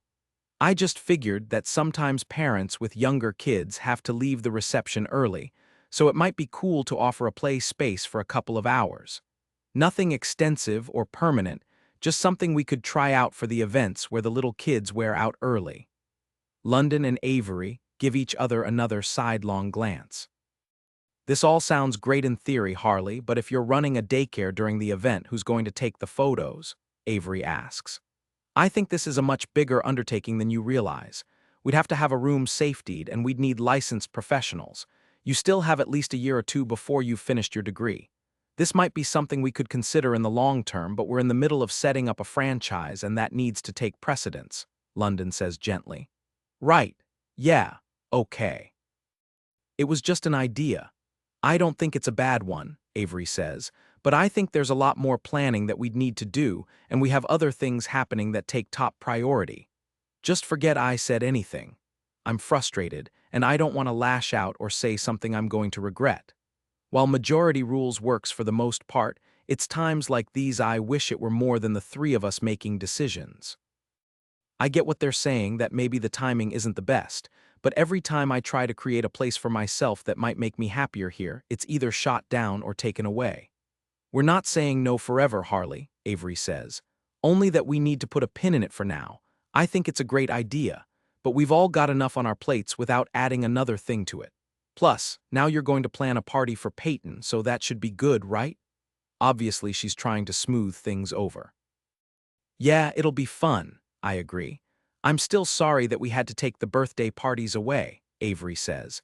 I knew they weren't helping our bottom line at all, though, and they were a lot of work for something that wasn't lucrative and took away from planning time on the other, bigger events, which is where we want our focus. They sound like words with no real emotion behind them. Exactly. London seems relieved. I know all the changes haven't been easy, but this is what we've been working for. I know it's for the better of Spark House. And it is. We've turned a family-run business into a burgeoning franchise over the past 5 years. It's an accomplishment, and Spark House has been Avery's passion for a lot of years, so seeing it flourish is amazing. I just want to figure out where I fit into all of this. And hopefully, in time, I can find a place for myself in Spark House that gives me the same kind of joy Avery and London have. Later that afternoon, I pick up Peyton from school. The fall colors are long gone, trees bare and the grass faded, having lost its summer vibrance. The first flakes of snow start to fall on the way to the park, swirling around us and melting as soon as they touch our clothes or skin. I can't wait to make snowmen this winter. Dad and I usually make 2 for the front yard, one of him and one of me, but this year we can make 3, and you can have your own snowman too. We dress them up in our old clothes and change their outfits sometimes. Peyton skips along beside me, chattering away. That sounds like a lot of fun. Peyton slips her mitten-clad hand in mine. It is. On Christmas Eve, we always go to Granny and Grandpa's place, and then on Christmas Day, we see Nana and Grampy. Will you spend Christmas with us? I glance at her, taking in her hopeful, expectant expression. I don't want to overstep, and this isn't a conversation I've had with Gavin yet. I usually spend Christmas Day with my sisters, but we'll have to see what works. She nods and her smile turns wistful. It must be so fun to have sisters at Christmas time. At Granny and Grandpa's, my Auntie Louise and Uncle Frank come too, and they bring my cousins Jasper and Jennifer. They live all the way in Boston, so it's a long trip for them, and last year Jasper was brand new and he couldn't do much but stare at things, but this year he's talking and walking, and Granny says he's a going concern. I think that means it's going to be a lot of fun. If you don't see your sisters on Christmas Eve, maybe you could come to Granny and Grandpa's with us and meet my aunt and uncle and cousins. Gavin doesn't talk about Marcy's siblings, but from what I know, they're spread across the country and they only really see each other during the holidays. That sounds like it would be a lot of fun, And your birthday is coming up soon too. You must be excited about that. I am. I sort of thought maybe I wanted to go to Chuck E. Cheese for a party, but I also kind of want to have a princess party. And I want one of those before I'm too old to love dressing up like princesses. But I don't know if that will ever happen because I want to be in plays, and then I'll get to dress up and pretend to be princesses, or whatever role I get in the play. This year I get to play Santa's lead elf in the Christmas play, and I'm really excited. I have lots of lines, and I have almost all of them memorized. Maybe tonight you can rehearse some of them for me. Do you think you can come to rehearsal next week? They're so much fun, at least when we're not messing up scenes and forgetting lines. Sometimes that happens. That's why we have to practice a lot. I would love to come. We can check my schedule and you can tell me what day will work the best. Yay, Dad sometimes stays for them, but he always has work to do, so he can only watch part of it, but he comes to every performance. It sounds exactly like something Gavin would do. When we get to the park, we head for the swings. It's quiet, only a few kids and their parents around, the cool temperatures and darker days sending people inside earlier. We only have half an hour before the sun starts to set. When Peyton runs over to the slides, I take a moment to message Gavin, asking if he has any thoughts about dinner, and if he's not quick about responding, there's a good chance Peyton will want mac and cheese, and not the good kind either. His response is almost immediate. Gavin, I'm a fan of mac and cheese, but I was thinking I could pick something up. Take out from the pasta bar.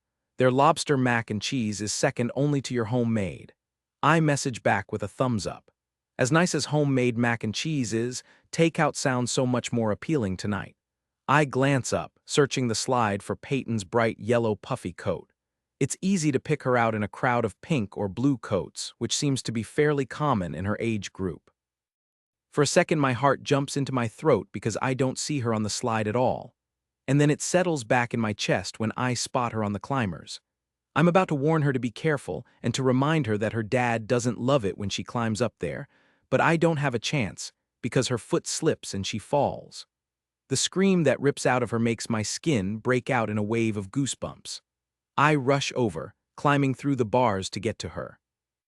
She's sobbing, sucking in big gasping breaths and wailing at the top of her lungs. I cross my fingers that she didn't break anything.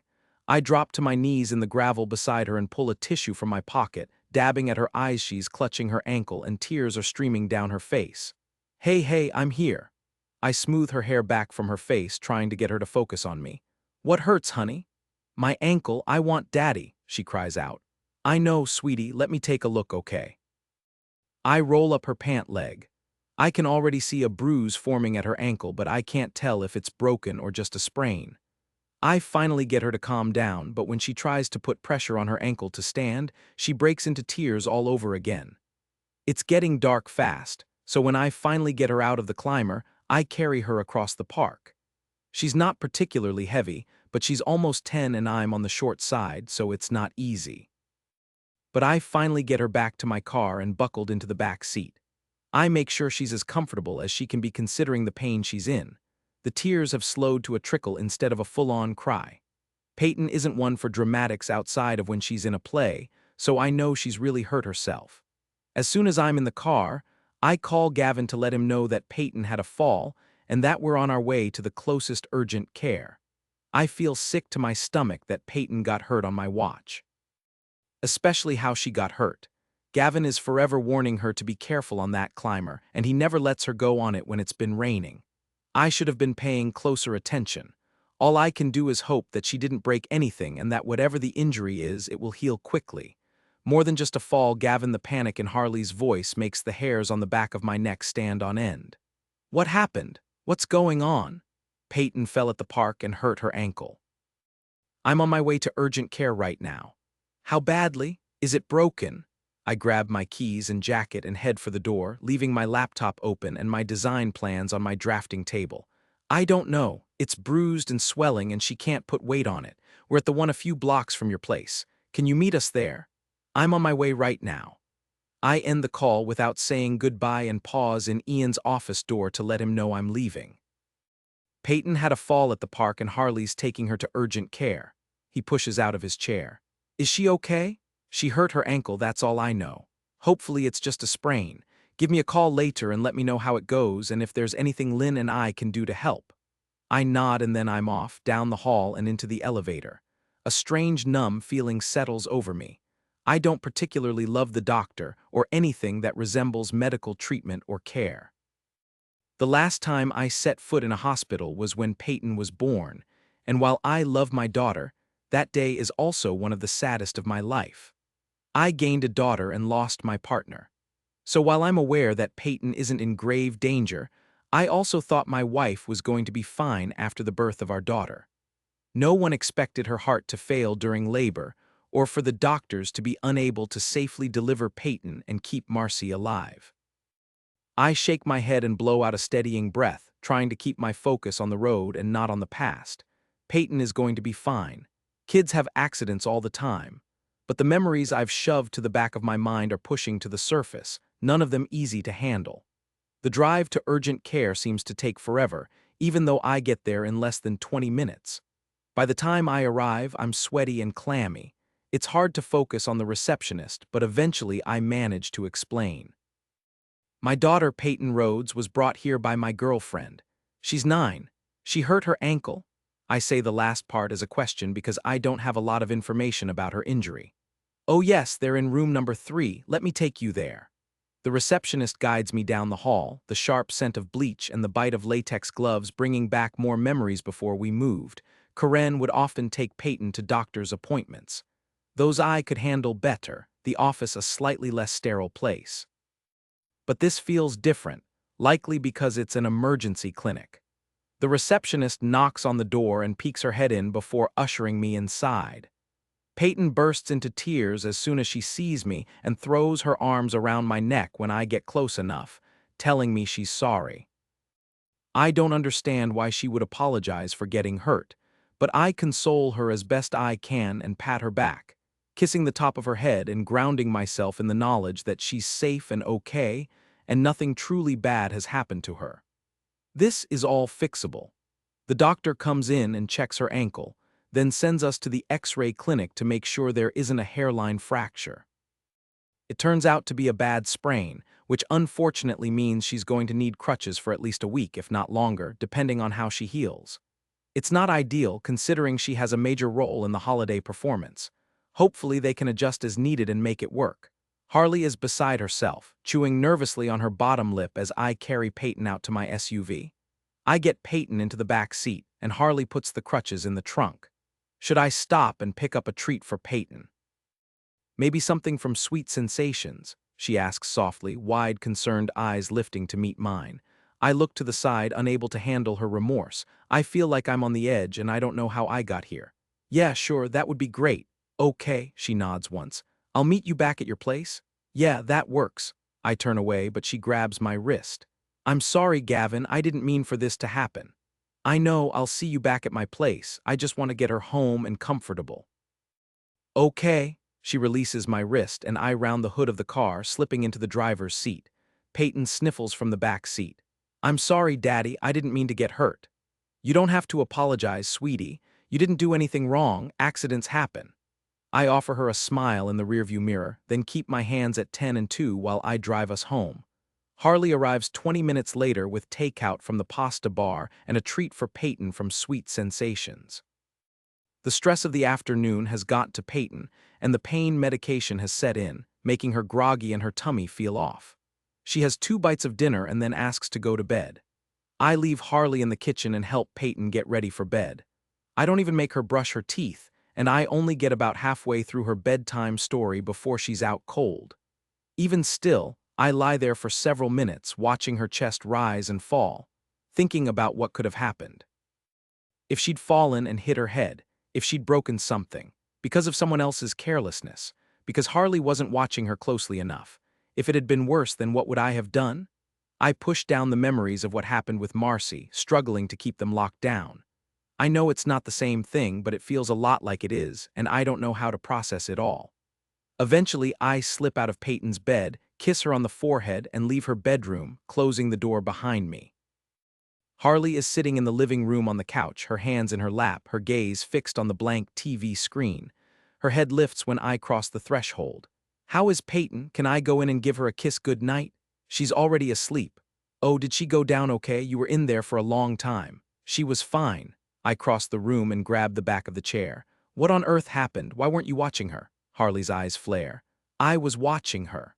Obviously not closely enough if she fell. What was she playing on? How did that even happen? I can hear the panic and accusation in my voice, but I feel powerless to moderate it. She was on the climber. I was messaging you. I was distracted for all of a minute. You let her go on the climber? I motion to the window, where flakes swirl around in the dark night air and create a fine white blanket on the ground. It was snowing and wet. I didn't let her do anything. She was on the slides. I was messaging you about dinner, and when I looked up, I realized she wasn't on the slides anymore and that she'd moved to the climber. You know how I feel about the climber, let alone when it's raining. It has trouble written all over it. Why would she think it's okay to go on it unless you let her do that all the time? Excuse me? What exactly are you saying, Gavin? That I go behind your back and let her do things you wouldn't? Well, that's what it looks like. What if she'd been hurt worse? What if she had to go to the actual hospital and not just urgent care? Memories keep surfacing, ones I can't control and don't want, and I lash out because it's the only thing I can do. Maybe Karen's right. Maybe you are a bad influence. Maybe I shouldn't be putting this kind of faith in your ability to take care of my daughter. Harley recoils like my words are a physical blow. Why would you say something like that? Where is this coming from? She could have broken something or hit her head. Her gaze turns cold and she pushes up off the couch.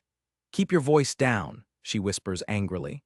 Unless you would like your daughter, who has just been through a pretty serious scare tonight, to hear us arguing. She moves toward the kitchen, away from the bedrooms, and I follow, my frustration mounting with every passing second. She whirls when she reaches the kitchen and crosses her arms. I understand that you're upset about Peyton getting hurt today, and I'm very sorry that happened. But what you're insinuating isn't fair.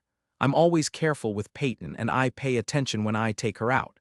I was seconds away from telling her to be careful and reminding her that you don't like the climber. Accidents happen.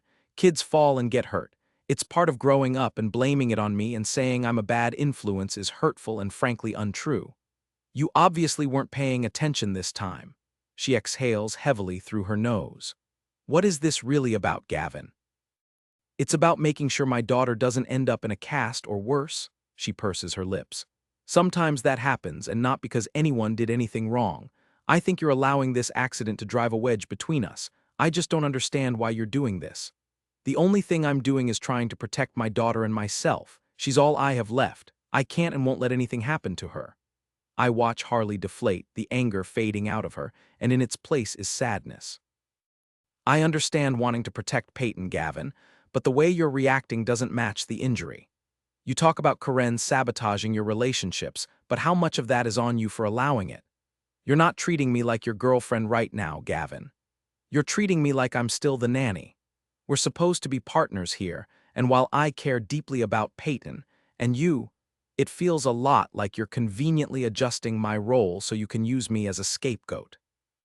You were supposed to be taking care of her. She props her hands on her hips. I think you need to look at this relationship critically and ask yourself what you're doing with me, Gavin. Is this really about wanting a relationship with me, or is this about having someone to take the pressure off parenting? I can't be the former nanny and the girlfriend. Either you let me step into one set of shoes, or you're going to continue to follow old patterns. You can't treat me like this and expect me not to call you on it.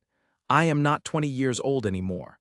I'm an adult in a relationship with a single dad. It's complicated and sometimes it's messy. But I'm starting to wonder if maybe it's less about Karen and more about you being afraid of dealing with what happened to Marcy. I shake my head. How am I ever supposed to let her go when I see her every single day in my daughter? I don't know how to make her understand. I don't even know if I do. I'm not saying you should let her go at all, but you never talk about her. Ever. Not to me, not to Peyton. I understand that it must hurt, but avoiding all of the feelings that come with that loss isn't going to help you move past it. And I get how hard that is, I really do. Losing my parents was devastating. And I'm sure losing Marcy was more painful than I can fathom, but how can we ever be a real couple when you refuse to deal with all of those old hurts? How can we move forward together when at the slightest sign of trouble you shut down on me? That's not what's happening. But even as I say it, the truth of what she's saying starts to sink in. Is she right? Sadness settles behind Harley's eyes. She sighs and looks away, fingers lifting to wipe away a tear. I can't do this, Gavin. I've tried to be patient and understanding. I know how hard this is for you, and I love you and I love Peyton, but I can't compete with a memory. If Marcy is the love of your life, then what does that make me? Marcy will always be part of my life. And I'm always going to be second, and that isn't enough. And with that, she walks out the door. 26. This hurts Harley. I don't drive home. Instead, I go to Avery's. Normally, with any kind of relationship crisis, I would go to London, but it's after 8 and she has a toddler who goes to bed at 7:30, and I kept her up well past her bedtime last night, so I don't want to do that to her again. She usually goes to bed at 9 on non-event evenings because she gets up at a ridiculously early hour so she can have breakfast with her husband while they watch the sun rise. Yes, it's as sweet as it is cheesy. I use the hands-free to tell Avery I'm on my way over and that I hope I'm not being a bother. She's in the final months of her pregnancy, and from what I've witnessed, it's wearing her down. She's used to having full use of her body and being able to do everything, which isn't possible when you have a baby taking up space in your belly. Thankfully, she's awake. She buzzes me up as soon as I get to their apartment, but it's Declan who answers the door. "Uh-oh," he says when he gets a load of my puffy eyes and blotchy face. "Man troubles? It's that obvious. Ave told me about the failed weekend getaway. Come on in." He ushers me into the living room where Avery is sitting on the couch, a lap pad perched precariously on her belly, topped with a bowl, presumably containing a snack. Avery frowns as soon as I enter the room. "What happened? I thought you two were okay." That's all it takes for the tears to start falling again. "I'll give you two some privacy." Declan thumbs over his shoulder and kisses Avery on top of the head before he disappears down the hall. Avery pats the spot beside her. "Tell me what's going on." Between blowing my nose and wiping my tears, I tell my sister about Peyton's fall and Gavin getting upset and blaming me, and then saying his mother-in-law was right about me being a bad influence. Then I tell her about me confronting him and then breaking it off because I can't compete with a memory anymore. "Did I do the wrong thing?" I ask, second-guessing myself. Avery shakes her head, her smile sad. "No, you did the right thing, and I know it hurts, but the truth is you were giving him grace as it is. He needed to hear this, and you needed to do this because you're absolutely right. He can't keep shutting down on you when things get tough, and you can't compete with a memory. And you shouldn't have to." I didn't realize how much he was still holding on to the past. I knew he was struggling to keep boundaries with Karen, but I didn't realize he had a hand in sabotaging his own relationships. I feel awful. I didn't even get to say goodbye to Peyton. Avery moves the lap pad off her belly and puts an arm around my shoulder. "It's harder when there's a kid involved." I nod, trying to stifle a sob. "This is so much worse than before." "You mean when Gavin left when Peyton was a baby?" "It was awful, but then I was only in love with Peyton and not Gavin too. But this is so much different. This isn't just about his guilt or letting Karen parent Peyton or her meddling. It's about him allowing it to continue so he can keep himself safe from the potential for more pain. He said Peyton was all he had left, and he meant of Marcy. It's like he's locked in the past and he won't allow himself to move forward, and Karen is an easy excuse." I rub my temples, trying to sort through it all, to put the pieces of the puzzle together. And I get that it must be hard to move on from something so traumatic, but we've all managed to cope after the loss of our parents. And it's been years. If he hasn't dealt with those feelings yet, will he ever be able to? I think the difference is that we've had each other to rely on all this time, and that's made it a lot easier for us to process our own loss. Avery motions between us. But he's had his controlling mother-in-law, who probably helped fuel his guilt and his memory of Marcy for many years, whether intentionally or not. It sure seems like it. What am I going to do? Well, you have two options. You can give him a few days to cool off and hopefully come to his senses, or you can go back over there and try to force him to see that you're right. I think the first option is probably the best, even if it's the hardest. The second is likely to backfire, and you also wouldn't be sticking to your guns. Then this has the potential to happen again, but with significantly worse fallout. And as a woman who has dealt with really bad fallout after a relationship crisis, I can say that I would not want to invite option 2 if at all possible. His default move is to bury his head in the sand until he's at risk of suffocating. I can't keep running on this hamster wheel. You're right, you can't. And this isn't on you to make things better, Harley. He has to realize he has work to do if he wants you two to succeed as a couple. I think if you can stand your ground, then he'll have to look critically at how he's responding and hopefully see that his reaction did not in any way match the circumstances. I wonder if Karen feels a level of guilt for welcoming someone new into their lives who isn't their daughter, just like Gavin feels guilty for what happened to Marcy. Neither of them have had to contend with that before now. It's complicated and not entirely logical, but emotions rarely are. I let my head fall back. There are so many more layers to this than I realized. Avery's expression is sympathetic. There are, but that doesn't mean it's not fixable. You're a tender soul, and he's been battling with his own feelings. I don't think it's as simple as the accident setting him off or the influence of his mother-in-law. I think it's everything piled on top of each other, and it was too much for him. Especially with the way he reacted to Peyton getting hurt and him being fixated on it potentially having been worse. When was the last time he was at a hospital? If it was when his wife passed away, then would his reaction be more understandable? I nod slowly. Yes, it would make a lot more sense. And Peyton's birthday is soon, which means the anniversary of her passing is coming up. Maybe I need to call him. I reach for my phone, but Avery stops me. Just because you realize what's going on doesn't mean he does. Give him some time to think. It might take more than a few days for him to get his feelings sorted out, especially since it seems like he's been keeping them buried for a long time. How long do you think it will take? A week? More? Less? Do you think it will be months like it was for you and Declan? I can't imagine hanging in limbo for that long. Although for Avery and Declan there was 10 years of love and friendship as the foundation, they had lots to build on.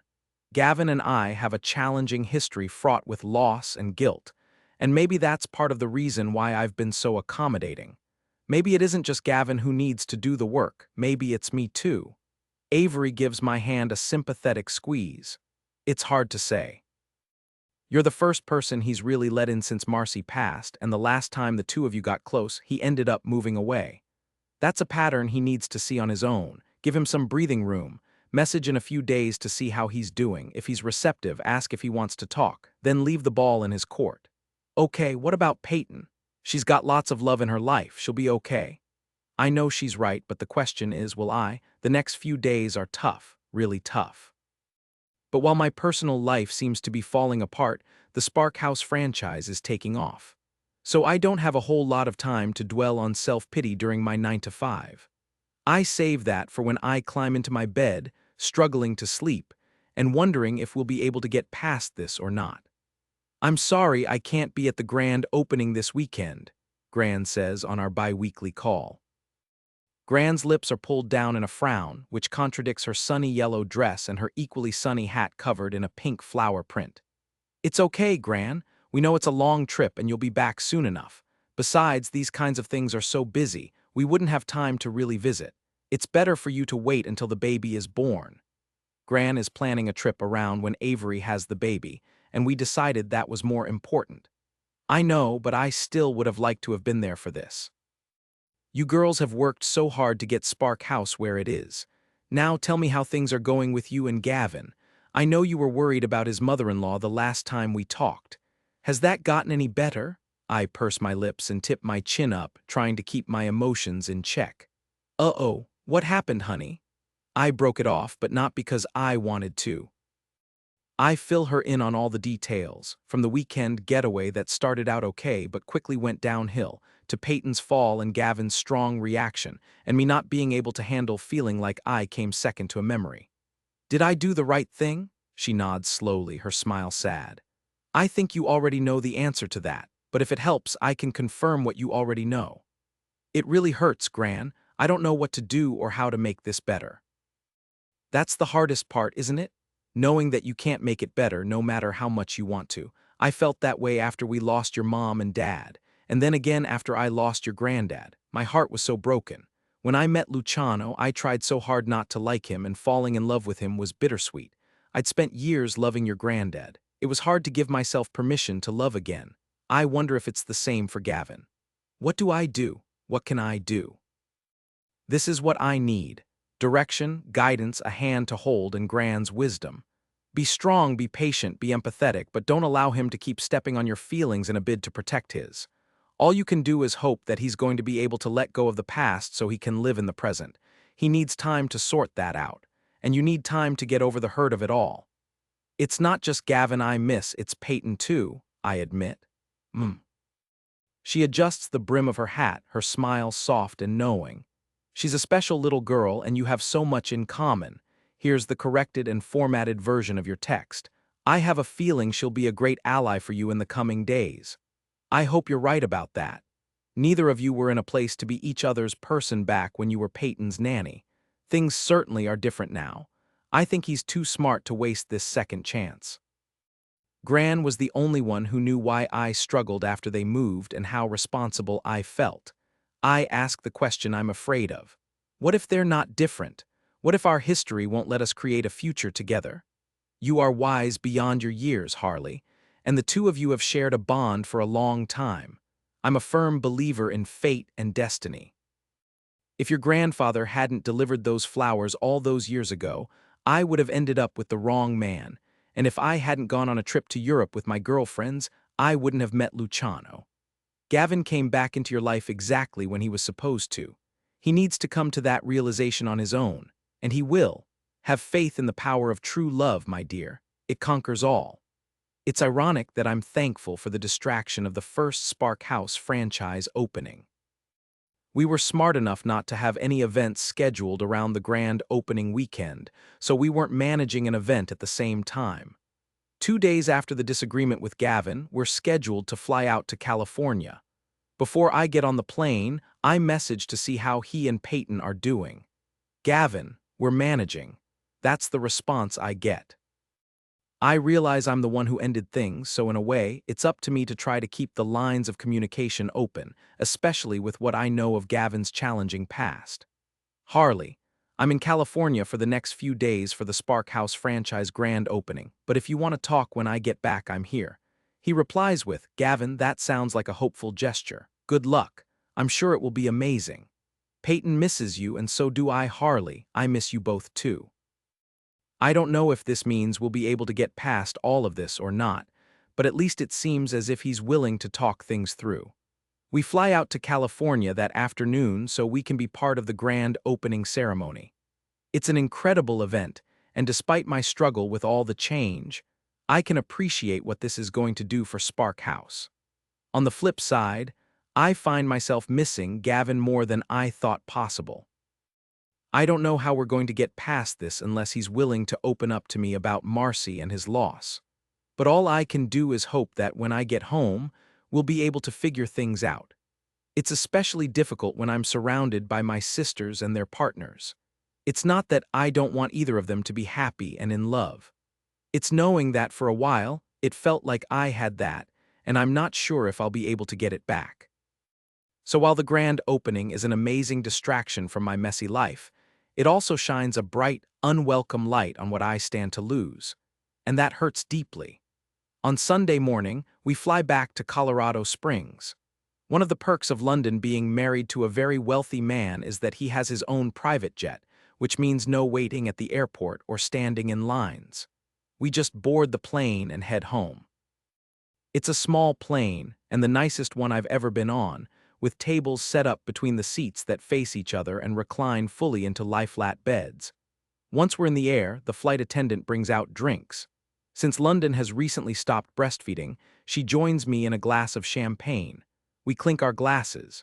Cheers to a successful grand opening of our first franchise, London says.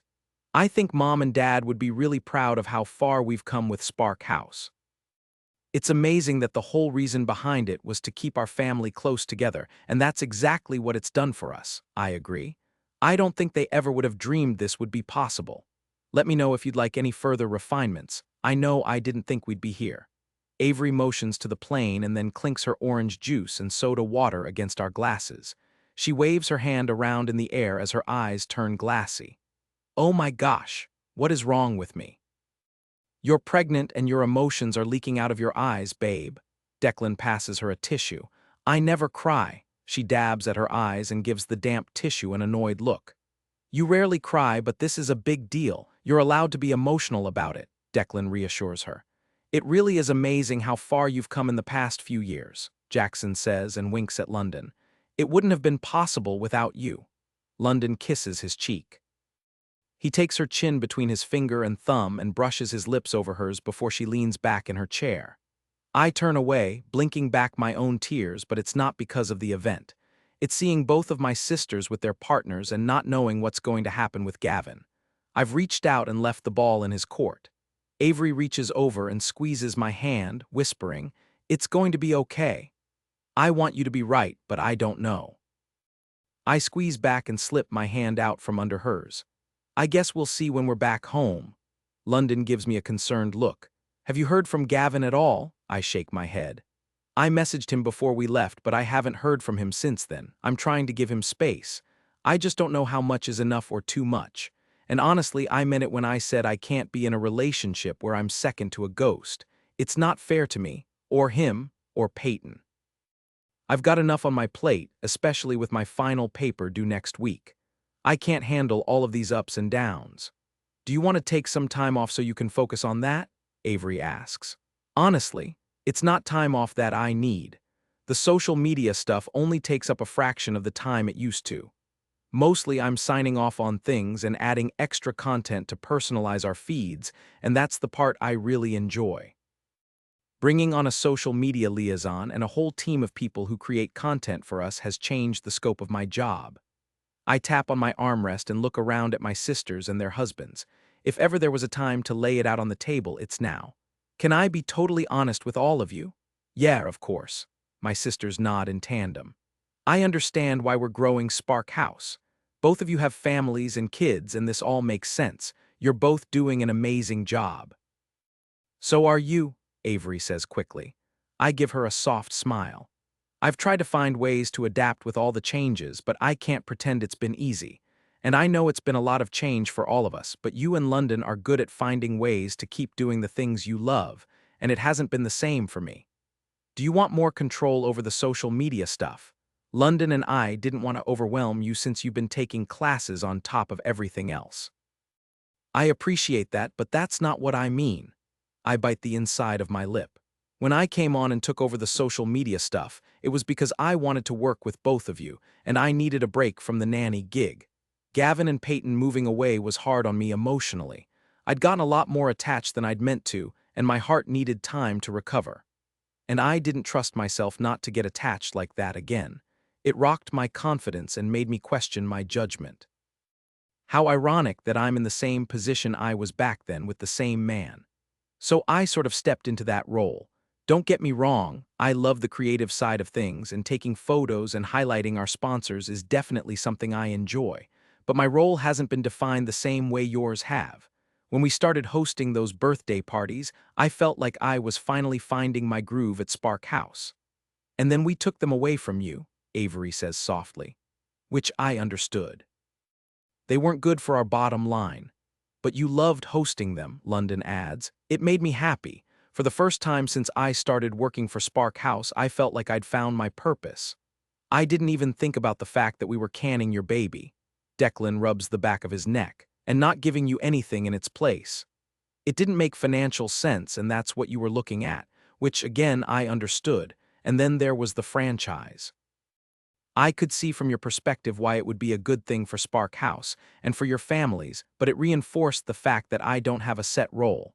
I wasn't on board with the franchise because I was afraid of what it would change." "Why didn't you tell us?" Avery and London exchange a glance.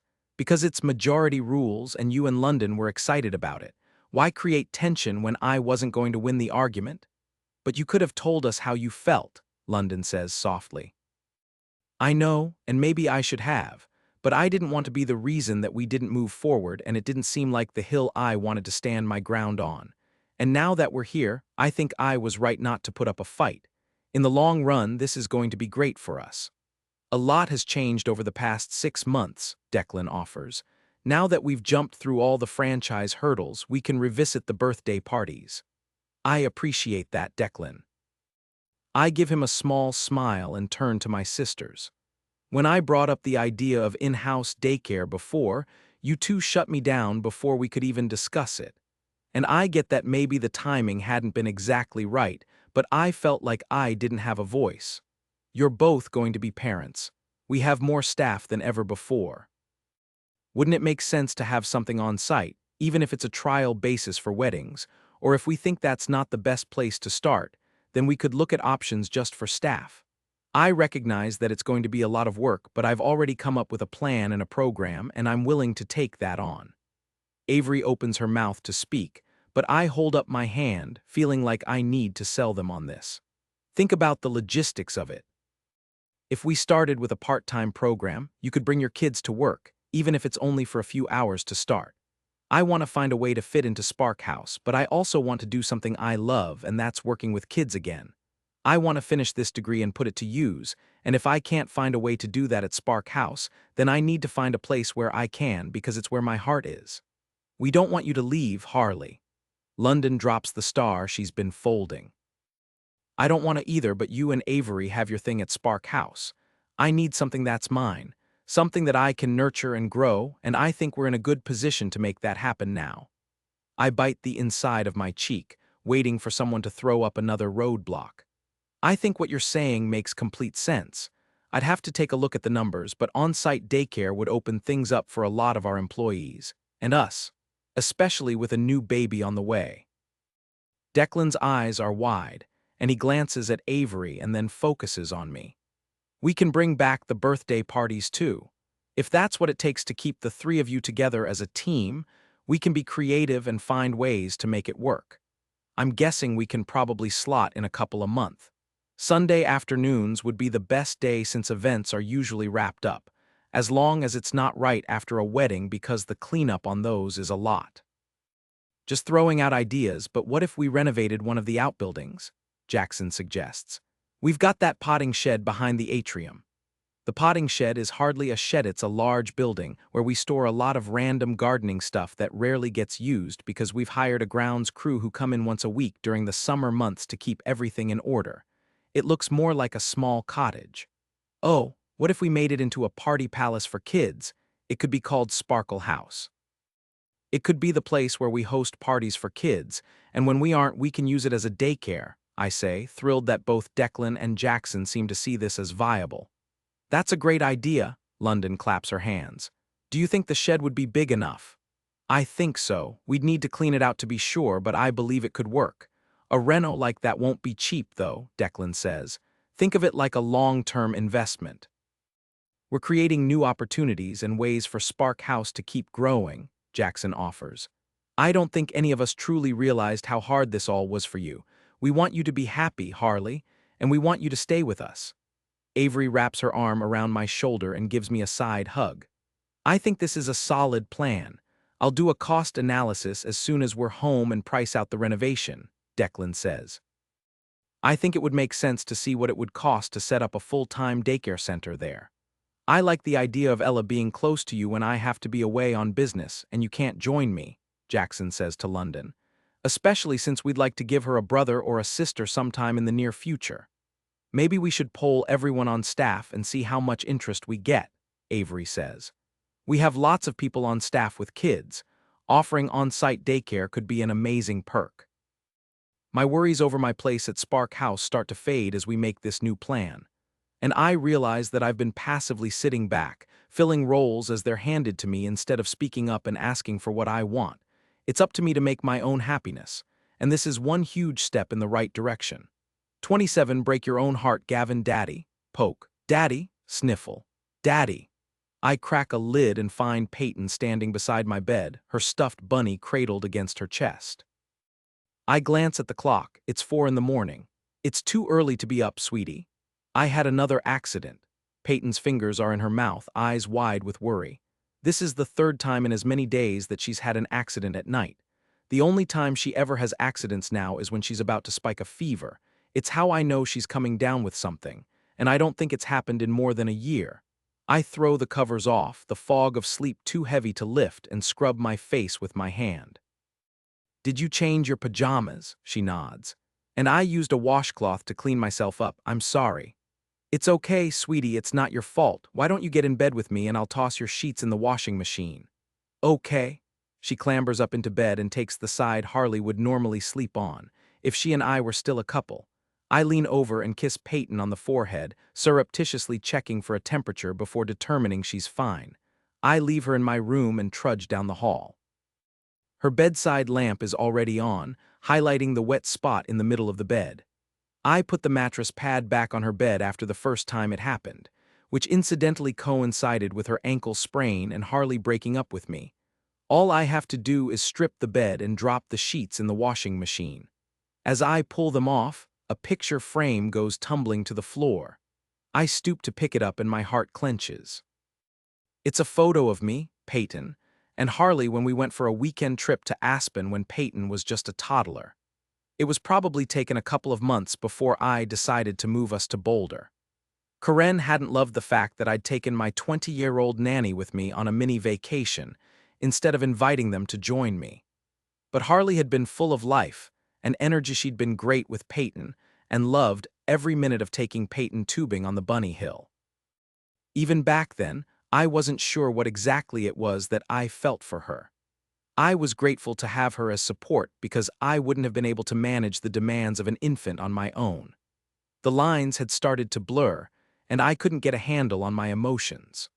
All I knew was that she'd been far too young, and I'd been far too heartbroken to entertain any kind of relationship with anyone, let alone my 20-year-old nanny. I'd chalked it up to being alone and needing the emotional support she provided. I'd moved away and given Peyton a fresh start in a new home, one without the memories of Marcy to keep me tethered to the past. But in moving to Boulder, I'd realized that I'd traded one problem for another. There had been a reason we'd moved to Colorado Springs. As much as Marcy loved her mother, she also couldn't handle how suffocating she could be. And I'd experienced it firsthand for a lot of years. It doesn't matter that I moved back to Colorado Springs and tried for another fresh start. If I can't learn how to manage my feelings about what happened to Marcy, I'll never be able to create a future with Harley, or anyone for that matter. And I want to. I place the photo on Peyton's nightstand and gather her sheets, carrying them to the laundry room. I set it on the sanitize cycle and return to bed. Peyton's head rests on Harley's pillow, and I try my best to be quiet and not jostle her, hoping she's fallen back to sleep. But as soon as I slip under the covers, her eyes pop open. I'm sorry. It's okay, sweetie. I know it didn't happen on purpose. Get some rest, okay? I lean over and kiss her forehead again. It's still cool, so no fever to explain the bedwetting. I inhale and get a faint whiff of Harley's shampoo, still lingering on her pillow because I haven't washed the sheets since the last time she slept over. I lie back and close my eyes. Marcy wouldn't want me to live in the past. She would want me to find happiness. Daddy? Peyton whispers. It could be a minute or an hour later. I make a noise in response. I miss Harley. Her voice is tiny and full of tears. I breathe out the hurt in my chest. This is one of the reasons I've been so careful about bringing someone into our lives like this. I don't want Peyton to get hurt when things don't work out, but in doing that, I've robbed us both of the opportunity to find love. I know, sweetie. When is she coming over again? She asks with a sniffle. I don't know right now, I tell her honestly. We're not going to move back to Boulder, are we? More sniffles. No, honey, we're not moving again. Grampy needs me here for work, and I know how much you love being in Colorado Springs, I assure her. Why would you think we'd be moving back to Boulder? Because Granny doesn't like Harley, and the last time we moved, Harley was taking care of me. And Harley was taking care of me again, and Granny wasn't happy about it. Does she not want Harley to be my mom? Is that why Granny doesn't like her? I choke back the emotion that comes with these kinds of questions and turn on the bedside lamp before I roll over to face Peyton. Did Granny say something to you about that? Peyton's eyes are watery and tired, and she's chewing on her bottom lip. Hoppy is tucked under her chin, and every few seconds she uses one floppy ear to wipe the tears away. It's not what she says, it's what she does. What do you mean? Whenever I talk about Harley, she starts talking about Mommy. And she'll sit me down and tell me lots of stories about her and tell me that it's important that I know all about her even though I didn't get to meet her. She's right. It is important for you to know about your mom, I agree. Why don't you ever tell me stories about Mommy? Peyton asks. My heart stutters and squeezes. I blow out a breath, trying to figure out how to talk to her about this, because it hurts. Do you miss her still? She scooches a little closer. Yeah, of course I do. But it's been nearly a decade. And while that space in my heart reserved for Marcy never goes away or gets smaller, I find that I'm able to make more room for new people who can help heal those marred pieces. She nods and is quiet for a second. Harley misses her mom too, and I want to be able to miss mine, but I only know about her in stories, so all I can miss is a picture or an idea. I'm sad I didn't get to know her, and I'm sad that I don't have a mom, but I really miss Harley a lot.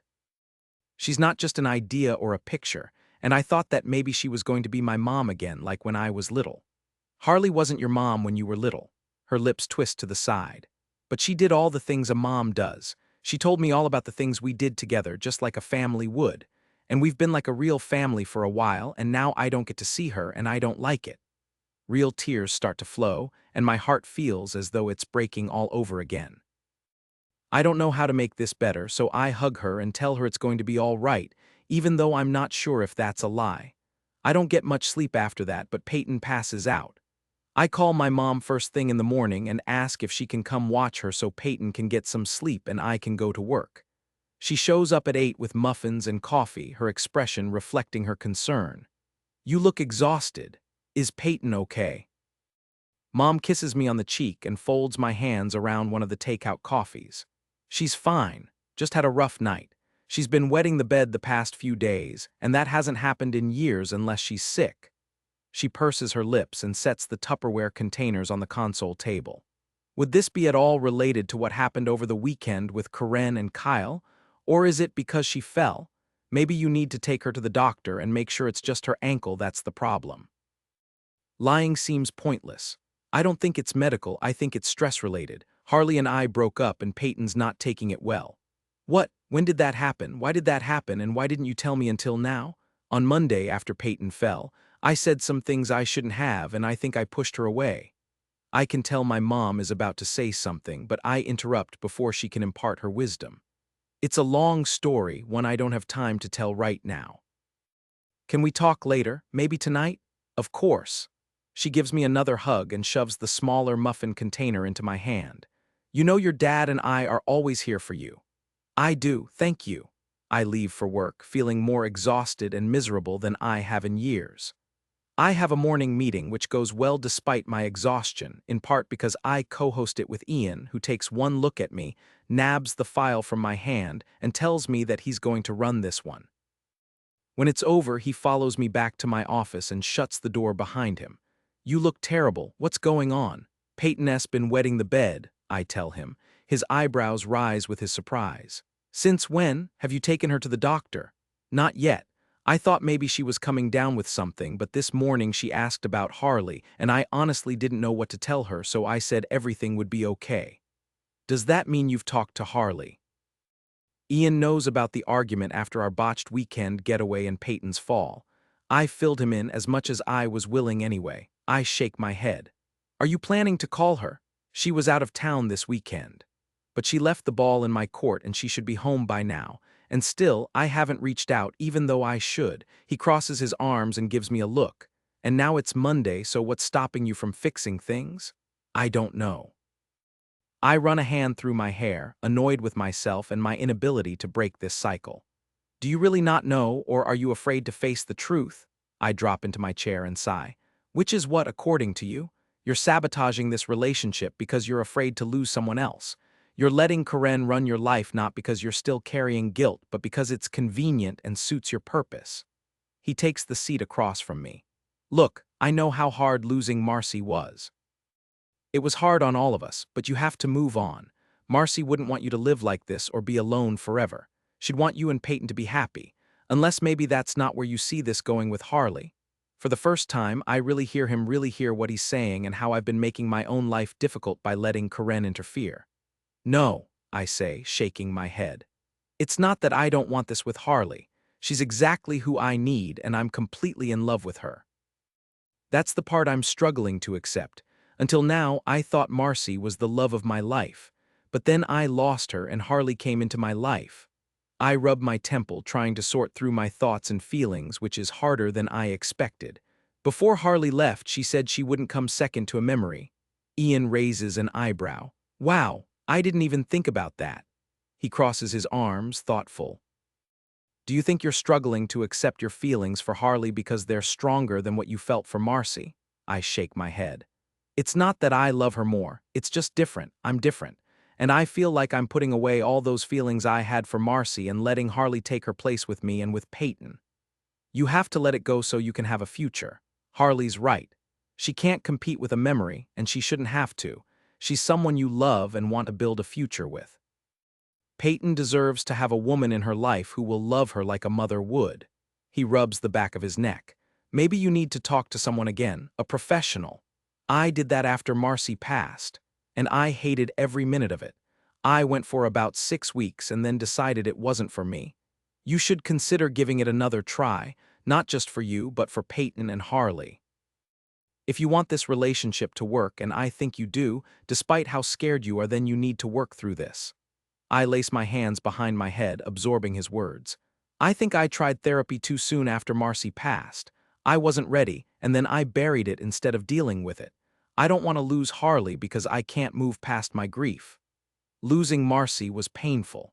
You gained a daughter and lost your partner in the same day. No one expects you to ever get over it, but you need to learn how to cope so you can have a healthy relationship with someone else. Whether that's Harley is something you need to figure out. I think it is Harley. Maybe it always was. I think back to the moment in the kitchen that changed something in me. It might not have been the only reason I moved away, but it played a part. The timing had been wrong, and I wasn't in control of my emotions back then. It seems like that's still the case. Ian nods. I see how happy you are with her, how much Peyton adores her, and how much she adores Peyton.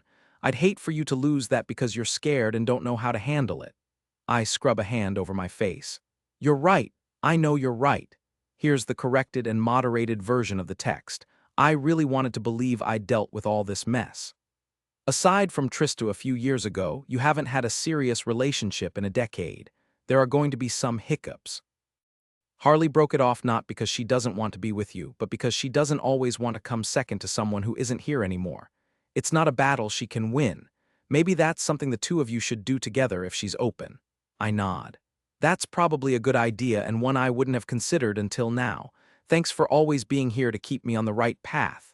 He claps me on the shoulder. I just want you to be happy, man. You deserve it, more than most. I call Karen as soon as Ian leaves my office. It goes to voicemail, so I leave a message, telling her we need to talk and that I'd like to come out her way because it's a conversation that would be best in person. My intention is to figure out a time that works for me to drive out to Boulder. I'd go right now if I could, but I don't want to appear on their doorstep without warning. So I'm surprised when I pull into the driveway and find not only my parents' car in the driveway, but my in-laws as well.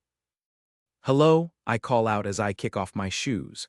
Peyton comes hobbling down the hall and she throws her arms around me. I stayed home from school and Granny came down for a visit and we watched a movie and made chocolate chip cookies. Well, that's a nice surprise. Was it a good day?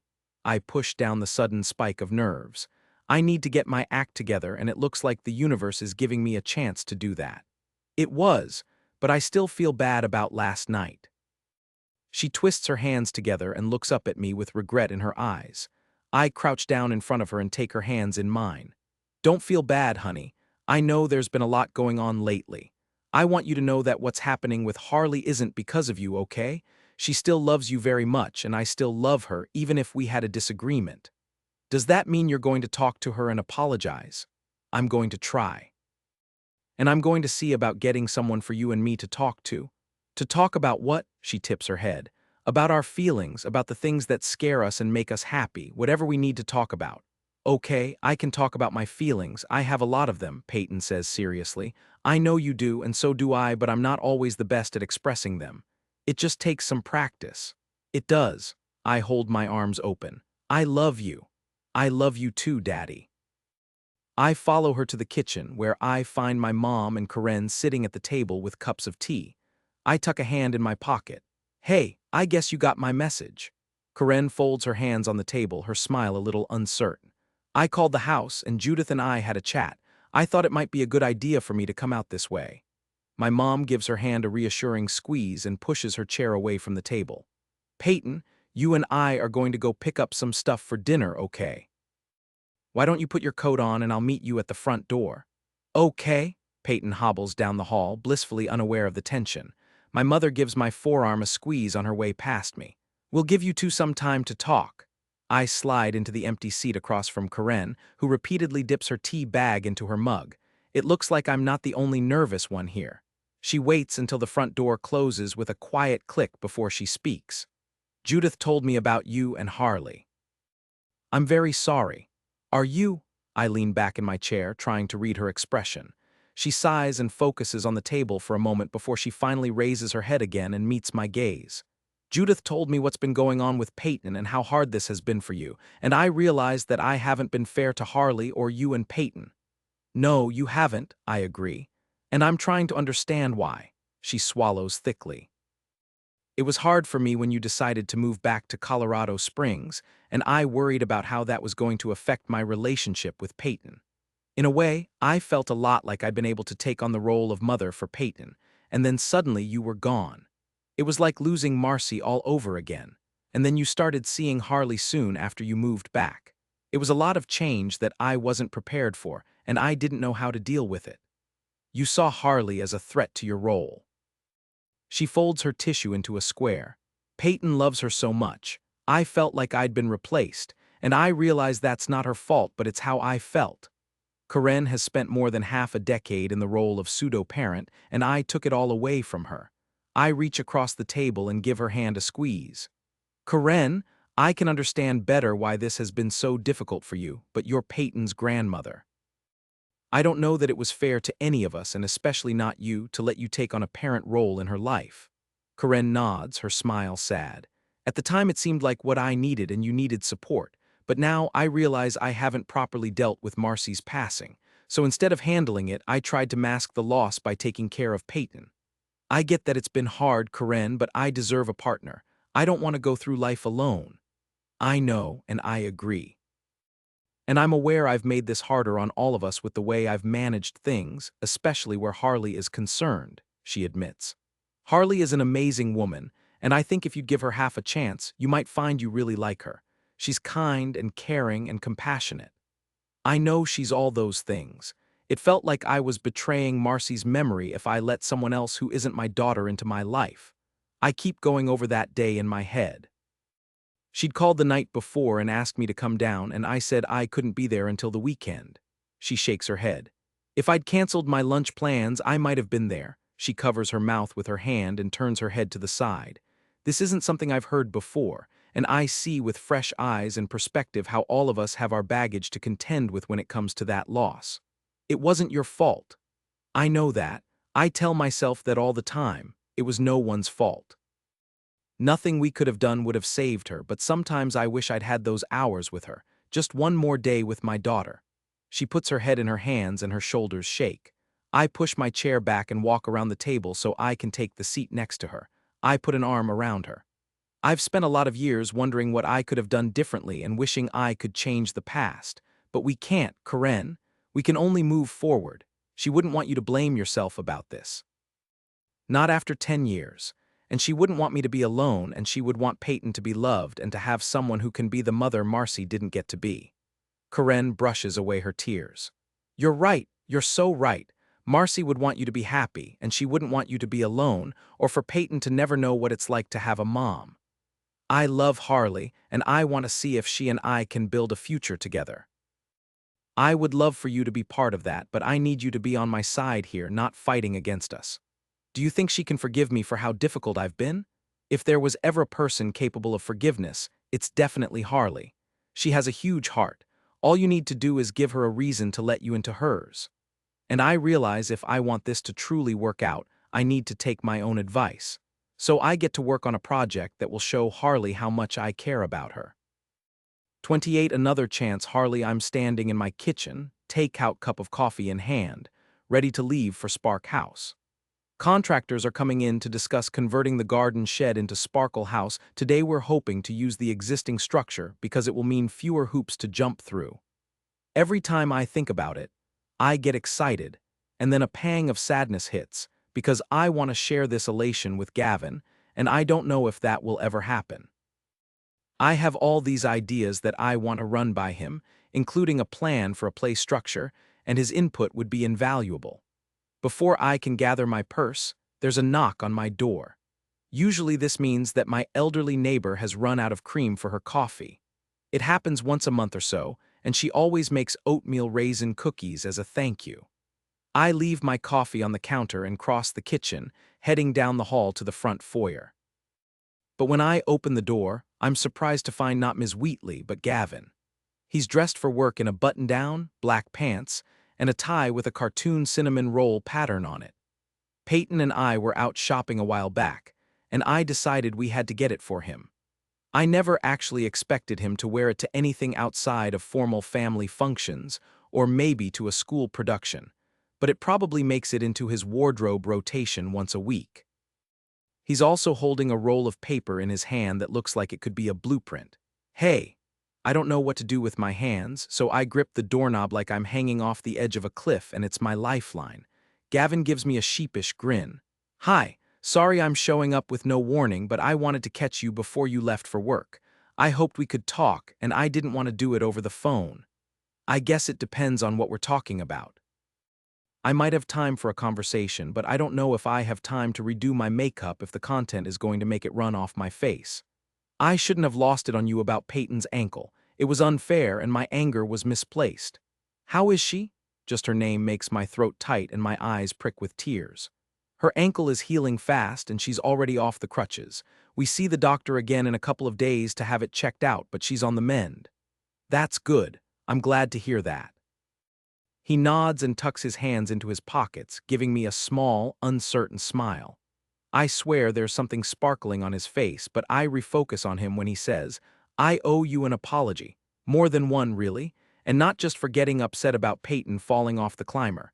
She knew she shouldn't have been up there, and I was the reason you were distracted. I step aside and motion him inside. So why were you so upset? Gavin crosses the threshold, and I close the door behind him, moving across the room and putting the kitchen island between us. Where do I start? He sets the roll of paper on the counter, runs a hand through his hair and tips his chin up, eyes on the light fixture above his head before they drop back to meet mine, his expression pleading. I was overwhelmed, Harley, by everything. By Peyton getting hurt, by my feelings for you, by the guilt I felt for having those feelings for you, and my own fears and guilt over Marcy. I realize now that my reaction was extreme because I was scared.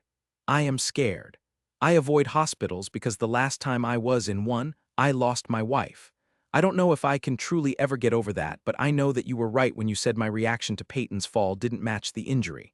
It made me realize that I still have a lot to overcome and some personal work to do because I don't want that to happen again. I nod, absorbing his words. All of it makes sense, but it still leaves a lot of questions. What does that mean for us?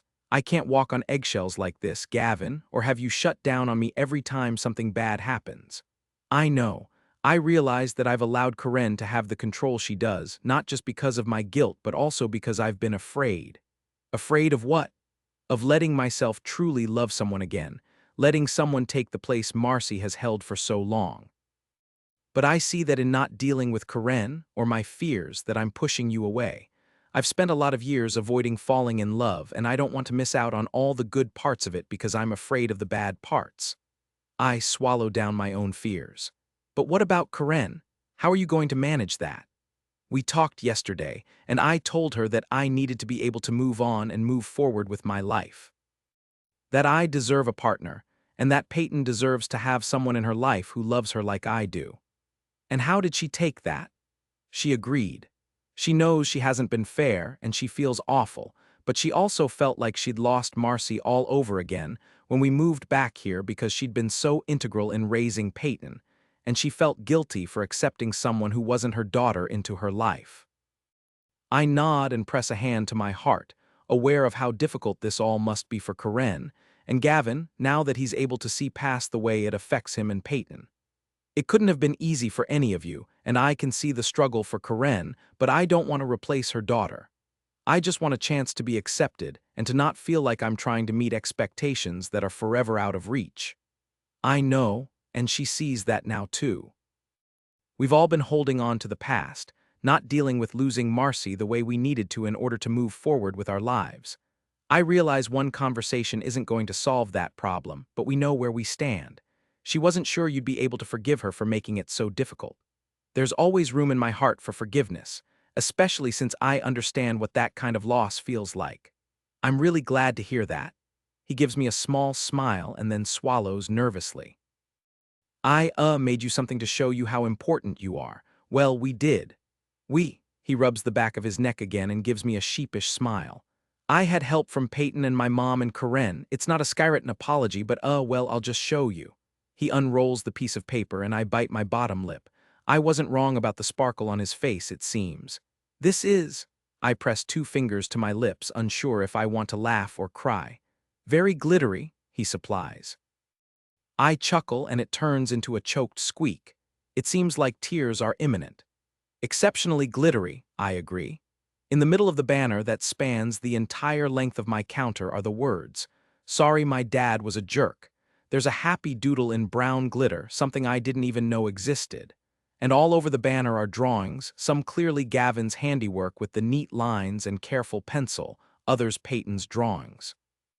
There are little captions under each one, cataloging our adventures together, our trip to Chuck E. Cheese, pizza dinners, our outing to the zoo. Little moments that detail our story, and it shows me exactly how loved I am. How much glitter did you go through to make this? A ridiculous amount, and it will totally be worth wearing for the next week or more if it means you can forgive me. I can see the hope and fear written all over his gorgeous face. I nod once and sweep a tear away. I can forgive you, Gavin. Love is never easy and your path has been harder than most. I know Marcy was your best friend and the future you thought you had was taken away from you. I don't expect or want you to forget her. But what I do want is for you to open up to me about her. If we're going to make this work, I want you to talk to me. She was a huge part of your life and she gave you Peyton. You can't see her and not think about the person you lost. You're right. I can't and shouldn't try to keep those parts of my past to myself. He agrees. It's the nervous, uncomfortable way he says it, stiffly, like he's still trying to disassociate from the pain, the joy, and the love that he's held so close to his heart for so long that makes me wary. My biggest fear, though, Gavin, is how you're going to react when things invariably get hard again, or our relationship is tested. The anniversary of Marcy's passing is coming up, and I know that's going to be difficult for you. Especially with me in the picture. I'm afraid that I'm going to keep putting my heart on the line for you and that you're just going to walk away again. You've done it before he can interject. I hold my hand up. It's not the same anymore, I know, because we've both grown a lot since then, but this is your pattern and it can't keep happening. It's not healthy for me or Peyton or you, he nods. You're right, but I want this to work, Harley. I want there to be an us, and I understand if maybe you need some time and you need me to prove that I'm not going to leave again. I love you and Peyton loves you. I can see a future with you. Just give me the chance to show you I'm in this. I close my eyes and tip my head back. I know we're only scratching the surface, that there are more conversations to be had. When I open my eyes, he's chewing nervously on his bottom lip. We'll talk to someone regularly, like couples counseling. And you have to stick with it even if you don't like it and it's hard. I know, especially if the alternative is not having you in my life. This past week, it hasn't been good. I've had a lot of time to reflect on how I've handled things, and I don't want to risk losing you again. I take a step forward, bringing me into his personal space. I want this to work too, Gavin, but if that's going to happen, we need to have open lines of communication. We have to talk things through, and I need to know when you're struggling and where that's coming from. I can handle all your ghosts. I just don't want to be second to them anymore. You were never second. I just didn't know how to let go of the past so I could start living in the present. It's not about letting go. It's about giving yourself permission to remember all the good things and the bad, to talk about them, feel the love and the sadness and hurt in equal measure, and relinquish the guilt. You don't need to hold on to things that are going to drag you down, and if you'll let me, I'm going to do my best to be the hand you reach for when you need to be pulled back up. He takes my hand in his and brings it to his lips, pressing them against my knuckle. I love you, more than I thought I was capable of. I feel like you've put me back together. I love you too, you fill my heart. He drops his head, eyes on my lips. Can I kiss you? Please. He tips my chin up and brushes his lips over mine, twice, 3 times before he presses forward, gently holding me between my counter and his body. I missed you so much. He cups my face between his palms and kisses me, showing me with actions and words how much I mean to him. Snapshots of love. Harley, she's going to love it so much, Harley. You've really outdone yourself. If I was smiling any harder, my face would crack. I couldn't have done it without your help, I tell Karen and then turn to Judith. Or yours. They both put their arms around me and give me an affectionate squeeze. The maternal, warm kind I've missed so much over the past decade and a half. Grandma Spark is an amazing woman, but she wasn't a big hugger. It turns out that both Gavin's mom and his mother-in-law are big on the squeezes. There have been some significant changes over the past month when it comes to mine and Karen's relationship. She called me the day after Gavin and I got back together and asked if we could go for coffee. I warily said yes. If I wanted things to work between Gavin and me, I needed to come to terms with the fact that Karen was always going to be a part of Peyton's life, and if things went the way I hoped they would with Gavin, mine as well. And that meant finding a way to have a relationship that wasn't full of strain and tension. The apology was exactly what I needed, and it seemed, so did she. We cried together, and in the end it felt cathartic and gave us the fresh start we needed. In the weeks following that talk, I reached out and asked Karen and Judith for their help in putting together a special gift for Peyton. I wanted Karen to understand that I wasn't planning to take her daughter's place, and that more than anything I wanted to celebrate Marcy on Peyton's birthday as much as I wanted to celebrate Peyton herself. More than either of those things, I wanted to give permission to Gavin to talk about Marcy freely, to grieve her loss and embrace her memory, and share his love for her with his daughter, and with me. I wanted to normalize discussions about Marcy in the same way my sisters and I embrace the memory of our parents. The love we share outweighs the pain some of the memories bring, and we deal with that as best we can and keep moving forward. Karen pulls a tissue from her pocket and dabs at her eyes. It's always such an emotional day for me. You don't have to hold it together on our account. It's okay to be as sad as you are happy, I tell her gently. It's a challenging day because the day she gained her granddaughter, she also lost her daughter. I don't want Peyton to ever see her birthday as anything but a celebration, she says honestly. It's a delicate balance, and eventually, when Peyton is old enough, she'll understand how wonderful and difficult this day truly is. But for now, we can protect her from that sadness by celebrating Marcy's life and how important she will always be to all of you. Karen nods and tucks the tissue into her pocket. You're right. We're so lucky to have you in our lives, always looking at the bright side of things. Behind every cloud is a ray of sunshine looking for a place to peek through. Avery pops into the dining room, where the party is taking place this afternoon. I thought I'd find you all in here. She waddles into the room, her belly round with the promise of new life. She's due in a few weeks and ready to have her body back and to meet the new addition to her family.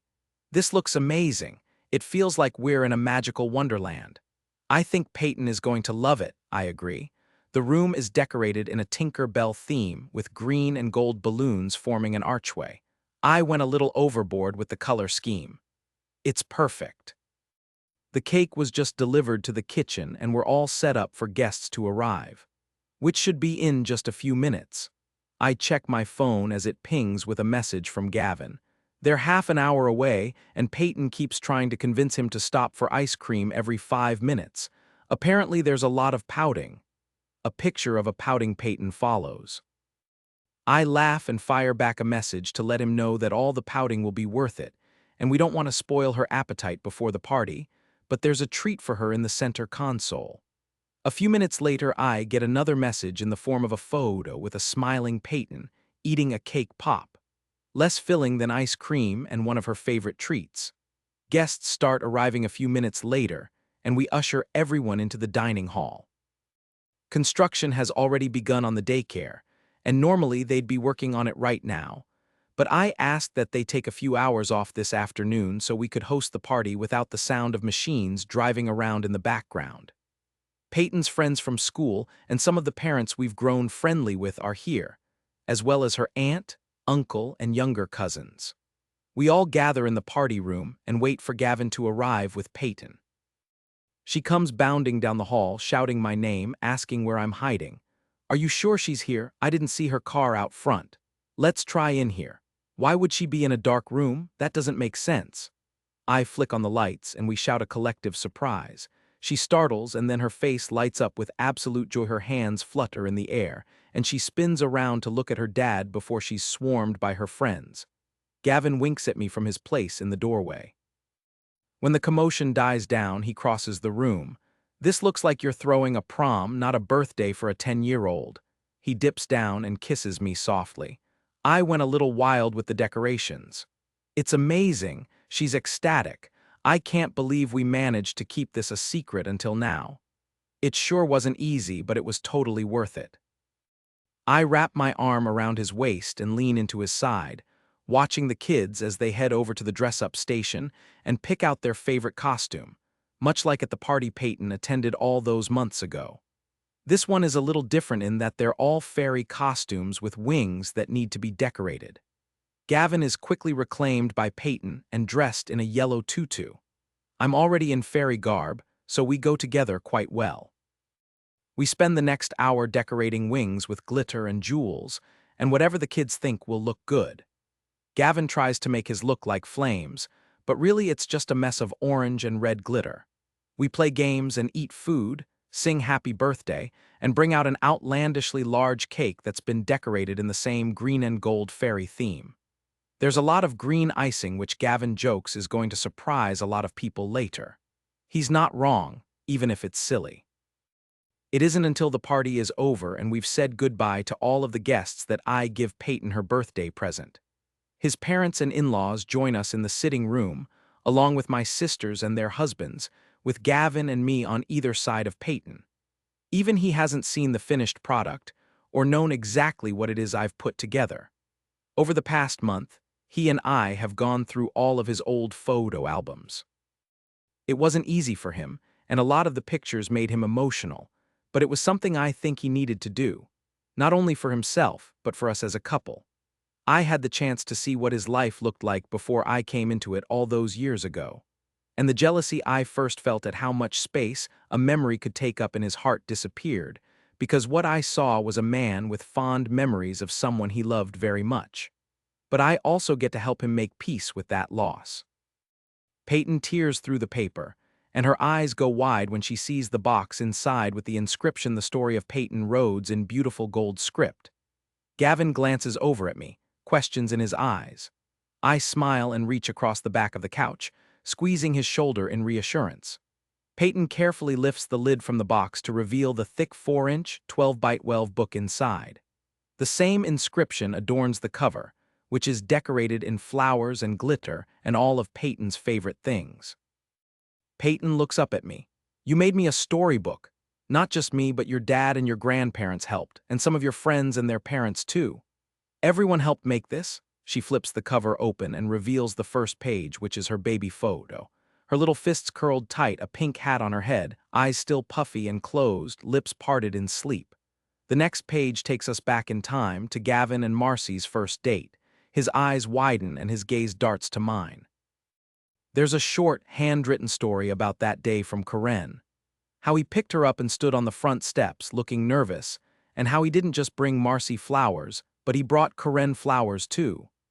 Each page has a short story attached to the photographs, chronicling Gavin and Marcy's relationship, their wedding, her pregnancy with Peyton, and there's even a page dedicated to her passing.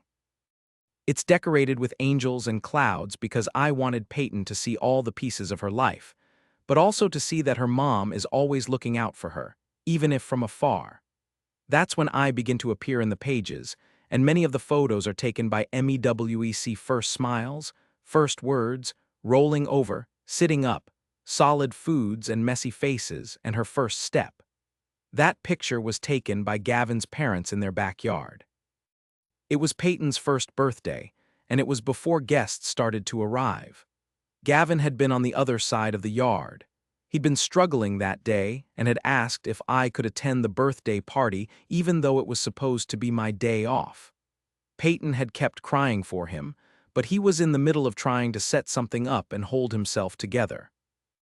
When I'd set her down and held her hands, she'd taken a tentative step and let go of my hand, and then she'd taken another and let go of the other one. Judith had captured all of those moments, including the one when Gavin's face had broken into the most glorious smile, and he'd rushed over and scooped her up and covered her face in kisses.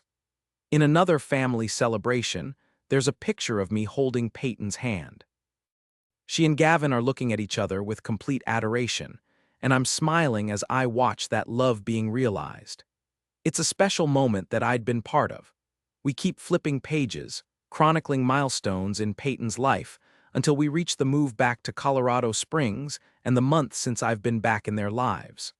There are pages already decorated waiting for pictures from today, and more empty pages waiting to be filled. There's space for more chapters in your life, and we'll get to write them together, I tell her and motion to our family, still sitting around the room. All of us get to be part of your story.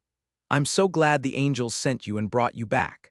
She throws her arms around my neck, and I wrap mine around her small frame, smiling through my tears of joy. Me too, sweetie, me too. Me three, Gavin whispers. My heart is so full of love for both of them. Epilogue. My family. Peyton. 2 years later. Peyton, are you ready to go? Dad calls out from down the hall. I check my reflection in the mirror one more time and make sure my dress doesn't have any lint on it. I don't feel any older than I did yesterday, but today is my 12th birthday. And it's a big one. I pat my tummy, hoping to reassure it that there's no need for the butterflies and that everything is going to be fine. My gaze catches on the picture of my mom and Dad on my dresser. Before, Dad had crinkles in the corner of his eyes. In it, my mom was pregnant with me. Her smile is wide and her hand rests protectively on her bump. My dad smiles, but he's not looking at the camera, he's looking at my mom. I blow out a breath and accept the pang of sadness that hits me whenever I really stop to look at this photo. I'll never know what my name sounds like on her lips. Not while I'm alive anyway. But one day, a long time from now, I'll meet her. For now, I have pictures and stories and a whole life ahead of me. And today I get the birthday present I've secretly been wishing for all my life.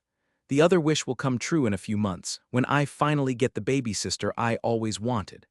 I press my fingertips to my lips and then touch the corner of the frame before I turn away and cross my room. Coming, I shout on my way down the hall. When I reach the front foyer, my dad and Harley are waiting for me. Harley's round belly has the phrase "sister in the making" written across it. My granny and Nana and I went shopping as soon as we found out Harley was pregnant and bought her all kinds of fun clothes. I picked this one out. I already took the babysitter's course, so I can watch my little sister when Harley and my dad have their date nights. I know 12 years is a big gap, but I love babies the same way Harley does, and being a much older sister is a special relationship. I've already started babysitting for our neighbors down the street a couple of afternoons a week. They have 4-year-old twins, and their mom calls them holy terrors, but she's always smiling when she says it. I think they're hilarious and so much fun. I can't wait to teach my little sister all kinds of things, like how to make rainbow glitter flowers and bunny pizzas.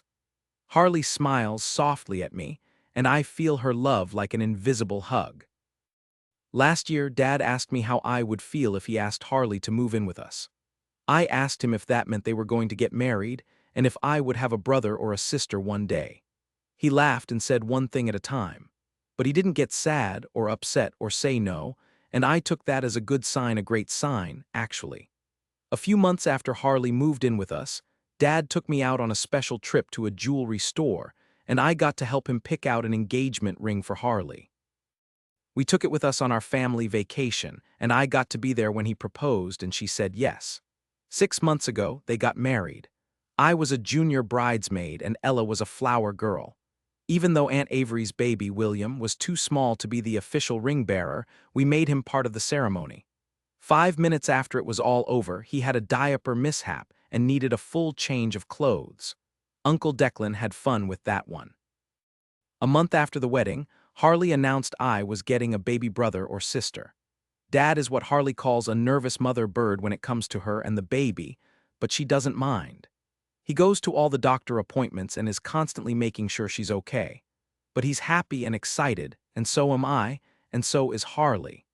We went shopping as a family and picked out all the decorations for the nursery as soon as we knew I was getting a baby sister. Today is another big day for us. Harley steps forward and takes my chin between her thumb and finger, turning my head from one side to the other, inspecting me with a stern look. Yes, you definitely look like a 12-year-old today. I grin. I look the same as I did yesterday. One day older, but I must tell you, turning 12 does not mean we're going to stop watching Disney movies or making glitter crafts. I blow out a dramatic breath. Phew, I was really worried about that. Dad rolls his eyes and laughs. You're only saying that because you're in love with glitter crafts. This is absolutely true, Harley agrees with a nod, then her expression turns serious and her voice softens.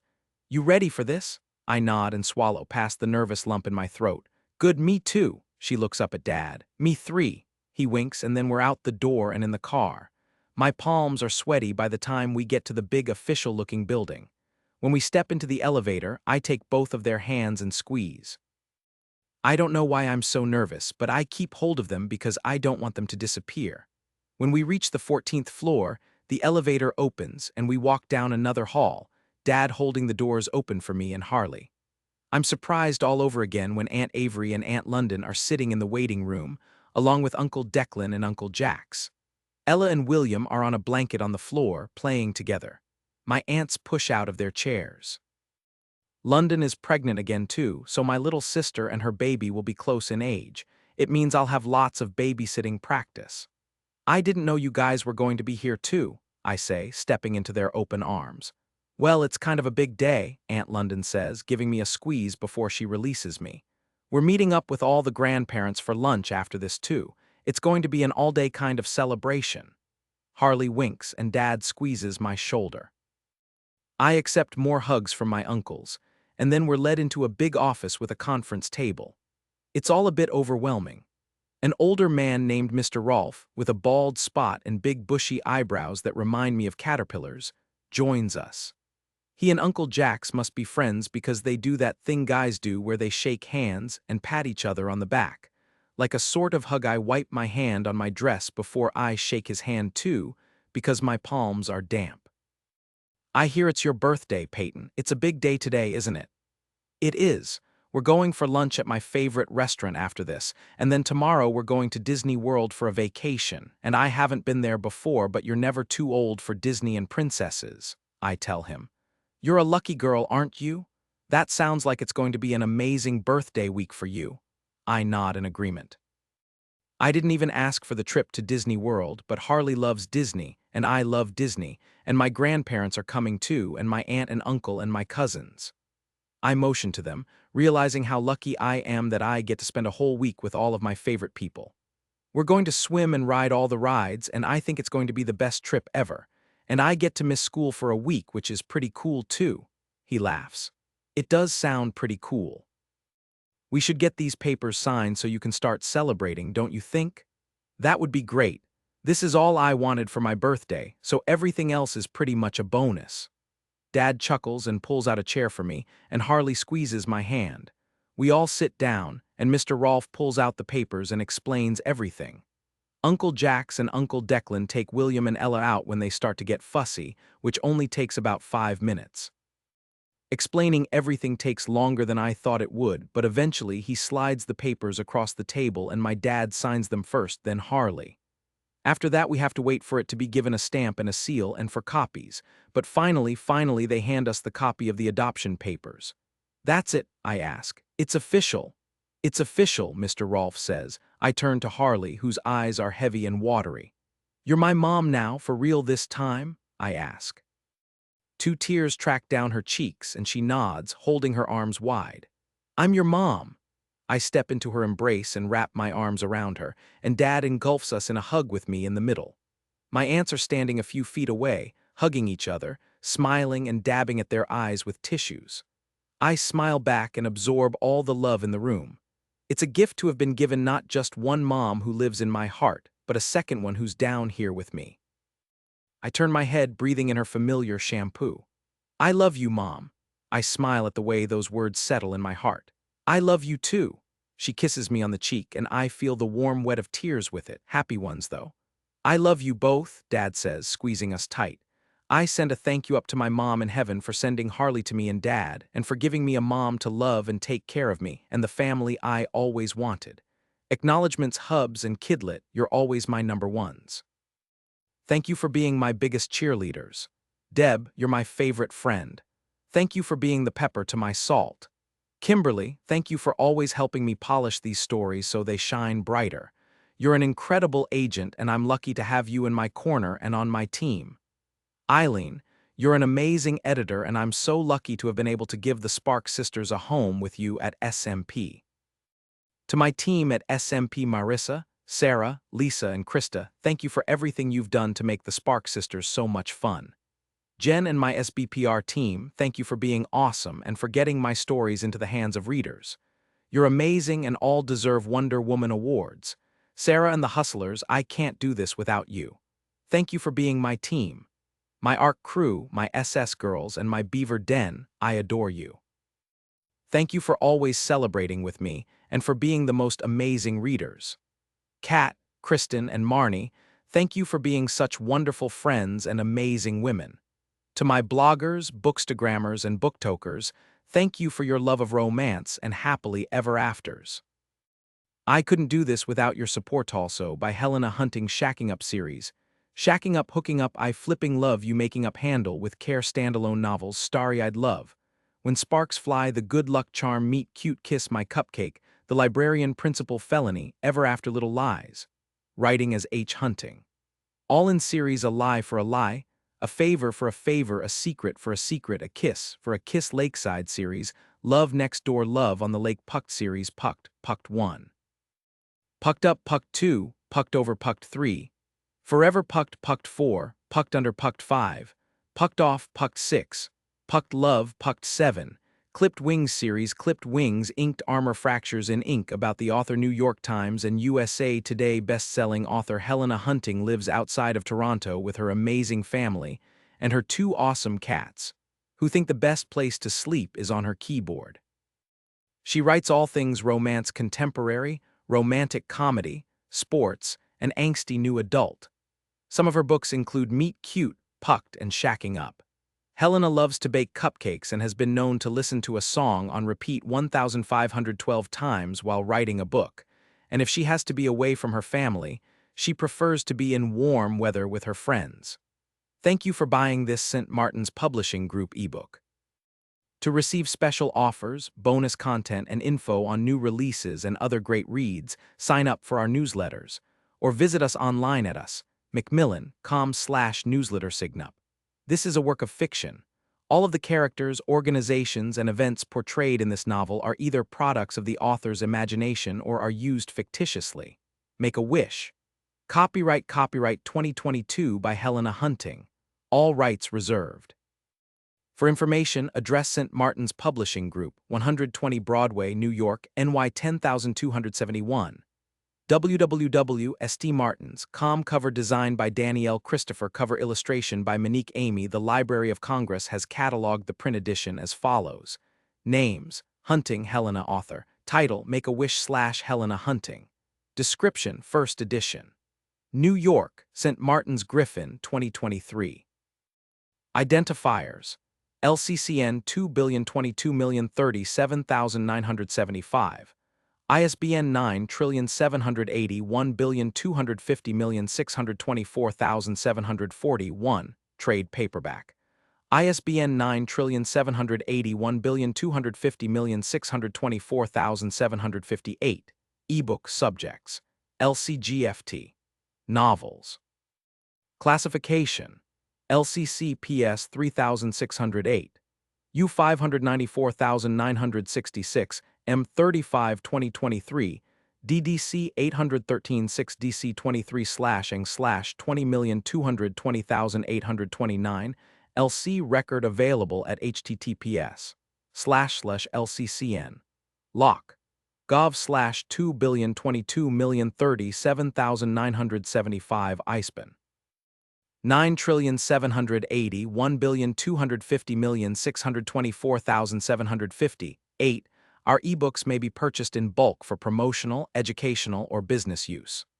please contact the Macmillan Corporate and Premium Sales Department at 1-800-220-179-45, extension 5442, or by email at macmillanspecialmarkets@macmillan.com. First edition, 2023.